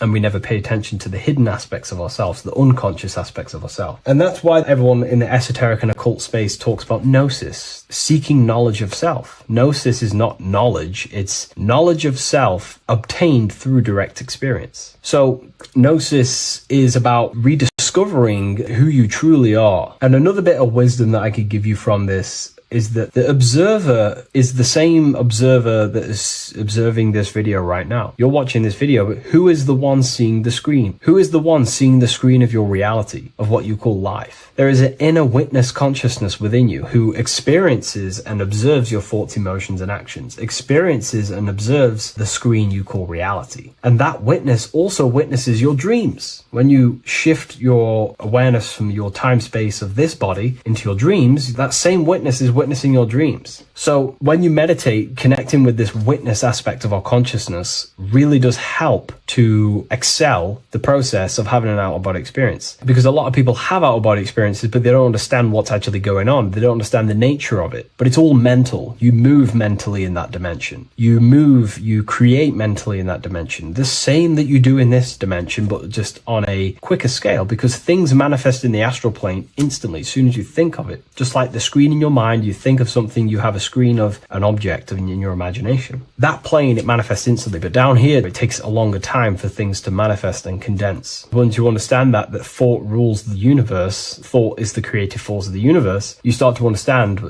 these different dimensions and these experiences that you have. But really connecting with that witness consciousness, that part of yourself that observes everything, really does help with excelling the process of having an out-of-body experience, or mystical experiences, or lucid dreams. Because connecting with that witness consciousness just makes you more conscious. Even in your physical life, staying conscious. Most people aren't conscious. They think, feel, and act unconsciously throughout their day, and they unknowingly create their reality. Connecting with that witness consciousness allows you to actually stay conscious over your thoughts, emotions, and actions, because they are giving birth to realities. That's pretty much my experience, my first out-of-body experience. What that did for me was make me so much more confident and powerful. Most of my fears just disappeared overnight. The fears of death, the fears of unknown, the fears of that I had of things shattered, disintegrated, because I understood that I am eternal. No one can use death against me to control me because I know I am eternal. I now take riskier actions because I know I am eternal. I know that I will never truly disappear or die. So it really, really does help you, and it gives you a lot of internal power because no one can make you scared of anything. You should not fear someone who can hurt you physically. You should fear someone who can corrupt your soul. That is the worst thing. Who can corrupt your internal world, because that is what truly matters. So I hope this helps you understand out-of-body experiences. Hopefully this can help you move along in your journey. It's good to hear other stories because this is exactly what I was seeking when I was researching this stuff. Maybe in the future I can share some more stories about my out-of-body experiences now I'm a bit more advanced. But yeah, please leave a like, comment and subscribe on the video, and thank you all for watching.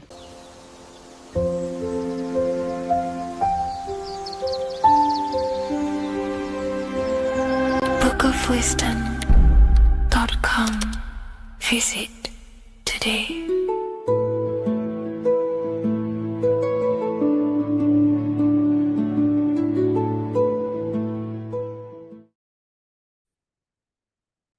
Hello and welcome to another video and another lecture from Ethereum University. Today we're going to be breaking down in detail the Freemasonic 33rd degree symbol. Now, of course, this is a complex symbol, and it's composed of many symbols put together to create a greater meaning. So, as you should know from my previous videos, a bit of context behind Freemasonry, what it particularly is, and I will give you a brief overview before we go into this. It's definitely important to know what Freemasonry is before we break down this symbol, okay? Because without the knowledge of Masonry and what it is, it's difficult to understand what the symbol truly means. So Freemasonry is all about building. The word Mason means to build. And we're either building with light or we're building with darkness. So that we have good Freemasonry, we have good Masons, people who want to spread the truth, people who want to help people awaken their mind and liberate them and bring them up to higher consciousness. Or we have Masons who want to divide, keep the knowledge to themselves, create walls, build walls in people's minds, construct illusions in people's minds for their own personal gain. Okay, so we're either building with light or you're building with darkness. You're either building with light or bricks, spirit or matter. God and the devil, same thing. You're either uplifting people or dividing people. Each and every single one of you is a Freemason. Well, a Mason. Not a Freemason, but a Mason. You are a builder. And you're either constructing division in you and other people, or you're either creating oneness. Everyone is doing this. Everyone is building. Everyone is contributing towards the world and building our reality. So Masonry is a craft, and that craft is to craft a better mind and heart, a higher consciousness, a higher understanding of the self, building a higher perception of yourself, getting to know who you actually are, why you are here. Every action, behind every single action, behind every single cause is choice. You chose to be here. Whether you know why you are here or whether you do not know, you chose to be here in this time, in this period of life on the earth, on this physical dimension. You chose, the mind of yours chose to be here in this body at this specific time. You are playing a role, you are building in this world at this specific time. So Masonry is all about getting to know the self, to know what you actually are through gnosis. Gnosis is direct knowledge obtained and extracted from direct experience.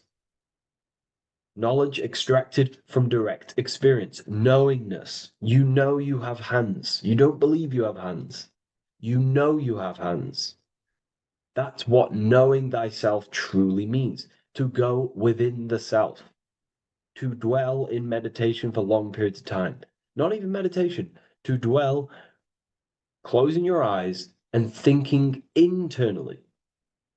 Not thinking externally about anything outside you, but thinking and questioning internally, and you shall find answers. Seek and you shall find. If your heart is truly set on knowing, on getting to know true knowledge and knowing yourself, then you will find it. Okay, so because that's what the heart is. The heart is where we find our treasure. That's why it's inside of our chest. Our chest holds the treasure. What is your treasure? Your treasure is your physical manifestation. And whatever you act, whatever your heart cares about, your body follows. Your body takes action towards what you care about in life. This is why we say follow your heart, because your body follows the heart, what you care about. If you do not care about something, you do not take actions towards it. Whatever your heart loves and has that love energy for, the body follows. If you truly want to become enlightened and truly want to reach higher consciousness, then you will. You truly care for that, then you will find it. You have to go within. Okay, so this is what Masonry is about. It's about going within and finding out your true nature and constructing a higher consciousness by dissolving walls and blockages inside your mind and heart, purifying the self. Because you can care about sick and twisted things. Okay? We can see that in society. People like killing people. It's psychotic, but I know. So we can be corrupted. Okay, so going into this symbol, what does this symbol mean? What is it trying to portray? Okay. Before we go into this symbol, particularly, we're looking at the Scottish Rite Freemasonry. So we have the first degree all the way up to the third degree is Blue Lodge Masonry. Then from the fourth degree of Freemasonry to the 32nd degree is what we call Red Lodge Freemasonry, the Red Lodge degrees. So again, that is that symbolism of that red and blue, the left and right, masculine, feminine, water, fire. It's that symbolism again of the two polar opposites of reality, of masculine and feminine qualities, solar and lunar. The left and right hemispheres of the brain, the inner and out world, inner and outer world, the brain and the heart. These are all polarities, okay? Spirit and matter. We have to unify these. But we're looking at the 33rd degree. This is the end of the Scottish Rite of Freemasonry, and it's considered the illuminated degrees. Illuminated. This is when one gets to know the true self, the true knowledge, when one has gone within, mastered the self, got rid of mental blockages, blockages in the heart, purified the self, and they know who they are. They have higher consciousness. And in this breakdown today, I'm going to show you how they have higher consciousness through this symbolism. Okay, so I was going to say something, but I totally forgot what it was. But anyways, we'll move forward with this symbol. Oh, that's what it was. Water melts. Well, ice melts at 33 degrees, symbolizing ice represents solid matter, ego, the physical body, left brain thinking, physical reality identification, identifying self with the ego, the name, the job, the reputation. That's the ice, that's solid, that's ego thinking, left brain thinking. When we identify ourselves with the body, our ego, our name, our job, our reputation, our family, that is ego. That is pure earthly survival base level consciousness. This is the degree, this is the level of state of mind that we need to rise out from and figure out what we are, what you actually are inside you. When you turn off your thoughts, what are you then? If you do not think, you are not your name, your job, your reputation, your family, your beliefs. Because when the mind is turned off, there is still something left. That is you. And that is the substance that we have to get to know through gnosis, through going within and thinking internally and dwelling within. Okay. So Freemasonry is all about learning about the psyche, the true nature of consciousness, how it functions, the mechanics of consciousness, how we can integrate universal law with consciousness. We're going to be going into that. Natural law, how we can become one with God's law. We can become one with the universe and integrate universal consciousness into yourself. Okay, so the first thing I'm going to say about this symbol, straight away, the first thing you probably notice about the symbol is the eagle. The eagle is a bird. Okay, what do birds do? They are high in the air. They are above the earth, which represents rising, rising consciousness, rising the mind out of the lower mind, earth-based survival, impulsive, reactive, egotistical mind. And we're pulling us up, we're rising from that. The earth represents that lower base survival consciousness, ego-driven thoughts. And we're rising up. The bird is free. It's free from the earth. Okay?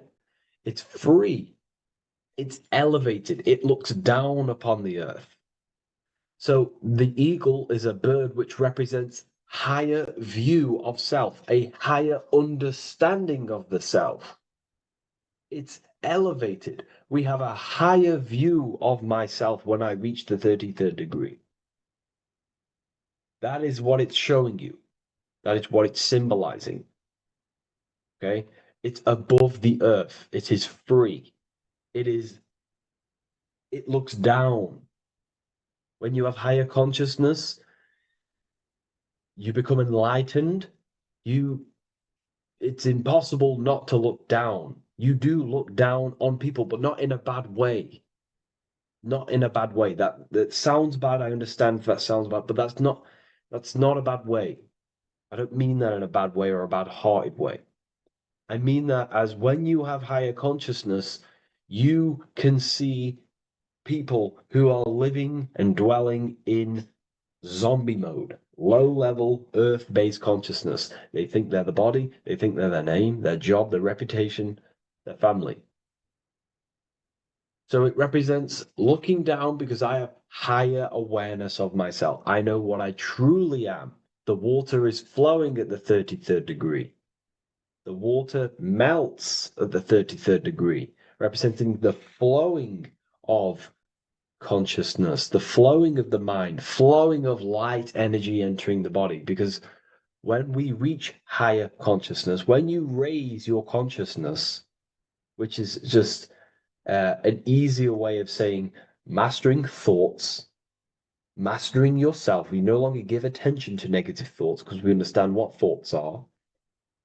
and why would you let your own mind take away your own power? So again, Freemasonry is about gaining personal power, not in a bad way. Well, it can be used for bad. Gaining mental power, a strong mind. Most people have very, very, very weak minds in this world. Very weak minds. This world is a mental world. We have to gain strength in the mind. It's a mental universe. The stronger the mind, the better your reality. The less affected you are by external things. Nothing external should ever bother you. Okay?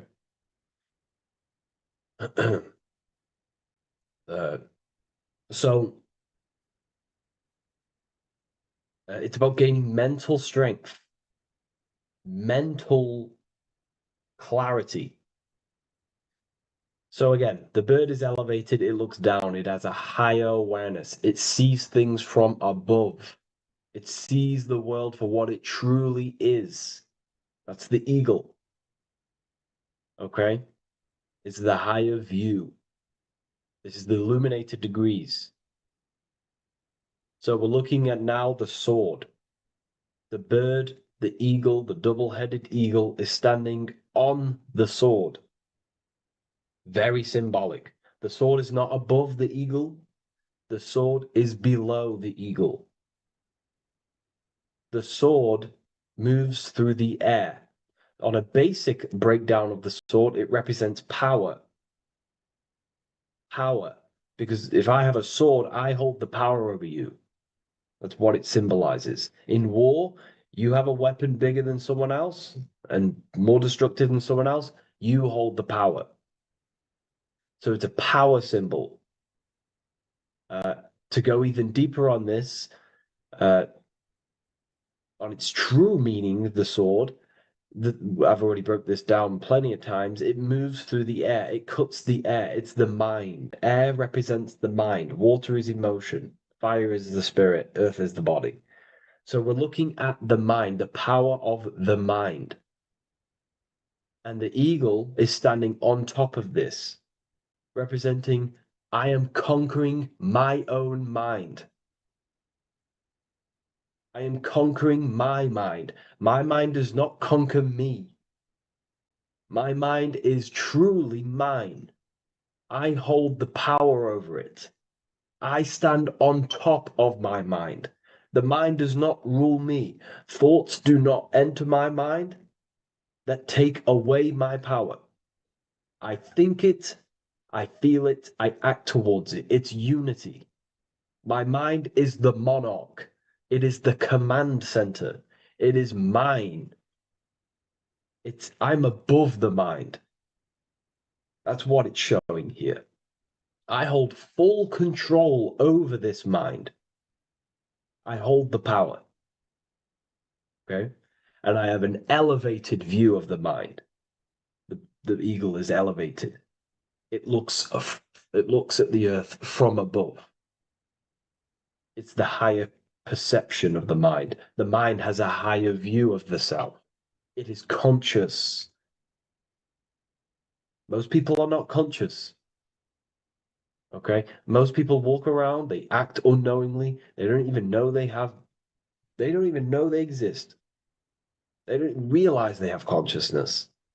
They think they grew from a monkey.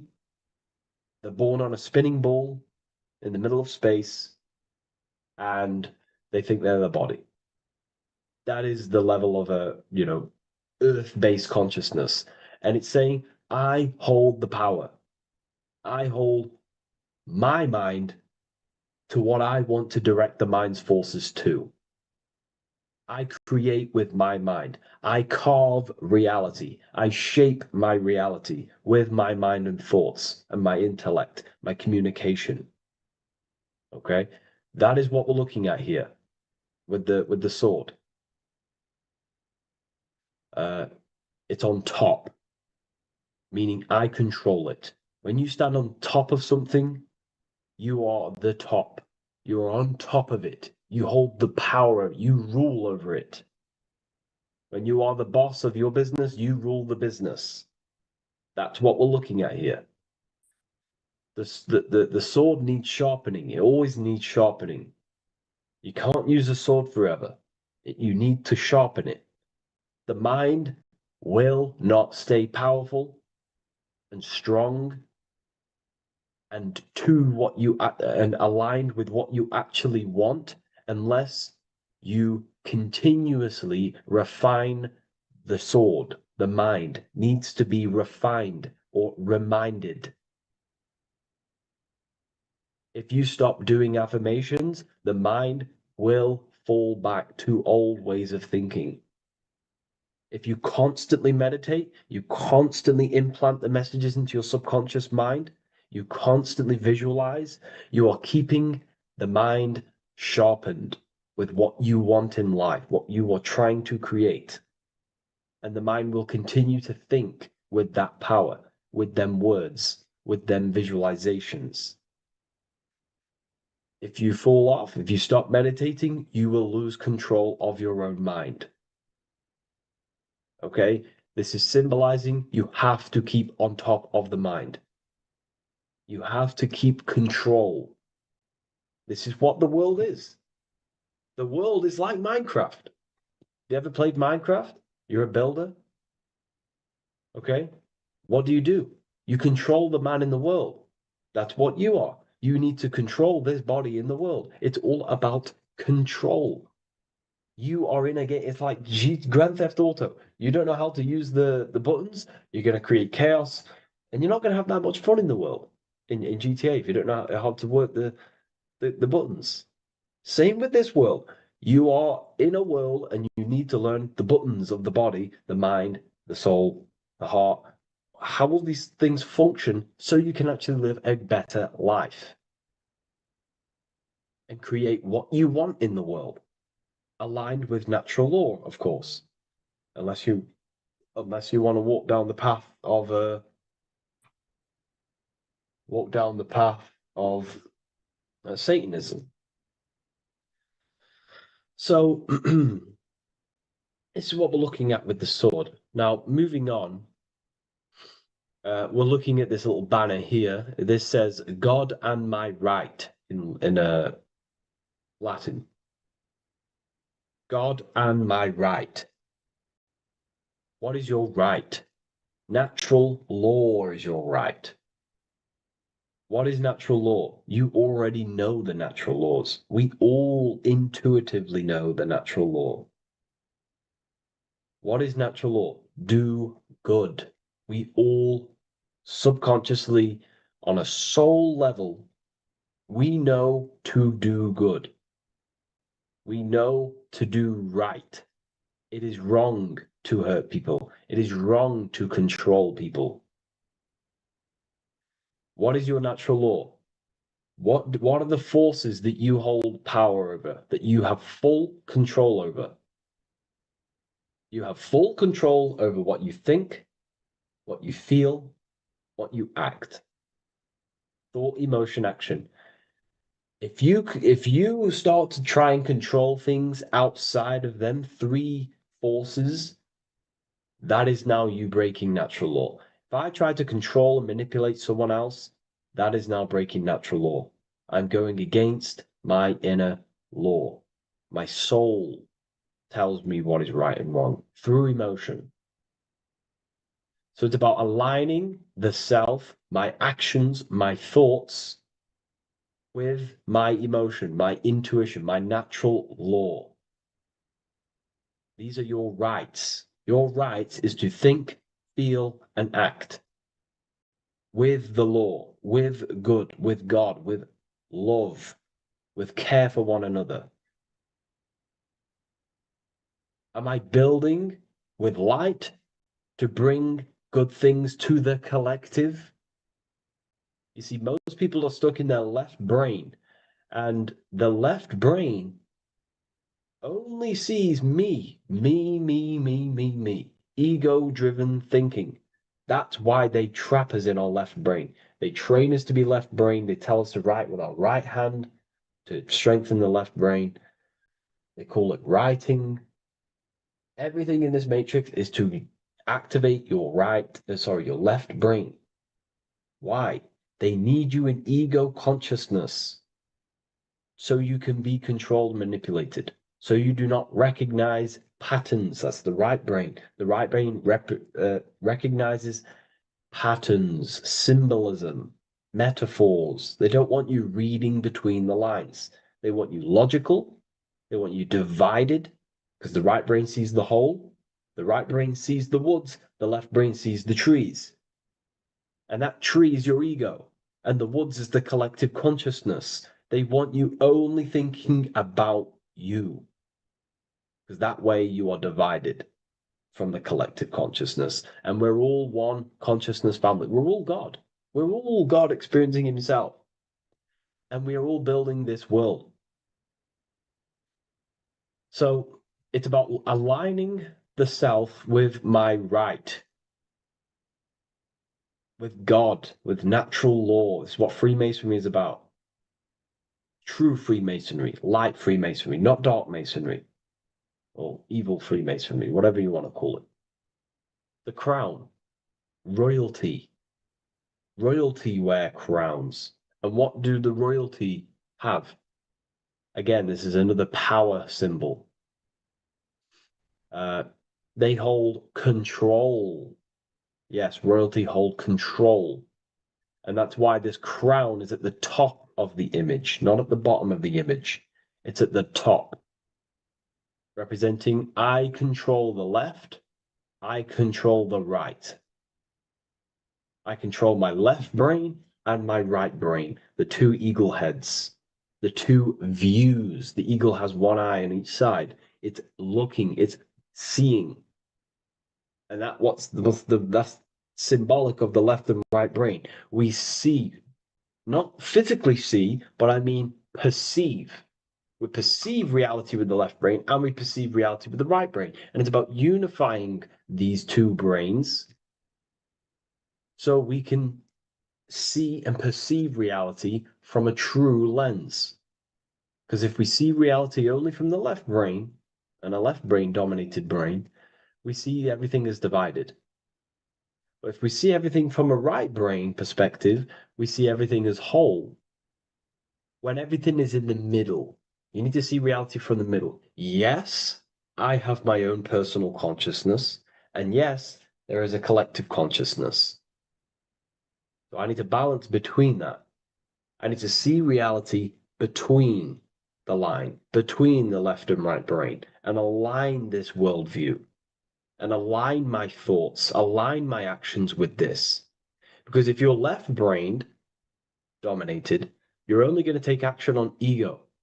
You're only going to take action on me. You're only going to think about me, me, me. But if you're right hemisphere brained, you're only going to take action for the collective, which is, yes, that's good, but you also need to think about yourself. Why did you come here? Your life has a meaning as well. It's not just about the collective, it's about you as well. But we need to balance this. You see? This is what we're looking at. The crown is in the middle, representing the balance, the power over the two. Okay? It's the balance, it's mastery, it's control. Royalty hold control over society, royal families. So it's about controlling the self. It's control over the eagle, control over the sword, over the mind. It's about personal power we're looking at here, self-control. Now we're looking at a upright triangle, which represents the element of fire, which is masculine. Masculine is all to do with action, the physical body. We're looking at fire, which represents spirit or transformation. Fire is a very transformative element. It transforms things. Okay, so we're looking at self-transformation through action. This is what we're looking at here. Fire is a very, very masculine force. A very penetrating and transformative force. So we're looking at transforming the self not through knowledge, but through action. We have transformed the self. 33rd degree. I've reached the 33rd degree and I have now fully transformed. Now, there are higher degrees than 33rd degree, but we're just breaking down the symbol. That's a whole other lecture. But this represents full transformation. 3, another, if you watch my video on numerology, you know 3 is all about what? Transformation. Thoughts, emotions, actions. These are the transformative forces that turn and create reality. Jesus dies and dies and resurrects after 3 days. Transformation from dead to the awaken. Brahma, Vishnu, Shiva. God is threefold. 3, 3, 3, 3, 3, 3. Electricity, magnetism, dielectricity. The 3 forces that pretty much create physical matter. Transformation is 3. So we're looking at transformation through action. Action is a very transformative force. There's no point learning this knowledge if you're not going to act upon the knowledge. A lot of people join the university, they learn a lot, but they leave because they don't want to take the action. They don't want to do the hard part. They don't want to act towards higher consciousness. They want to dwell in their lower mind. That's fine. That's your path. That's their path. But if you truly want to raise your consciousness, you have to act upon it. You have to actively not take the action. It's about what you do and do not do, because not doing something is also an action. If you are not participating in the low-level pleasures like sex, casual sex, masturbation, going out and getting blind drunk. These are low-level pleasures. It's going to keep you on a low-level frequency and a low-level consciousness. That is also an action, not doing that. It's about what you not do as well, which is very important. You have to act upon it to reach this degree. You will not reach this degree if you have not taken a lot of action towards reaching higher consciousness, reaching self-mastery over the mind, controlling the mind. This is what, again, it's about taking action on actually controlling the mind, controlling the self, gaining your power. Okay? Okay. This is another fascinating part about the eagle head and wings. It also represents the past, present, and future. The crown is, again, symbolic of the crown chakra. This is all to do with knowledge. So we're looking at knowledge of the past, the eagle on the left looking behind, and the eagle on the right looking forward. So we're looking at the crown, knowledge of the past and the future. Looking at your past is very powerful. What has led you to this very point in your life? What actions have taken you to this point? And not only you, remember, there is a collective. Remember, you always have to keep that in mind. Every action you take, you have to always align it with the collective consciousness. It's not just you in the world. We have a collective. So how did you and how did the collective get to this point in life, in this present? How did we get here? How did we get into this mess? Humanity is in a mess. A straight up chaotic mess. And if you think everything is perfect and everything's divine and everything's just, there's some people out there in the spiritual community saying, everything's divine, everything's meant for this purpose. No, there are people actively manipulating and using mind control methods to control this reality. How have we got into this mess? So we have to look into the past to analyze patterns so we can take action now in the present to change the future of the collective and your personal life. That's what we're looking at here. So the eagle looking left is looking in the past, representing analyzing the past, analyzing the actions in my life and the collective life. The actions that led to this mess now, to this state now. And what can I do now with my knowledge to change the future to a better future, aligned with, again, natural law, aligned with goodness, aligned with God, aligned with care and love for one another and the self. So it's all about knowledge of the past and knowledge of the future. And what I can do now to take action, the triangle pointing at the middle, which is the present, what can I do now to change the future? To create a better future, to transform the world. 33, transformation. To transform the future. Okay, this is what we're looking at here with the two double-headed eagles as well. Again, this is more art. This is a lot more complex symbolism here. But again, we have the Earth hemisphere here. And what? The eagle above. It is raised above the earth, above material pleasures, above the material thinking self, above the ego. Not to say get rid of the ego. We need the ego. But balancing, control, power over the ego, power over the two hemispheres of the brain, power over my past and my future, power over time. What am I using my time towards? Time is your spiritual currency.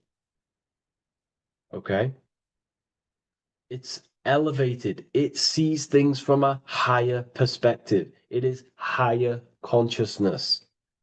We're also looking at the astral body. Birds on a deeper level represent the astral body. So symbols have layers of meaning. The deeper you get into the occult. So when you join the first degree, you get, a good interpretation, and the higher degree you go, the more deeper the symbol reveals. As the more deeper you know yourself. So we're looking also at the astral body, the light. What is the light? Light is a massive symbol in Freemasonry. It's knowledge, gnosis. When you're very intelligent, you call someone, they're a bright child. They have enlightenment, light in the mind. Looking at light, a lot of knowledge, a lot of self-knowledge of the self, of the psyche, how I function, what I am, knowledge of the astral body, rising above the earth, astral projection, exploring your true nature, exploring consciousness. This is what we're looking at here. And in order to explore your astral body and explore the astral realm, you have to control the sword, the mind. And you can then explore. You are free like a bird to fly. This is all symbolic of rising consciousness. All symbolic. So I hope this video has gained a bit more clarity on this symbol and giving you some insights. And I will see you in the next one. Thank you for tuning in today.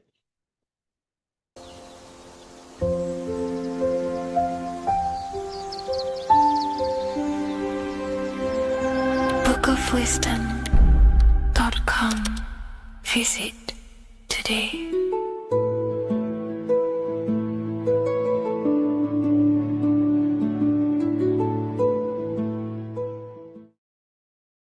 How are we all doing, people? Survival wisdom. Today we're going to be breaking down the Bible and its real, true metaphysical meaning.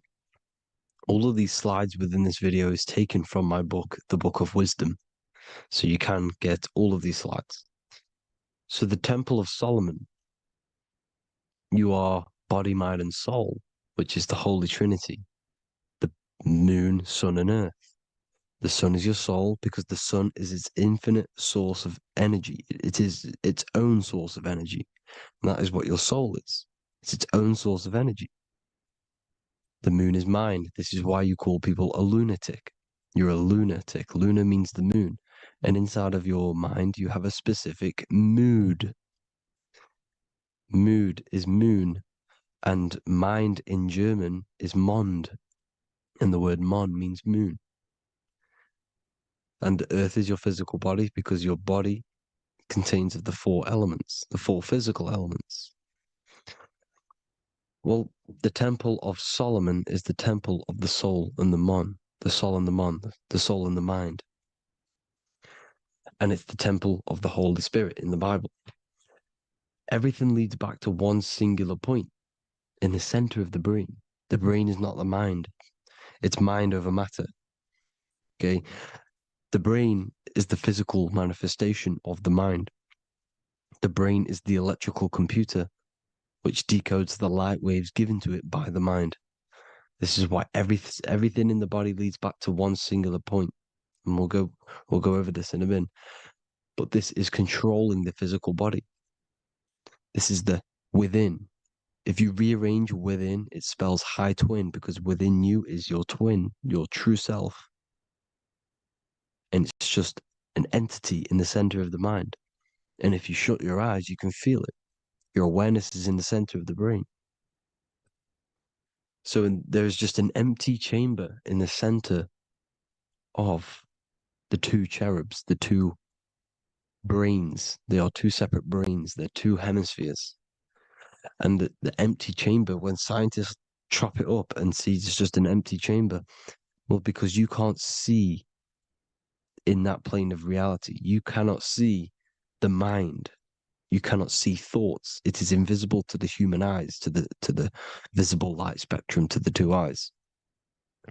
The reason why we call it the third eye in the center of the brain, it's not the third eye, it's your true self. It's the mind and soul. It's an eye because it does see. It's the all-seeing eye that you always see here. There's some Masonic artwork showing the two pillars, the two cherubs, the two hemispheres of the brain, and the inner eye. This is the eye that sees all things.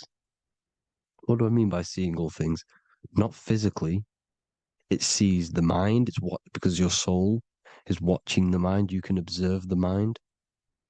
You are not the mind. And if you meditate deeply enough, you can go beyond the mind. It's the all-seeing eye. It sees the mind. It sees what emotions you're feeling. It sees what you're thinking. It sees what you're seeing with the two eyes. It's the all-seeing eye. It sees all things. It's omnipresent. It's everywhere. Because the mind can be anywhere. The mind can switch itself into any place it wants. There is no limitations with the mind. So there is two hemispheres in the brain. And in the Bible, there is a quote saying the most holy place between the two cherubs. The two cherubs is the two hemispheres of the brain, and the most holy place is between them, which is what the Masonic artwork is showing. This is the all-seeing eye, the soul and the mind in the center of the brain. And you will not see this with the two eyes. So when scientists come to seeing the empty chamber in the center of the brain, they wonder because they do not understand the occult side of the world. They do not understand the layers of reality. How the two eyes, everything physical comes from the unseen. Everything seen comes from the unseen. Now, the two hemispheres of the brain play a major role in our lives. The right hemisphere is the artist. The left hemisphere is the scientist. The right hemisphere controls the left side of the body. the left hemisphere controls the right side, so there's a crossover. Now, the right hemisphere is to do with your feminine energy, creativity, unification, metaphors, visualization, intuition. The left hemisphere is to do with sequencing, facts, materialistic details, language, and logic. So they keep us normally trapped within the male aspect of our mind, which is the left hemisphere. You know, if you listen to Spotify, Apple Music, and radio, they're all tuned to 440 hertz, which shuts down the right side of the brain, makes you left brain dominant. And we learn, well, 90% of people learn to write with their right hand. They're taught to learn with their right hand, which is to do with the left brain. You see, so we are being trapped within this left side of the brain, which is all to do with logic, thinking logical, not creative. You know, very analytic. But the right side of the brain is to do with your creativity. So the right side of the brain is perceiving reality as a holistic perception. Now, what do I mean? If you're riding through a woods, for example, if you're riding through a woods, your right hemisphere is seeing the whole woods as one unified woods. The left hemisphere's job is to break down the perception given to it by the right hemisphere and break it down into individual trees. So what am I saying? The right hemisphere is seeing humans and everything in creation as one unified consciousness. The left hemisphere is seeing individual egos. This is why the left hemisphere is the place of the ego, the right hemisphere is to do with the higher self. They're both needed, though. I'm not saying one's better than the other. It's balance. Now, they don't want you to see the unified picture, perception of creation. They want you to think everything is individual, everything doesn't come from the one, because all things come from the one. And we experience the two in this reality, dualism. In order to understand the one, we have to experience the two to advance. So, anyways, let's get away from the two hemispheres. The right hemisphere, like I said, is to do with the higher self. And this is why in John 21:6, it says, cast the net onto the right-hand side of the boat and you will find fish. Meaning, cast your energy, cast your perception into the right hemisphere of the brain, and you will find God, unification, and higher self. You will see things from a unified perspective. How we are all one, because we are all the same consciousness. The same spark that is in me is in you. This is why I am you and you are me. We are all the all-seeing eyes of God, just split up into individual bodies. We are all made up of the same essence, consciousness. And that consciousness, that mind and soul, is in the center of the brain. You are just in different avatars. And until we see this, we'll forever be divided and conquered.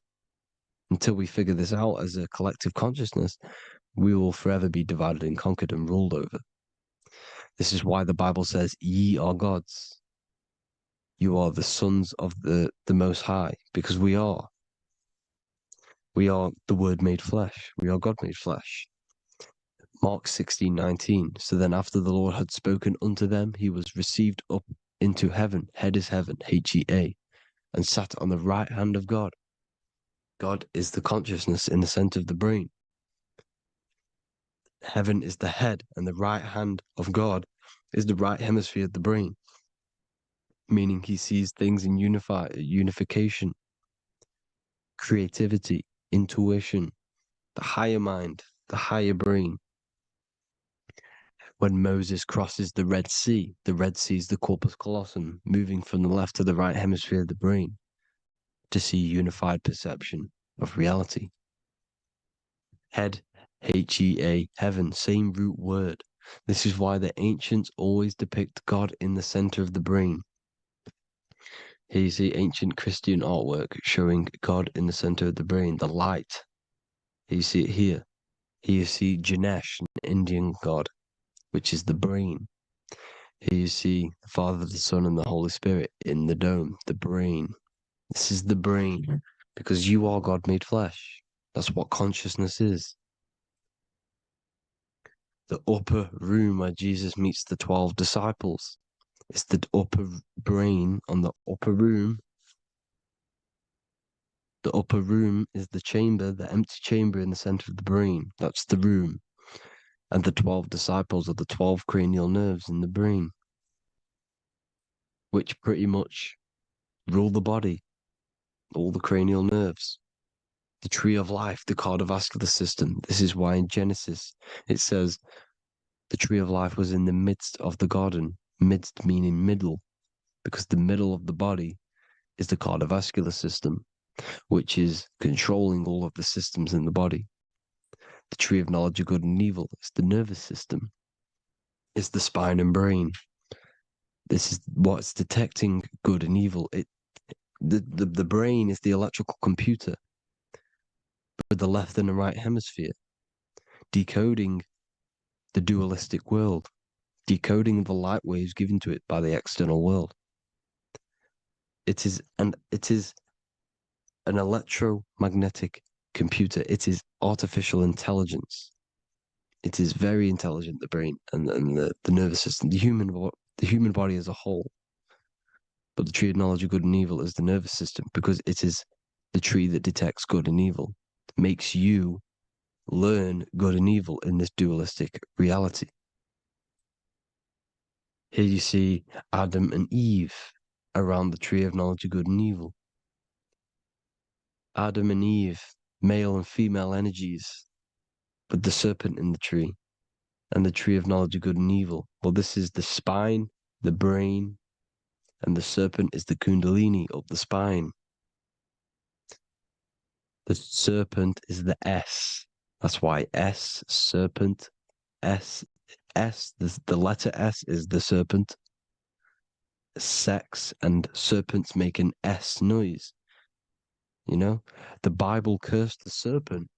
So we don't figure out the true religion. The true religion is raising the kundalini and becoming God-man and reaching our higher states, our true God self. Because once the kundalini is saved and hits the pineal gland, it activates 100% of the brain, when we're only using around 20 to 10% as of right now without the kundalini awakening. So when you use it, you're activating 100% of the brain. You're activating all the dormant brain cells. You're regenerating the body. And this is the serpent in the tree of knowledge of good and evil. This is the spine, brain. This is Adam, Eve, the male and female energies. The light of the body is the eye.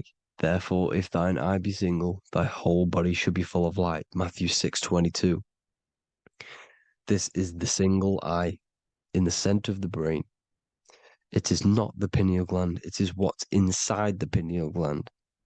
You have to go beyond the physical world, and there are no words to describe things that are not physical, metaphysics. And the whole body should be full of light. Well, this light is the same pyramid that you see. You are the pyramid with the all-seeing eye on top. This is why the ancients built the pyramids with the stairs in the middle symbolizing the spine, because once you open all the chakras and balance them and raise the kundalini, you activate all of the brain, which gives enlightenment. The word enlight in ment. Ment means mind, light in the mind. Enlighten the mind. And this is enlightenment. We are the temple. And Jacob called the name of the place Peniel, for I have seen God face to face. Within spells high twin. Within you is the God self, which you need to manifest into the external world. And he's seen God in Peniel, the consciousness. He's seen his true self, consciousness in the pineal gland. Genesis 28:10, Jacob's ladder. Jacob, he took a rock there and laid his head on it to sleep. Jacob had a dream. He dreamed there was a ladder that was on the ground and reached up into heaven. Head is heaven. The rock he fell asleep on is the sacrum bone, because he's symbolizing the oil that comes down the spine, hits the sacrum bone and rests there, falls asleep, and it looks up and it sees the ladder to heaven. Because when you raise this oil, you become God-man. You become God in heaven. You can leave the body at will. Do you not know that your body is the temple, that your body is the temple of the Holy Spirit? Corinthians 16:19-20. Or do you not know that your body is the temple of the Holy Spirit within you? Your body is the temple of the Holy Spirit, the soul and the mind within, the center of the brain, the temple of Solomon, temple of the soul and the mind. Romans 8:10. Christ is in you. It's not external. When you give where attention goes, energy flows. When you give your energy to external things, your attention, your worship to external things, you're giving energy, meaning it's draining you, and you're feeding something within the astral plane, a mental thought within the astral plane. So with you realizing that the Christ is in you, that you don't have to worship anything outside of you, this means that you're internalizing your energy. You're not giving your energy, because where attention goes, energy flows, which means you become more present. You become healthier because you're not giving off all of your special electromagnetic energy that's charging you. This is why the religions ran by the Vatican is all external. They're exoteric. Exoteric means external teachings. The esoteric is the internal, the hidden teachings. In Psalms 82, I have said, ye are gods, and all of you are children of the Most High, because we are the Most High, split up into individual bodies. That's what consciousness is. Consciousness is the Most High, and we have to raise ourselves to the Most High. Brahma, Vishnu, Shiva, the Father, the Son, and the Holy Spirit. Why is it always a trio? It's a trio because it symbolizes us, the soul, mind, and body. The mind is the bridge for the soul to be in the body. What is the soul? It's the life force. It's the watcher. It's the all-seeing eye. The soul sees into different realities, and it gives life to the body of every reality it goes in. This is why you always see light around the all-seeing eye, because it is the energy, the life force, the light, life, L-I. Life is light. And it's the eye because it sees into the different realities. It sees into the dream world. When you're going to sleep at night and you dream, it's not a dream. It's another reality. You're a multi-dimensional creature. We live in a multiverse. There's infinite amount of views. And there is a version of you which is the highest self in a reality somewhere. And this eye has the ability to switch realities, which is exactly what astral travel is. Astral travel is the ability to switch reality beyond the 3D construct of this world. The Father, the Son, and the Holy Spirit, Brahma, Vishnu, Shiva. Brahma, the soul, inhabits different bodies. This is why they have different heads. Vishnu, the mind, symbolizing gnosis, meaning knowledge. This is the serpent. The serpent symbolized knowledge. Shiva, the body. Father, the Son, and the Holy Spirit. The bird, the soul, because the bird symbolizes the soul. This is why you have here the Egyptians showing you the soul leaving the body. Here you see here with the twin head, the same head, and it's a bird. This is the soul self. This is the ego self. The Egyptians knew this. They knew all of this. Of course they did.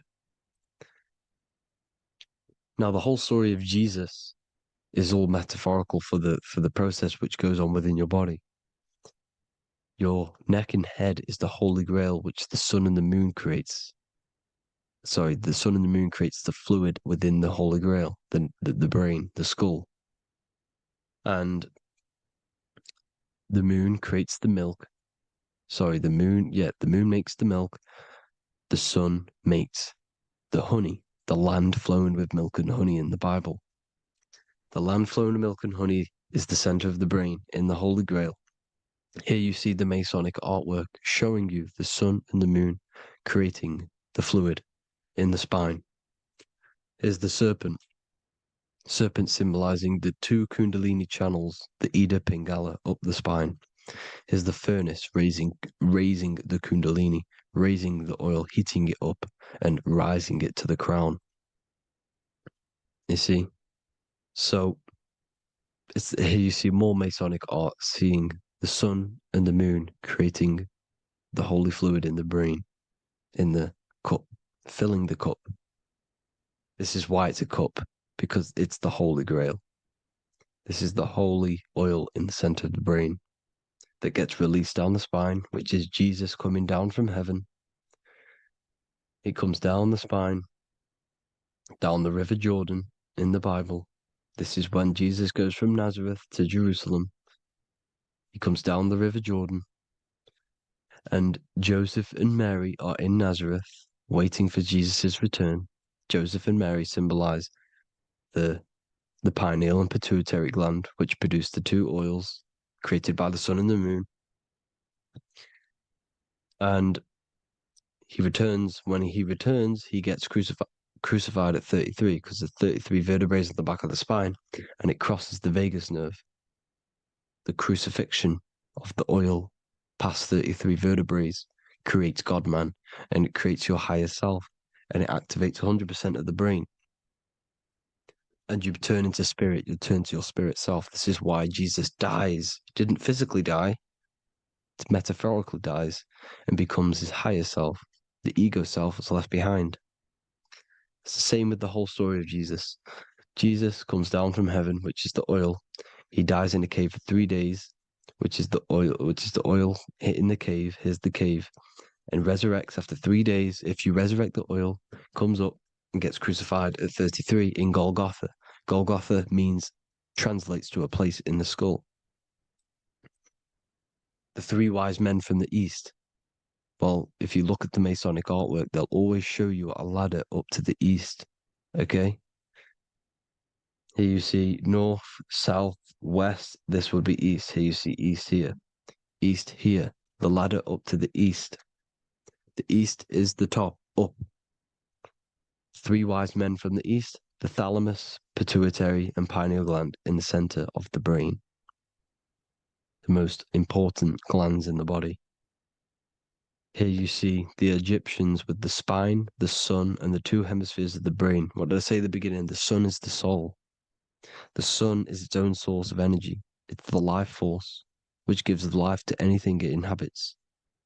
The soul is the same thing. That's why sun and soul mean the same thing. So, what I'm saying is consciousness is God. And this is why when it refers to as God in the Bible, it means your higher self, pretty much. And returning back to this higher self, because God is something that you need to manifest. Consciousness is God, and your body is a reflection of the creation by God. This is why everything in the body corresponds with the stars. The stars rule the body. We are an image of the stars. This body is an image of the whole of creation. Aries rules the head. This is the cerebrum, the ram in the brain. Here's the ram, Aries. And we have something called the cerebrum, Aries, the ram. This is the Lamb of God moving to the higher mind. Taurus, which is the lower brain and neck, the cerebellum, the bull Taurus, the lower mind, and the cerebrum and the cerebellum, the ram and the bull, is what makes you ramble on. Ramble meaning walking. The higher mind and the lower mind working together makes the body ramble. Ramble is what makes you walk along. Thank you to Santos Bonacci. Gemini, the two twins, rules the two arms, the hands, and the lungs. These are the two twins of the body. Sagittarius, the horse, which rules the hips. Hips means hippo. Hippo means horse. Hippopotamus means water horse.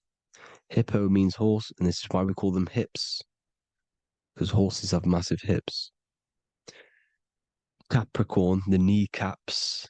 Pisces, the two fish, the 2 feet. Then they make us swim. We are an image of the stars, people. Well, the body is anyway. Consciousness is God, and the body is the image of the whole of creation. It's a reflection of the whole creation, as above, so below. 12 systems in the body, 12 cranial nerves for the 12 constellations, 12 cell salts. The body's made out of 12 cell salts. So, this is where it gets kind of deep. You know, this is where we get deep. And he said Jesus was known as the fisher of man. And fisher of man, meaning man does not mean man as in the male. Man means mind. He's the fisher of minds. So the Bible is not patriarchal. It's not patriarchal. Man just means mind, pretty much. So the fisher of mind, man, because he was fishing minds out of this reality into the higher realities. He was teaching people how to leave the body when he walks on water. Walking on water is the physical, etheric, astral, and mental. These are the different planes of reality. The ether is the either, because the ether is the substance that's on either side, astral and physical. It's the 5th element, is ether. And the 5th element is the water. The same water at the beginning of the Bible when it says, let the firmament divide from the waters above from below. The water symbolizes the ether. It's the base of all physical matter. And the ether symbolized is known as the water. So when you're walking on water, you're walking on the ether, meaning you're leaving the physical body. So when Jesus walks on water and he's teaching Paul to walk on water, Paul becomes scared and falls back into the water. Well, when you astral travel and you become scared when you're projecting, you'll fall back into your body. So he's pretty much saying walking on water is leaving the body, and walking on the ether, because the ether is the veil between the astral, and that's what devil means. Devil has the word veil in it, because the devil is trapping you between one veil, which is this world. They're trapping you in this world, this thin layer of reality. Your dreams are different veils. The ether, the astral, the mental are different veils. Devil is deveil. Deveil. You need to escape being stuck in one reality and live in between realities. And this is when you truly become a multi-dimensional being, because your soul is just the eye. That's what you are. You're just an eye, and you see into different worlds. And it also, when Jesus means the fisher of man, the fisher of minds, he is. I truly believe, because of my research, that there is other worlds. It's not just this one. There's higher worlds. There's an infinite amount of you, and you've been in you, in them dreams you call dreams. Them dreams or other realities that you are in. That's why when you're there, you don't feel like you're in a dream. You feel like it's 100% real, because it is real. So this is why the ancients always depicted the many different heads, because there's many different versions of you. And this I, the soul, the watcher, is switching itself into different bodies at all times. Well, when you sleep, when you astral project. And this is what the ancients were doing. They understood the multiverse, and they could switch bodies at will. And this is what the 7 seals are in the Bible, also known as the 7 chakras. These are literally portals within us to these different worlds. We're in the heart at the moment. Earth rearranged spells heart, meaning middle. This is where good and evil exist. It's the middle point, the midpoint of realities. So I hope you all enjoyed the video. All of this knowledge that I've give you in this video is inside of my book, the Book of Wisdom. The Book of Wisdom gets updated every single month with new pages. It's a one-time payment for a lifetime worth of research and knowledge by me. So if you do want to get it, the link will be in the description. But I hope you all gain some amazing insight. Please like, comment, and share to help the algorithm, and drop a subscription. And for more lectures, every 2 days, I drop lectures and knowledge within the Patreon. If you want to support the channel, join the Patreon. Everything's in the description, because we are not monetized on YouTube. Thank you all. Have an amazing day.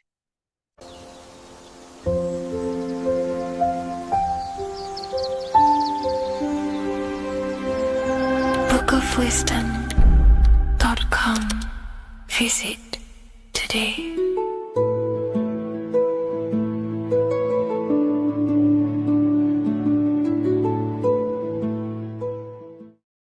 What is good, people? It's Revival of Wisdom. I hope you're all doing well. And this video is how to raise your holy oil or your kundalini. Let's get straight into this. So this is a monthly cycle. Every month, when the moon is in your zodiac sign, this oil is released. Now, the moon is in control of monthly cycles. For women, it's the menstrual cycle, and as well, this holy oil cycle. The moon changes sign every 2.5 days and passes through the zodiac signs in 27 days. So the moon tells the day, the sun tells the time, the stars tell the month. This reality is a massive clock, if you like to say. It's a cycle. Okay. The moon controls the night, emotions, water, fluids, and the mind. Okay. So this oil is produced in the claustrum. It's produced in the claustrum, which is here, right? This is where you get Santa Claus from. Now, the claustrum is at the center of the brain, and it is next to the pineal gland and the pituitary gland. Once it starts in the claustrum, this is the holy present. This is the present that Santa gives to us, Santa Claus. And it goes to the pituitary gland and the pineal gland. And what's connected to the pituitary gland and the pineal gland is the Ida and the Pingala. The Pingala is the pineal gland's nerve, which is the honey, which is the positive charge, electric. And the pituitary is the Ida nerve, which is the magnetic charge. This is the milk, the land flowing with milk and honey. This is the brain, the heaven, heaven, okay? And it travels down the spine using these two nerves, these electromagnetic charge. And this is what the ancients symbolized with the two serpents wrapped around the spinal cord, the Ida and the Pingala. and this travels down to the sacrum or the solar plexus. Okay. So once it's here, okay, the spine is an elongation of the brain. So the spine is pretty much the brain. It's an extension of it. And it's kind of a microcosm of how we descended from heaven to physical reality, to physical matter, which is our consciousness has done. Our consciousness has descended from heaven into physical matter. And this is a microcosm of it. Okay. So once we're in the sacrum bone, this holy oil, like I've just explained, this holy oil starts in the Santa claustrum, goes down the chimney to the sacrum. This is the sacrum, the solar plexus, and drops the present off at the sacrum. Now, once we're at the sacrum, we need to raise our vibration to take this oil back up the spine. Okay. And the River Jordan symbolizes this in the Bible. King Herod wants to kill Jesus in Nazareth, which is here, this is the River Jordan, is Nazareth.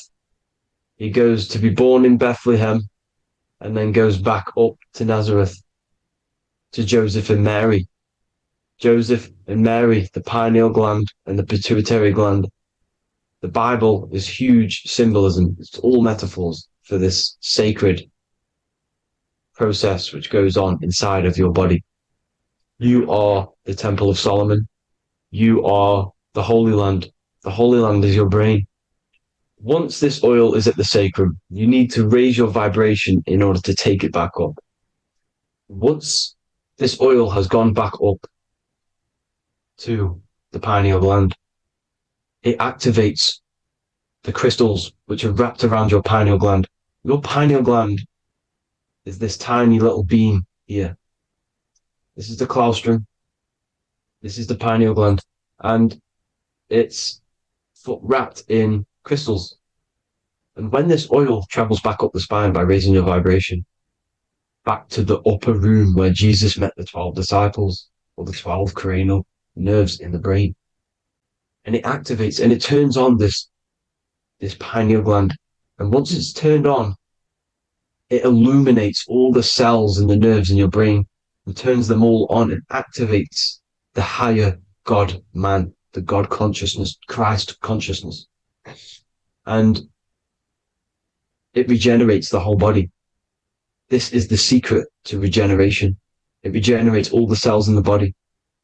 And this is how the ancients lived for thousands and thousands of years, as talked about in ancient texts. They lived for hundreds and thousands of years because they knew this secret.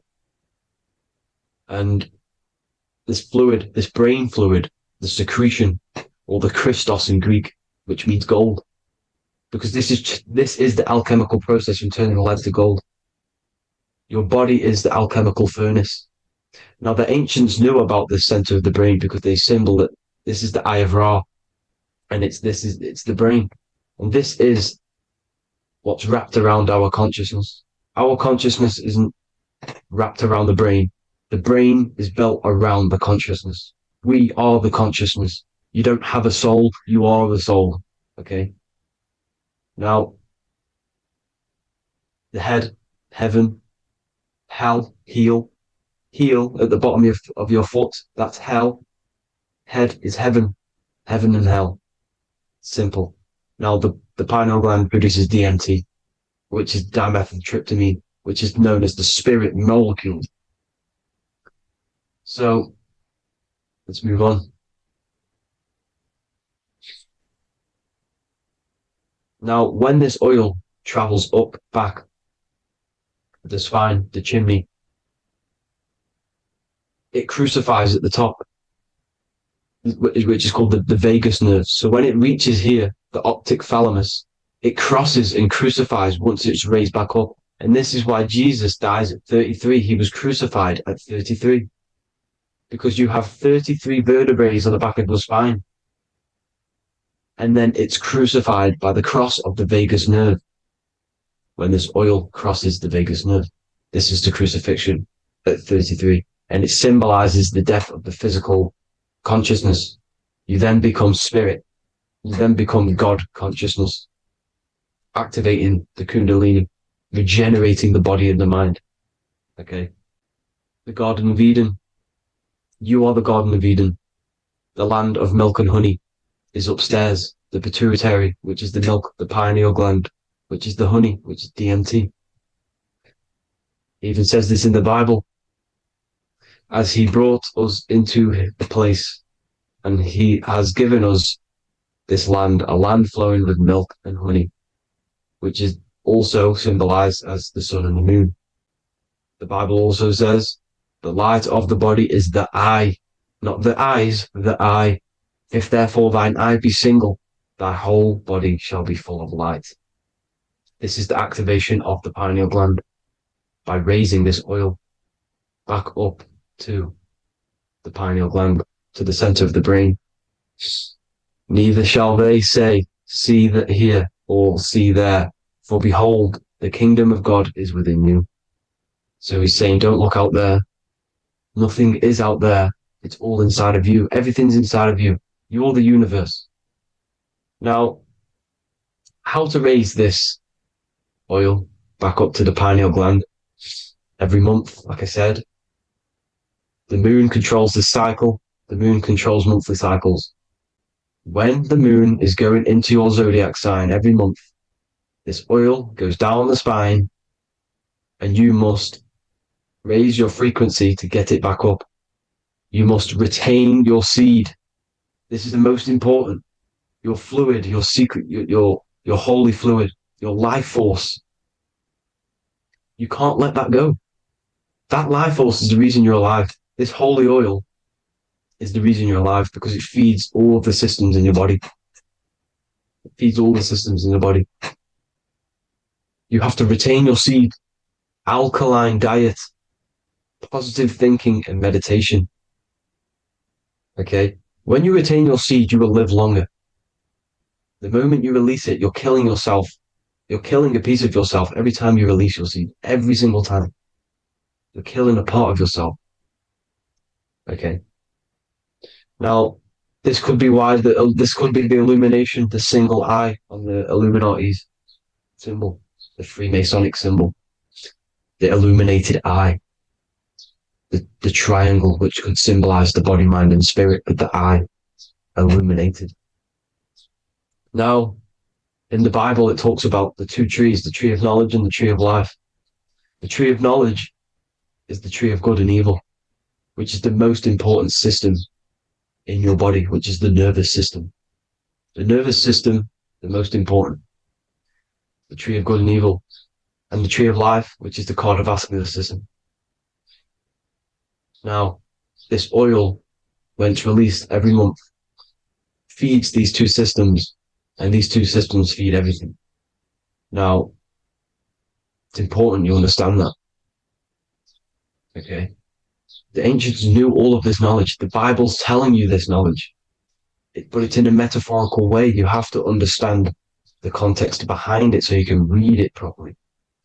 Now, eating of the tree of life, which is when it talks about in the Bible, eating from the tree of life is actually symbolizing a bad diet, ejaculation, because you're eating from these two systems. You're killing yourself with a bad diet. You're killing yourself with an ejaculation. Okay? So, that's important to understand. Now, this is Jacob's ladder in the Freemasons. Jacob's ladder, which is the spinal cord, it's the stairway to heaven. And this is Jack and the Beanstalk when he goes up the beanstalk and finds the golden egg in the grey clouds. The grey clouds symbolize the grey matter in your brain. Now, the Garden of Eden talks about the 4 different rivers in Garden of Eden. As we see here, the North Pole map, the ancient North Pole map, because the center of the earth is the center of the torus field. Everything's the torus field. Atoms are torus fields. Everything's torus fields. You are the universe. Everything is within you. The North Pole is your spinal cord. This is why they say Santa Clausstrom comes from the North Pole. This is the North Pole. and the Santa Claustrum is the center of your brain. Now, there's 4 rivers which come from the Garden of Eden. There's the blood, the Christ oil, which is the oil we're talking about, urine, and saliva. These are the 4 sacred fluids in your body. And these are constantly abused in today's society. Also, these secret societies are targeting these fluids. Okay, this is why porn is free. They sexualize society through Disney. Go and look at some of the Disney movies. There's so many subliminal messages which sexualize these children because they want you sexualized. So you release your seed, which is one of the holy fluids in your body, especially your semen, your sexual energy. So important you retain this. So important because it's your life force.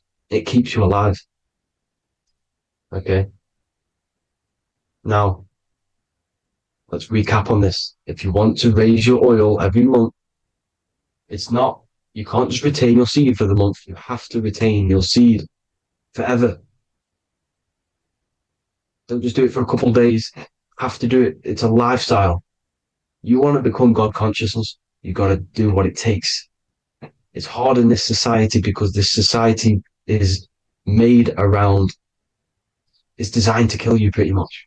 It's designed to keep you in these lower states of consciousness with all the bad food, the chemicals in the food, the chemicals in the water, the sexualized TV programs, sexualized adverts, sexualized TikTok and apps, videos, subliminally stimulating you because that is your weakness, sex.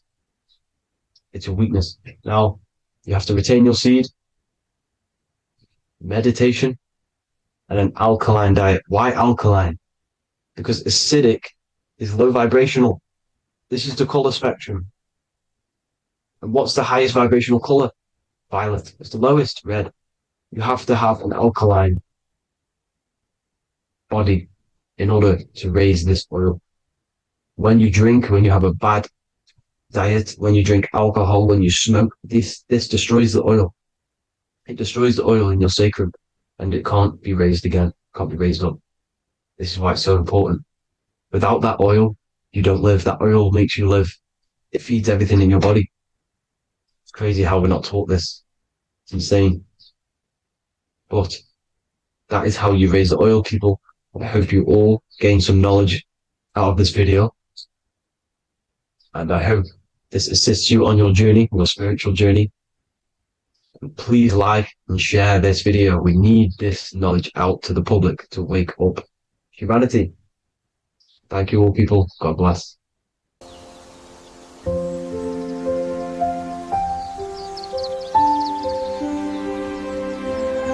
bookofwisdom.com. Visit today.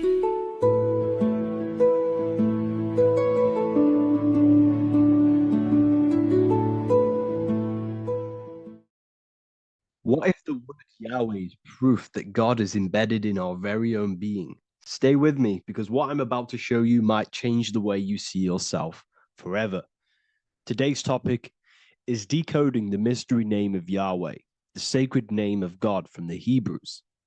By the end of this video, you'll uncover the true meaning of the word Yahweh and how your connection to it unlocks your own personal power.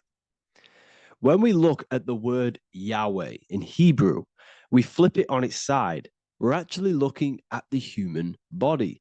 These are the legs, this is the torso, here are the arms, and here's the head. So if we actually switch this on its side, we see the human body.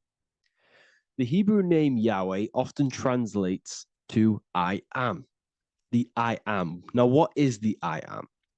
The I am, when you say I, you're referring to your highest self.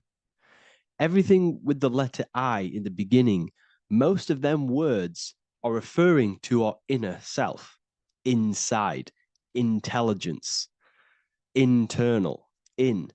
The I represents the inside self, the invisible self. You cannot see the I am because this is the spirit, this is our consciousness. It's the intelligence controlling the human body. When you say I, you're not referring to your name, your job, your reputation, your ego, or your thoughts. You're referring to the observer who is beyond the thoughts, the one who's observing the thoughts. That's the soul. Look at the word Yahweh, Yahweh, the sacred name of God. Yahweh can be observed in the natural rhythm of the human breath. When inhaling, we subtly hear Yah. When exhaling, we hear Way. Do this yourself. Breathe in through your nose, you'll hear Yah. Breathe out, you'll hear Way. And in fact, the letter H, H, when it's pronounced, it carries the soft sound of wind or breath, a gentle exhale that mirrors the very essence of life, giving air. Breath is the spirit of life. It's what connects us with consciousness. If we stop breathing, we lose consciousness. The body shuts down. We're breathing the spirit of breath. We're breathing in the spirit of life. It's the very essence that gives us physical existence, and we're constantly staying connected to this breath at all times. Now let's look at Yahweh. 1, 2, 3, 4. There are 4 letters. The Tetragrammaton is the 4-letter Hebrew name for God. Okay? Tetra meaning 4. We have 4 gospels of Jesus. Jesus is depicted with a cross with 4 sections. Jesus has the 4 sacred animals around the side of him, always depicted with these 4. A bull or an ox, an eagle, a man, and a lion. These are the 4 fixed signs of the zodiac. Aquarius, the man, Scorpio, the eagle, Leo, the lion, Taurus, the bull or the ox, which are related to the elements. Leo is a fire sign. Aquarius is an air sign. Taurus is an earth sign. Scorpio is a water sign. These are the 4 elements. And the 4 elements correspond to the 4 bodies of consciousness, as we see here. This is fire. This is air. This is water. This is earth. So we are made out of the 4 elements, which represent the 4 bodies of consciousness: mind, emotion, spirit, and body. The soul is incarnated into 4 sections. Hence why Jesus has 4 gospels. Hence why Yahweh is a four-named word, because we are tetraform. We have 4 bodies of consciousness. There are 4 pillars to reality: the mind, emotion, spirit, and the body. So what we're actually looking at here is the name of the very essence of the self.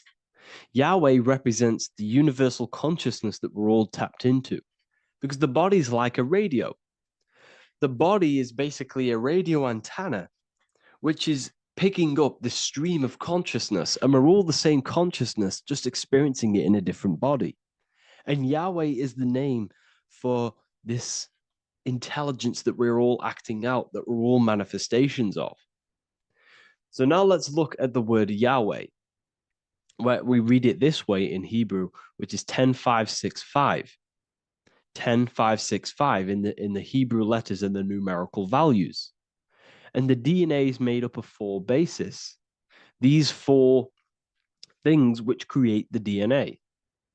This basis is the genetic code for all living things. Each DNA strand is held together by sulfur bridges that appear in a repeating pattern of 10565. This pattern matches the numerical value of the Hebrew letters of Yahweh, Yod, He, Vah, He, which are 10565. This means the structure of DNA, the code of life, follows the same number sequence as the sacred name of God, Yahweh. This is a factual observation. So we're looking at 10565. So let's look over this one more time. Yahweh represents the breath. Yahweh, inhale, exhale. It translates to I am. It's written in our DNA. The word Yahweh on its side looks like the human body. Now, this is where things get a little bit deeper. 10565 adds up to 26. The number God, well, the word God adds up to 26. Allah adds up to 26. There are 206 bones in the human body, 26. 26 adds up to 8. 8 is the number of infinity. We are all the infinite consciousness. Consciousness will never die. It's immortal. It's infinite. We are all infinite. We are not these skeletal structures. We are Yahweh, the universal consciousness. The creator of all things is our essence. We're all God with individual identities, but the highest versions of ourselves is God. The ego is our own personal experience of God. Does this make sense? So, in conclusion, Yahweh is not the name of a separate God from us, but rather the reflection of the divine consciousness manifesting through the human form. The human body is like a receiver acting as an antenna that tunes into the infinite intelligence and life force we call consciousness or God. This means that rather than being external, the divine presence is within us, expressed through our very existence. It's very interesting when we look into this, and what religion has done has flipped all of this knowledge.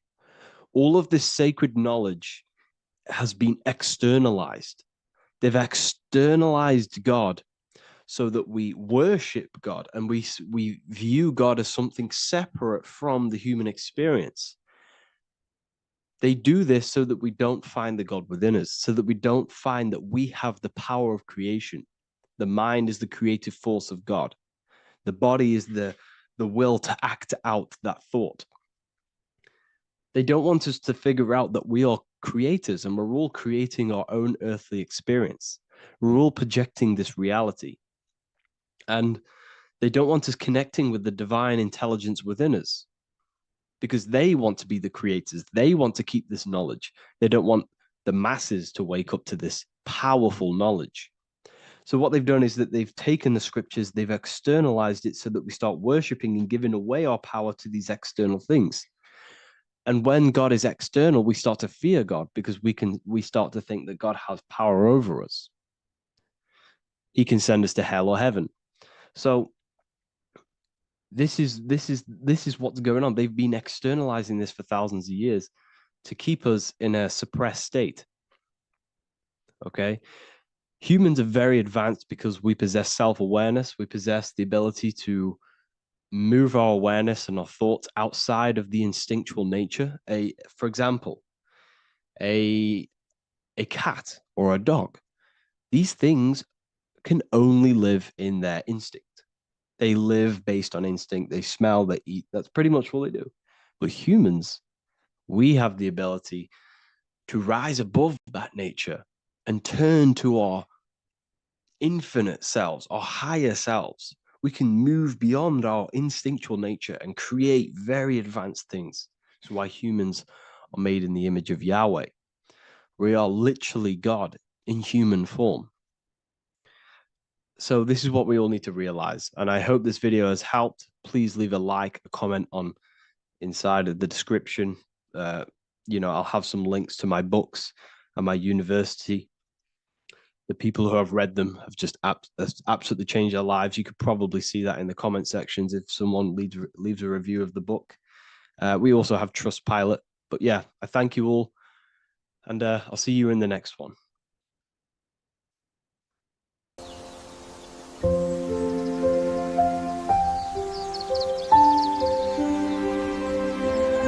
bookofwisdom.com. Visit today.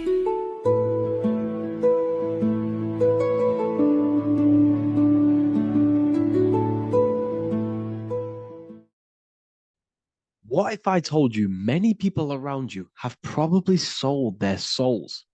It's more popular than you think, and it's very easy to do. Selling your soul is not something that you can just go and meet the devil and do it. It doesn't work like that. But before I tell you exactly how you can sell your soul and how not to sell your soul, what is the soul? So looking at Jesus, we always see two lights surrounding his head, one surrounding the heart. And as of course, if you've been watching my channel, you know Jesus represents you. He represents the divine essence of the universe made in human form. Each one of us possess a fractal of God's infinite consciousness. We are all God. We are all God experiencing himself in a three-dimensional divided form, separated from his oneness. God wanted to experience himself. So he made this world. So each one of us possess a soul, and the soul is the spark of God's infinite loving consciousness, filled with God's loving moral law. So the reason why Jesus is always have a light above his head and a light on his heart is because this represents the brain and the heart. The brain is not the mind. The heart is not the soul. The brain is the physical manifestation of the mind. It is the physical mechanical computer for the spiritual mind. The heart is the physical manifestation of the soul. The heart is a brain. In fact, it contains 40,000 specialized cells, which are the exact same cells found in your cranial brain. Yes, your heart is an emotional brain. Your cranial brain is a thought brain. It's a computer. Okay? Everything that exists physically exists non-physically. This is what the ancients called spirit. Just means invisible force. The mind, the thoughts are not made of atoms. You can't touch, you can't find tangible thoughts, imaginations. These things exist spiritually in metaphysical counterspace. It's the same with your emotions. The emotions are spiritual. They are not physical. You can't touch them. So thoughts are the language of the mind. Emotions are the language of the soul. Sometimes we can become eluded by thought and we can become eluded by emotion. If we are led purely by emotion, we can create illusions in our perception. The same if we rely only on thought. We must balance these two. Okay? So the mind is the creator, the soul is the operator. Every thought we think is being judged by our soul. The soul is the judge. The soul tells you what is right, what is wrong. And even the Freemasons depict this spirit and matter in their black and white checkered boards. White is spirit, black is matter. Matter is dead, spirit is life. This is what this represents. Physical reality is not just physical. For every physical object, for every physical manifestation, there is a spiritual force bringing it into existence. Consciousness brings everything into existence. Before you kick a football, there is a change in your inner consciousness before you take that action of kicking the football. Everything exists in spirit before matter. You existed in spirit before you were physical. We also see this in alchemical Freemasonic artwork. This represents the clouds. This is the mind. This is the heavens. And then coming down into the heart, which represents the earth. The light entering the mind into the heart, because every thought we think is being judged by the heart. The heart speaks to you through emotion. The soul speaks to you through emotion. Every thought you think, your heart is telling you that is right, or it's telling you that is wrong. Why? Why is this? Emotions can guide us, okay? Emotions are the language of our soul. Our soul guides us to our soul purpose. Each one of us contains a purpose in this physical life. There is a reason you are alive. There is a reason why you came from spirit into a material reality. Your jealousy reveals where you need to be in life. If you are jealous of someone, this is your soul saying you need to be there. That's where you need to be. Your fear reveals your greatest growth in order for you to reach your life's purpose. If you fear something, this is your soul telling you need to overcome this in order to reach your life purpose. This is the next obstacle.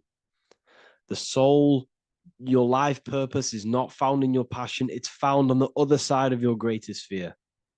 The soul's always seeking, it's always seeking truth. It's always seeking to expand, to learn. The soul must go through pain in order to overcome, in order to grow. That's why we are here, to grow and expand and create.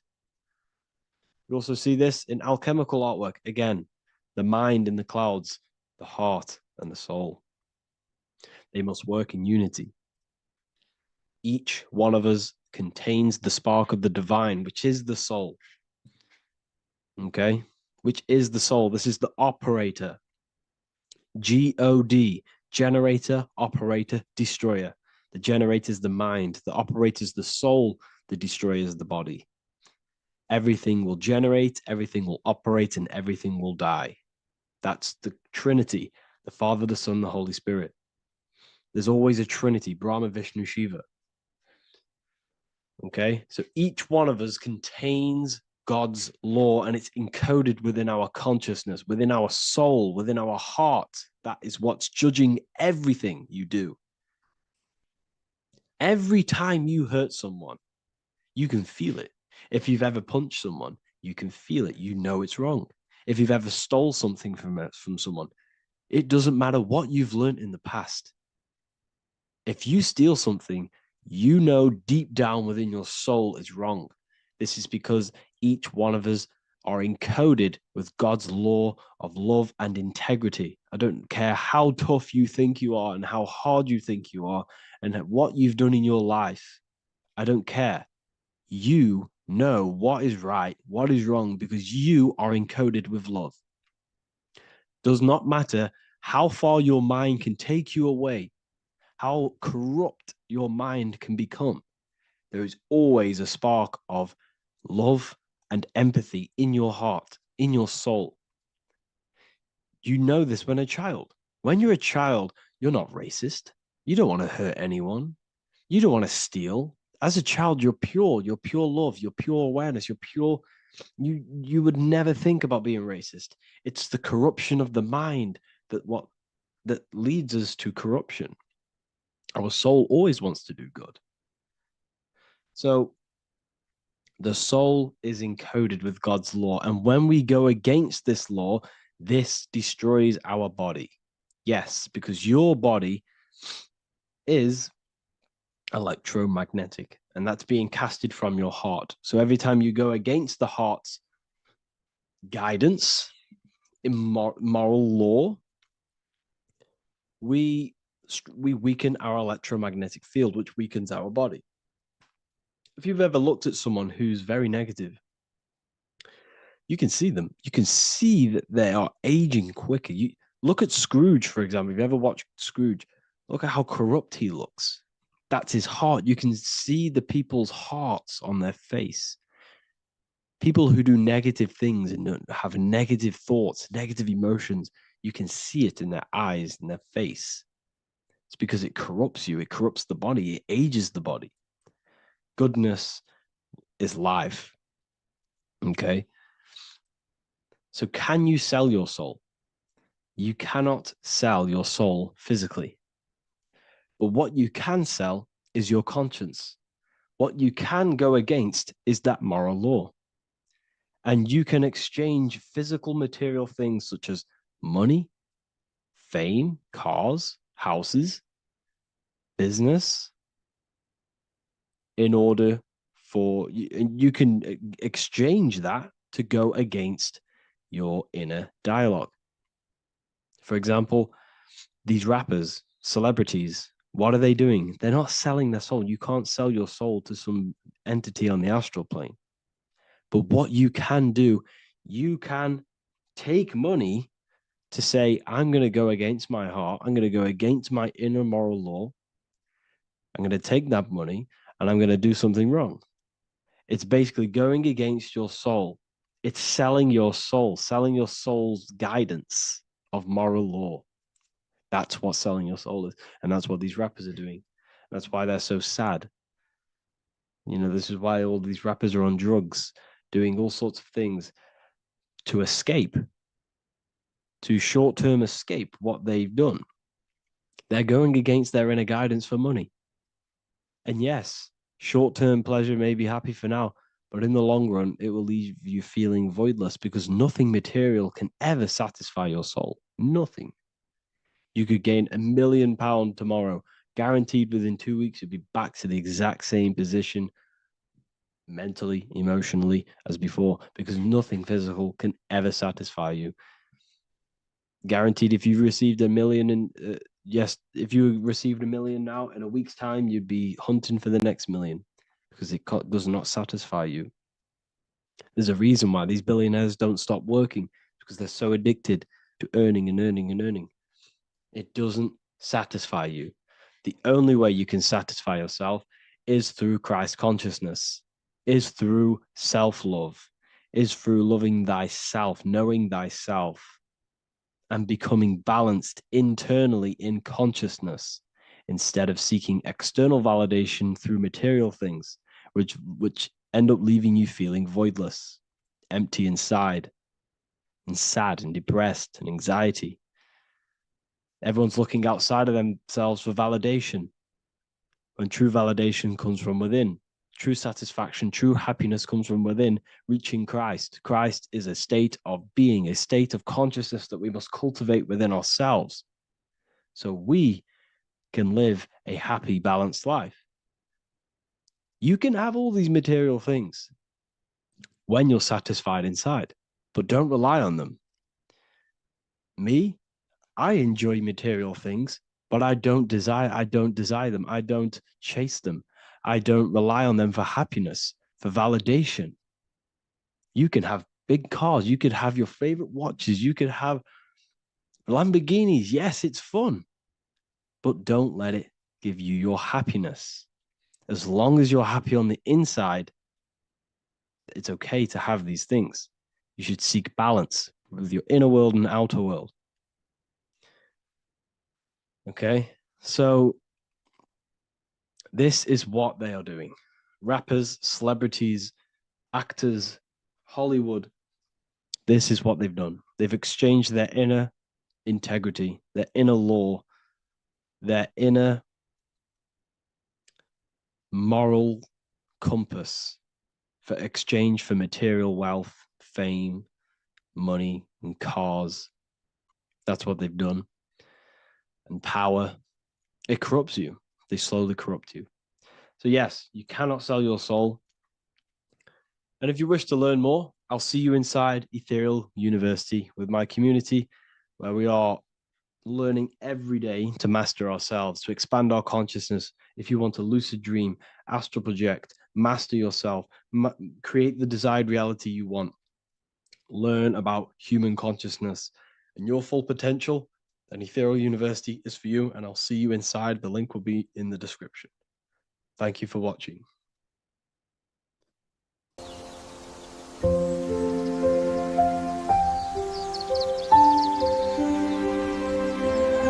bookofwisdom.com. Visit today.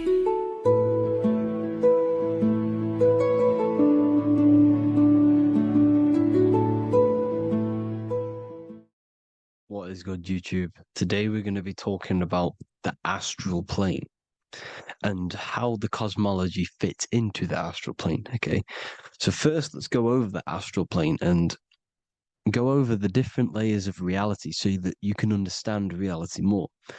You are a multi-dimensional being. You are not in these, you are in all of these realities at the same time. They all interweave into one big reality. But there are different planes. They are different vibrational dimensions. There are different dimensions of reality. The mind is the root cause of reality. We're living in the mind of God. Everything is being thought into existence from the root cause, from the universal mind. This is why the ancient Egyptians said, all is mind. We're living in the mind of God. And we are a microcosm of this mind. This is why we all have the same mind. This mind is the world of thoughts. Now, this world of thoughts is just the thought alone. For example, it is the thought of a chair. But then when you start to imagine this chair and you start to mentally see the chair, you're now manifesting the thought, the singular thought, into some sort of form. So now you're imagining the chair. You're imagining the form of this chair, which is then manifesting into the astral plane. The astral plane is the world of thought forms manifesting. So when you are imagining something, you are seeing into the astral plane. Okay? Your third eye, it is an eye because it sees the astral plane. It is seeing the other side through imagination, through dreaming. Well, we'll go over dreaming later. So the thought of a chair is a singular thought. The imagination of the chair is the manifestation of the chair. And in the astral plane, it's basically the world of all the chairs that could ever exist. So you're thinking of the chair as a singular thought, which is the mental plane. The astral plane is the imagination of that chair, is the thought, the manifestation of it. Depending on the vibrational state of the thought will depend what level of the astral plane it will go to. For example, if you're thinking about a chair to torture someone on it, it's going to go on the lower astral plane. Or if you're thinking and imagining happy things, it's going to go to the higher astral plane. So wherever your mindset is, that we call it a mindset because your mind is setting frequencies to certain things. Thoughts are frequencies. And a mindset is setting your frequency, setting your mind to a certain frequency. So when you set your mind to a certain frequency and you imagine something in that frequency, you're going to match everything in the astral plane that are on that similar frequency, just like you would in the physical world. Because we're all in these worlds right now as we speak, but we can't see them with the two physical eyes. We can feel it though. When you're around someone and you've just met a new person, for example, you can feel their vibration. And if you're not on a similar vibrational match, you will not get along with that person, or you just won't not get along, but you won't connect with that person because you're on two opposing frequencies, not matching. And this is something you can't see, you can only feel because it's the astral plane. It exists within the astral plane. Everything in the astral plane is made out of vibrations. So if you do astral project, and if you already know how to astral project, you will see beings and people and things that are on the same frequency as you. This is why before you astral project, you need to sort your vibration out before you astral project, because you are projecting your consciousness into this. It's the mind. The mind is the bridge. It can move between realities. You are a observer. You are a observing soul which observes different realities. And the mind is the bridge between all of these different realities. The mind can choose. If you want to project into the astral, you set your mind to it, you can. Okay? So let's not get off track. The lower astral plane is where demons are. The higher astral plane is where heavenly beings are. Heaven and hell are kind of a real thing. The etheric plane is a powerful substance, the ether, the fifth element that they don't tell us about. If you type in on Google the five elements, they will try to remove it with wood or metal because they don't want you knowing about the ether. Ether is the energy double behind all physical objects. So the ether is very important. It is the fifth element. It is part of the physical world, but it's also part of the astral world. It is on either side. You see how they're showing you the truth in the language? Ether and either are the same word. The ether has 1 foot in the astral and 1 foot in the physical world. It's a substance that connects the physical to the astral world. It is the either. It's on either side of reality. It's on the other side. Other, either, same word. Ether is connecting the physical to the astral plane. It's the world of frequency. Frequencies, EMFs, torus fields are in the etheric plane. It is the energy plane. It's where energy moves through the ether. Okay. So then you have the physical world, the world of effect. Everything you see in the physical world is the effect of the higher planes. Each plane is a product of the plane above. So, and it melts into each plane. The physical plane is the lowest plane, it's the most densest, and the highest is the most fluid. This is the most fluid, this is the most dense. This is where we get the saying, as above, so below from. As above, so below comes from the different planes of reality. And magicians understand this. This is why magicians always say as above, so below. Because they understand if you manipulate the higher planes of reality, you manipulate the lower planes. Because the astral plane is a direct copy of the physical world, but in the astral plane. It is mirrored. The physical world is mirrored in the astral plane. They are both the same world, but just different vibrational states of the world. Kind of. It's hard to put this in words, people. So just try and understand. The astral plane is the double. It is whatever happens in the astral plane happens in the physical plane. This is why magic works. This is why demons work. This is why spirit communication works. Because if you manipulate the higher planes, you manipulate the lower planes. As above in the astral, so below. Leonardo da Vinci showing you to look up, pointing up. You got to look up. He's telling you to change the mind, you change the physical world. You change your emotions, you're on the astral plane, you change the physical world. You change your reality by changing the higher planes. This is the Masonic 11, the two pillars. This is the 11 also symbolizing the two hemispheres of the brain here.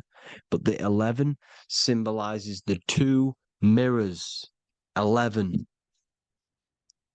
11. 9, 11. 9, 11 adds to 11. 9 plus 1 plus 1 equals 11. The Twin Towers were in 11. Flight 11 was hijacked.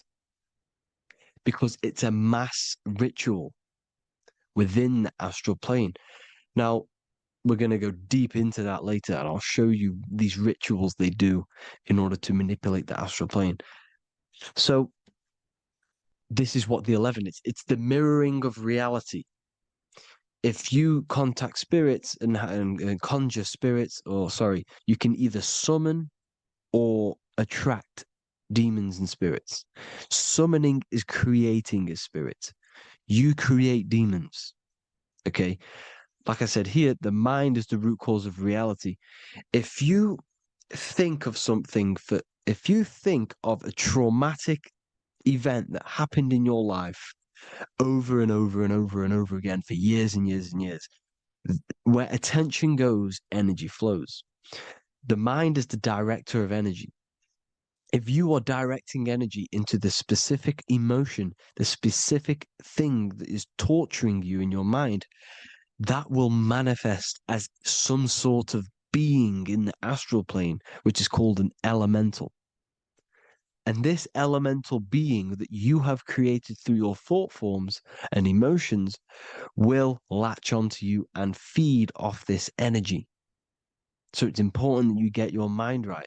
Okay, it's important you sort that you file the mind and you discipline the mind.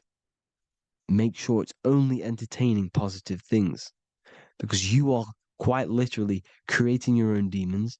Creating the word demon has the word mon in it, and if you've watched my videos to know mon means moon. The moon is your mind, the sun is your soul, The earth is your physical body. Demon is mon means mind. Moon is mind. You create demons with your mind. Summoning. Now, this is where the rituals come in. 9/11 was a ritual because everyone was thinking about this big fearing, the death of 9/11. Everyone was thinking about it. And all of their minds thinking about this horrific thing will manifest and summon a negative energy spirit elemental within the astral plane. That's how all of this works. This is why it was a mass ritual. Okay.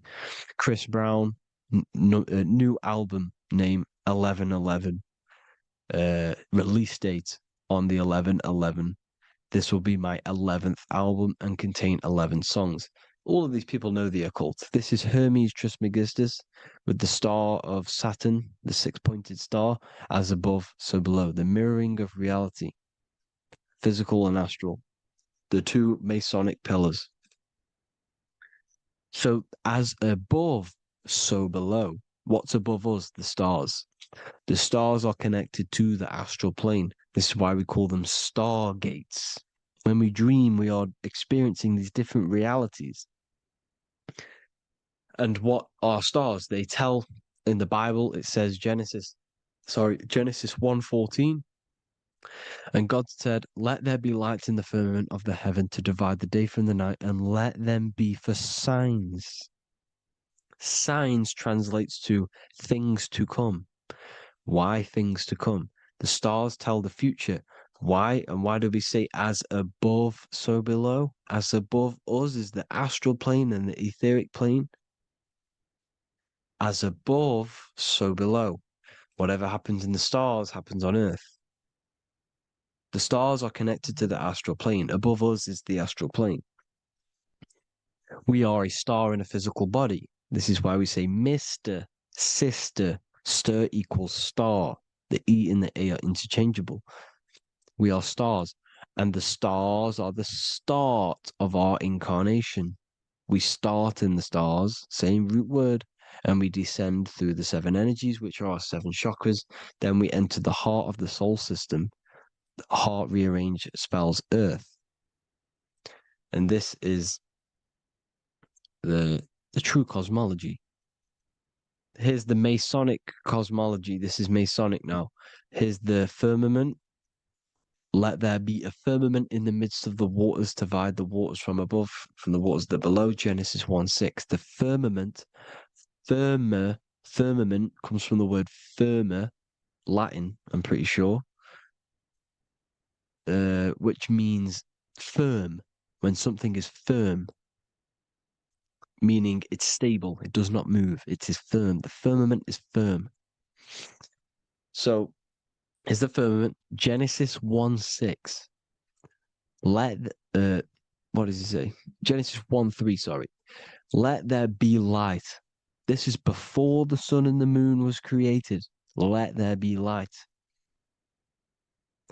Before the sun and the moon was created, light was appeared. So what's that tell you? This is a holographic projection from some sort of light being, some sort of projector.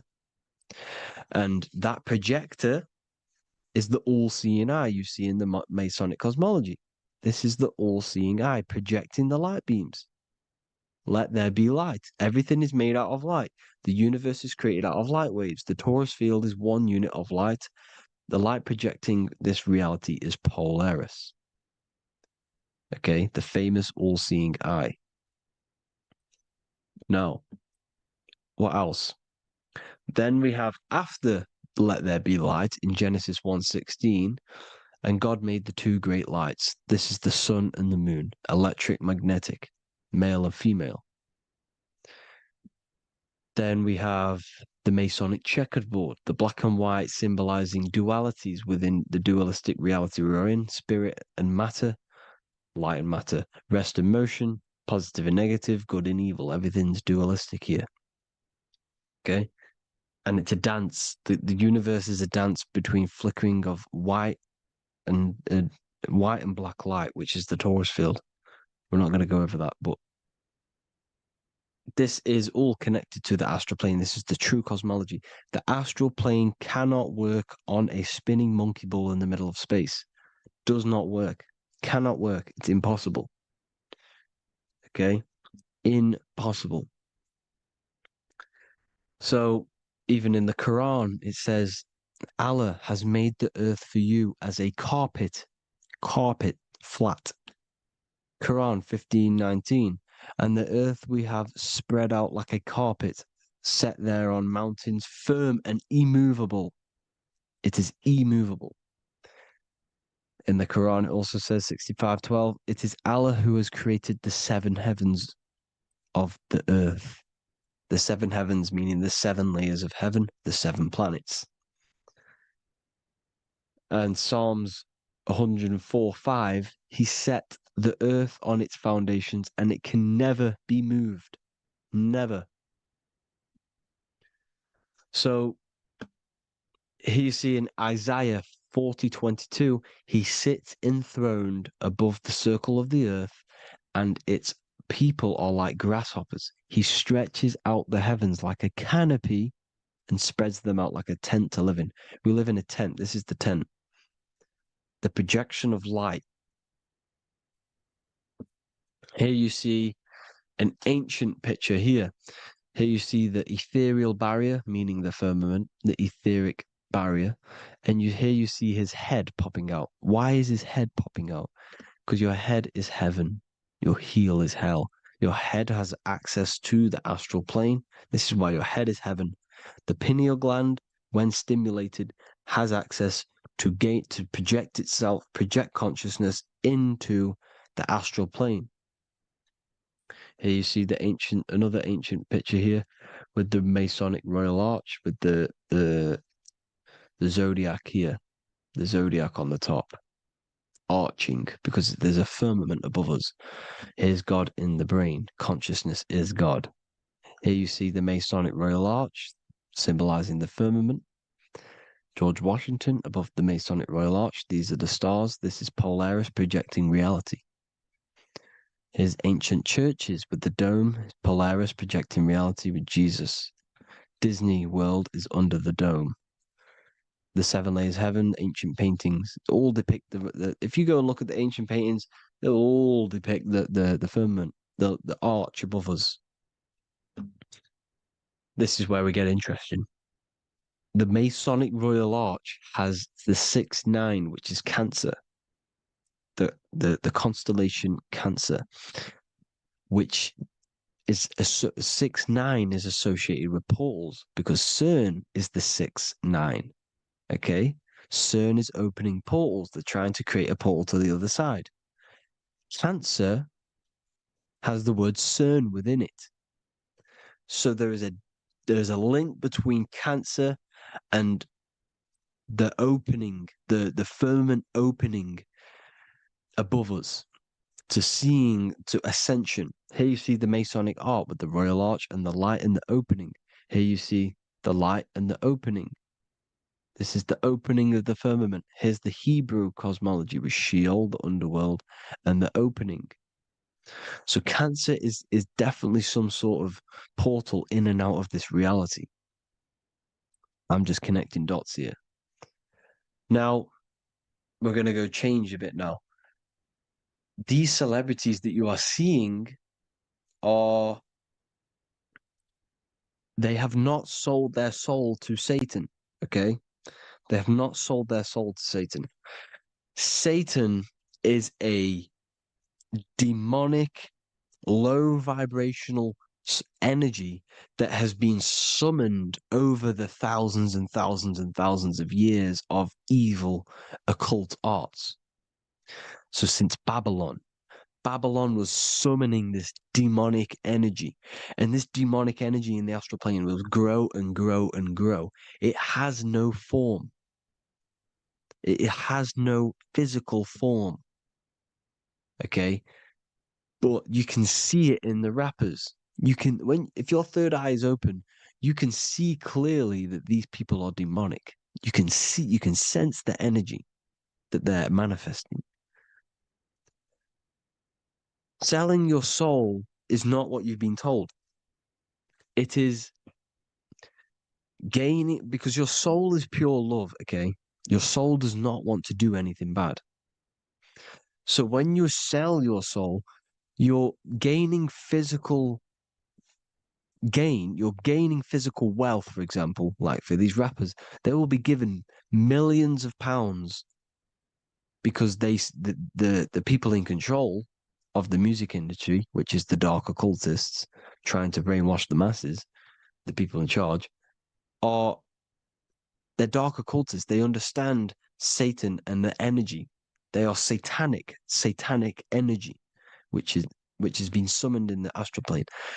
They see that they have influence over the masses, so they will go to them and say, "I will give you this amount of money forever if you manifest this satanic, demonic energy through the music and through social media to blind the masses, to brainwash the masses into this demonic energy." Because when you listen to music, music is frequency. Whatever you listen to, you become that frequency. So if you're listening to these people, they're throwing energy, this demonic, satanic energy that they sold out to, soul, same word. When you sold something, you've got your soul involved. They have exchanged money, physical gain, so that they manifest this satanic energy within the astral plane and through the music, through the videos, through social media to keep us in this vibrational frequency, in this low state of consciousness. This is what it actually is. It's not, you're not selling your soul to some sort of devil. This satanic energy has no physical form it is formless in the astral plane. It's a summoned energy. Now, the root chakra is red. This is why the devil is red, because it symbolizes the animal nature of man. When you are operating off your root chakra, you will kill, you will fight, you will do anything to survive because it's all about survival mode in the root chakra. They want you keeping in that fighting mode, that surviving mode, so that you are manifesting this low vibrational frequency, this satanic energy, this demonic red energy. This is why the devil is red. And the devil has a tail with the red arrow pointing down because it symbolizes your light body. This is your Merkaba. Your Merkaba is your light body. Mer equals light, Ka equals spirit, Ba equals body. Merkaba, this is the devil's tail pointing down, the descension, your heel, up to your heel, hell. Ascension to heaven, head. You see? This is the all-seeing eye with the illumination coming off it, your head, when you're illuminated. The Merkaba is your celestial sphere to portray different planes of reality. It is the vehicle of ascension. It's your light body. It's in the word Kabbalah, Kabbalah, Ka, spirit, Ba, body, La, light. Same thing, Kabbalah, Merkaba. Same thing. It's all about the light body. This light body sees different realities. So when you see the goat in the music industry, it's this satanic summoned energy that's been summoning for thousands of years within the astral plane. When it becomes to the physical plane, it will manifest through different things. A goat, an owl, Satan, Moloch, Baal, same deity, same demonic energy that's been summoning in the astral plane. And this is why the Baphomet has a goat head. Drake's new album is the goat. The Polo G, the Masonic G, with the goat. And here's Rylo Rodriguez in the mirror with the goat in the mirror and him in his physical body. It symbolizes, the mirror symbolizes the astral plane because he's manifesting the goat, the demonic energy. He's sold out to the demonic energy. And in the physical plane, he's his physical body. The mirroring, the Masonic 11, the mirroring of reality, the astral and the physical. And what do you call them when they're an amazing rapper, the best rapper? You call them the GOAT, because you're the goat because you're manifesting the goat energy, this satanic, demonic energy within the astral plane. So Baal, Moloch, all the same thing. Because in the astral plane, if you want to gain spirits to come to you and communicate you in the physical world, if you want to communicate with spirits, you have to gain their attention. You can either gain their attention or come together and agree to create some sort of being, which is Satan. Okay. You can, like I said earlier, you can create these beings, you can summon them or attract them. One way to attract them is sacrificing. In order for you to become God, man, to turn to God, you have to sacrifice your life. You have to sacrifice, not drinking, not doing things, not doing anything demonic, not doing anything bad, not eating meat. You have to sacrifice yourself to become the light. However, if you want quick, instant gains in the physical world, you can sacrifice something else to communicate with these spirits, because these demonic energies feed off demonic energy, your demonic energy. So these dark occultists will give away babies, they'll sacrifice, torture babies so that they gain, so that they can communicate with these spirits for physical exchange. Yes, you can do this. These powerful spirits, these powerful demons can give you powers. They can give you certain things. And this is what they are doing. They're summoning and attracting these demonic energy. This is why, trafficking is one of the most, Balenciaga. Baal is the demonic energy in the astral plane, which requires child sacrifice for his presence. Balenciaga, and they were trafficking children. They were trafficking, killing them, and offering them to the spirits. This is what they are doing. Balenciaga. It's in the name. Here you can see here a stick man with two horns. The goat, obviously, it's all the same deity. Baal, the goat.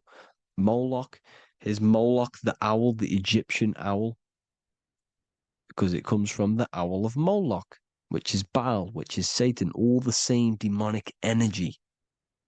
And it's on the dollar bill, a tiny dollar bill, tiny on the $1 bill. All the same thing. Bohemian Grove, they worship the big owl, Moloch. It's all the same thing. It's all one big demonic energy which has been summoning in the astral plane. And it's trying to take over Earth, the physical plane. That's what it's doing. So I hope you all gained a deeper understanding of the astral plane and what's actually going on in the world. Please leave a comment if you can to help the algorithm. Drop a like if you like this content. And hope you all learned something today. And God bless you all. Thank you all.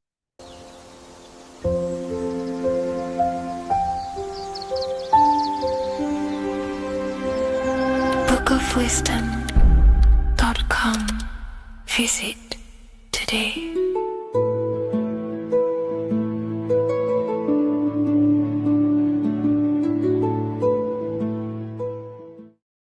Welcome to Revival of Wisdom. Welcome people, we're back with another video. Please make sure to hit that like button, subscribe, and turn on notifications to never miss a video. The Earth is a giant torus field consisting of a positive and a negative pole. The Sun being the cathode with a positive charge and the Moon being the anode with a negative charge. This is why the Sun rules over the day, giving you lots of energy, and the Moon taking your energy from you, making you go to sleep. Now, the plane that we live on is called the plane of inertia, and at the center of this plane of inertia is the North Pole. This is where the two electromagnetical energies meet. Now, this is where the most electromagnetic energy is stored. This is why all compasses will point north, because it's the most magnetic place in this reality. So the Sun and the Moon is spinning around this center point, which is stirring the ether of this reality. and making everything move in circles, meaning this is a cycle. Everything's recycling itself. It's an organic simulation. The ancients also knew about this sacred land at the center of this reality, known as the North Pole. As you can see on this map from the 1500s of the North Pole, you can see 4 islands around this center black rock. Ancient civilizations like the Mayans, the Buddhists, and ancient Chinese also depict these 4 islands. The endless symbology of these sacred lands at the center has been going on for thousands of years. These sort of secrets are now kept by the elites, but as always they have to show the truth in plain sight, and this is what they are doing with the Windows symbol and also the Wizard of Oz. Now in the Wizard of Oz, as you can see, there's something called Munchkin Land. Munchkins are these unusually short people. Then on the ancient 1500s map it says pygmy, and then the pygmy people in mythology are also these unusually short people. Just like Santa and his elves, they come from the North Pole, and elves are these unusually short people. These stories that we are told about Santa and Munchkins are putting truth in plain sight about this sacred land. This sacred land at the center of the earth is where the aurora borealis comes from and is being emitted from this black hole in the center, also known as the black sun. The aurora borealis is the earth's aura, hence why it has the word aura inside of it. It is the life-giving essence to all life within this realm. As this dualistic reality we live in consists of both physical and spiritual, the black sun is like our sun for the spirit.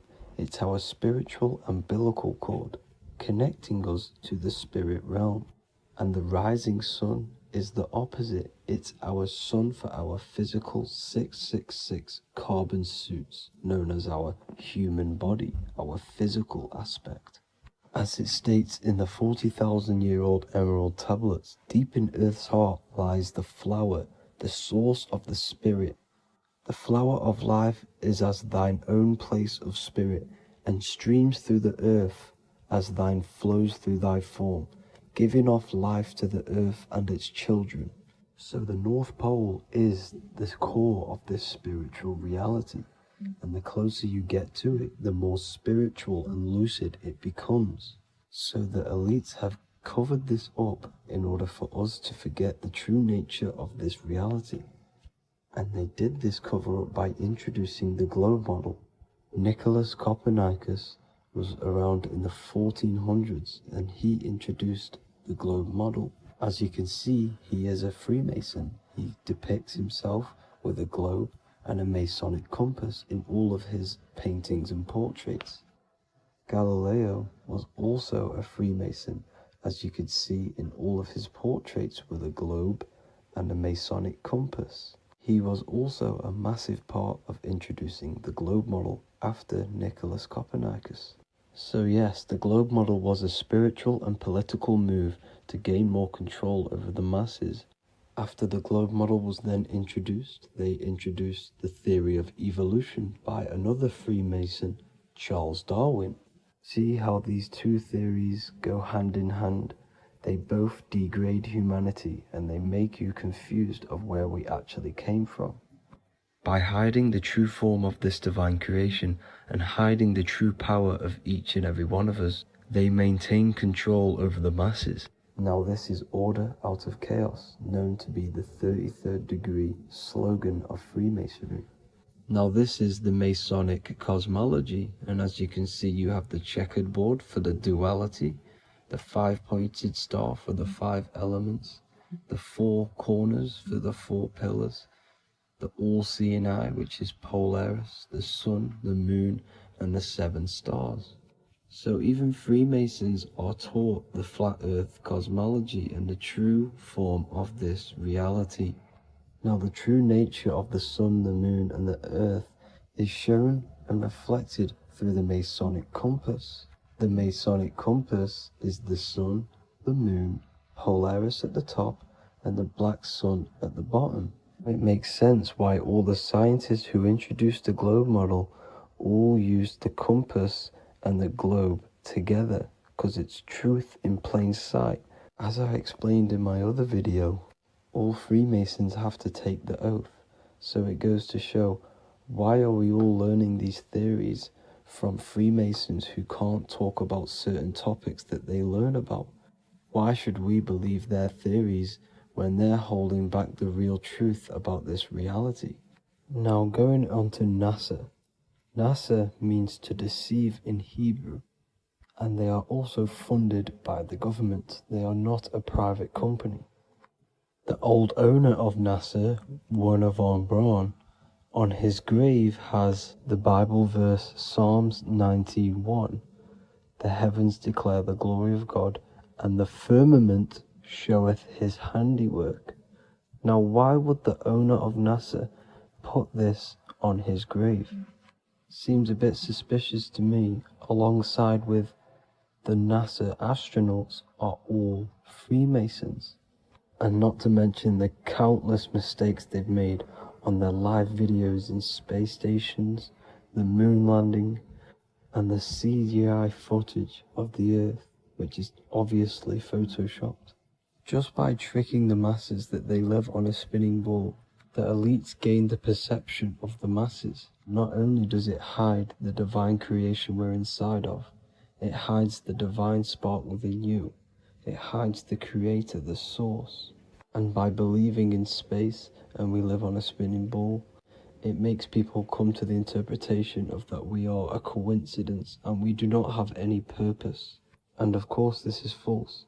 When you come to realization that we are all a divine creation and we can create our own divine life in this reality, life becomes more sacred and you start to enjoy little things.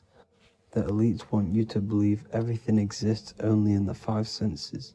They want you constantly looking outside of yourself because they know that will keep you on lower states of consciousness. Now this brings me to our next point.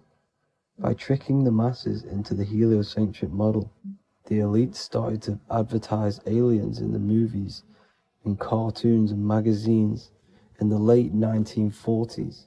Now this is subconsciously programming us about aliens and extraterrestrial threats, which then they can use to their advantage. And this is something called Project Bluebeam. They are more than likely going to fake an alien invasion to push this 2040 agenda, which is for one government and one ruling currency. That's it for this video, guys and girls. Hope you all enjoyed. Please make sure to leave a like and a comment. God bless you all.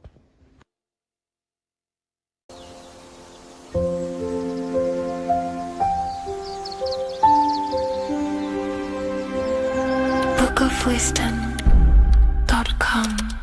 Visit today.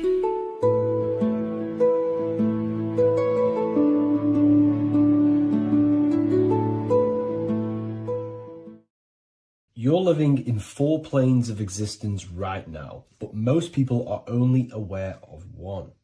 And that's why they feel lost, disconnected, and stuck in cycles they can't explain. If you don't understand the blueprint of reality, you'll keep trying to fix the physical, while the real causes lie in the unseen dimensions that you have direct access to.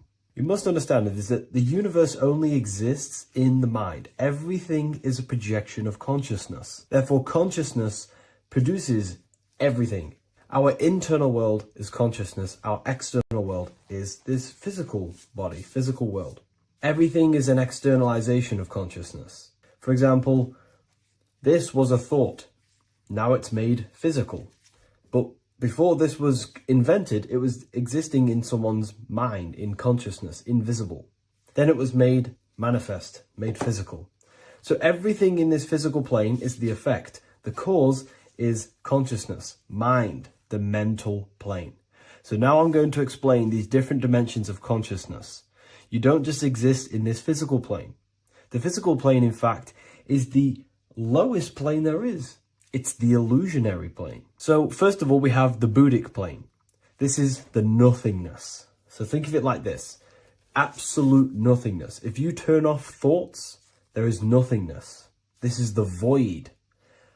And out of the void springs infinite potential, which is the mental plane.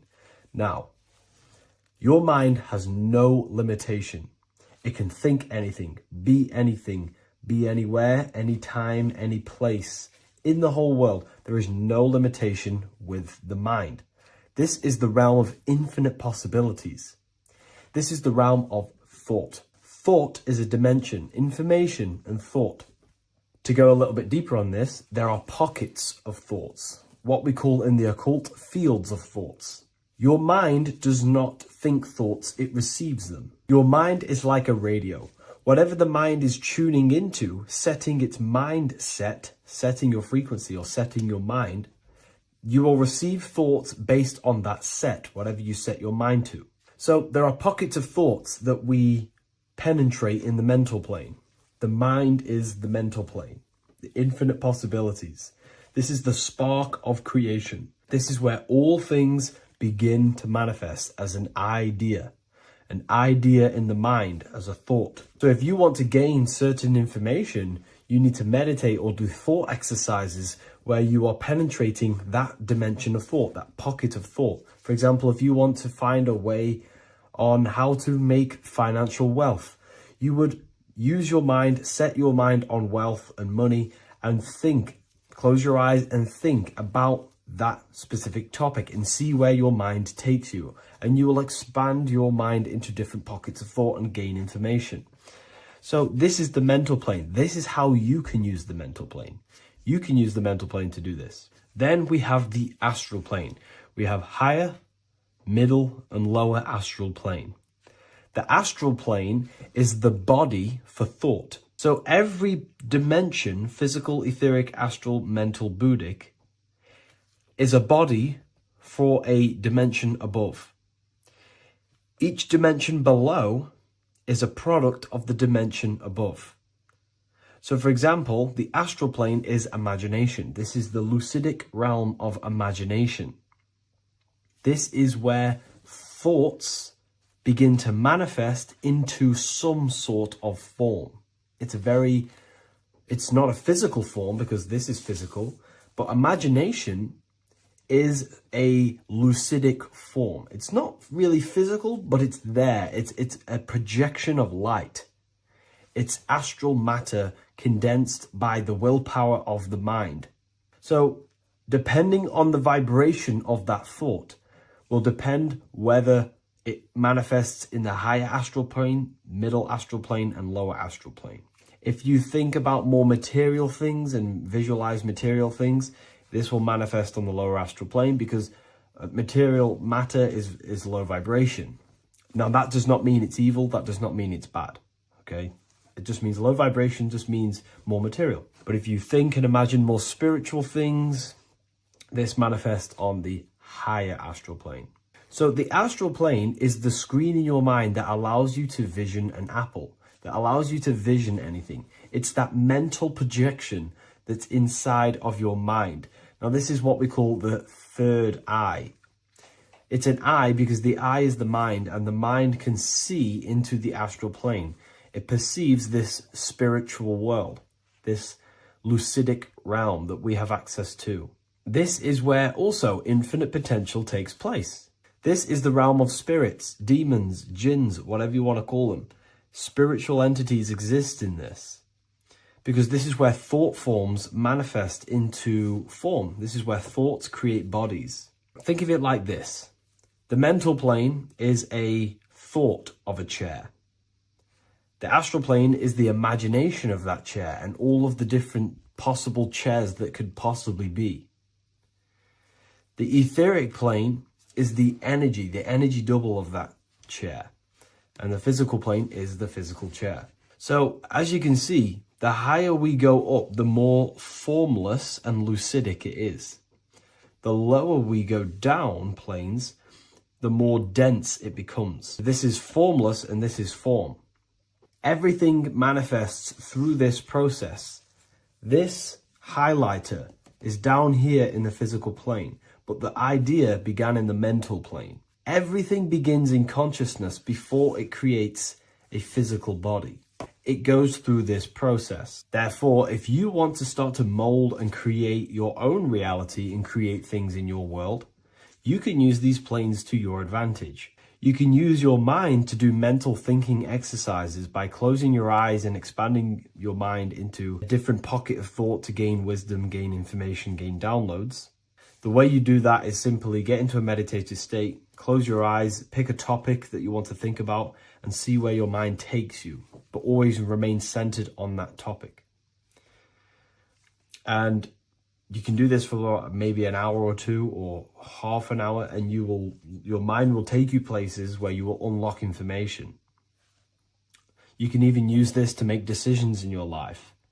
Think of the topic and see where your mind takes you. You'll gain information. This is how you use the mental plane for ideas. The astral plane is imagination. You have to reconnect with your imagination very vividly. Your imagination, your consciousness is infinite. It's not a three-dimensional plane. It's an infinite plane. You can think and make form anything in your consciousness, in your imagination. You can think anything and you can imagine anything in the most vast details. You just have to reconnect with your imagination. I have a free book on my website. I'll leave the link in the description. It's an ebook. It's called Activating the Inner Eye. This is going to help you reconnect with your imagination. It's a practical guide on how to imagine. So once you know how to use the mental plane and astral plane, thought and imagination, you pretty much need to use the physical plane to take physical action with this physical body that you have and start to manifest these desires you have in the higher planes. Now, it's very important that we master the mind, because the mind is the very fabric of reality. We become what we think about. Your life is a product of every thought you thought in the past. It is the mind that directs the flow of consciousness. And wherever this consciousness is flowing is what you will create in your life. Consciousness is the most potent force in the universe, and the mind is pretty much the universe in a microcosm form. It is infinite potential. And your mind will continue to expand into new realms of thought forever and ever and ever. You are eternal. You are not this physical body down here. You are consciousness. Literally dreaming that you are in this physical body. So everything begins with the mind. We need to be conscious of the thoughts that enter our mental field of consciousness. There is a level of self-awareness that you can reach where you can become conscious of pretty much every single thought that enters your mental field. Now, we have over 7,000 thoughts a day. You can gain such mastery over your mind where you can become conscious of every thought you think. And that is when you gain superior power. Because when the mind is fully under control of self, you can direct the mind's potent force into a specific goal. Most people's minds are dualistic. They want something, but their mind is thinking something else. They have limiting belief systems. They have the little voice that comes in and says, you can't do this, you're a failure. That is a fractaled mind. The mind needs to be singular. It needs to be on your team and not an enemy. Do not let your own mind take away your power. Your mind should be on your team, giving you power, giving you the best possible thoughts and the best possible beliefs. When the mind is in this condition and on your team and not taking away your power through the destructive thoughts, it becomes a potent, powerful force used for manifestation to create anything. And the way we get the mind on your team is through constant meditation to learn how to control the mind and turn it on and off. Subconscious reprogramming through visualization, affirmations, cultivating emotions associated with your goal. All these three ways we can reprogram the mind slowly over time so that it becomes powerful and becomes on your team and doesn't give you negative contradicting thoughts. When the mind is fully aligned on one thing, it can create massive empires and things in your physical reality. So I hope this video helps, and I'll see you in the next one.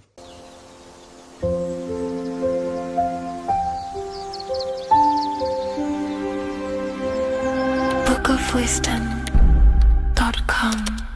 Visit today.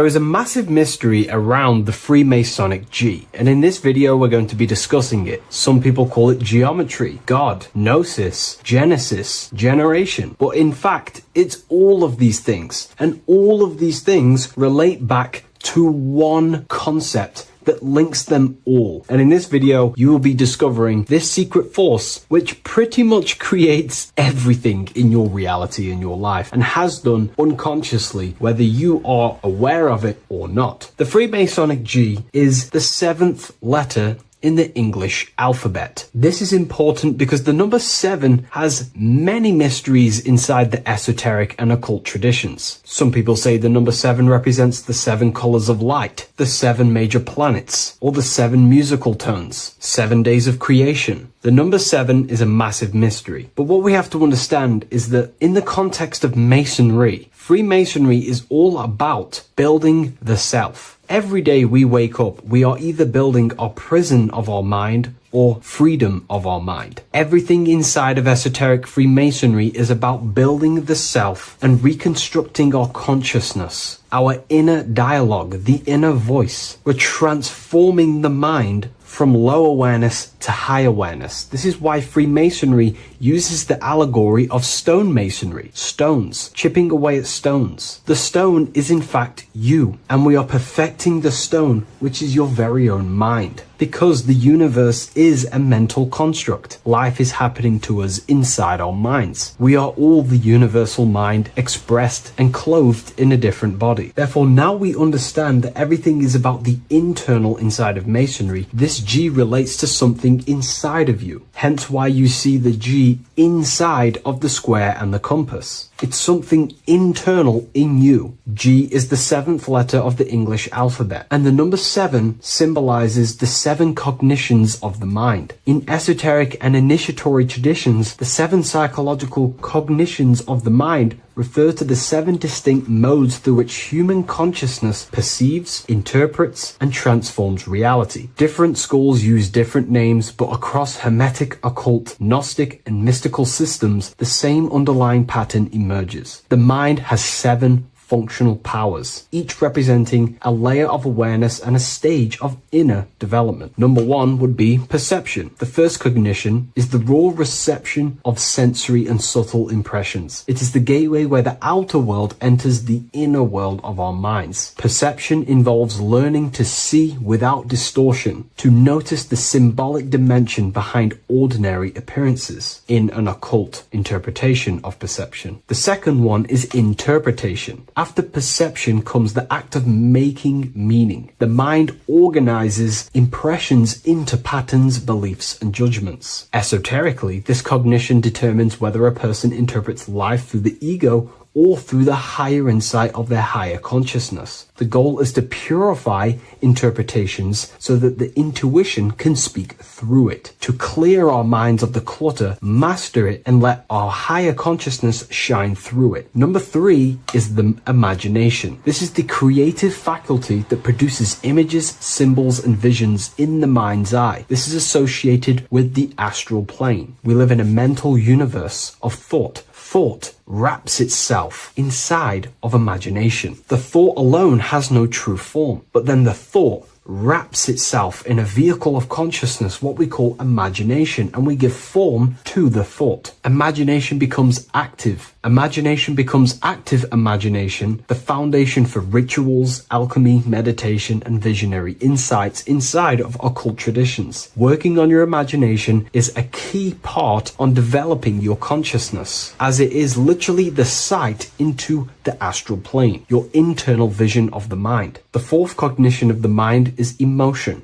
Emotion is energetic response that gives intensity, direction, and magnetism to thoughts. Emotion fuels the magical will. Unrefined emotion binds us to lower impulses. Refined emotions become devotion, compassion, and the inner fire to transform thought into a tangible reality, to become a conscious creator. The fifth cognition is will, the faculty of intention, decision, and directed energy. Will is the power that aligns personality with the higher self. It is the driver of discipline, transformation, and the capacity to act consciously rather than react unconsciously. Most people walk through life as an unconscious zombie, living day to day, running off subconscious programmings, never actually using their conscious mind. We develop our will and try to align our will with the highest will possible so we can align our will with our higher mind. So the higher mind can manifest through us in the material plane. The sixth cognition of the mind is memory, the storehouse of experience, impressions, and archetypes. It shapes identity, determines how one repeats and transcends past patterns. Memory includes not only personal memory, but also a deep strata of the subconscious and the collective subconscious field, what we call the Akashic records. Memory is a massive quality that you must work on inside the Masonic system. You are required to remember certain rituals and certain things so that you can regurgitate them to pass on along the degrees. Based off my research, I myself personally am not a Mason. The seventh cognition of the mind is intuition, the highest cognition possible. It's direct knowing. It bypasses the linear reasoning and reveals truth as the inner illumination. Intuition is the voice of the soul. It is the guiding force, guiding our physical vehicle of consciousness through this physical experience, providing revelations, insights, and even sometimes gnosis and higher understandings.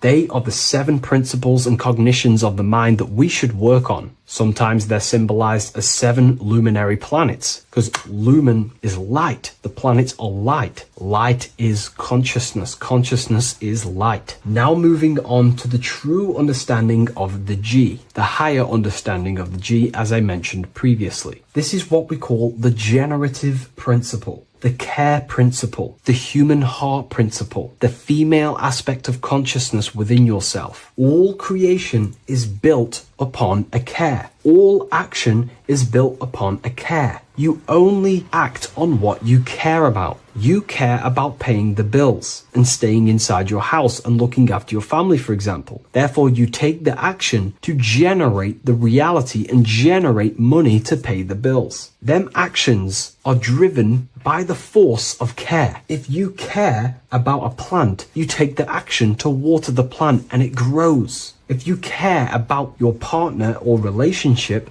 you give them attention and care and love and you grow the relationship. As soon as you stop providing care, watch the relationship crumble and the reality destroys itself. Care is the generative force of reality. This is the generative principle that generates your experience in this world. We are in a continual state of becoming. Each cause gives birth to an effect, and that effect gives birth to a new cause. The G is the generative principle that drives creation in the present moment. Reality is creating, unfolding in the present moment, and the G is the force inside of you that generates your experience. You're watching this YouTube video right now because you have a care in your heart for the information I have provided in the past, and you have a care about watching this video. As soon as you don't care, you take action to do something else with your time that you actually care about. The G is the generative force of the heart. It is the love energy. You only take action on what you love or care about. The whole world is built upon this principle. This is why we say money makes the world go round, because the whole world has a G or a care for money, and it's making everyone wake up in the morning, take actions, and make the world go round. It is the G, the care for that principle or money object to generate that reality. It is the force that drives you, hence why the G is sometimes surrounding with light rays, because it represents a force, emanation, something that is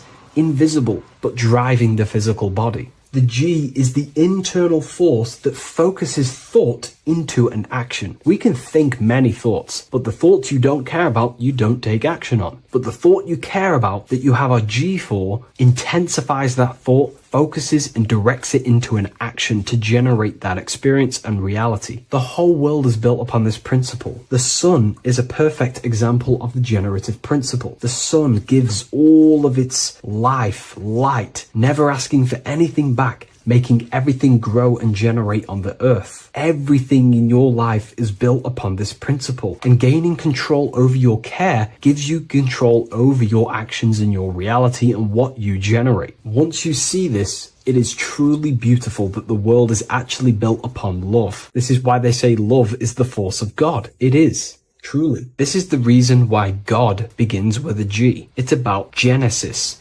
Genesis means creation. G, generation. Anything that generates and creates is all to do with a care or a love energy. But don't get me wrong, people can love sick and twisted things, and they act upon them sick and twisted things. This is why purification of ourself is important by understanding this principle, as it is a very powerful principle to understand. This is the reason why the word gift begins with a G. You're giving something. I care. I'm going to give you something, a gift. Or guidance. This is what guides you into becoming something, what you love. This is why also gnosis begins with a G. Gnosis is not actually knowledge. Gnosis is knowledge obtained, attained by direct experience or through direct experience. For example, you're not believing you're watching this video right now. You know you're watching this. Know, gnosis, same phonetic sound. It's about knowing. Gnosis is about gaining knowledge of the self. Self-knowledge through direct experience.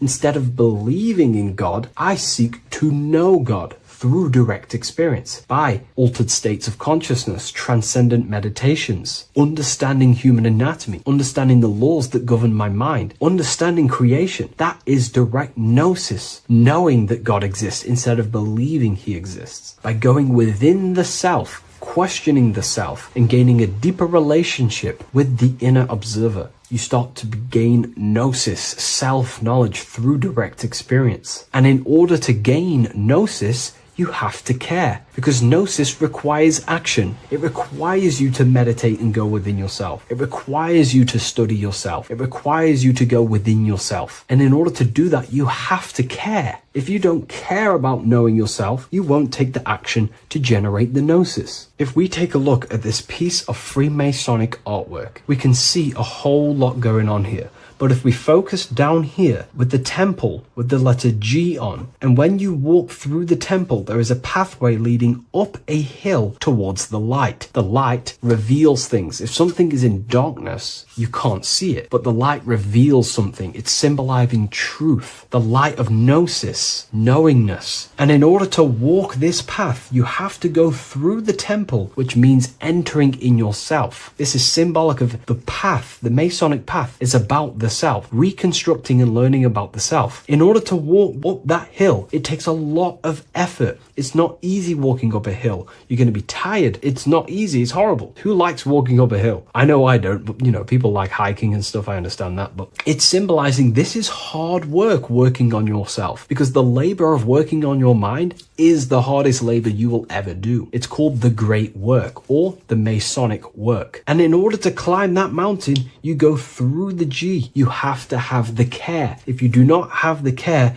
you will not walk up that mountain. You will not generate the gnosis. You will not get close to the light. You have to have the G to walk that path of self-mastery and working on your mind. This is very, very important. If you want to gain the light, you have to have the G inside of you. You have to have the care to generate a higher consciousness. If you want to earn more money, you have to have the care, or else you will not take the action necessary to generate that reality. This is why we have to master ourselves and write down everything you love. It could be even the bad things. It could be lust. It could be anything you're wasting your care energy on. Try and remove them one by one. Master them and become disciplined. And then you'll have more G energy, care energy to direct towards something else in your life to generate and grow that experience or reality. Again, the word grow, G. It is a growing force. What you place your love and care into grows and expands. What you have a G for is what you spend your time and attention on, your two spiritual currencies. So this is the Masonic G, and I hope you gain a deeper understanding of this. So that is pretty much everything about the Masonic G that you need to know, and hopefully this has helped you. If you wish to learn more, more and gain guidance through your life and understand yourself on a deeper level, the book I've used today is called The Book of Symbolism. I'll leave a link in the description.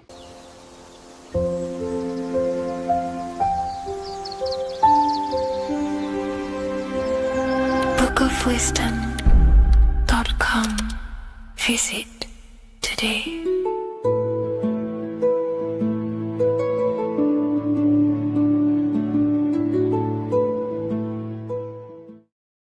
Welcome to Revival of Wisdom.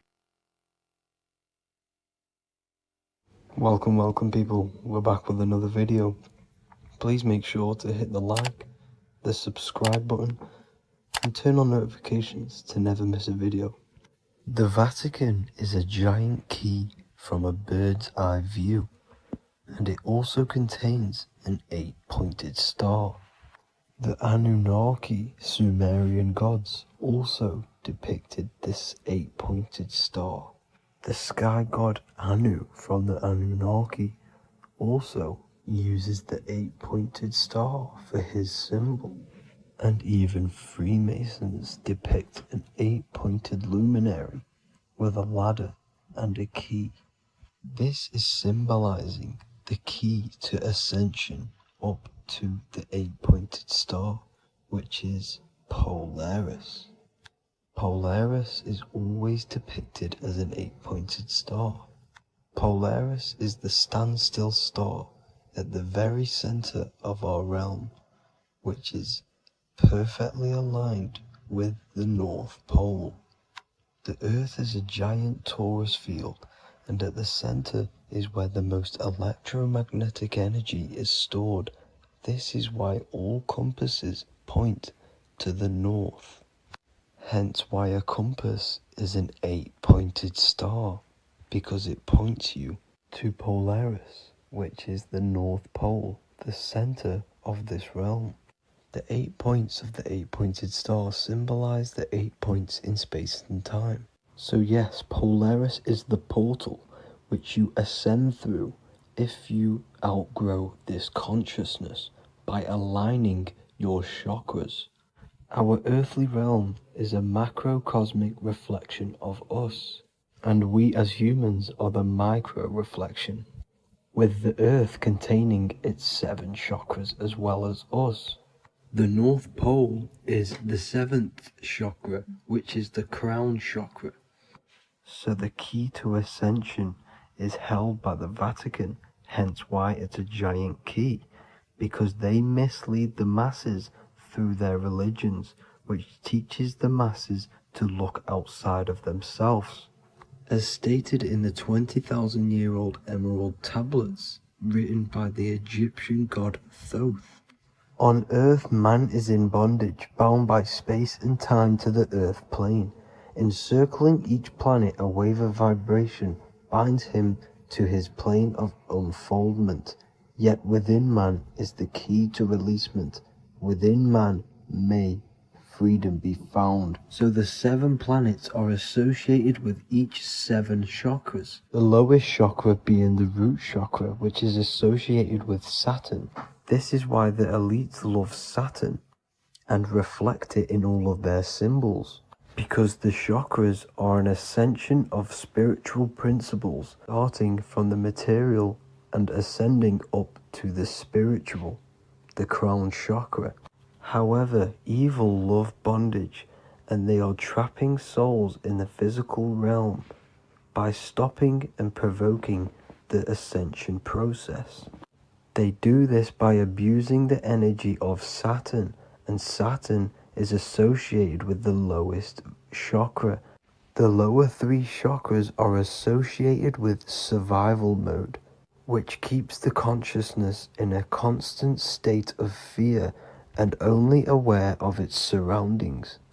Once you start to ascend up your chakras, you become more consciously aware of spiritual deeds. And this is the process of returning back to your true spiritual form. Going back to Polaris and its connection to ascension, Kanye West symbolizes this on his music video 24. As you see him rise up into the sky, you see an 8-pointed shape around him, which symbolizes the 8-pointed star as you see the beam of light. And even NASA symbolized this in their Space Delta logos, a bear holding a key with an arrow up to Polaris, the 8-pointed star. Here's another NASA logo of an arrow from the Earth to Polaris. The series Lock and Key on Netflix is all about portals and doorways, and they have the Kundalini energy as one of their keys. Kundalini energy is the energy which rises up the spine, the 33 vertebrae, and activates the third eye. The third eye is the spiritual gland which connects humans to other spiritual realms. We are not the body. Our spirit, our soul inhabits the body. We exist physically, spiritually, and mentally. Therefore, we are multidimensional. The intellectual and spiritual inhabit the body. Therefore, this is just an avatar within this timeline. However, within each and every one of us, we all have the key to releasement, as says in the Emerald Tablets. This releasement is ascension up until higher states of consciousness. As stated in the Emerald Tablets, man is in process of changing to forms that are not of this world. Grows he in time to the formless, a plane on a cycle above. And another one saying, man is a flame bound to a mountain, but we in our cycle shall ever be free.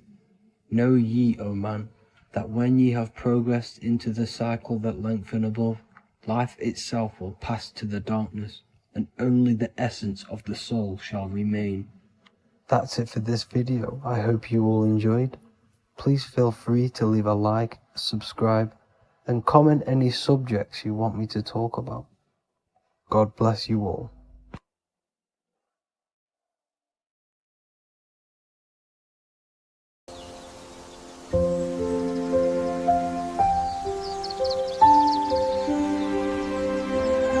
bookofwisdom.com. Visit today.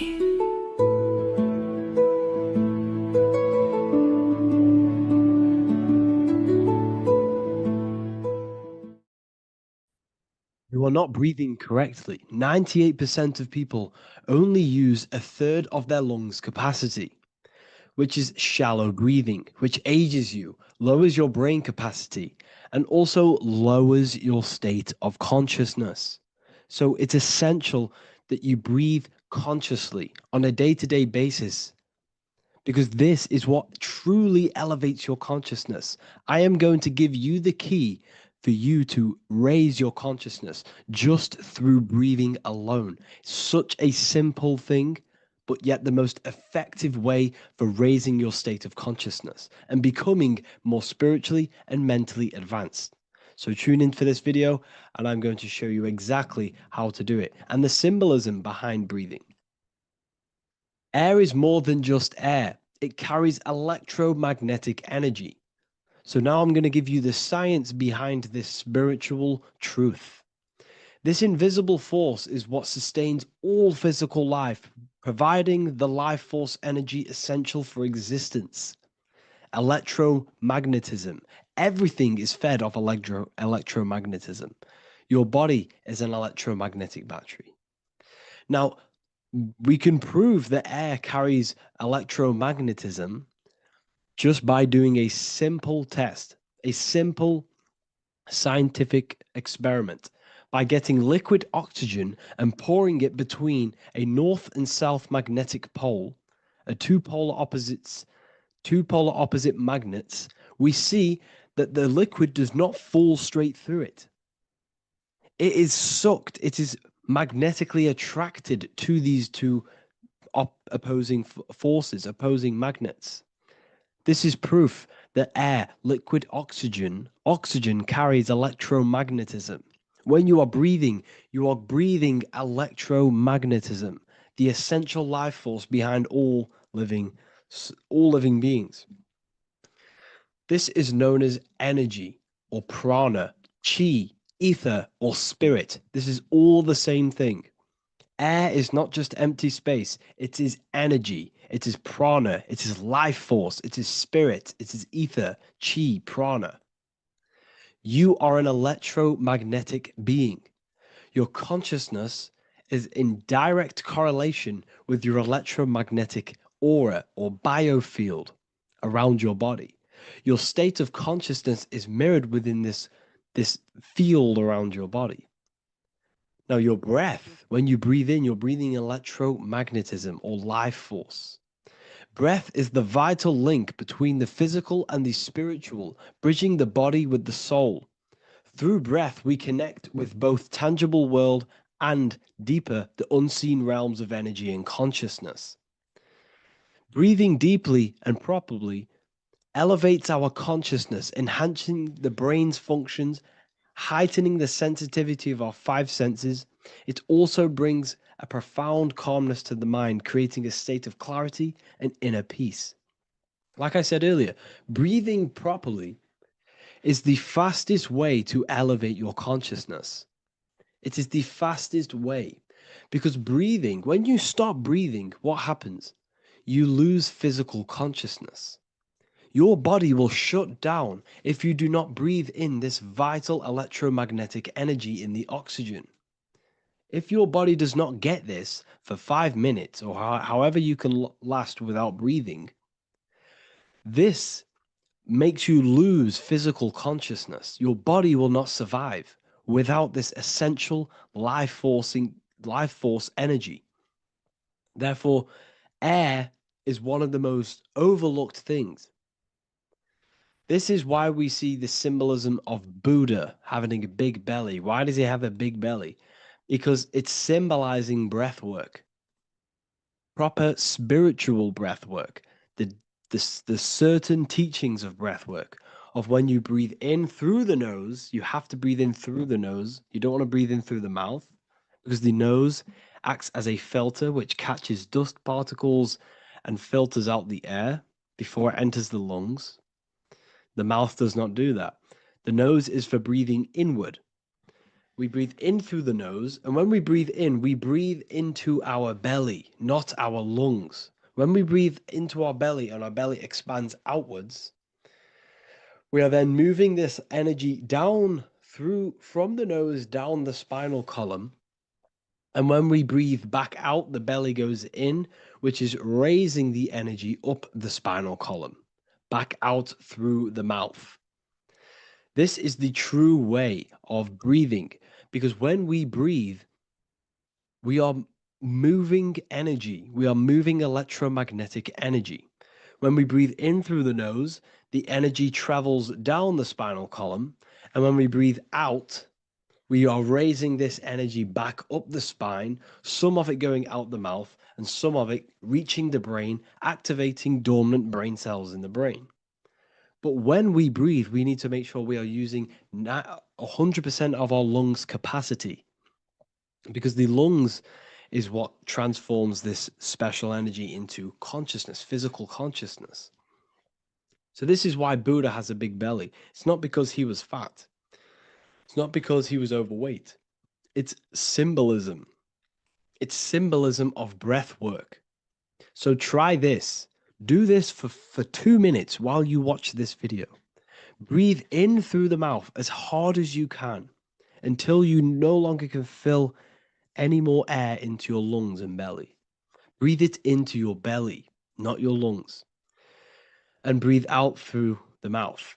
Do this for 5 minutes or 2 minutes, however long. I promise you, breath affects your consciousness. You will notice the difference. If you do it quicker, the quicker it'll affect your consciousness and you might go lightheaded. But that lightheaded is you activating your spirit, your energy body. So try this just when watching this video. When you breathe consciously, you are renewing both your energy body and astral body, aligning your consciousness with a higher state. This practice feeds new life force energy into the body, revitalizing and enhancing your overall well-being. Like I said, your brain requires the most amount of oxygen. When we have shallow breathing, this is reducing the brain's capacity. Because when we are not breathing properly, which 98% of people are only using a third of their lungs capacity, we are essentially only using a third of our consciousness, because your breath is directly correlated to your consciousness, your state of consciousness. When you breathe in through the mouth, out through the mouth, out in through the nose, out through the mouth, consciously and deeply for 5 minutes, you will notice that your senses are more powerful and sensitive. Your brain is quicker.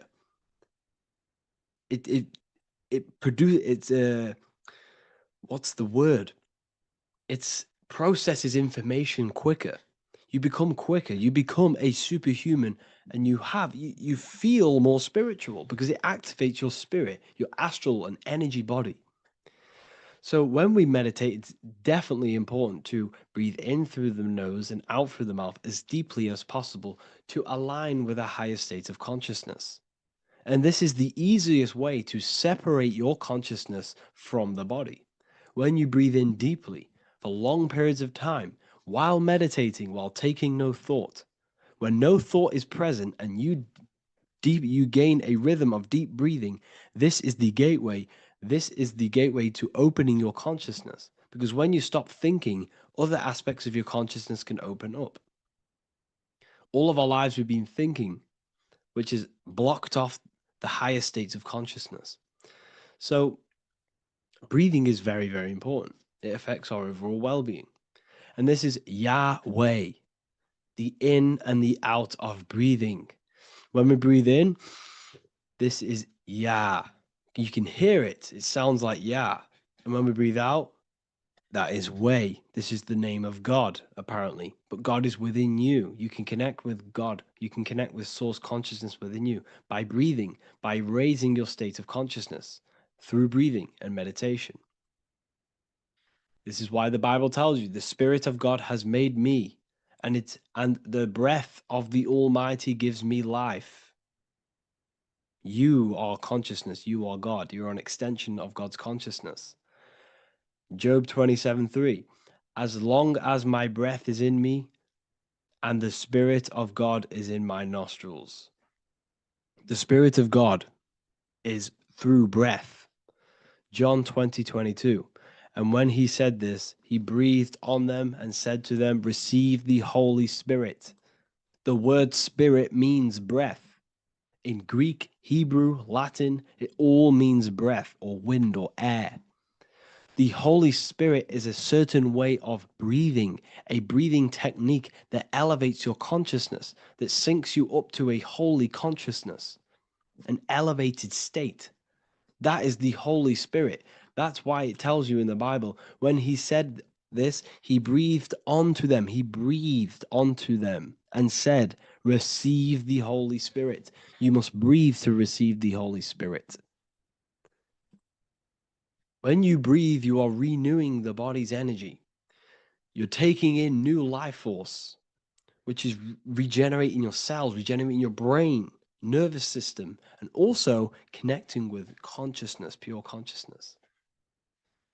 This is not something that we should be doing during meditation. Yes, it is.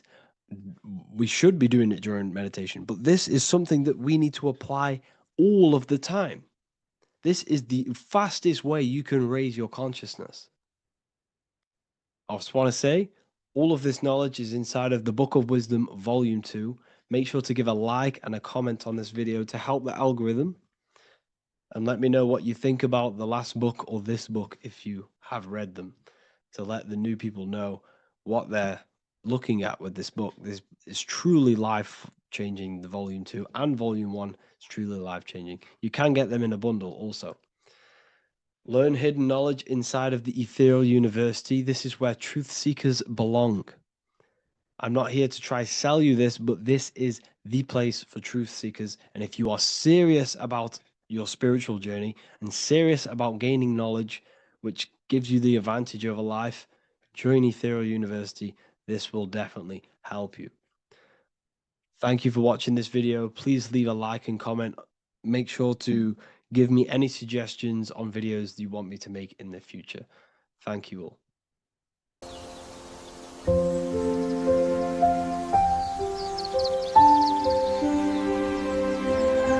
bookofwisdom.com. Visit today.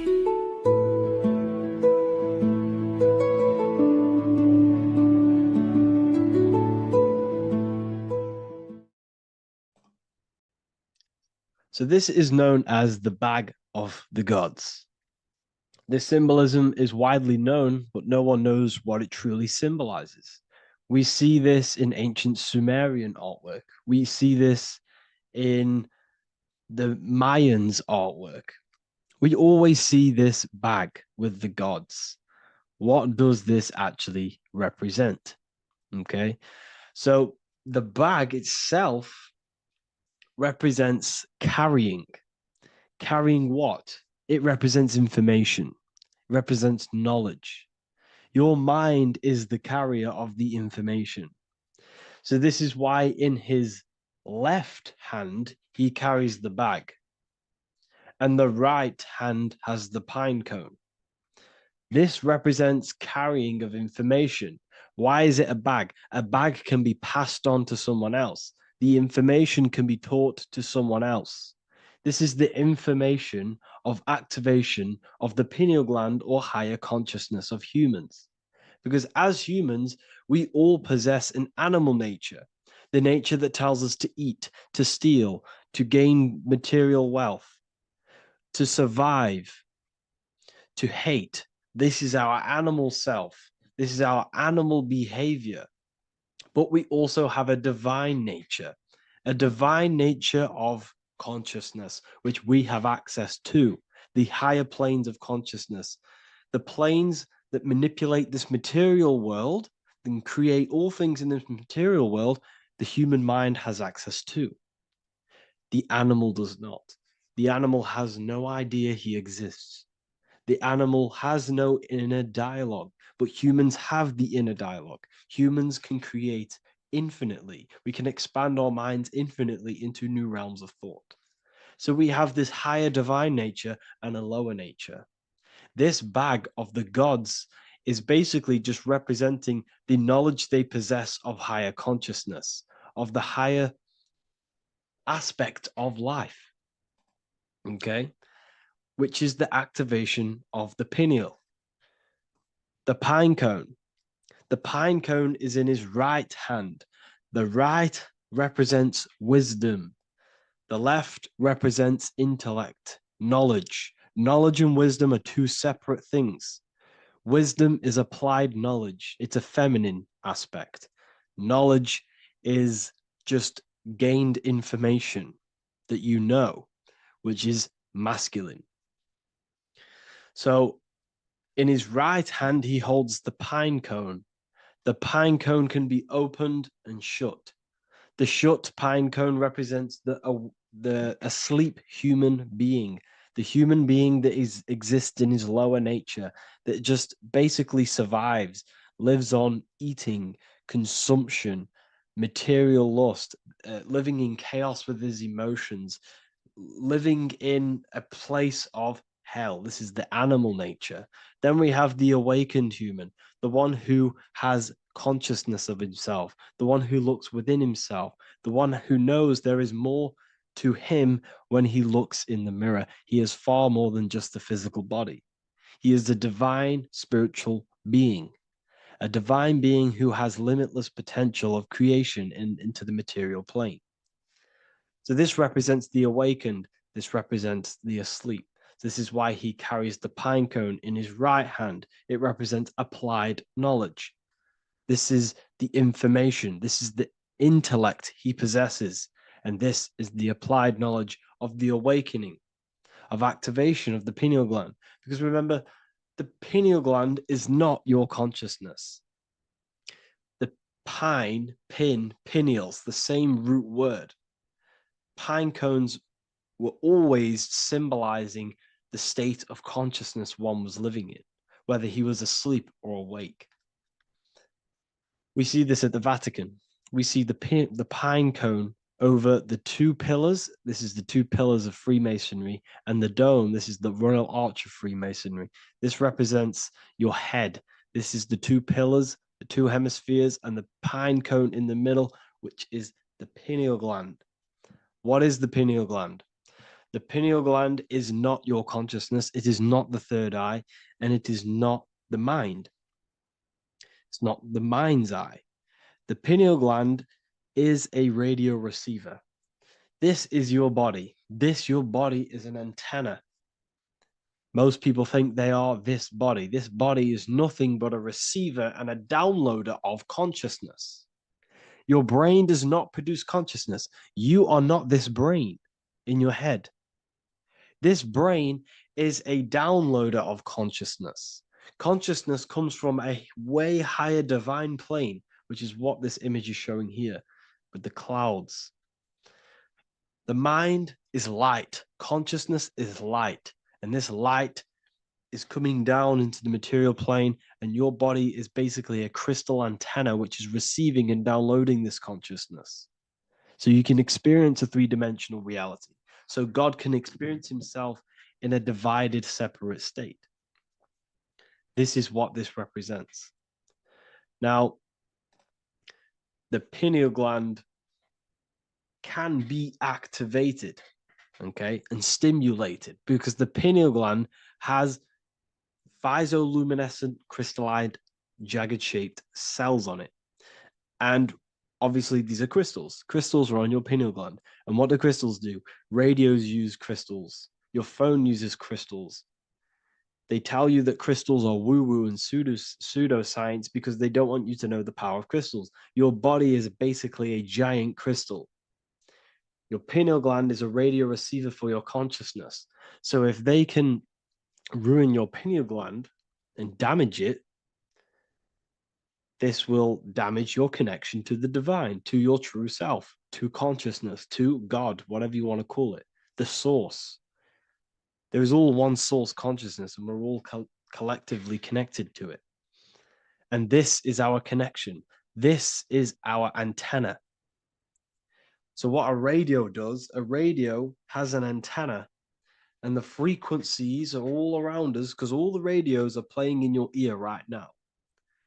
But what the antenna of a radio does is tune into a specific frequency to pick up that frequency and play that frequency.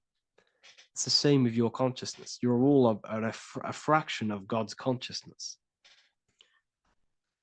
So that is essentially what we are looking at here. We're seeing knowledge, intellect in the left hand, and applied knowledge, activation of waking up to higher consciousness, to the higher human form. Because we can reach beyond our physical form. We can turn our animal self into a divine being, into one of these so-called gods. These gods are nothing but human beings. The Anunnaki were not gods. They didn't come from the sky.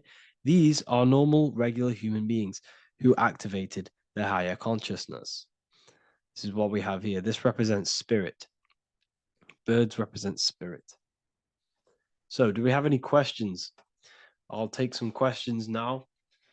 That was just a short lecture on what that symbol truly means. Okay, so if we have any questions, feel free to go ahead and ask some questions. Anything that you don't understand, anything that you want to know. Okay.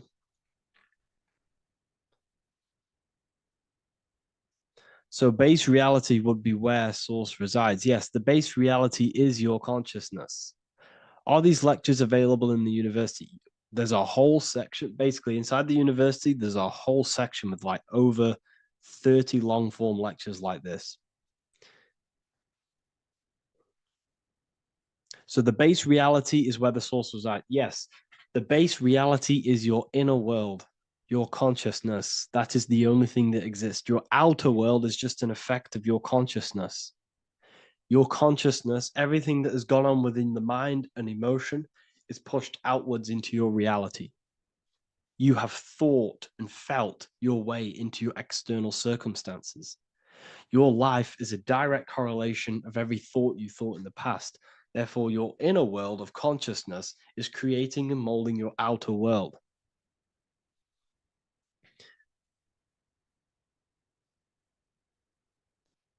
The best way to keep connection consistent, the best way to keep your connection to the divine or the higher planes of consciousness is through meditation and through imagination.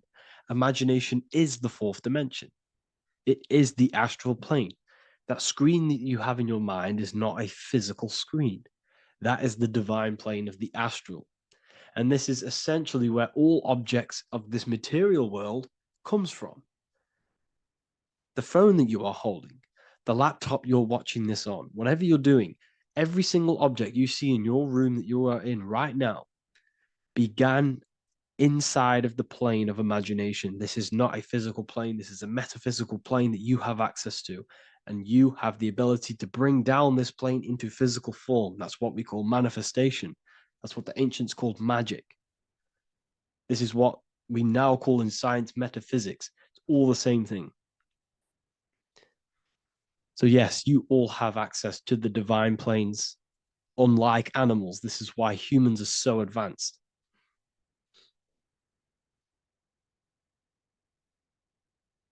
Okay.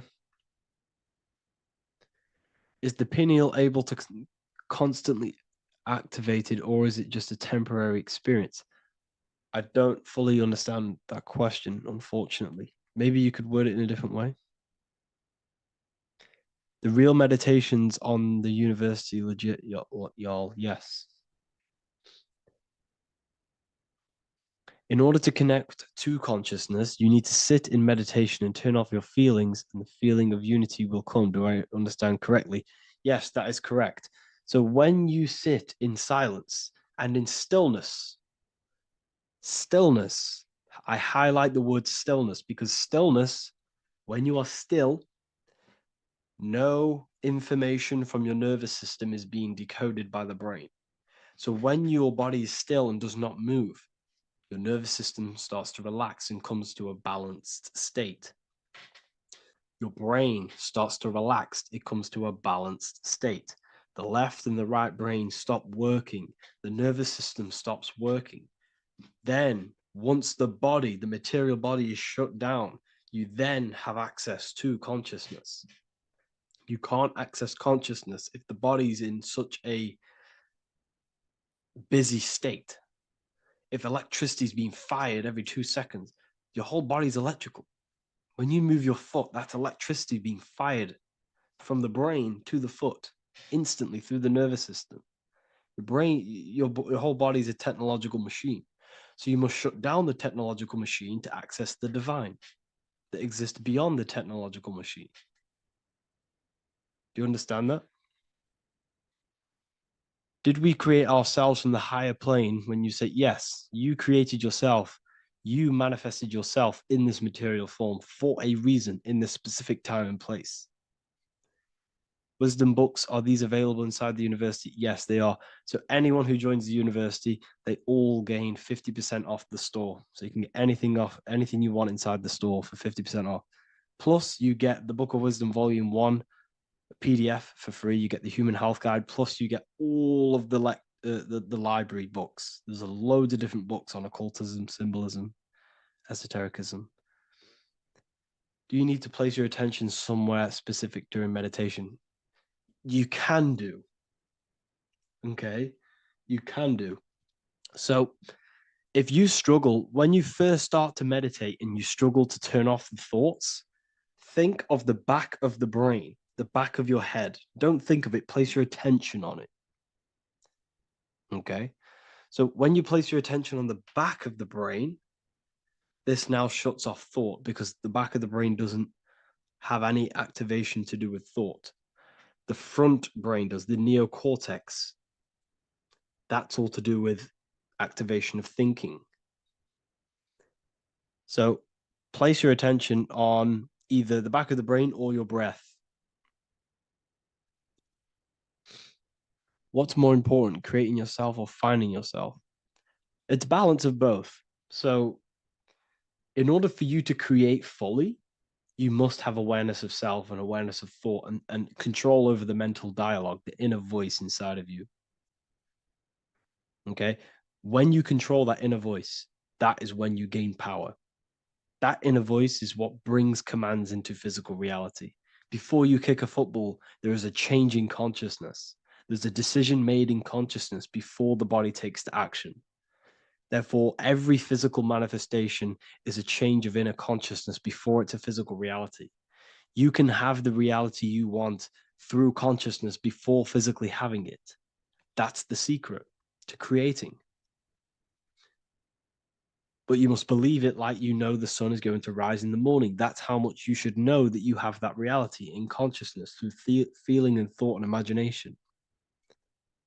And that's how you can truly create in your reality. Shrooms help with consciousness or ego.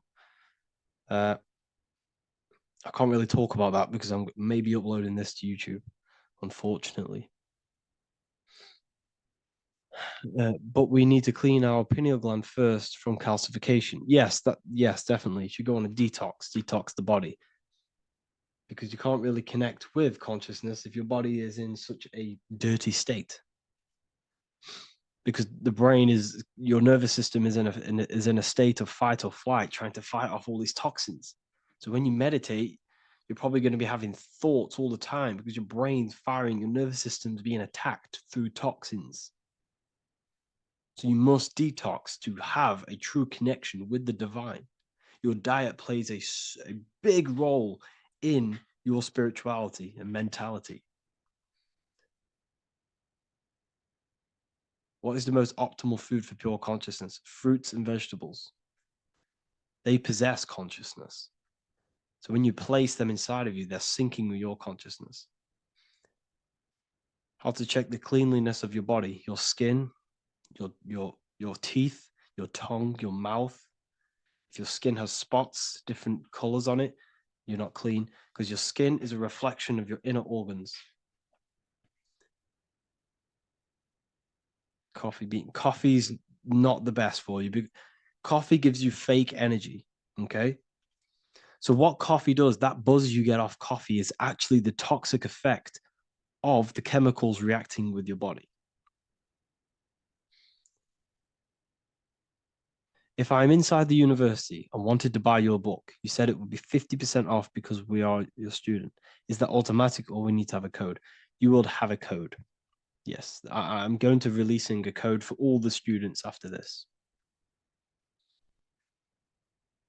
Caffeine equals neurotoxin. Yes, it fries your brain, it fries your nervous system, it fries your dopamine receptors. Will the Q&A last week about money symbolism be posted? Oh, I didn't post that.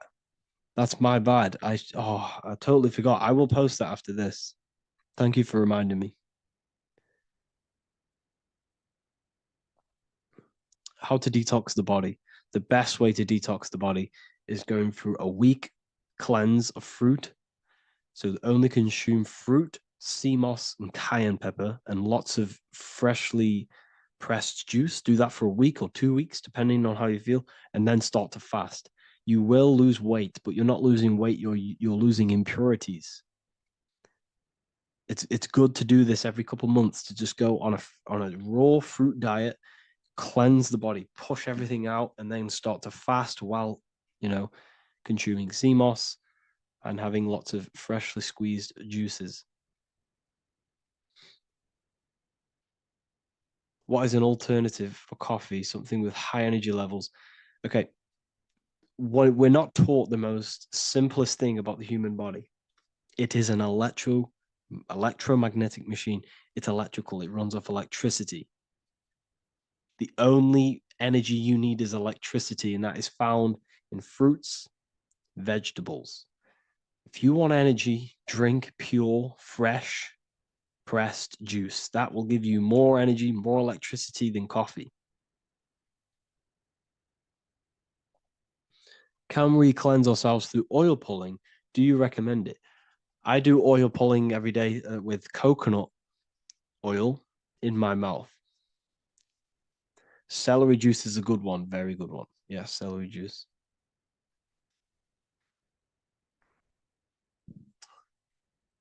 Any more questions? What kind of music do you listen to when lifting? For me, rap, hip hop push me work harder, but I know it's terrible for my subconscious. Yes, very. At least you're aware of it. You should be definitely try and stay away from the hip hop music. Try and stay away from anything that's talking about anything negative because it's all programming your subconscious. And your belief system is your reality, people. Your belief system is your reality. Okay. So look after your subconscious. That's what's controlling your actions. 90% of your actions on a daily basis are controlled through your subconscious beliefs. Okay. I listen to a lot of Pastel Ghost. I listen to a lot of let me get my playlist up. It's all like background music for TikTok. Do you know what I mean? Like Pastel Ghost. That's mainly what I listen to. That sort of music. I don't know what it's kind of called. I don't know what that genre is called. Does anyone know what that genre is actually called? Because there's not much words in it. The reason I listen to it is because there's not much words in it. And, it helps the subconscious. And I just love that music.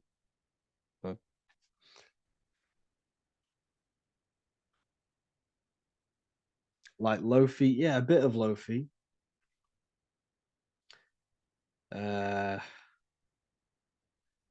Most people won't even know this type of music.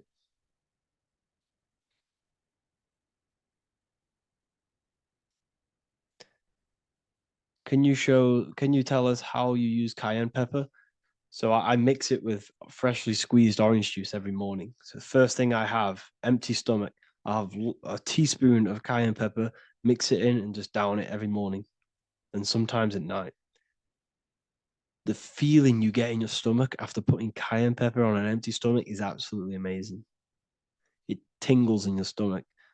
It kills parasites. It kills all horrible organisms.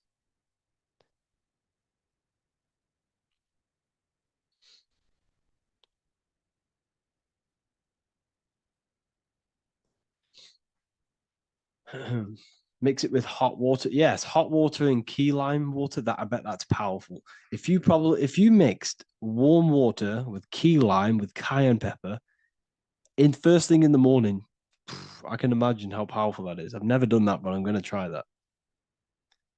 Do you use sea salt? I don't know what to think about sea salt, to be honest. I try and stay away from it. I don't know whether it's good, don't know whether it's bad. I'm kind of mixed on it, mixed information.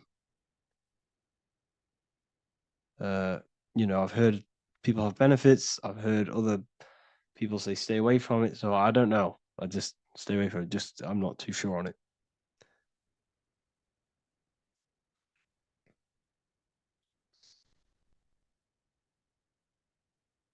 I drink fresh pressed celery juice every morning. Yeah, definitely.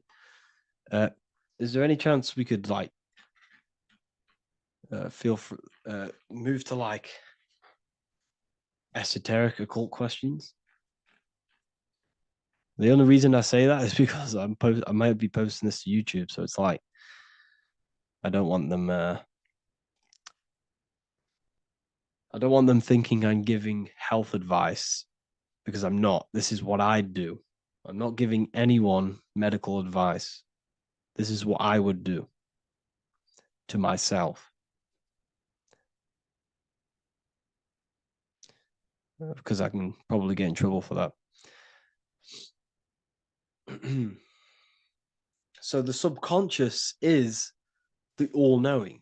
It is the all-seeing eye. The subconscious knows everything. Your conscious mind does not. Your subconscious knows every single cell in your body. Your subconscious is making your heart beat. It's talking to your heart. It's talking to every organ, every cell in your body is being connected and spoken to by your subconscious mind. It is the all-knowing. The subconscious has access to the astral plane, imagination, the fourth dimension. It has access to the mental plane, thoughts. It has access to the ethereal plane, energy. and has access to your physical body. It's the door, it's the portal. The subconscious is the portal to the divine. You must go through the subconscious in order to access the divine. Any coupon codes for book 2? Yes, inside the university, there will be a 50% off coupon code. Speaking of ancient civilizations, why did they use symbols to give us true knowledge? This is a very, very good question. Very good question indeed. The reason they use symbols is because symbols are their keys. They hide meanings. They hide things. For example, if it was written down, if all of this sacred knowledge that I'm speaking now was written down, it can be easily taken. It can be easily misused. Someone can take it, read it, and steal it and misuse it and abuse the world and create horrible things. The reason they use symbols is because they're hidden. They hide the teachings. Only the ones who possess the key, that possess the knowledge, can read the symbol. So the symbols act as a guard towards this higher wisdom, this higher knowledge, which gives you power. All of the knowledge I teach you gives you power. And you can misuse it. You can misuse your imagination. You have no clue, unless you've put this into action, how powerful your inner consciousness is. You can become a Okay, listen. If you hate your job, it's not the job that you hate. Think about it. It's not the job that you hate. The hate is coming from your inner consciousness. It's the state of consciousness that you hate. So what does that tell you? You can change that inner consciousness to another reality, the feeling of another reality. You can become that consciousness within before you actually externally have it. And by becoming and knowing that reality, that's what produces effect on shaping your outer world. When you really, truly know that reality inside of you, of being free, of being wealthy, of having abundance, your outer world has no other choice but to rearrange itself to your new inner state of consciousness. That's what magic is. It's manipulating your inner state of consciousness. It's convincing yourself that you already have it, not believing it, knowing it. Okay? Knowing is different than believing. Believing is a lie. You should know thyself. Okay? So we can say that human overpopulation is intentional. There is no human overpopulation. We're all cramped in these cities. We're all cramped into one little place. We're not supposed to live like that. We're not supposed to live so cramped. This is why there's so many weirdos out in public. So many weird people doing weird things. This is when things start to go weird, and we shouldn't be living in this state, in this condensed state. We should be spread out. Okay. There is no overpopulation. It's just an illusion because we all lived in such. Have you ever been on a plane? Have you seen how much land there is? It's crazy. There's no overpopulation.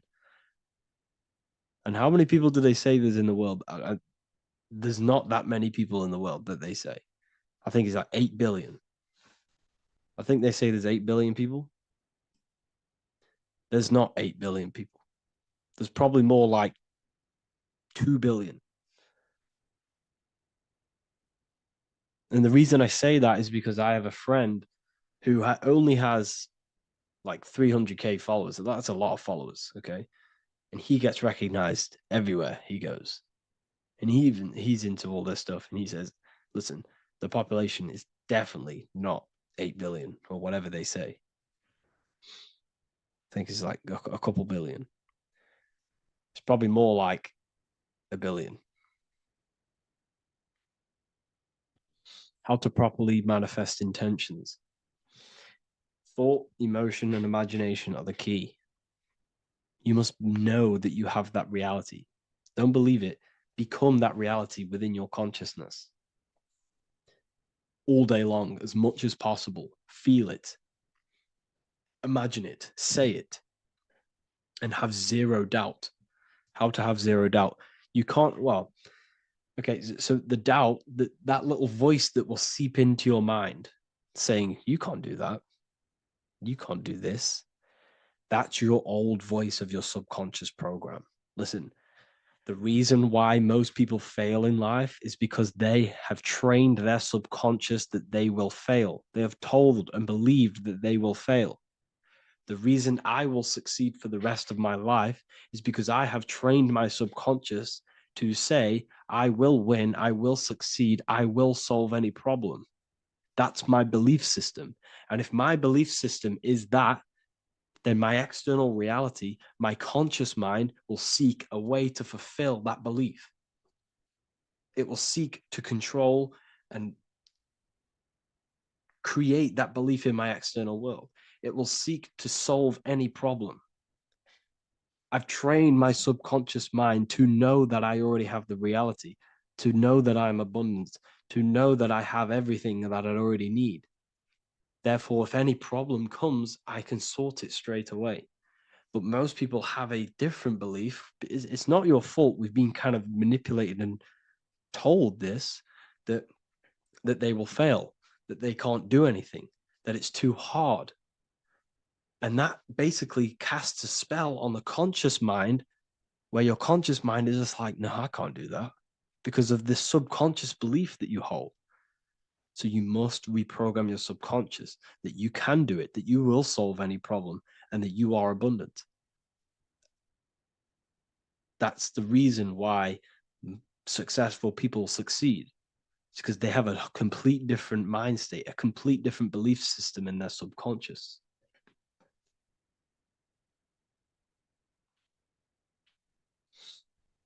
Do you offer mentoring? Yes, I do offer mentoring, but it's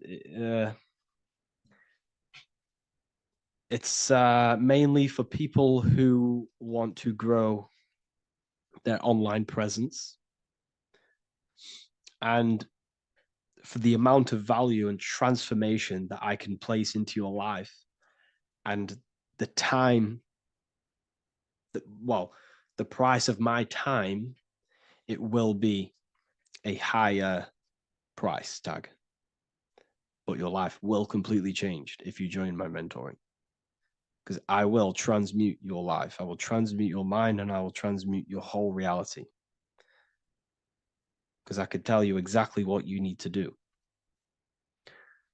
How to have super genius power pulling information from the source. Okay, so you can do this. I talked about this in Book of Wisdom, Volume 2, if you've read it. This is a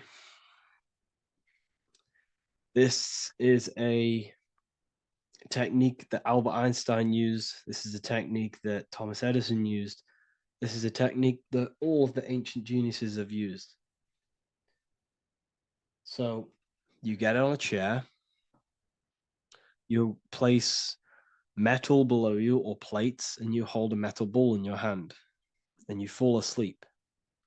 And every time you fall asleep on the chair, you're going to drop the ball because your body will become unconscious, and you will basically drop the ball, and it will wake you up because it's going to hit and make a loud bang on the plate.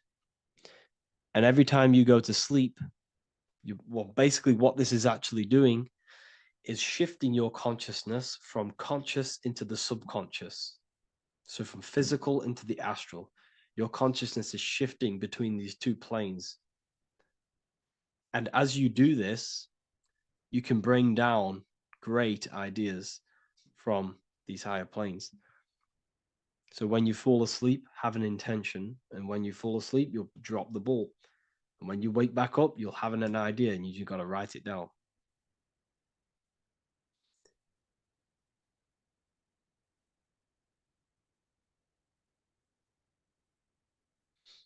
How to balance chakras. Don't focus on balancing your chakras Focus on the mind.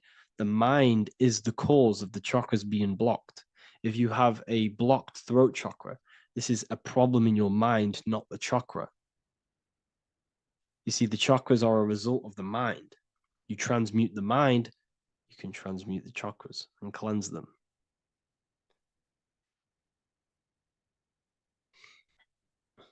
So was Jesus a real man that walked? Okay, so I'm going to tell you something. Like, some of the things that I say in my reels, they are to catch attention. So if I say the first thing on the reel, Jesus never existed, straight away, you see that, it's going to trigger you. It's going to trigger Christians, it's going to trigger people. So yes, I do say things to catch attention. The reason I do that is because I have to in order to catch attention. Maybe there was a Jesus who walked. So in the past, I have said Jesus never existed. Yes, this is to catch attention, to boost the reels, views, and comments and stuff like that. Maybe there was a man who was called Jesus and walked the earth. But listen, he was not the Son of God. You are all the Son of God. Jesus represents an archetype. He represents morals. He represents a way of living that you should embody in your life, not to worship. We shouldn't be worshiping this man. We should be embodying his qualities into our lives so we can become Christ consciousness, so we can live in harmony with our mind, emotions, body, and spirit. Okay? He was not the Son of God. You are all the Son of God. We are all God experiencing himself in a three-dimensional divided form. God is oneness, and he created a divided world so he can experience himself. Why do you quote from the Freemasons oft times? I don't recall me looking at Freemason quotes and quote them. I just simply, when I post a quote, I literally just, whatever comes to my head, I just whack it into Telegram or Twitter.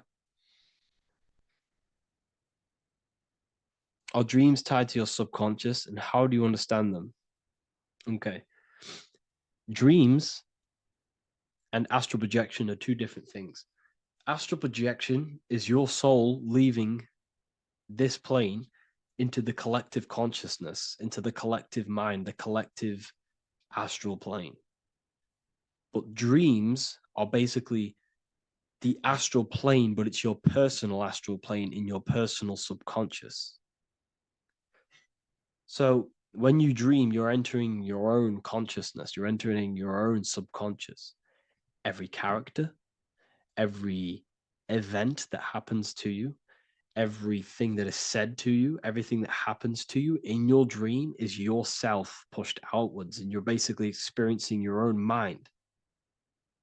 If something scary comes up in your dream, this is your belief, this is something in the back of your mind materializing and coming to you and showing itself to you.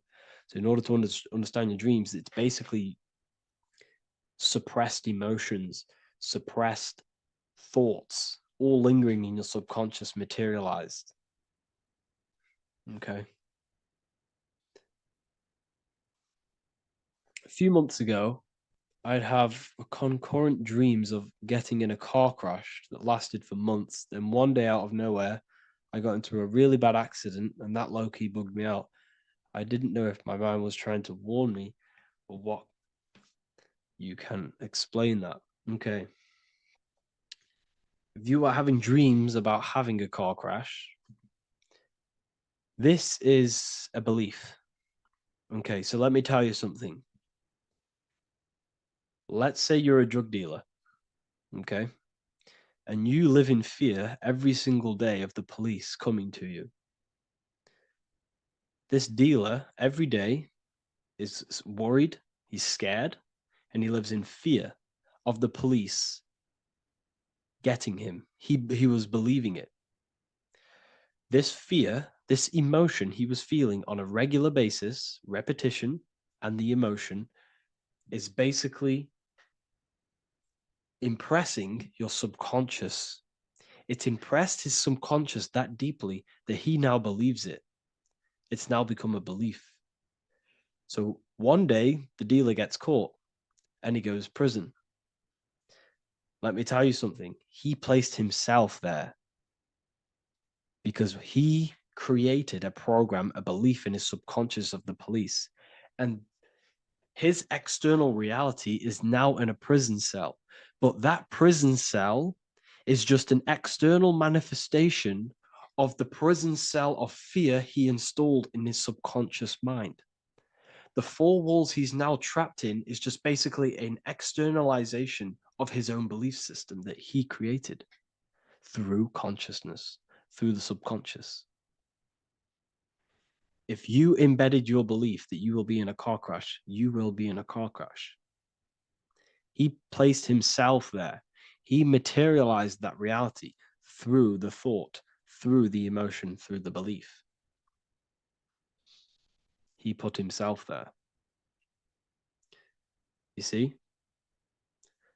So if you were having dreams, this was maybe, it could have been anything. You could have watched a program when you were a child about a car crash, and that maybe scared you. Or you saw a car crash when you were very young, and that scared you, and that impressed your subconscious. Then you had a dream about it. Then you started to believe it. And then one day, bang, it happens. That's the power of the subconscious mind. It holds control over you. It holds control over every aspect of your reality, of your being. So, I hope you all enjoyed this live. I'll see you all inside Ethereal University. I'll be posting another lecture this week. And yeah, let me hold on.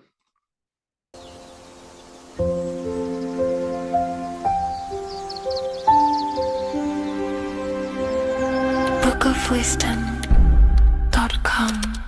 Visit today.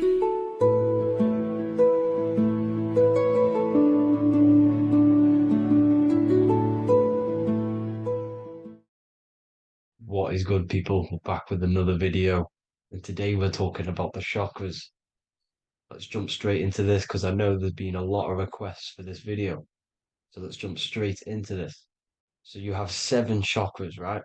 7 chakras, and these chakras are feeding off your electromagnetic field, known as your aura. This is both positive and a negative pole, male and female, right? This electromagnetic field is made out of electric and magnetism, and together they come as electromagnetic. Now, your chakras, the word chakra just means wheel, spinning wheel, because that's what they are. They're spinning wheels of energy.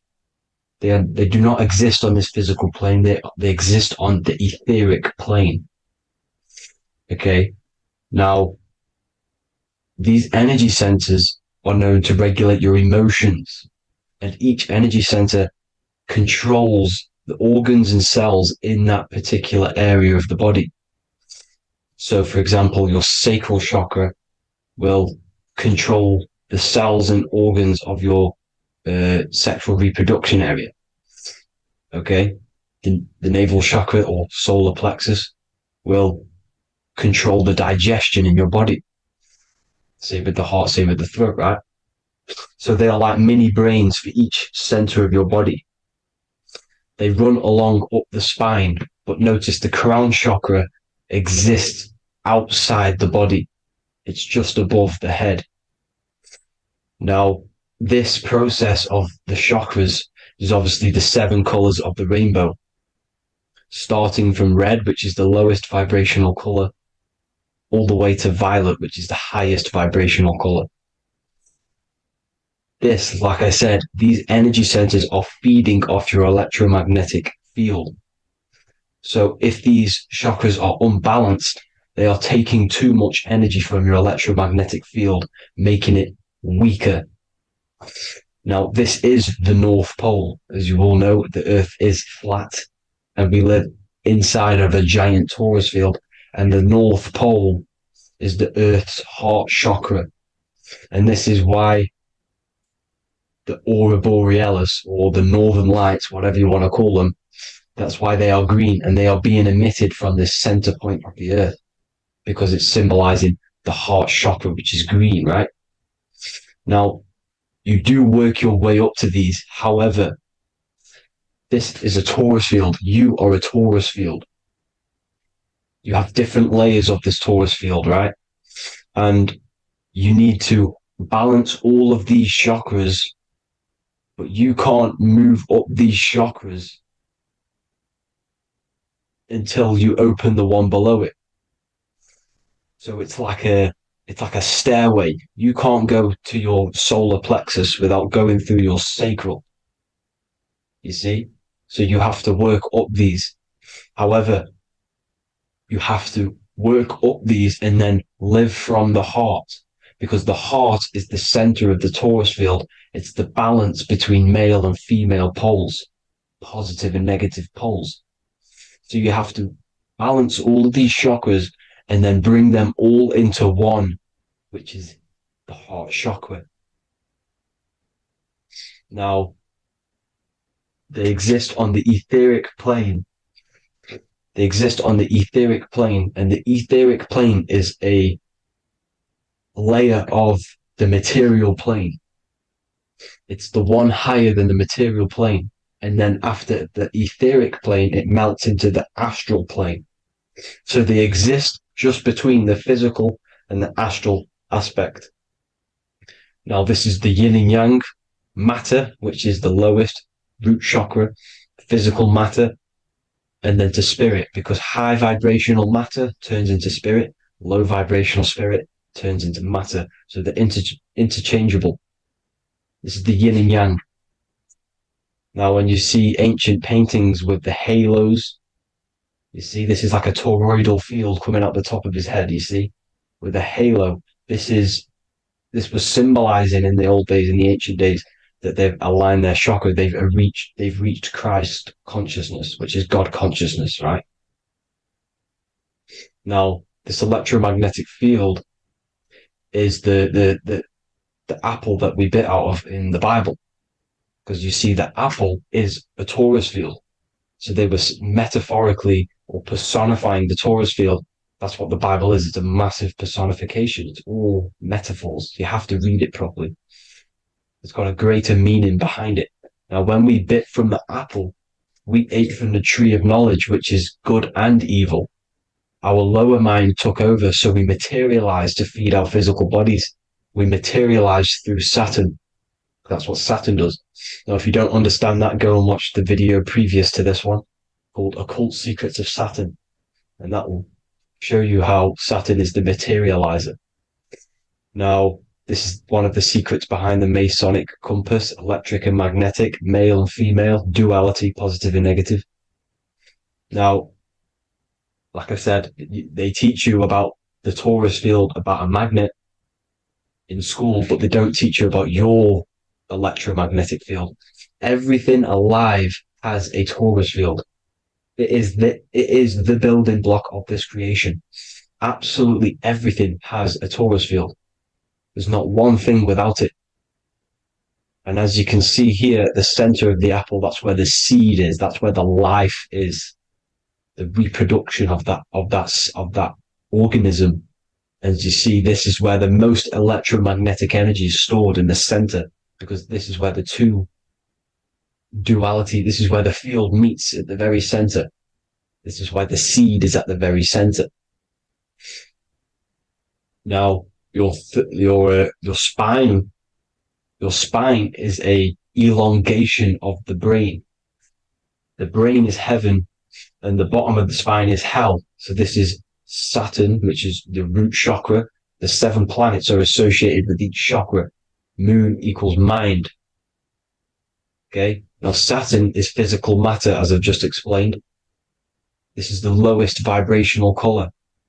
And they want you trapped down here, which is your hell state, your animal nature, your physical nature. They want you to identify as the physical body. They don't want you to reach these higher states of consciousness. Okay? Now, in the brain, you have 12 convolutions. Now, this is what they were symbolizing in the Bible with the 12 disciples. And obviously in the Bible, it says the upper room where Jesus met with his disciples, this is heaven, the brain, the higher states of consciousness. Now, this is your North Pole. This is Jacob's ladder. Okay. This is why you have 33 levels of Freemasonry, because it's symbolizing the 33 vertebrae, which are these little things here on the back of your spine. Because once the Kundalini energy from the bottom of your spine rises to the top, this is when you get enlightenment and opens your third eye. Spiritual enlightenment. As you can see here, this is Jacob's ladder. This is the Kundalini symbol, right? And they're even showing you this in the medical symbol. They're putting it in your face. But the serpents are wrapped around the spine. Now, the serpents symbolize how the energy moves around the spine, because it's a torus field, you see? At the center of the torus field, it wraps around the center pole. It wraps around it, and this is how the energy moves up. So they're symbolizing it with the serpents. Okay? Now, every religion has a sacred river. For the Egyptians, it's the River Nile. For Christianity, it's the Jordan River, right? This river is the canal, the energy canal at the center of your spine, all the way leading to heaven, to the Holy Land. This is the chamber which the energy rises up, right? Now, they used to say the gods descended from heaven to man. This is just heaven. This is the mind state. And they said the gods were connected by a rainbow bridge. That's the chakra system, the rainbow bridge. Okay. Now, the ancients called this place Midgard, Earth, where both evil and good live, right? Midgard. But you can go to heaven, which is a pure mind state, because once you're in heaven, nothing negative can ever bother you. That's completeness, pure Christ consciousness. Now, this is why Jesus dies at 33. He didn't actually die, but it's symbolizing the death of the physical body. Not the death of the physical body, but his consciousness rising above the physical body to, as I said here, matter to spirit. Matter died off and he came spirit consciousness. This is symbolized by the 33 vertebrae, which is obviously the 33 levels of Freemasonry. And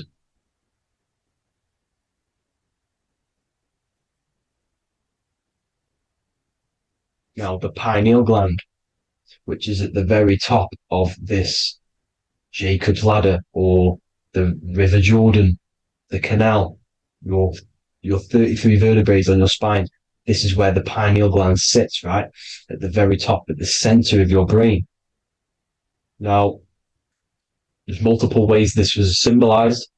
The Eye of Ra, which is used by the Egyptians. Now, this pineal gland is the seat of consciousness. This is where your consciousness is stored, right? And the ancient Sumerians used the pine cone, hence why it's got the word pineal gland, the seat of the soul consciousness. It produces DMT, dimethyltryptamine, which is known as the spirit molecule. And the pineal gland is wrapped in microcrystals, and we all know crystals transfer frequency and energy. Now, radios use crystals. A radio is a frequency transmitter, turning a frequency into a frequency that we can hear with our ears, right? Because all the radios are actually playing right now in your ears. However, our ears can't pick it up, so the radio transmits it into a frequency that we can hear using crystals. So this is the power of crystals, and this is what our third eye is wrapped in, crystals. Now, this third eye is not actually your third eye, it's your first eye. When you're being materialized in your mother's womb, this is the first gland that is produced, and everything's built around it, because it is the consciousness. It is your consciousness. Your consciousness never dies, ever. It's an eternal essence. It lives forever. You never actually die. Only the mortal body dies.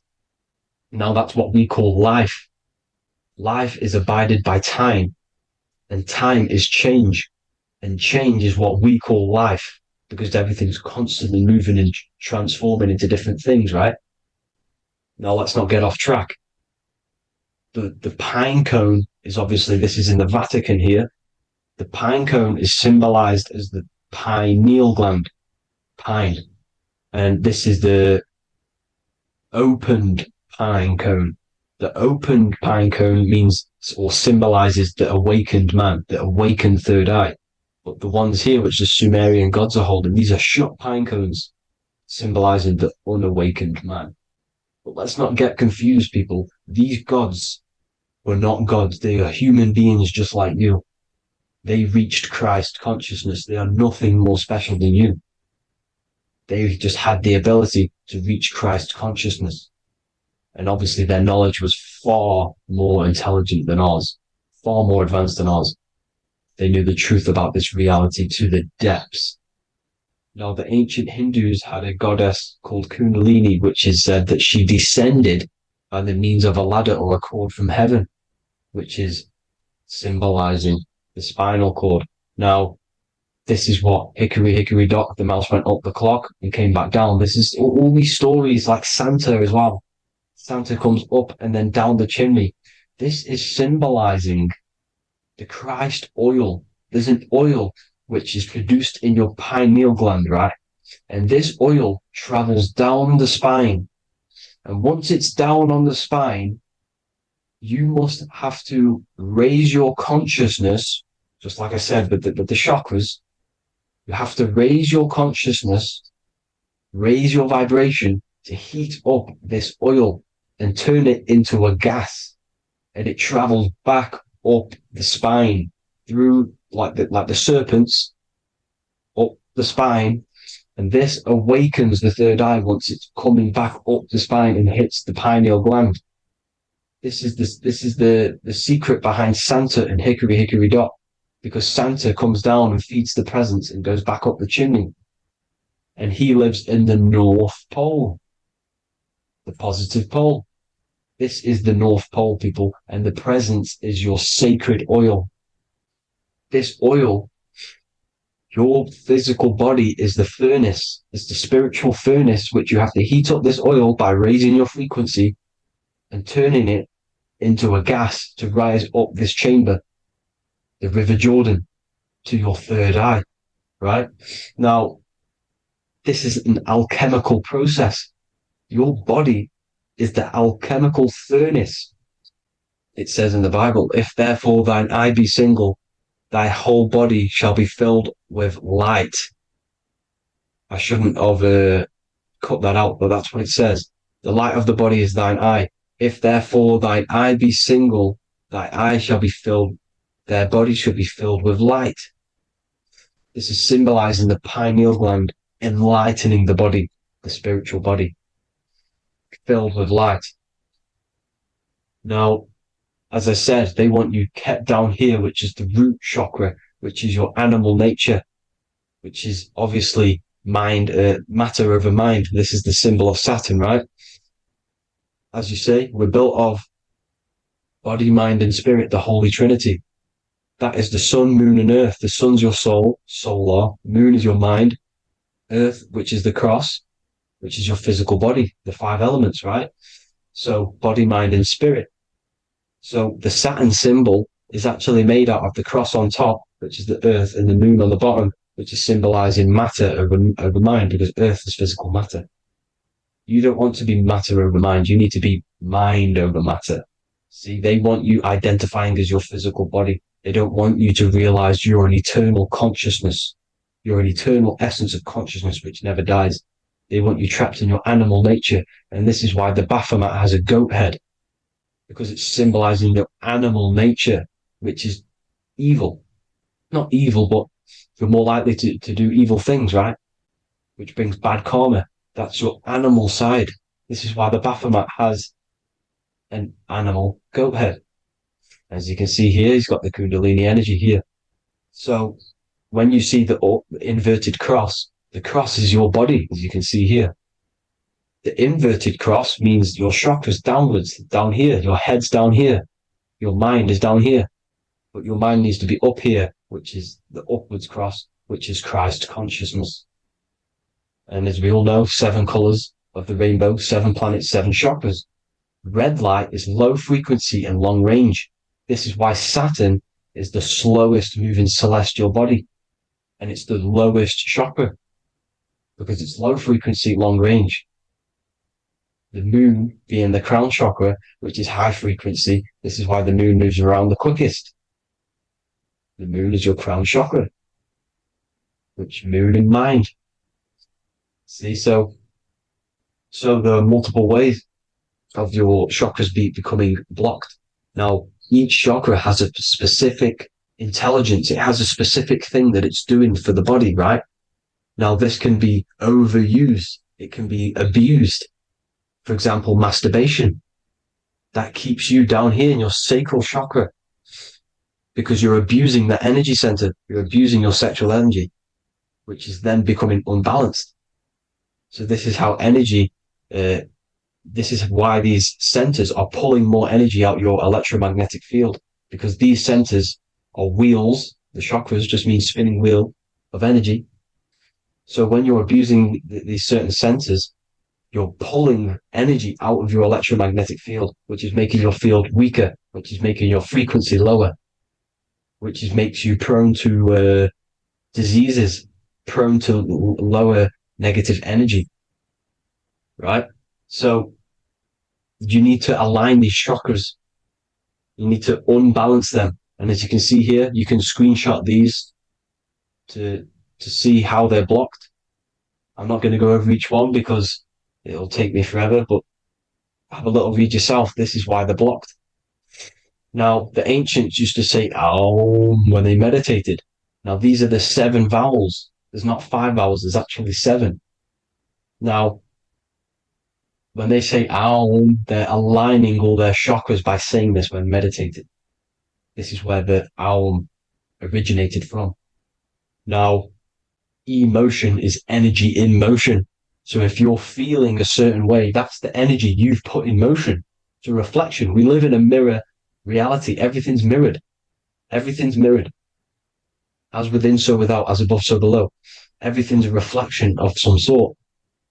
So whatever you're feeling, you're doing something wrong. It's telling you you're doing something wrong from the root cause. Because your energies are the effect. You're feeling the effect of something you've caused. The law of cause and effect. Nothing escapes it. Now, the Jehovah's Witness believe that exactly 144,000 faithful Christians go to heaven or be resurrected, right? This is not true. This is symbolic. 144,000 go to heaven. Now, the petals on the chakras, this is the root chakra, this is the crown chakra. Now, if you add up the first 5 chakras, the petals, add up the petals on the first 5 chakras, you get 48. And then you get to the third eye, which has 2 petals. 48 times 2 equals 96. 96 plus 48, which you got from here, equals 144. The last chakra has 1,000 petals. Times 144 times 1,000, you get 144,000. This is a frequency. This frequency is the frequency of the ascension up your chakras. This frequency is a high frequency which turns that oil into gas, which rises up the spine, activating your third eye. Right? So this is all the religions are all symbolic for this sacred secret of Christ consciousness. As it says in the Bible, the kingdom of God is within. It's not out there, people. You must look within yourself.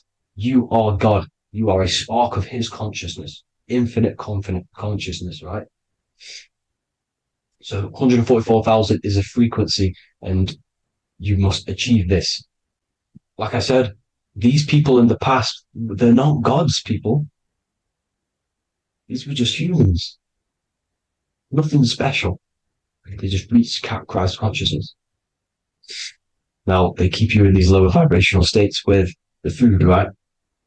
And as you can see here, all of these fast food restaurants are mainly are red and yellow, which are these lower states, these lower two chakras, lower vibrational colors, because they want you trapped down here in matter.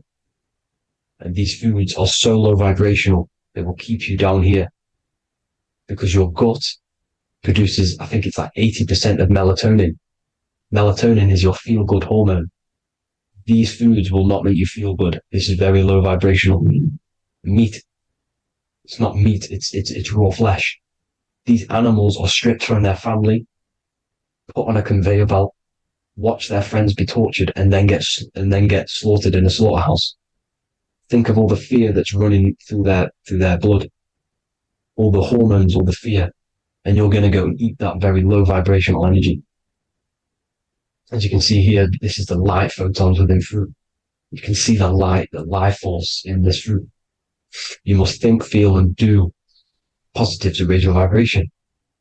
As you can see, earth equals heart. If you rearrange it, everything in nature is green, right? The aurora borealis is green. You must align all these chakras and then live from the heart, because the heart's the center of the Taurus field. You must become the consciousness in the center. So that's it for this video, people. Thank you all. God bless.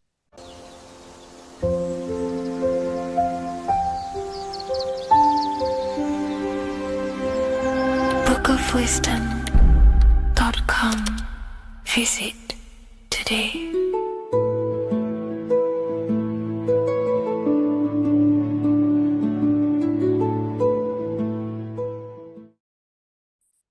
The Pope is supposedly opening 5 portals on Christmas Day. Now, I know this video is a bit late, but I'm going to be commenting on what I think this symbolism and this ritual truly means and what they are trying to do to society with this symbolic ritual. So the first thing we must understand is that everything these people do on a mass scale, all of these major events that they take place on, are all symbolic. They're all ritual. They all have purpose. Okay? So when we look at the locations of these 5 doors that are in Rome, we actually see the sigil of Lucifer when we connect the dots of all of the 5 door locations. This is the sigil of Lucifer. Lucifer is not what you think. Lucifer, sigil of Lucifer, represents the outline of the human brain and our visual perception field. Now, the human perception field is how our brain interacts with the external reality. Our external reality is not physical. The only thing that exists outside of you is pure energy, formless, vibrational energy and light. Your brain is an energy decelerator. Your brain decelerates this light, this energy, into a material reality or perception that you can interact with. You don't look into the external world. The energy, the light, enters the eye retinas, goes through the optic nerve, and travels to the back of the brain called the visual cortex. And the visual cortex is what shapes your visual screen. Now, if you are seeing the screen, this means that you are not the body, you are not the brain, you are the perception observing the screen that you are seeing. You are the eye behind that, you are the person behind that. So, what this is actually symbolizing is perception. This is a symbol of perception, of perceiving the material plane, of how spirit interacts with matter. Now, what's Lucifer? Now, the word Lucifer means the light bearer. He's known as the light bearer. The word Lucifer originates in Latin. Luci means light, and fer means to bring. It's the light bringer. the eyes, the visual perception of the light bringer to your reality. You see, everything outside of you is light. You are made of light. The word hue man means light. Hue means color, which is a form of light. And man means manifest. We're light manifested into material form. Every single one of us is Lucifer. When we fall for the material world, the external world, is an illusion. It is the false world. It can elude you. It can make you fall in love with the material things, material pleasures, lust, money, fame. These things make you fall. This is the fall of Lucifer. This is the mythological story. This is the symbolism behind Lucifer. It's you. Are you falling for material pleasure because you are a divine spiritual being from the higher planes, not from this plane? Now, if you let your divine being fall for this material plane and fall for the evil that can take place in this plane, then you are Lucifer. It represents the false light, the false reality. This symbol, the sigil of Lucifer, it symbolizes the interplay between light, consciousness, and the perceptual experience of the physical reality. The external world is truly internal. What we visually perceive is essentially light waves carrying information, which then gets processed by our brain, the central computer of our nervous system. Okay? So, how many doors are open? 5 doors. So, 5 is the number of perception as well. 5 fingers on each hand, 5 points on the human body, 5 toes on each foot. We have 5 senses. 1, 2, 3, and 4, they're spiritual numbers. 6, 7, 8, and 9, they're material numbers. 5's the gateway. 5 is the middle bridge of how our spiritual self interacts with the physical self, how spirit interacts with matter. So this ritual is symbolic of perception. This is maybe bringing in a new perception. A new event will happen after this, a new perception of the world. Or personally, I think this ritual was to obviously shape the collective consciousness, because your reality is an externalization of your inner consciousness. It's simply just a mirror. Your material life, your material world outside of you is simply a mirror reflecting with mathematical and geometric precision of your internal consciousness. Your consciousness is creating and causing the effect called reality, physical reality. Your life is a result of every thought you thought in the past. Therefore, with that being said, everyone who perceives this ritual of, oh, the Pope's opening 5 spiritual portals, who's letting in demonic energy into the world, they're going to let demonic energies and demonic spirits all in the world. Well, what if I told you the only portal they're opening is a portal in your own mind for negativity? By you believing in negative forces coming into the world and going to possess everyone, that's opening up your own mind. The collective spiritual community has been brainwashed in thinking there's going to be demonic energy. Therefore, what will happen? There will be demonic energy. Not because the Pope opened up a portal to the demonic energy, it's because everyone opened up their own minds to the demonic energy. Therefore, we as a collective consciousness shape the external world on a macrocosm scale. For example, the microcosm is your personal life. Your personal life. You have created it through consciousness. Your belief system is just externalized in your world. But on a collective scale, we all believe in money, for example. And because we all believe in money and we believe that this piece of paper holds value in our minds, okay, in the mental plane, this has an effect on the physical plane by shaping the physical plane by being ruled by this belief as on a macrocosm scale. Yes, I know that money doesn't exist. It's just a belief in my mind. But that doesn't have an effect because the collective consciousness believes that money has effect, has power. When it doesn't, it's just a piece of paper with a belief behind it.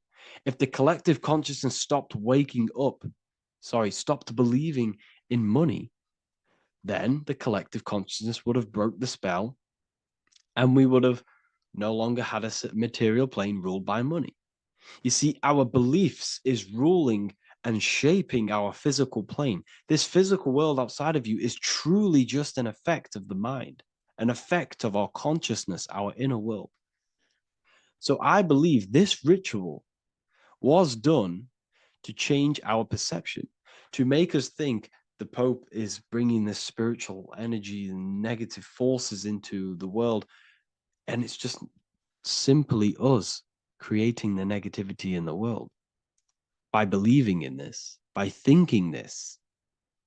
Remember, they have the power to send messages into millions of people's minds through media. And then messages are then believed, and that belief is shaping our world. What have I told you? That the New World Order is not manifested by the elite, it's manifested by you and us. We're all manifesting the New World Order. They can't manifest it. We can, because we are the ones believing it. We believe it. It is reality. It shapes our own prison. We're all shaping our own prison by believing in the prison, by believing in money.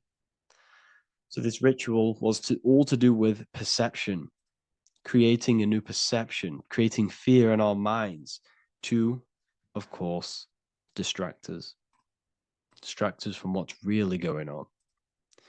This is all a ritual to implant messages in your own mind. So I hope you all understand this video, and I hope you all gain some insight, and I'll see you inside the university.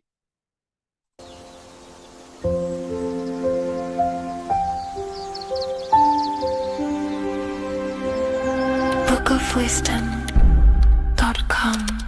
Visit today.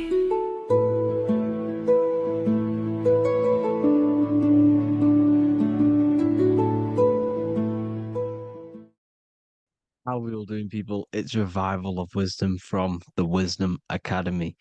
Today we're going to be breaking down God, consciousness, and the higher and the lower self, and how to overcome the lower self. Now, the first thing you need to understand is that you are the invisible intelligence within the brain, within the body. This invisible intelligence is known as the mind. But you are not the mind. You are the observer of the mind, which is the soul, the invisible entity. The mind is your intellect, your intelligence. Now, the mind is, it's hard to put this in words, but the mind is something that gives you the ability to explore the universe. And this inner self is the I am. It's the quiet, the inner self, the voice you see in you hear in your head. This is why within spells high twin, inside, internal. The I is also the number one, which is one line. Because the one and only, is the inner self, which is the I am. This is why you say, my name is Harry. You are not Harry, you are the I, the inner self, the intelligence. Okay, this is why Jesus in French is I am. You look with the two eyes and you see with the inner eye. I and I, the same thing. Okay, because the I inside is what gives you the perception of what you're looking at. So when someone's trying to explain something and then you catch on saying, I see now, it's because you're seeing with your inner eye, the one that gives you perception, gives you intelligence, gives you the ability to understand things. This is the internal I, the invisible self, which the physical body is nowhere near as complicated as this inner self. It's infinite potential, infinite potential. God, God, generator, operator, destroyer, soul, mind, and body. Brahma, Vishnu, Shiva, the Father, the Holy Spirit, and the Son. They're all. The reason why you see God is always a triad is because it represents yourself. Your invisible intelligence is God. Me and you are the same invisible intelligence. We are the invisible intelligence experiencing the program being run by the central nervous system and the brain. I always say this in my videos, but I have to, in order for you to understand the things that I'm going to say later on in the video, you need to understand this concept, is that you are the consciousness experiencing the nervous system, the tree of knowledge of good and evil, which is you here. You would be in this invisible intelligence right here in the center of the brain. Now, this is why the ancient Christians show God is in the brain. This is the brain stem. This is the brain. This is also the brain stem and the brain. The brain stem and the brain. It's all depictions of the brain because the brain's the computer, the electromagnetic computer, which decodes the demands created by the invisible intelligence, the I, the inner self, you, your true self. The person move it if you observe what someone moving, this is going to sound, but if you observe someone walking, it's not the body. The body is moving, but the thing telling it to move is the invisible intelligence. Before you kick a football, a decision is made within your invisible intelligence, your mind. And this consciousness, this invisible intelligence, is either stuck between the lower self and the higher self. Okay? When the invisible intelligence, meaning the true self, identifies itself with the physical body, it will trap its mind within physicality. This consciousness that we have is either operating in the lower self or the higher self. It's either feeding the material body or it's feeding the spirit. Okay? But because we are physical and spiritual, we need to be even. We don't want to be meditating all day long because we do have a physical body as well whilst we are here. We are playing a game in physical matter. Okay? Now, the reason that you incarnated here is to learn a lesson because the mind can manifest anything it wants within the astral planes, within the world of imagination. It can manifest anything it likes, but it incarnates into matter, into this game, so we can understand labor, because anything in matter, you have to labor to manifest. But in the astral, you can manifest at the click of a finger. You come here to learn the knowledge of good and evil. And your consciousness, I came out a bit off topic there, but your consciousness is experiencing the lower or higher self. The lower self is manifested in the lower parts of the body. Sex, food, and power, the lower three energy centers. These centers are like mini brains. You are literally thinking with these centers. And when your mind is stuck within these lower centers, you'll think, have you ever heard the term of thinking with your penis or thinking with your, you know what, as a man? Even females maybe, but mainly this is a boy saying, you're thinking with your penis. This is a truth, it's truth in plain sight. You think with these energy centers. When you're living off the lower three centers, all you care about is sex, food, and power. Eating, sleeping, and greed. Power's kind of like greed. Now, when we move up to the higher parts of the body, when we live our life within the higher parts of the body, this is considered heaven, love, expression, intuition, and wisdom.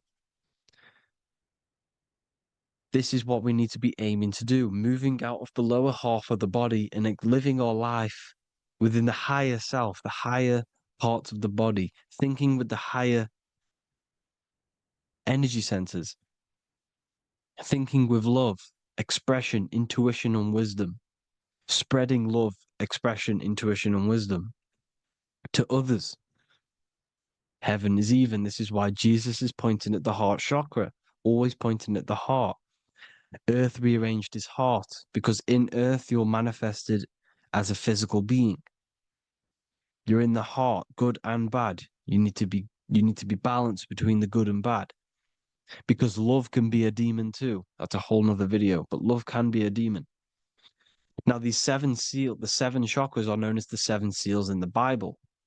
When the Lamb opened the seventh seal, there was silence in the heaven for about half an hour. This is a verse from the Bible.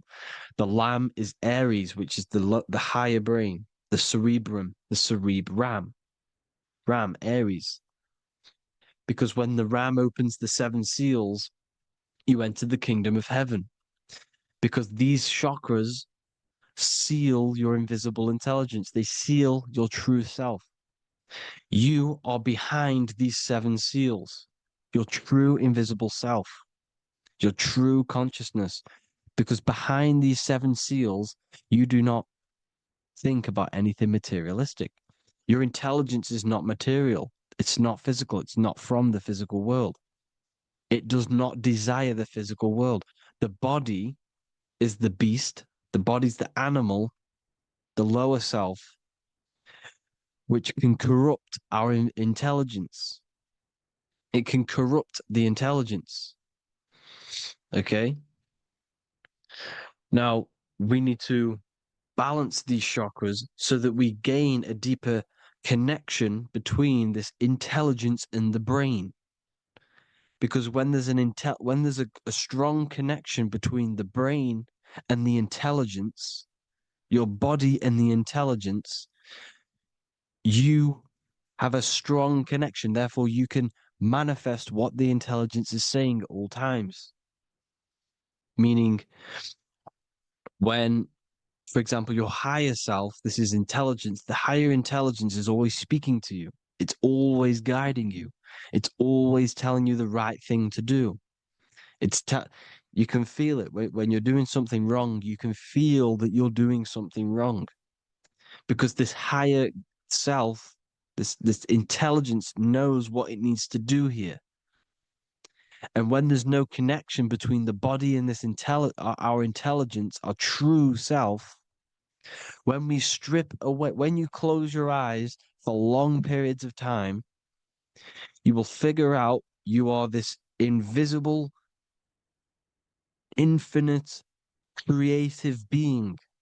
There's no words that I can't describe what it is, but it's the voice inside of your head that you can feel when you close your eyes. You are this being inside of the heaven, because this is heaven, this intelligence. And when there's a strong connection between the body, you can manifest everything it's saying. When everything is balanced, when you're no longer thinking with the lower centers, when they're all balanced, you're not thinking in particular with every center, you balance them all, you can manifest everything it says. Your body will act out what the intelligence is always saying. This is God in the brain, the intelligence, trying to touch Adam, representing the lower self. This is why they're not touching. Notice how Adam is resting, but the intelligence is always reaching out, stretching, symbolizing metaphorically saying it's guiding. I'm always reaching out. Your intelligence is always guiding you. It's always reaching out to you. But Adam is ignorant of it. The lower self is ignorant of it.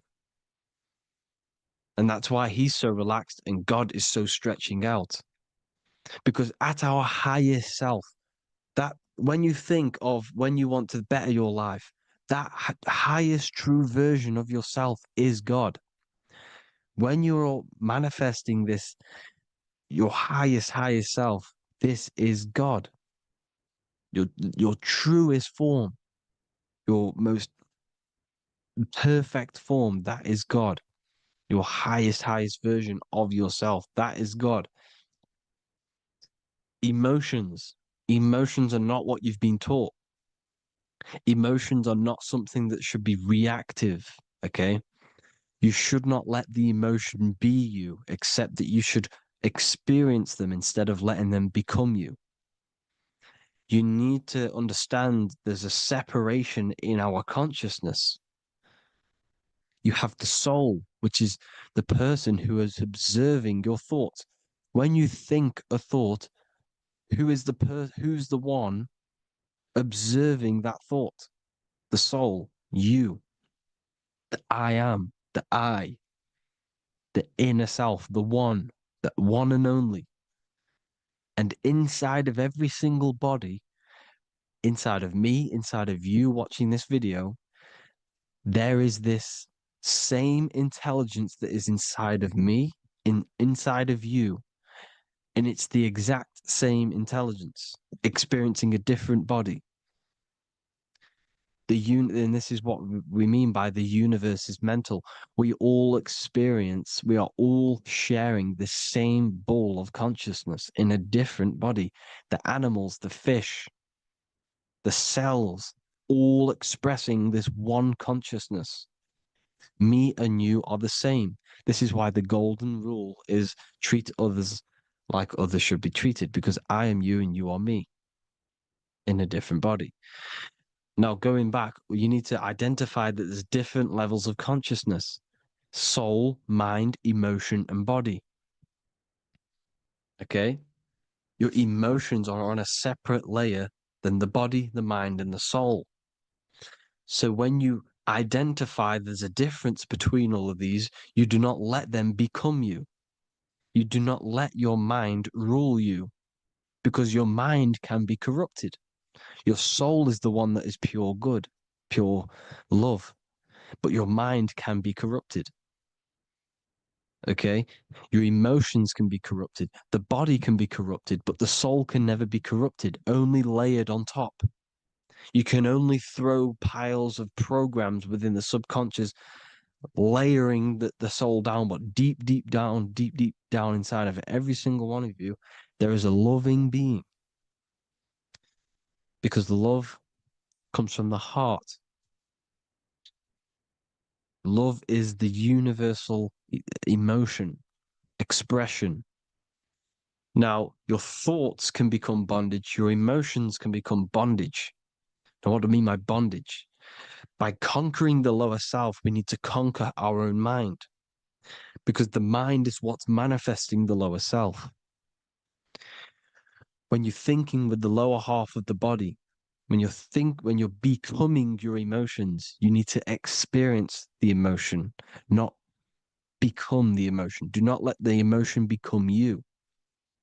Do not let your thoughts become you, because your thoughts are tools that you can manifest. Your thoughts are the idea. Your emotion is the energy that you can use to manifest that thought. Your emotion is energy in motion, emotion. You use emotion to manifest, to feel as if you already have the thought. Therefore, you become that vibration. Therefore, your emotions are actually a creational force that is given to you to manifest things, because you're a human, a manifester. You're here to manifest things. You're a creator. You are a god. Your inner self, your intelligence, your I am, the one and only inside of you, the inner self, the quiet one, the one that's deep, deep down, the invisible intelligence, is it's creating things all the time. All the time. Speak no evil, see no evil, hear no evil. This is the astronauts, they're Freemasons, but they understand this, because thinking, seeing, and hearing can corrupt your mind. And when you have a corrupted mind, you'll have a corrupted subconscious. The subconscious will manifest into the body, because 90% of your behavior comes from the subconscious mind. So you got to speak, see, and hear no evil. But sin, what is a sin? To overcome our lower self, to overcome our lower self, the 7 deadly sins are not something that goes against an external God. A sin is something that goes against your inner guide, your inner conscience, the inner self that's always speaking to you. It's always telling you the right thing to do. A sin is something that goes against this inner guide. And this is why you can feel something where you can feel you're doing something wrong. Because the inner guide is speaking constantly. And when you commit these 7 deadly sins, which are 7 internal states which keep your invisible intelligence bound to your physical body. Because evil, right? Evil love bondage. This is why they stay in this realm and they control this realm, because they love the bondage of the body. They like matter. They want to stay in matter for eternal life. They don't want to ascend back into the heavenly realms where you do not have a physical body. You can explore the universe within the astral planes. They stay bounded to the body, bounded to the 3D construct of the physical world. They have greed, lust, envy, gluttony, wrath, sloth, pride. They want all of this. And if you want that, that's okay. But deep, deep down, you don't want that because your soul is always telling you the right thing to do. Your soul knows what to do to get out of here. It needs to detach from the external world.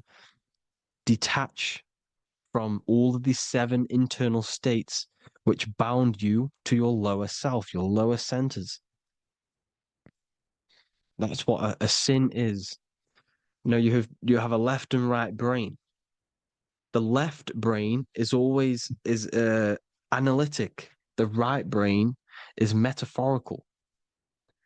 So the right brain is producing a holistic view of reality. Now, what do I mean? And not view, perception. When you see, because your eyes are parts of the brain, sorry, when you look at something and you look, that image is produced in the back of the brain in the visual cortex. And then the right brain produces a perception, a holistic, it breaks down what you're seeing into a holistic image, a holistic perception. So, for example, if you're in a woods, the right brain sees the whole woods as one big woods. The left brain is breaking that perception down into individual trees, branches, and leaves. So the left brain's to do with duality, the right brain's to do with wholeness, unified. The left brain's dualistic, analytic. This is necessary so that we can pick things up and manipulate them and break things down. We need the left brain, we need the right brain. I'm not saying any of them's bad, but the left brain, sinister in Latin, means left. Because when you're left-brained, you see everything in dualistic. You see everything is dual, when everything's actually one. We need to be focusing and strengthening our right hemisphere. I'm not saying sit in the right hemisphere all the time, but we need to be strengthening our right hemisphere. And this is why left is sin and right is right. Because when you focus on the right hemisphere, you see the holistic perception of creation. The right hemisphere sees humanity as one unified consciousness. The left hemisphere sees everyone as individual persons and egos. Because the left hemisphere is dualistic. And this is why the Bible says, cast the net onto the right side of the ship and ye shall find. John 21:6. What does that mean? Cast your energy, cast your perception into the right hemisphere of the brain, and ye shall find unified consciousness. You shall find your higher self, the one and only. If then you have been raised with Christ, seek the things that are above, where Christ is seated at the right hand of God. Wow. Powerful. What does this mean? Seek the things that are above, where the Christ is seated at the right hand of God. God is your consciousness, your invisible intelligence between the 2 hemispheres. The right hand of God is the right hemisphere. Seek the things that are above the heart. Love, intuition, expression, and wisdom. Seek the things that are above the heart, the higher self, the higher part of the body. Because when you seek the things of love, expression, intuition, and wisdom, you create a strong aura. You attract the same frequency. And this frequency is heaven, God. This is the Sumerian artwork showing the lamb. This is a step symbolizing stepping upwards, raising up. He's stepping over the lamb up to the bird. His hand is going to the bird. The lamb symbolizes the lower self. Okay? The bird with the wings is in the sky. It represents the higher self. This is why angels always have wings, because it represents the higher self in the sky. The lamb is a ground animal, symbolizing the lower self. He's stepping over the lamb to the bird, his higher self, his invisible intelligence. Horus and Set, Jesus and Satan. Look, Horus has an evil brother, Set, just like Jesus and Satan. Horus is a bird, higher self. Set is a ground animal, lower self, which is the devil and the angel on your shoulder. You see? The right and the left hemisphere, the two wings. So the devil and angels always speaking to you. The higher and the lower self. It's the battle between the higher and the lower self, between the invisible intelligence and the physical body, because the body's the one that wants the sugar, it wants the pleasure, it wants the sex, it wants the porn, it wants all of the materialistic things, it wants the 7 deadly things. Okay, it wants this. There's a battle between the higher and the lower self, your intelligence and the body. This is why you need to become balanced, so that there's a deep connection between the body and the invisible intelligence that I am.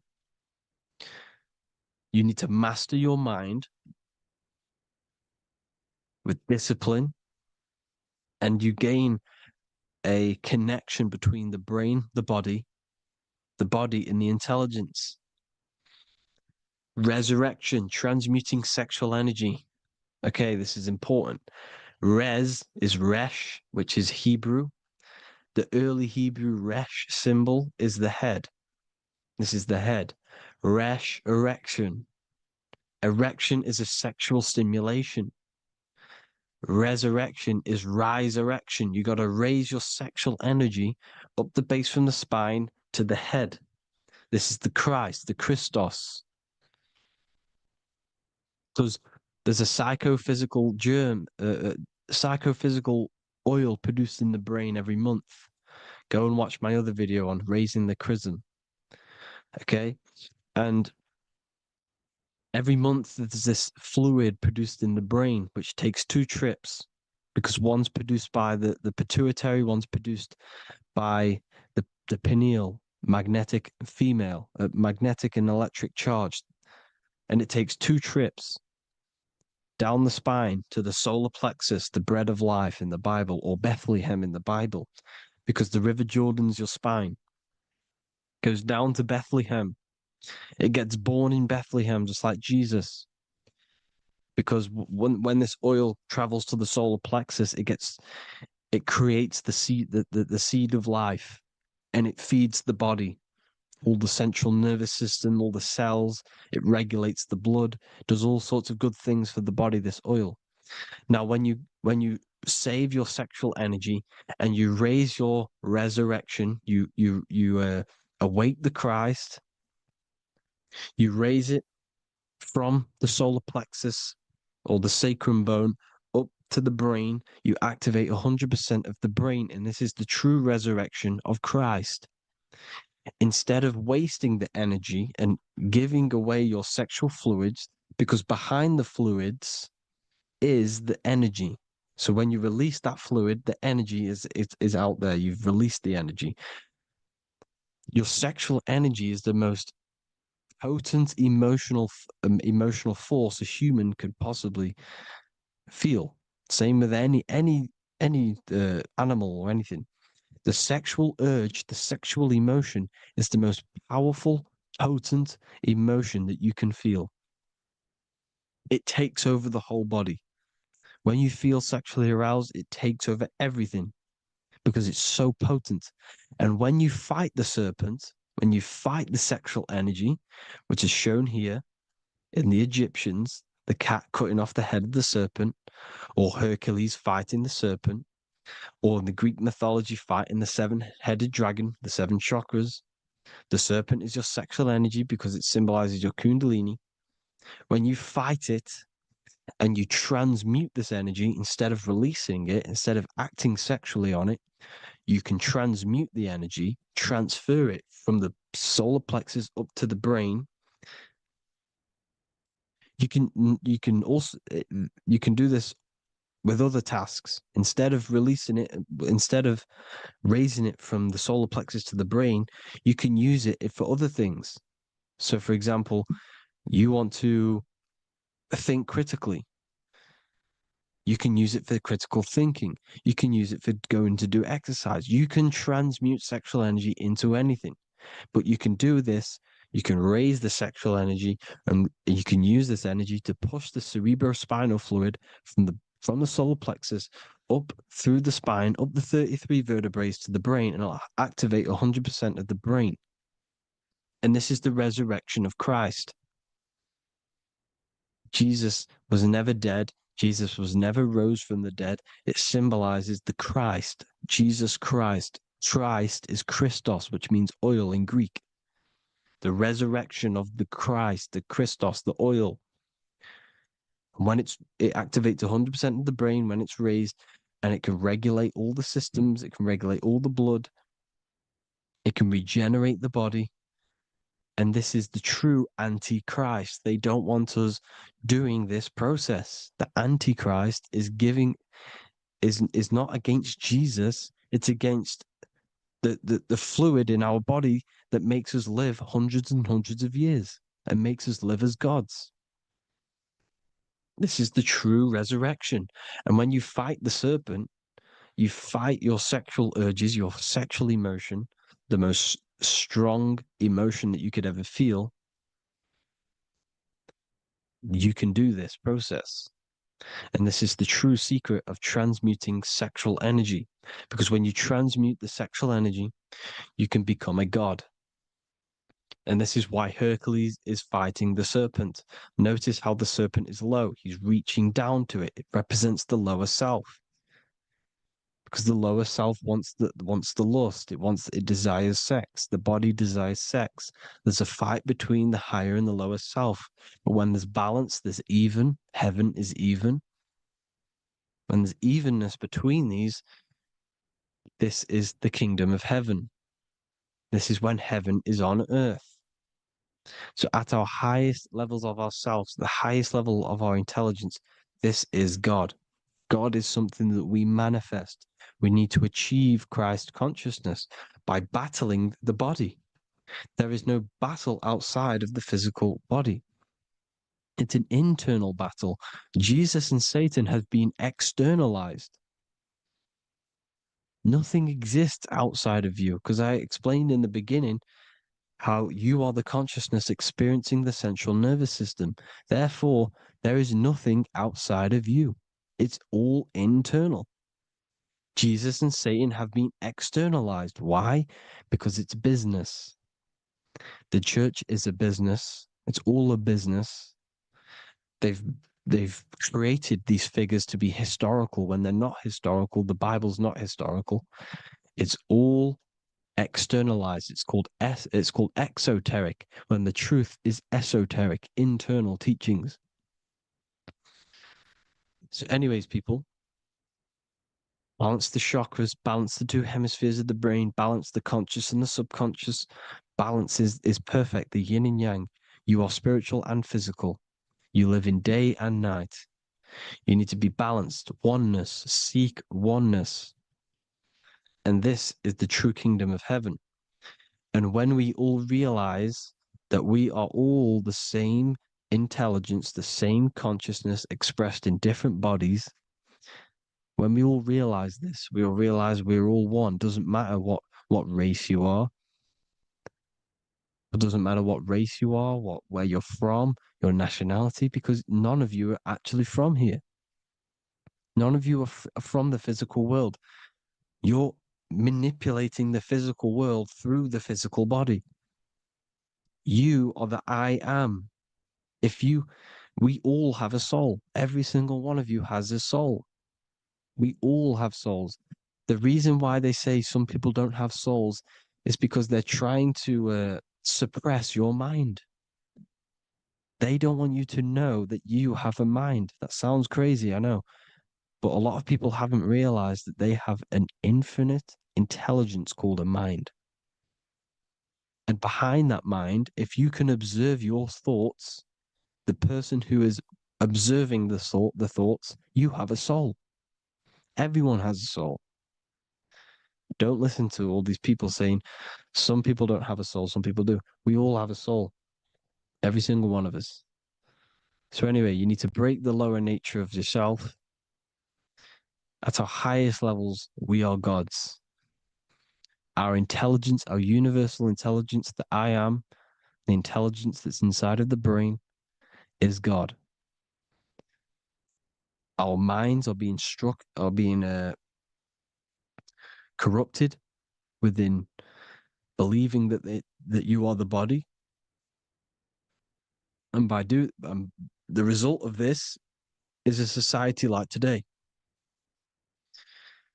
because everyone thinks they're the body, and everyone's living in the lower nature of self, where everyone only cares about themselves. But when we realize we're all one big consciousness ball, we're all the same consciousness expressed in different bodies, there will be peace. So thank you all, people. If you do want to learn more, if you do want to read my book, it's called The Book of Wisdom. I'll put it in the description. It's an amazing book, people. It's going to give you the best understanding possible about creation, yourself, and the world. It's amazing. The Bible, everything. I have just launched a new cymatic library.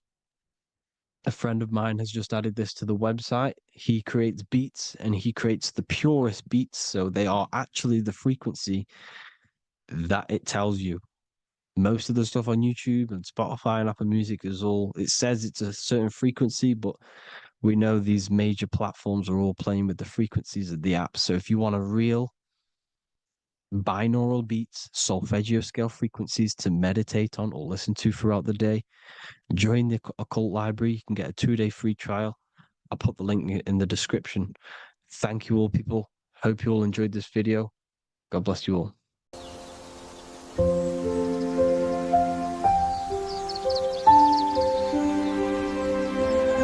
bookofwisdom.com.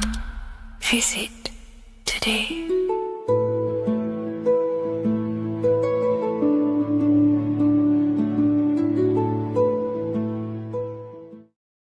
Welcome to Revival of Wisdom.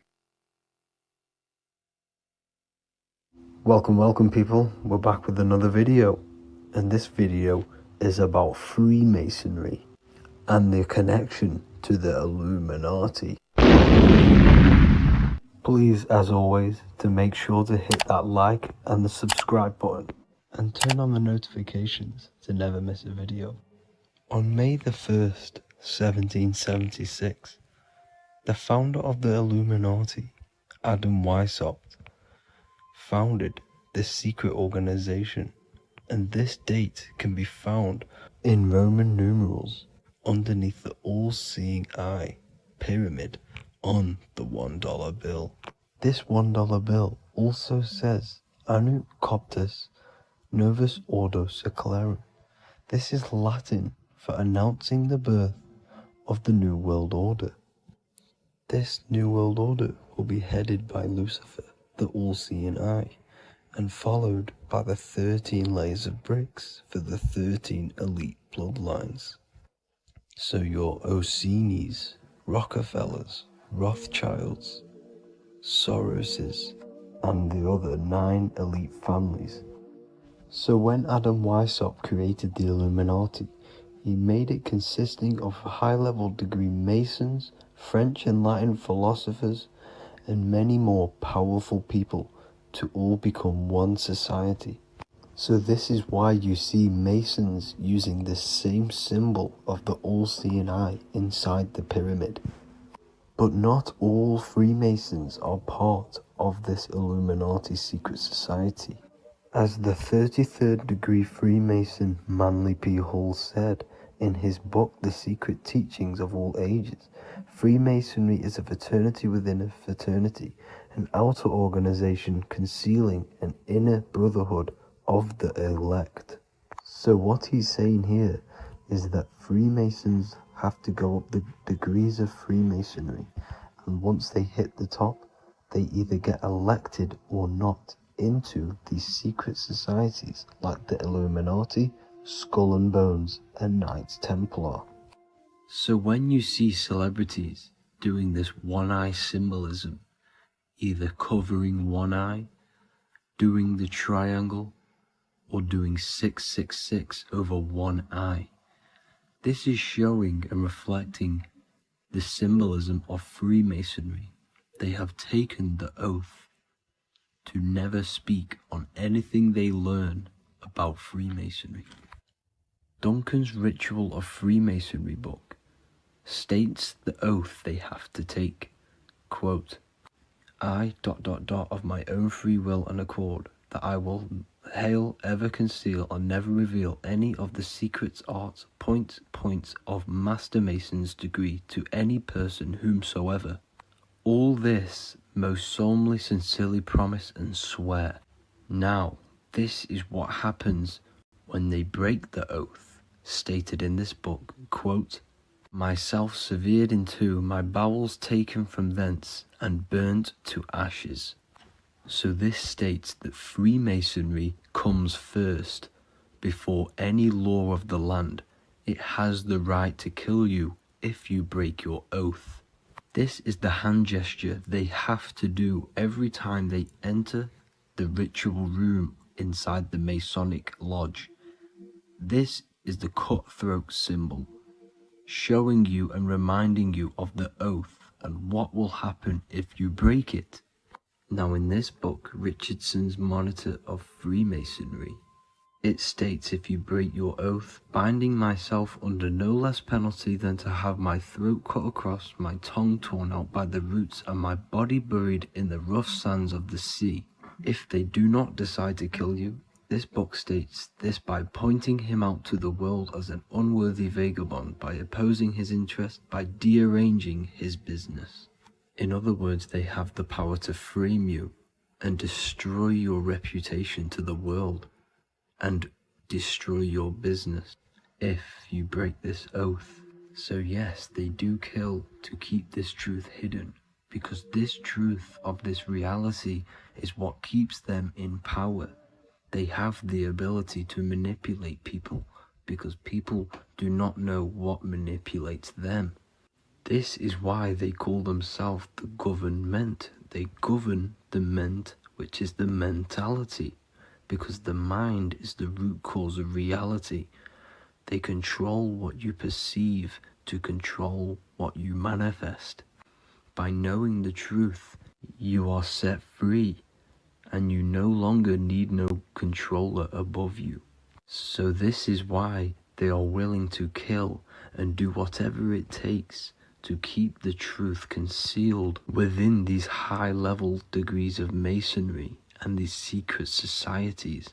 However, going back to Manly P. Hall's book, it states, part of the symbols are displayed here to the initiate, but he is intentionally misled by false interpretations. So this is saying even Freemasons are intentionally misled and told lies to conceal the truth, to make sure the truth is hidden in the high degrees of masonry. So that's it for this video, guys. Thank you all for tapping in. Please leave a like and a subscribe. God bless.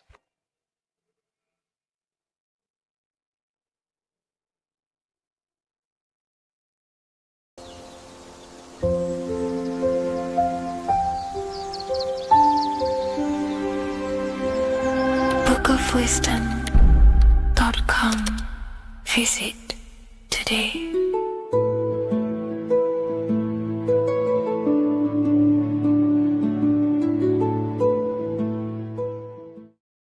Welcome back, people, to another occult lecture by Revival of Wisdom.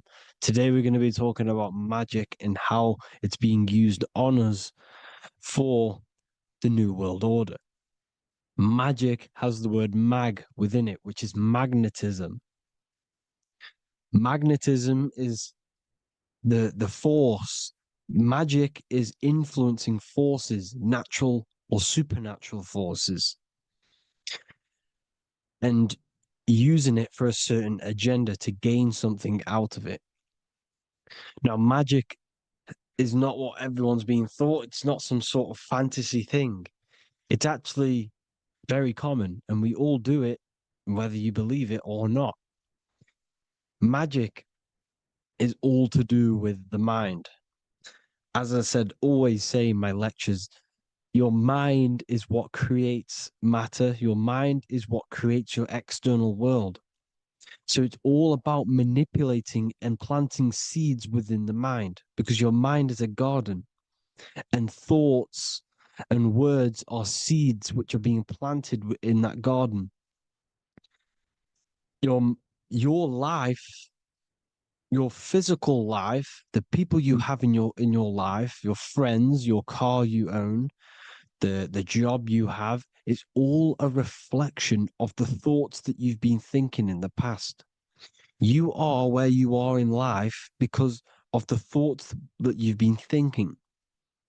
Therefore, your life is a direct reflection and manifestation of your mind, the Garden of Eden. Okay? The mind is what they are targeting.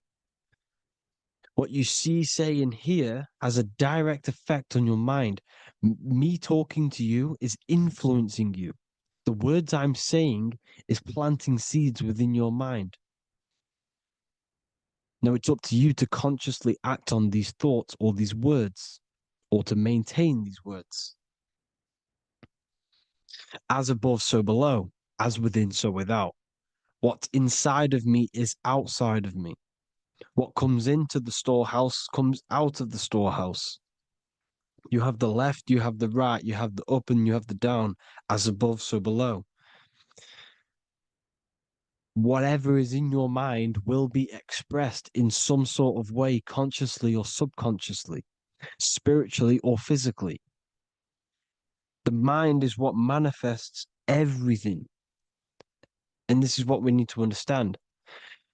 We need to understand is that the mind is not physical. All things spiritual manifest physical. All things seen come from the unseen. The words you're thinking, that everything you have is coming from the unseen. The actions that you do come from the unseen mind. Another expression for as above, so below is you are the universe itself. You are a universe, a mini universe. But just because you are mini does not mean you are the whole thing. If I take a little piece of infinite, let's say there's an infinite light source. Let's say I take a little chunk of that infinite light source. That little chunk I took is still infinite because it's been taken from infinite. You are the universe. Your awareness, your mind is the universe. It's information. You are the universe experiencing itself. This is why we say we are all God. As above, so below. What is in me is outside of me. The sun, the physical manifestation of the sun, is your soul. The 12 constellations are manifested in the physical body. The 5 elements are manifested in the physical body. They're manifested in the 5 fingers you have. As above, so below. This is manifested, well, this is a symbolized in Freemasonry and secret societies as the 2 pillars. The mirroring reflection, the reflection of reality, the mirror, as above, so below. What happens in the mind, what happens in the astral, happens in the physical. This is Aleister Crowley. This is all symbolism. This is the two pillars with the all-seeing eye and the triangle at the top. Aleister Crowley was a master magician, very powerful dark magician, black magician. There's two types of magic. You have white and black, just like the checkered board, the Masonic checkerboard. You have white and black, you have good and evil. White magic is influencing natural forces to gain something that will help the collective consciousness, help the collective, help the earth, help other people. Black magic is something you manipulate something so you can get something personal out of it. Doesn't matter if it's good or bad. It's still considered as black magic because you're being selfish. Everything you do should be contributing towards the collective consciousness and helping others. And this is why the ancients lived in a system where everything was in unity. We understood that I am you and you are me. What I do to you happens to me because I am you and you are me. We are the same mind substance on the inside. We're all the same mind substance being expressed in different bodies. So what I do to your mind will have a ripple effect on my mind because all of our minds are connected within the mental plane. So this is why they know all this knowledge. They know all this knowledge. So yeah, this is the mirroring effect of reality, the two pillars, or symbolizes the number 11. The number 11. We'll go deeper into that. The technology we're using is magic. It's a form of magic. Television is tell a vision. They're telling a vision into your subconscious mind, into your memory. And when you turn on the television, you get a program because they're telling a vision to create a program within your subconscious mind. You see, the conscious mind is only 10% of your mind, which is to do with your, what you're aware of, your five senses. What are you consciously aware of? Well, I'm aware I'm here, I'm talking. I'm aware of what I'm wearing, the five senses, what I can hear, taste, smell, hear. What I'm wearing, I'm aware of what I think of. But the subconscious mind is the 90% of your mind. It's the hidden part of the mind, which is telling your heart to beat, telling your body to breathe. It's storing all of your emotions. It's storing everything you see, storing all the belief systems that you have. It has everything. It stores all of the habits you have, the values. It stores everyone's name that you know. All the words that I'm speaking right now is all coming out of the subconscious. Everything is subconscious. And it literally manipulates 90% of your daily basis behavior. Most people don't know this. What you did yesterday is what you will do today because of these beliefs and mental programs within the subconscious, stored within the subconscious. So the subconscious is what they're aiming at. They're trying to create programs within the subconscious because the subconscious manifests 90% of your thought patterns, 90% of your actions and words. They know all this stuff. So the subconscious mind is the most powerful part of the mind. Another way the subconscious manifests and influences your life is, let's say you were in a car crash years and years ago, 10 years ago. Let's say you're in this car crash, right? And you really hurt yourself. The emotion you felt in that time when you were injured in that car crash had a great impression on your subconscious mind. You see, the stronger you feel something emotionally, the stronger impact it has on the subconscious. You can remember and recall that moment and very vividly because of the impact it had on the subconscious. For example, you become that terrified of cars that it manifests into your life today, that you are wary to go in certain cars. You don't want to go in cars at all, maybe, because of that moment that stored within the subconscious. And it will manifest into anxiety. It will manifest into not going into cars.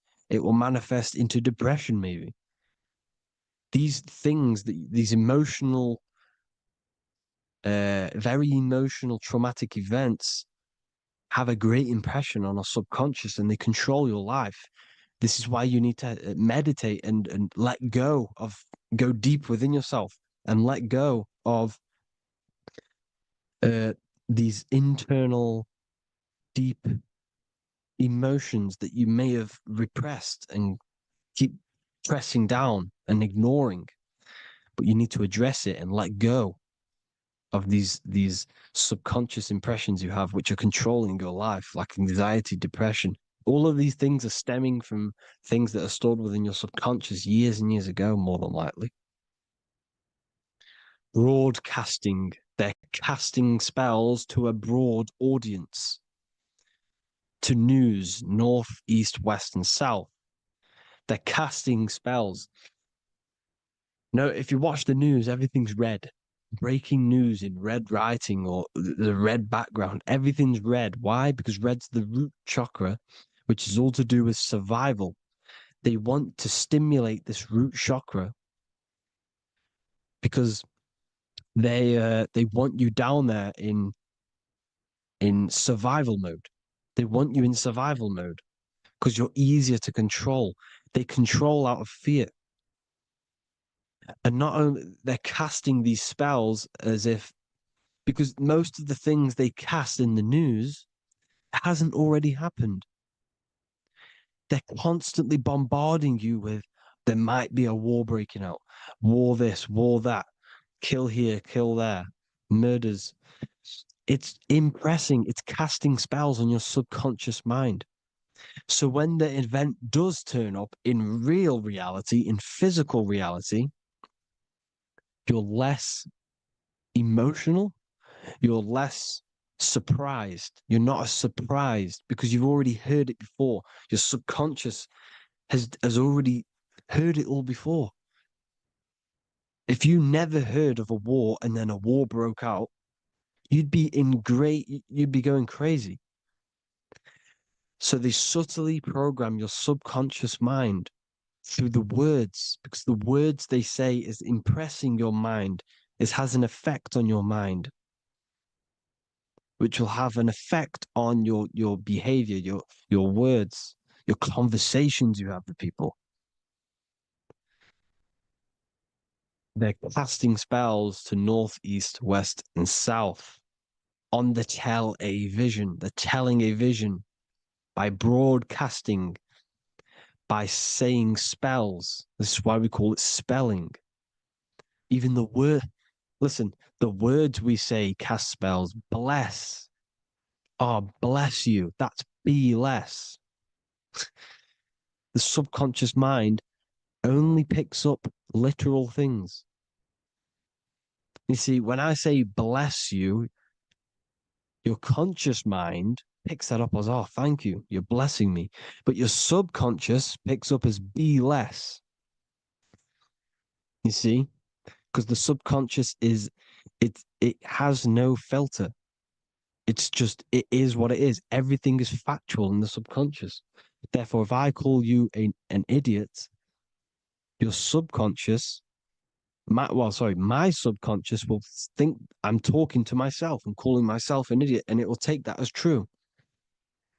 That is truth. Everything is truth within the subconscious. And the subconscious manifests your behavior. The devices this is the biggest one. Black scrying mirrors, device, the devil's vice, the device. Okay? Black scrying mirrors, black screen is scrying.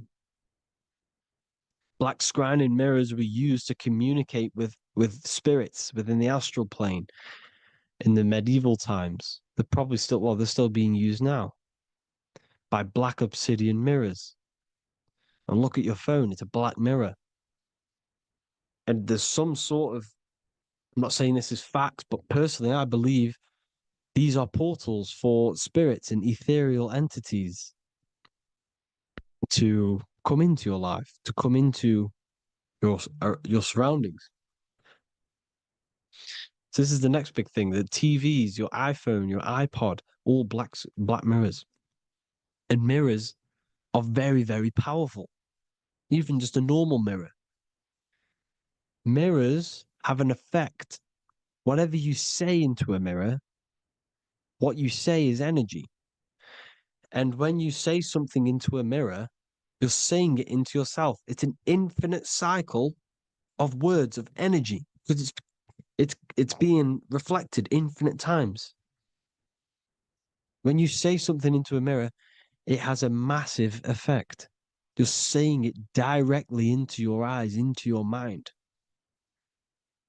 So what you say in a mirror should be said with precaution. Never say anything negative into a mirror because mirrors are very, very powerful ways for you to reprogram your subconscious mind for the good. You can say very positive things into mirrors and it will reprogram your subconscious mind. Okay?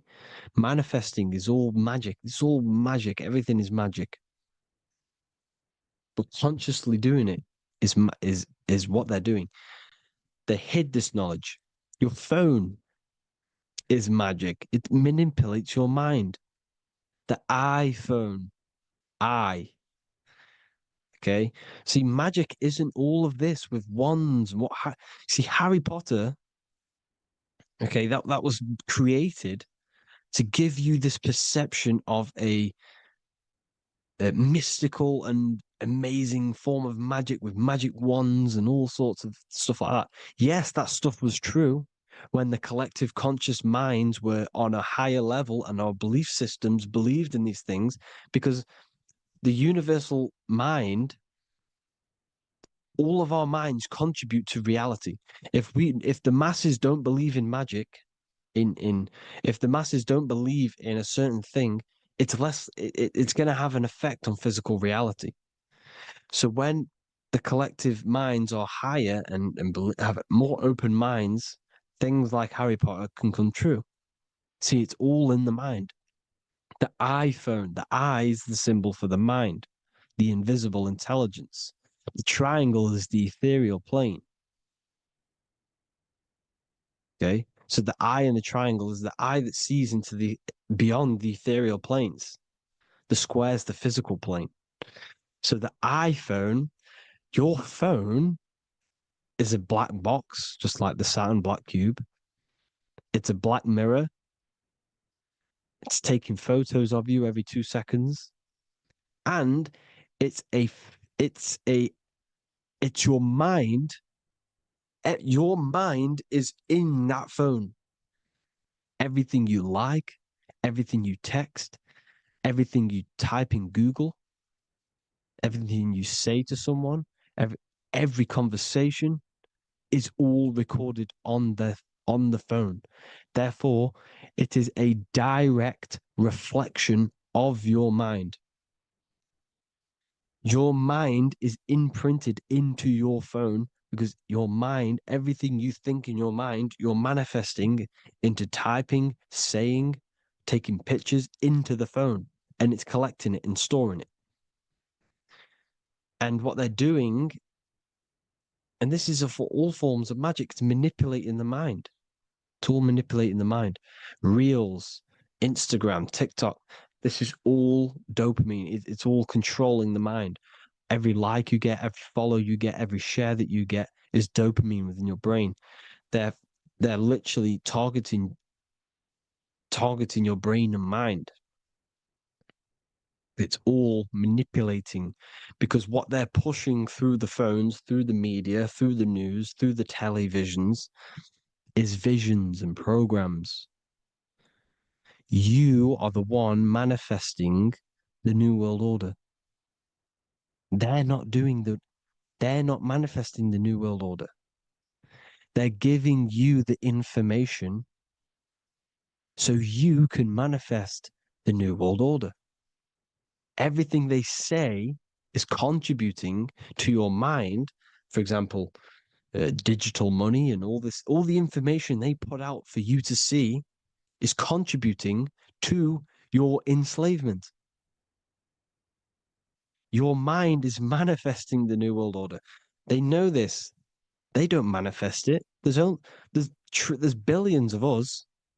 We could easily run over them physically, but on a mental level, these people have the knowledge and they hide it from us, and they let us manifest reality because we are the collective. They give us the information which manifests their agenda. It's all magic through the phones, the media, the television. So your phone is a manifestation of your mind. It's a record of your mind. Hollywood, holly tree, holy tree. They used to make wands out of holy trees, because it was the most holiest wood, the best for casting and transmitting energy. So they used holly trees to cast spells. That's what Hollywood is. And in Hollywood, they have the red tear, the blood drop next to the Hollywood sign, because it's all satanic. They're all black magicians. They use Hollywood to cast the spells through the music, through the films. You see, music is a form of magic. All of this is magic. Everything they do is a form of magic because they want an agenda behind it. But it's not black magic. They're letting us create our prison. This is what you have to see. Yes, they're evil, but they're not doing anything evil, or else they would face the karma. They let us manifest this agenda through giving in the information, by telling you what's going to happen in the movies. Everything that happens in a movie, it's all there on purpose to program your subconscious, to plant a seed within your garden, your subconscious, your mind. Because when the mind is already seen something, when it comes up and turns up in physical reality, you will be less shocked and you won't rebel. So they lure you slowly. They make you aware of these things over time. They make you gradually think it's okay. Like the technology, we never used to use these phones. How did we become so addicted and reliant on them? Well, because first they gave you a little flick phone. Well, no, sorry, they gave you a phone in your house, and then once you got used to that, they say, "Oh, here's the newest version of a little flick phone." You started texting your friends. Everyone was loving it in high school. They could now meet up without saying, "Let's meet on the weekend at this point at this time," like your parents probably did, or maybe some of you watching this, you probably had to tell your friend to meet on the weekend at a certain time because you had no way of communicating. So everyone got these phones and got addicted to them. Then they slowly got addicted to the new iPod with the touch screen. Now they invented touch screen. Then everyone got addicted to touch screens. Then because all of this is producing dopamine in the brain, which creates you to become mentally addicted to things and physically addicted, chemically addicted. Because dopamine's a chemical. Your subconscious becomes a program within your subconscious, and your body becomes chemically addicted to these phones. And these phones are the enslavement of humanity, technology. Without this, we wouldn't be in this mess without technology. Because they're creating a hive mind. We're creating a hive mind. So back on track anyways, uh, they program you. Look at the films, 9/11, 9/11, all produced by Hollywood. Here's the 11, like I said at the beginning, the two pillars which reflect reality. What happens in the mind happens in the physical. What happens in the astral happens in the physical. Okay, what happens in the physical happens in the mind. It's the two pillars, the mirrors. 9/11. 9 plus 1 is 11. Flight 11 was hijacked. New York is the 11th state. New York adds up to 111. This is not a coincidence. It's all a form of magic. It's a ritual, energy harvesting ritual, because your mind produces energy. Your mental attention produces energy, and they're feeding off this energy in the astral plane, these demons. Music is the most powerful.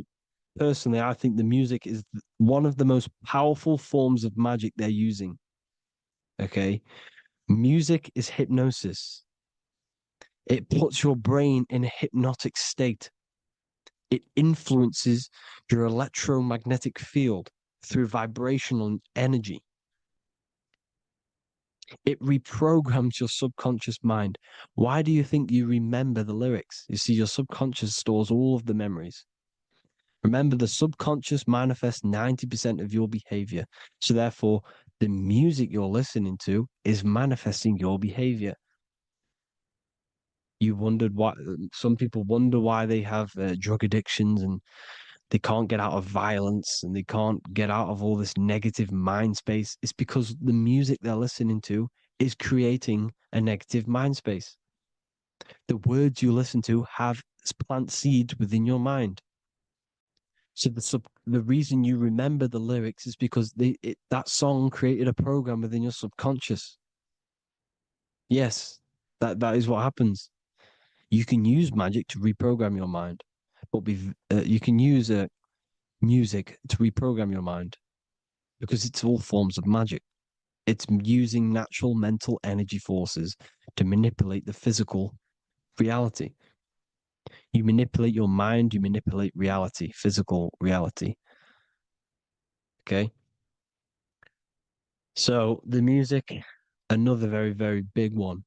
When you turn on the radio, it's just all talks about alcohol, drugs, and sex because they want you down in the lower three chakras. They want your mind attached to matter when it's mind over matter. Your mind's not physical. You see, the word spirituality is the new trend. It's not about your spirit. It's not about your spirit. It's about your mind.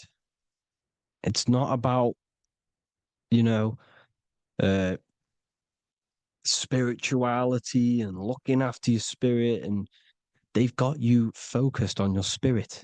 Why? Because they hide your mind from you. You see, a lot of people think their mind is their brain, but the mind is everything. There is no physical reality without mind. You can have a brain. Imagine if you had no mind but a brain. It wouldn't work. The mind is everything. The mind controls your avatar.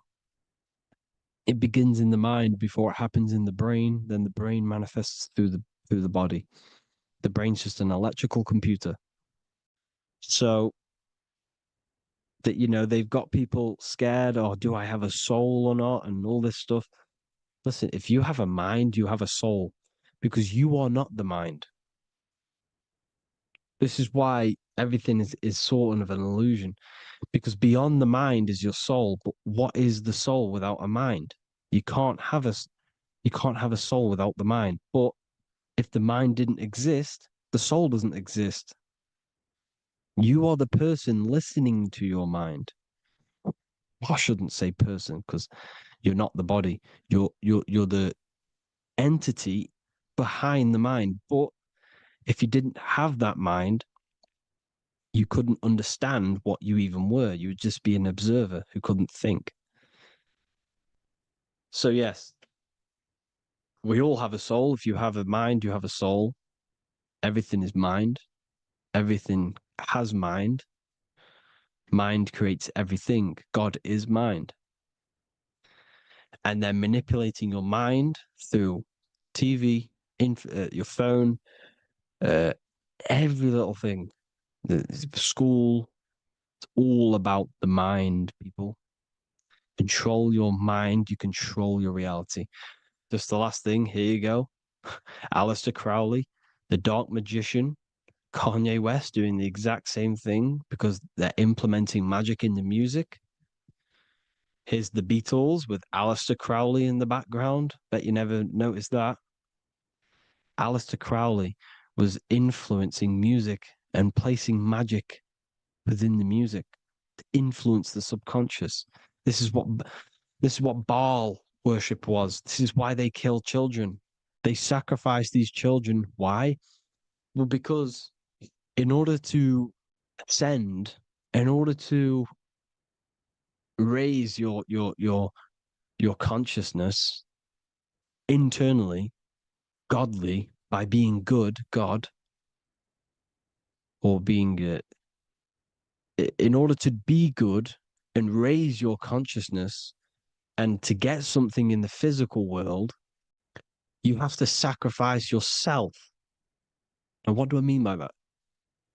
In order to raise your consciousness and ascend, you have to sacrifice the lower nature of yourself. You know, you got to abstain from having sex to retain your sexual energy, to transmute it, or staying away from negative, some poisonous foods like meat. So, staying away from blood. We shouldn't be consuming other animals' blood. We should be keeping our blood pure. We are humans. We shouldn't consume chicken blood, chicken germs. We are the most divine creatures on this creation. We are the most intellectual creatures in this creation. Therefore, we should keep our temples pure. We are not animals. If you want to associate yourself with an animal, go out in the wild, go and find a wild boar and go and try rip its guts out with your bare teeth, because you can't do it. You're not a cat. You're not a carnivore. Okay? So in order to ascend, you have to kill and sacrifice your lower part of yourself to ascend up to your spirit self, your mind self, the highest version. And the elites don't want to do this. So they sacrifice other things like babies to kill them, to exchange their life over to the astral plane, so these demigods in the astral plane can give them something in return in physical. They don't want to sacrifice their lower self, so they sacrifice other things for exchange, for physical pleasure. But the godly person sacrifices their lower self for their higher self to do good and ascend. So this is what all the Baal worship is, people, and this is why they're doing it. Hope you all had an amazing lecture. If you haven't already, go and get the Book of Wisdom for more information. You know, I don't go into dark stuff in this book, because all I do is enlighten people in this book. You can get it in Spanish, English, German, Italian, and French. Worldwide shipping. You can get the PDF or paperback. Or there is also a new one called the Human Health Guide 2.0. It gives you a list of all the foods, grains, oils, and nuts, you know, everything that's alkaline and positive for the body and not man-made and hybrid. It tells you all the products to stay away from, how to fast, how to improve vision, how to improve everything, literally. So the Human Health Guide has been released. If you want that, I'll put all the links in the bottom in the description. Hope you all enjoyed the lecture, people. God bless you all.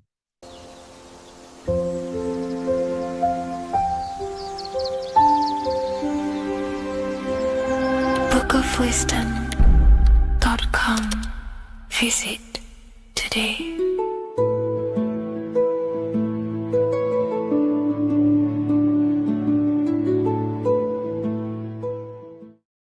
Religions were made to hide the truth about yourself, God, and the universe. You see, religion teaches there is a God separate from you. He created the universe separate from himself. They did this to truly disconnect you from consciousness, from God, and from yourself. Now let me explain. It's going to be very difficult to understand this from a left hemisphere dominated perception. The left hemisphere sees everything individual. The right hemisphere sees the whole. For example, if you're walking through a woods, the left hemisphere sees individual trees, leaves, twigs, and branches. The right hemisphere sees the interconnectedness of the whole woods. We've been trained our whole life to be trapped in the left hemisphere, to think logically, scientifically, with evidence. This way of thinking traps you in illusion, division, and separateness from everything. Plus, in science, they teach you the universe exists outside of you. You exist in a universe, and the universe exists whether you exist or not. This is completely false. You are the universe experiencing itself. There is only one person in the universe. There is only one awareness in the universe, and that is God. That is your consciousness. Not your name, your job, your reputation, your thoughts, your beliefs. That is not God. God is the infinite awareness that you are, the alertness, the essence of life. You are an individual. You have a dual nature, an inner world, consciousness, and an outer world, this physical body.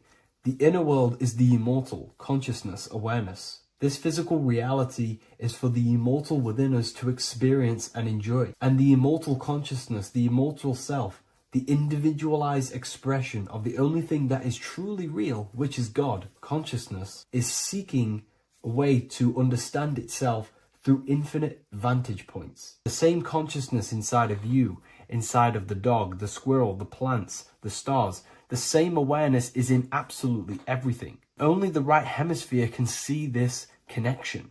The universe is one mind separated into the infinite bodies and life forms. This is why scientists tell you that the universe is forever expanding. It's truth in plain sight. Because the universe is the mind, and the mind is always seeking more vantage points to understand itself. And the mind is always expanding into new realms of thought. The mind cannot be filled up. It does not exist in space. However, human awareness, human consciousness is very sacred. And the reason why I say that is because humans possess a two-way consciousness, unlike a dog, an animal, or a squirrel, for example. The dog looks in the mirror. It is not aware of itself. It doesn't look in the mirror and see that it needs to improve something. However, humans, we can look in the mirror and say, who am I? Where do I come from? And I need to change this aspect of me. I'm lacking in this area. Dogs do not have this awareness. They function only on their immediate surroundings, on survival and instinct. Human awareness is special because we have the ability to reflect on the self. We can question our consciousness. We can question, who am I? Where do I come from? And where am I going after this? The human mind has no limitation. We can surpass our animal nature and rise to a godly nature. This is the whole purpose of reaching Christ consciousness, which is just an ideal consciousness where we have control over self and we know who we truly are. Humans have been given the tools to awaken. Our five senses are locked only to perceive the physical world, but the mind holds the gateway to understand the unseen aspects of reality. The mind holds the secrets to the universe and consciousness. We just have to study ourselves to understand God. We are all individualized aspects of consciousness. There is only one pure consciousness in the universe, but we're fractaled into infinite life forms, experiencing this consciousness in a different form, molding this consciousness into individual egos and individualized consciousness. Me and you are made of the same fabric. However, I have thought different things, believed different things, experienced different things, which has conditioned my consciousness to be my own individualized aspect of God. And that's what makes me, me, and you, you. God is the creative power within us to turn thoughts into physical reality, to create things. We are a creator. Each one of us is a miniature earth, creating and building in this physical 3D reality. Our consciousness holds power over the 3D reality. We can mold it and create anything we wish. However, we have been conditioned to live like an animal, living in our animal nature, eating, surviving, lusting, and these low-level desires keep us trapped from figuring out our creative power. This is why the ancients always depicted God inside of the brain. Even in ancient Christian artwork, William Blake, Anton Raphael, all depict God inside of the brain. Why is this? Because God is our creative power. The spinal column acts as a type of ladder of consciousness. If you just think about sex and act on sex, eating, consuming, and living in a survival animalistic state, then your consciousness is functioning on the lower end of the spinal column, where your reproductive organs are and your gut organs are to consume food. In order to activate the God within us and to us to truly know God, we have to be aligned with the God consciousness. We have to unlock the God within us so we can truly actually experience God and understand it. However, God exists beyond our personal consciousness, beyond our human identity. In secret societies, satanic rituals and satanic societies, they are seeking a way to escape the human identity through ritual work, meditation, and trance-like states. A trance-like state is like the state that you enter just before you fall asleep, where there is no thought present in your mind, because you are not the mind, you are the observer, you experience the thoughts. And when we escape the human identity through rituals, meditation, or trance-like states, we can actually experience beyond the veil of this material world. However, satanic rituals do this in a negative way. Satanic rituals include ways to make the human mind tap out by pushing the human minds to the limit through pain, suffering, and even torture, to allow the mind to pass out so you can temporarily pass on the veil of the physical world and escape the limitations of the human identity and the human thinking mind. Now, you do not have to do it this way. You can experience the divine and beyond your human identity through many different ways, such as deep, deep meditation, rising above your thoughts, and setting 3 alarms, one for 6 a.m., one for 6:30, and one for 7:30. And when you wake up at these times, what you need to do each time you wake up is allow your mind to stay awake but your body to fall asleep. And you will enter this trance-like state, and you can gain ideas, experience lucid dreams, and maybe even astral project. All of these rituals in secret societies and satanic societies is all about escaping the human identity and experiencing the divine planes beyond the physical. To wrap all of this up, this is all about consciousness. Consciousness is the infinite awareness of the universe, just fractaled into separate bodies. And this consciousness is seeking a way to understand itself in infinite angles and vantage points. And religion was made to cut off your connection to the divine planes beyond this world and beyond your self-identity. Therefore, if you want to know God, you have to study the attributes and qualities of God, such as geometry, numbers, consciousness, the mind, the subconscious, human anatomy. All of these things are aspects of God. We have to study ourselves and study nature so we can see God. God is the infinite awareness of the universe. If you love this video, please leave a like and share it with a friend. I'll leave a link in the description for the Book of Wisdom, Volume 2.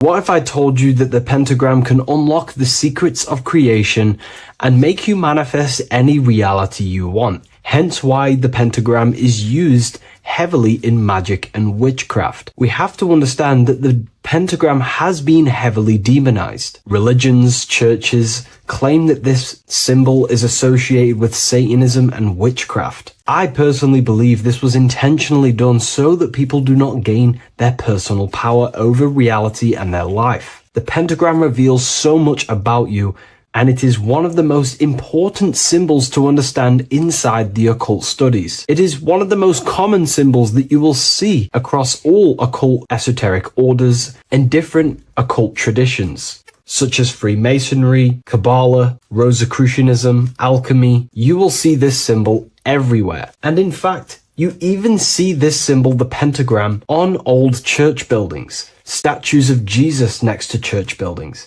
You will see this symbol used by Christianity itself, which is very contradicting about the church. But I'm not here to tell you to think anything. You can simply take this information with a pinch of salt and see if it benefits you. The pentagram used by the early Christians was said to symbolize the 5 wounds of Jesus on the cross. But this goes much deeper in an esoteric explanation. The pentagram ultimately represents the 5 elements of creation. All creation falls within these 5 elements. We have spirit on the very top, then you have air, water, earth, fire. This is the correct placement and order of the elements. Air is always on the left, water is always on the top right, earth very bottom left, fire bottom right, and spirit placed on the tip point of the pentagram. It's a 5-pointed star drawn with one continuous line. But this actually reveals much deeper things, and we're going to be going into how to use this symbol for magic and creating your reality towards the end of this video. But now we're going to give you a basic understanding of the pentagram. It's showing you the 4 physical elements symbolized as triangles and spirit symbolized as a circle. The 4 physical elements are made out of the base element, spirit, or what the ancients call ether. Ether is the underlying base of all physical matter. This is the substance that animates physical matter with life force. All physical matter has its origin in the etheric substance, or spirit, what we want to call it. It is simply the life force that animates the physical thing. However, if we go deeper onto this symbol, it also represents something personal to the individual who wears this symbol. If you wear this symbol, you're basically saying you're putting your divine nature over your material nature. Your divine self is in control of your material self. You put your spiritual needs before your physical desires and needs. Hence why the spirit is on top, looking down over the 4 physical elements. The circle is continuous, one line, eternal, no beginning, no end. The triangle has beginning and end and points. You can see the beginning and the end when you draw it. On a deeper level, this is pretty much showing the process that symbolizes the structure of the macrocosm, the universe itself, showing how the invisible spiritual planes condense and crystallize into the visible physical world, spirit turning into physical reality. But if you wear this symbol, you're basically saying, I put my divine nature over my material nature, showing that your spiritual nature rules over your earthly existence. You put your spiritual needs first. If you see this inverted, it is now the opposite, placing spirit on the bottom, basically saying, I desire the physical things over the spiritual. But what exactly is your spiritual nature? Well, your spiritual nature is simply your internal self. You chase things that are immaterial, such as knowledge, love, experience, expansion, gnosis. These are the qualities of spiritual things that the spiritual person likes to chase and desire, instead of desiring the things that are temporary in the material world and never actually lead to fulfillment. True fulfillment is by chasing spiritual things. God, the nature of creation, the self, gnosis, knowledge. But if we go even deeper, this symbol ultimately represents how reality is created. Hence why this symbol is heavily used in Kabbalistic magic and so-called witchcraft. We are all magicians. Each one of us are creating reality. There are just certain ways you can actually create reality by becoming conscious of them. By becoming conscious of the elements and the qualities of the self that actually create your experience in your life in the present moment. If we look at the pentagram, we see that when you draw a pentagram, it is one continuous line. It is one expressed in 5. The order of the elements are very important. Spirit at the bottom, fire at the bottom right, and so on and so on. Because this is showing you the descent of the spiritual into the material, the invisible crystallizing into a material reality. As you can see when you start to draw the pentagram, you see spirit at the very top. You're descending down to fire. Fire is the closest element to spirit. Hence why in magic and witchcraft, people like to use candles. So you're descending first into fire, then into air, then into water, then into earth, then back into spirit. Because of course, the cycle of creation unfolds itself. When you die, you return back to spirit, and then you reincarnate yourself back into physical reality if you wish and desire to. Everything is under this process of matter spiritual. In the daytime you wake up, you're in your material body. When you go to sleep, you enter your astral spiritual body. Everything's in this continual process, renewing itself in spiritual, then material. But the reason why this is associated with magic so heavily is because each one of these elements corresponds to a different body of consciousness, a different vehicle of consciousness. Consciousness has many different vehicles it uses to create the tangible self, the physical reality. For example, consciousness has a spiritual nature. The spirit element in this case symbolizes the emanation, the descent of the one power, the one force that we are all using. Each one of us is using this one power, the power of the source consciousness,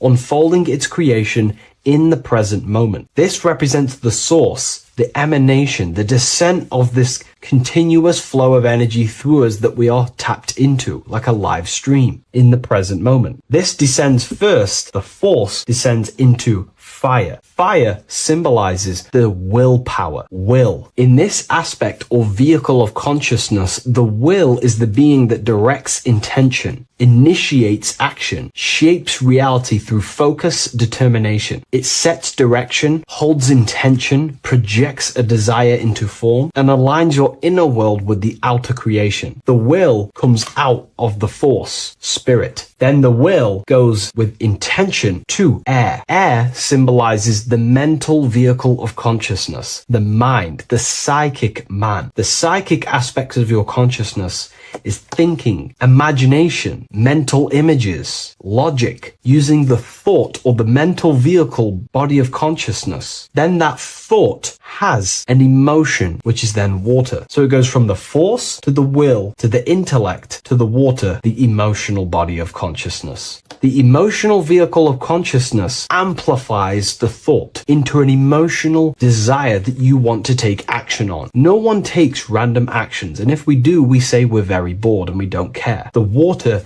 is the energy, the emotion you have to fulfill something. And that emotion then descends into earth, which is the physical body to take the physical action in the present moment, to fulfill that desire, to fulfill that will, that thought, that desire. And that is how reality is created all the time. Now, there is much more that you can go into with the pentagram, because true magic is about changing consciousness at will, not casting random spells. It's the ability to change the direction of consciousness using the power of the will to direct these forces to create change in the internal world so it can project outwardly in the external world. Because consciousness creates the external reality. What happens within us, we see change outside of us. So true magic is about manipulating the forces and the vehicles of consciousness that exist within our own mind to produce a change in the material world. There are other ways you can use magic, by purifying each body of consciousness or banishing each body of consciousness. Other forms of magic, you can dissect each body of consciousness and work with that specific body. If you think you're using your mind too much,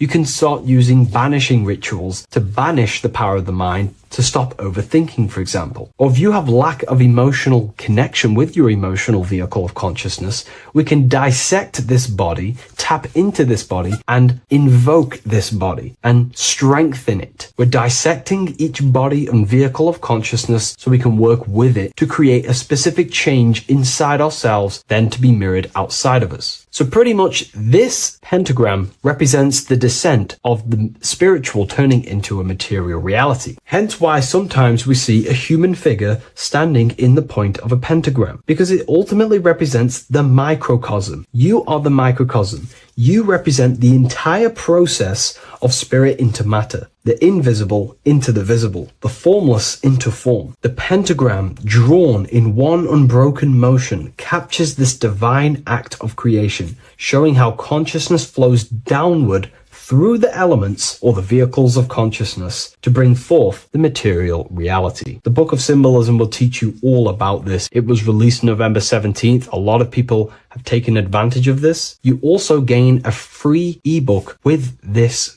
copy. Every order comes with a free ebook. And if you wish to get your copy of the brand new Book of Symbolism, you can find it in the description or revivalofwisdom.com. Thank you, everyone. I'll see you in the next video.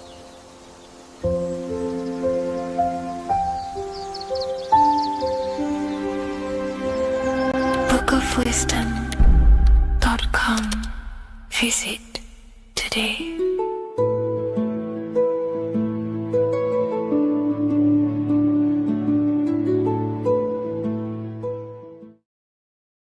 How are we all doing today, people? It's Revival of Wisdom, and today we're going to get real deep.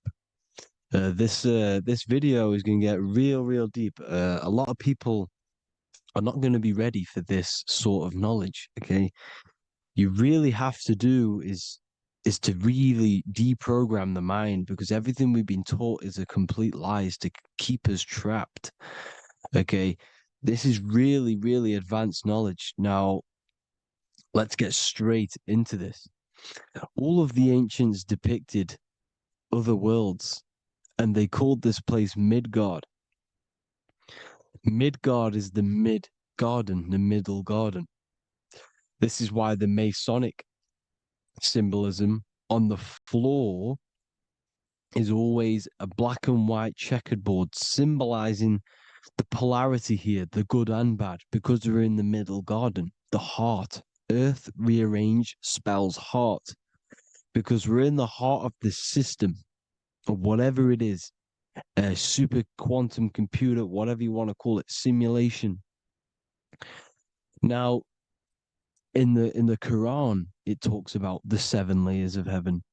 All of these ancient artworks are depicting these different layers of reality. Okay, and look at the Egyptians here with the boat outside of the firmament. Boats travel on water, and this is exactly what the Masons are doing. So they're still using the same symbols. Why? Because it's the same knowledge, just hidden.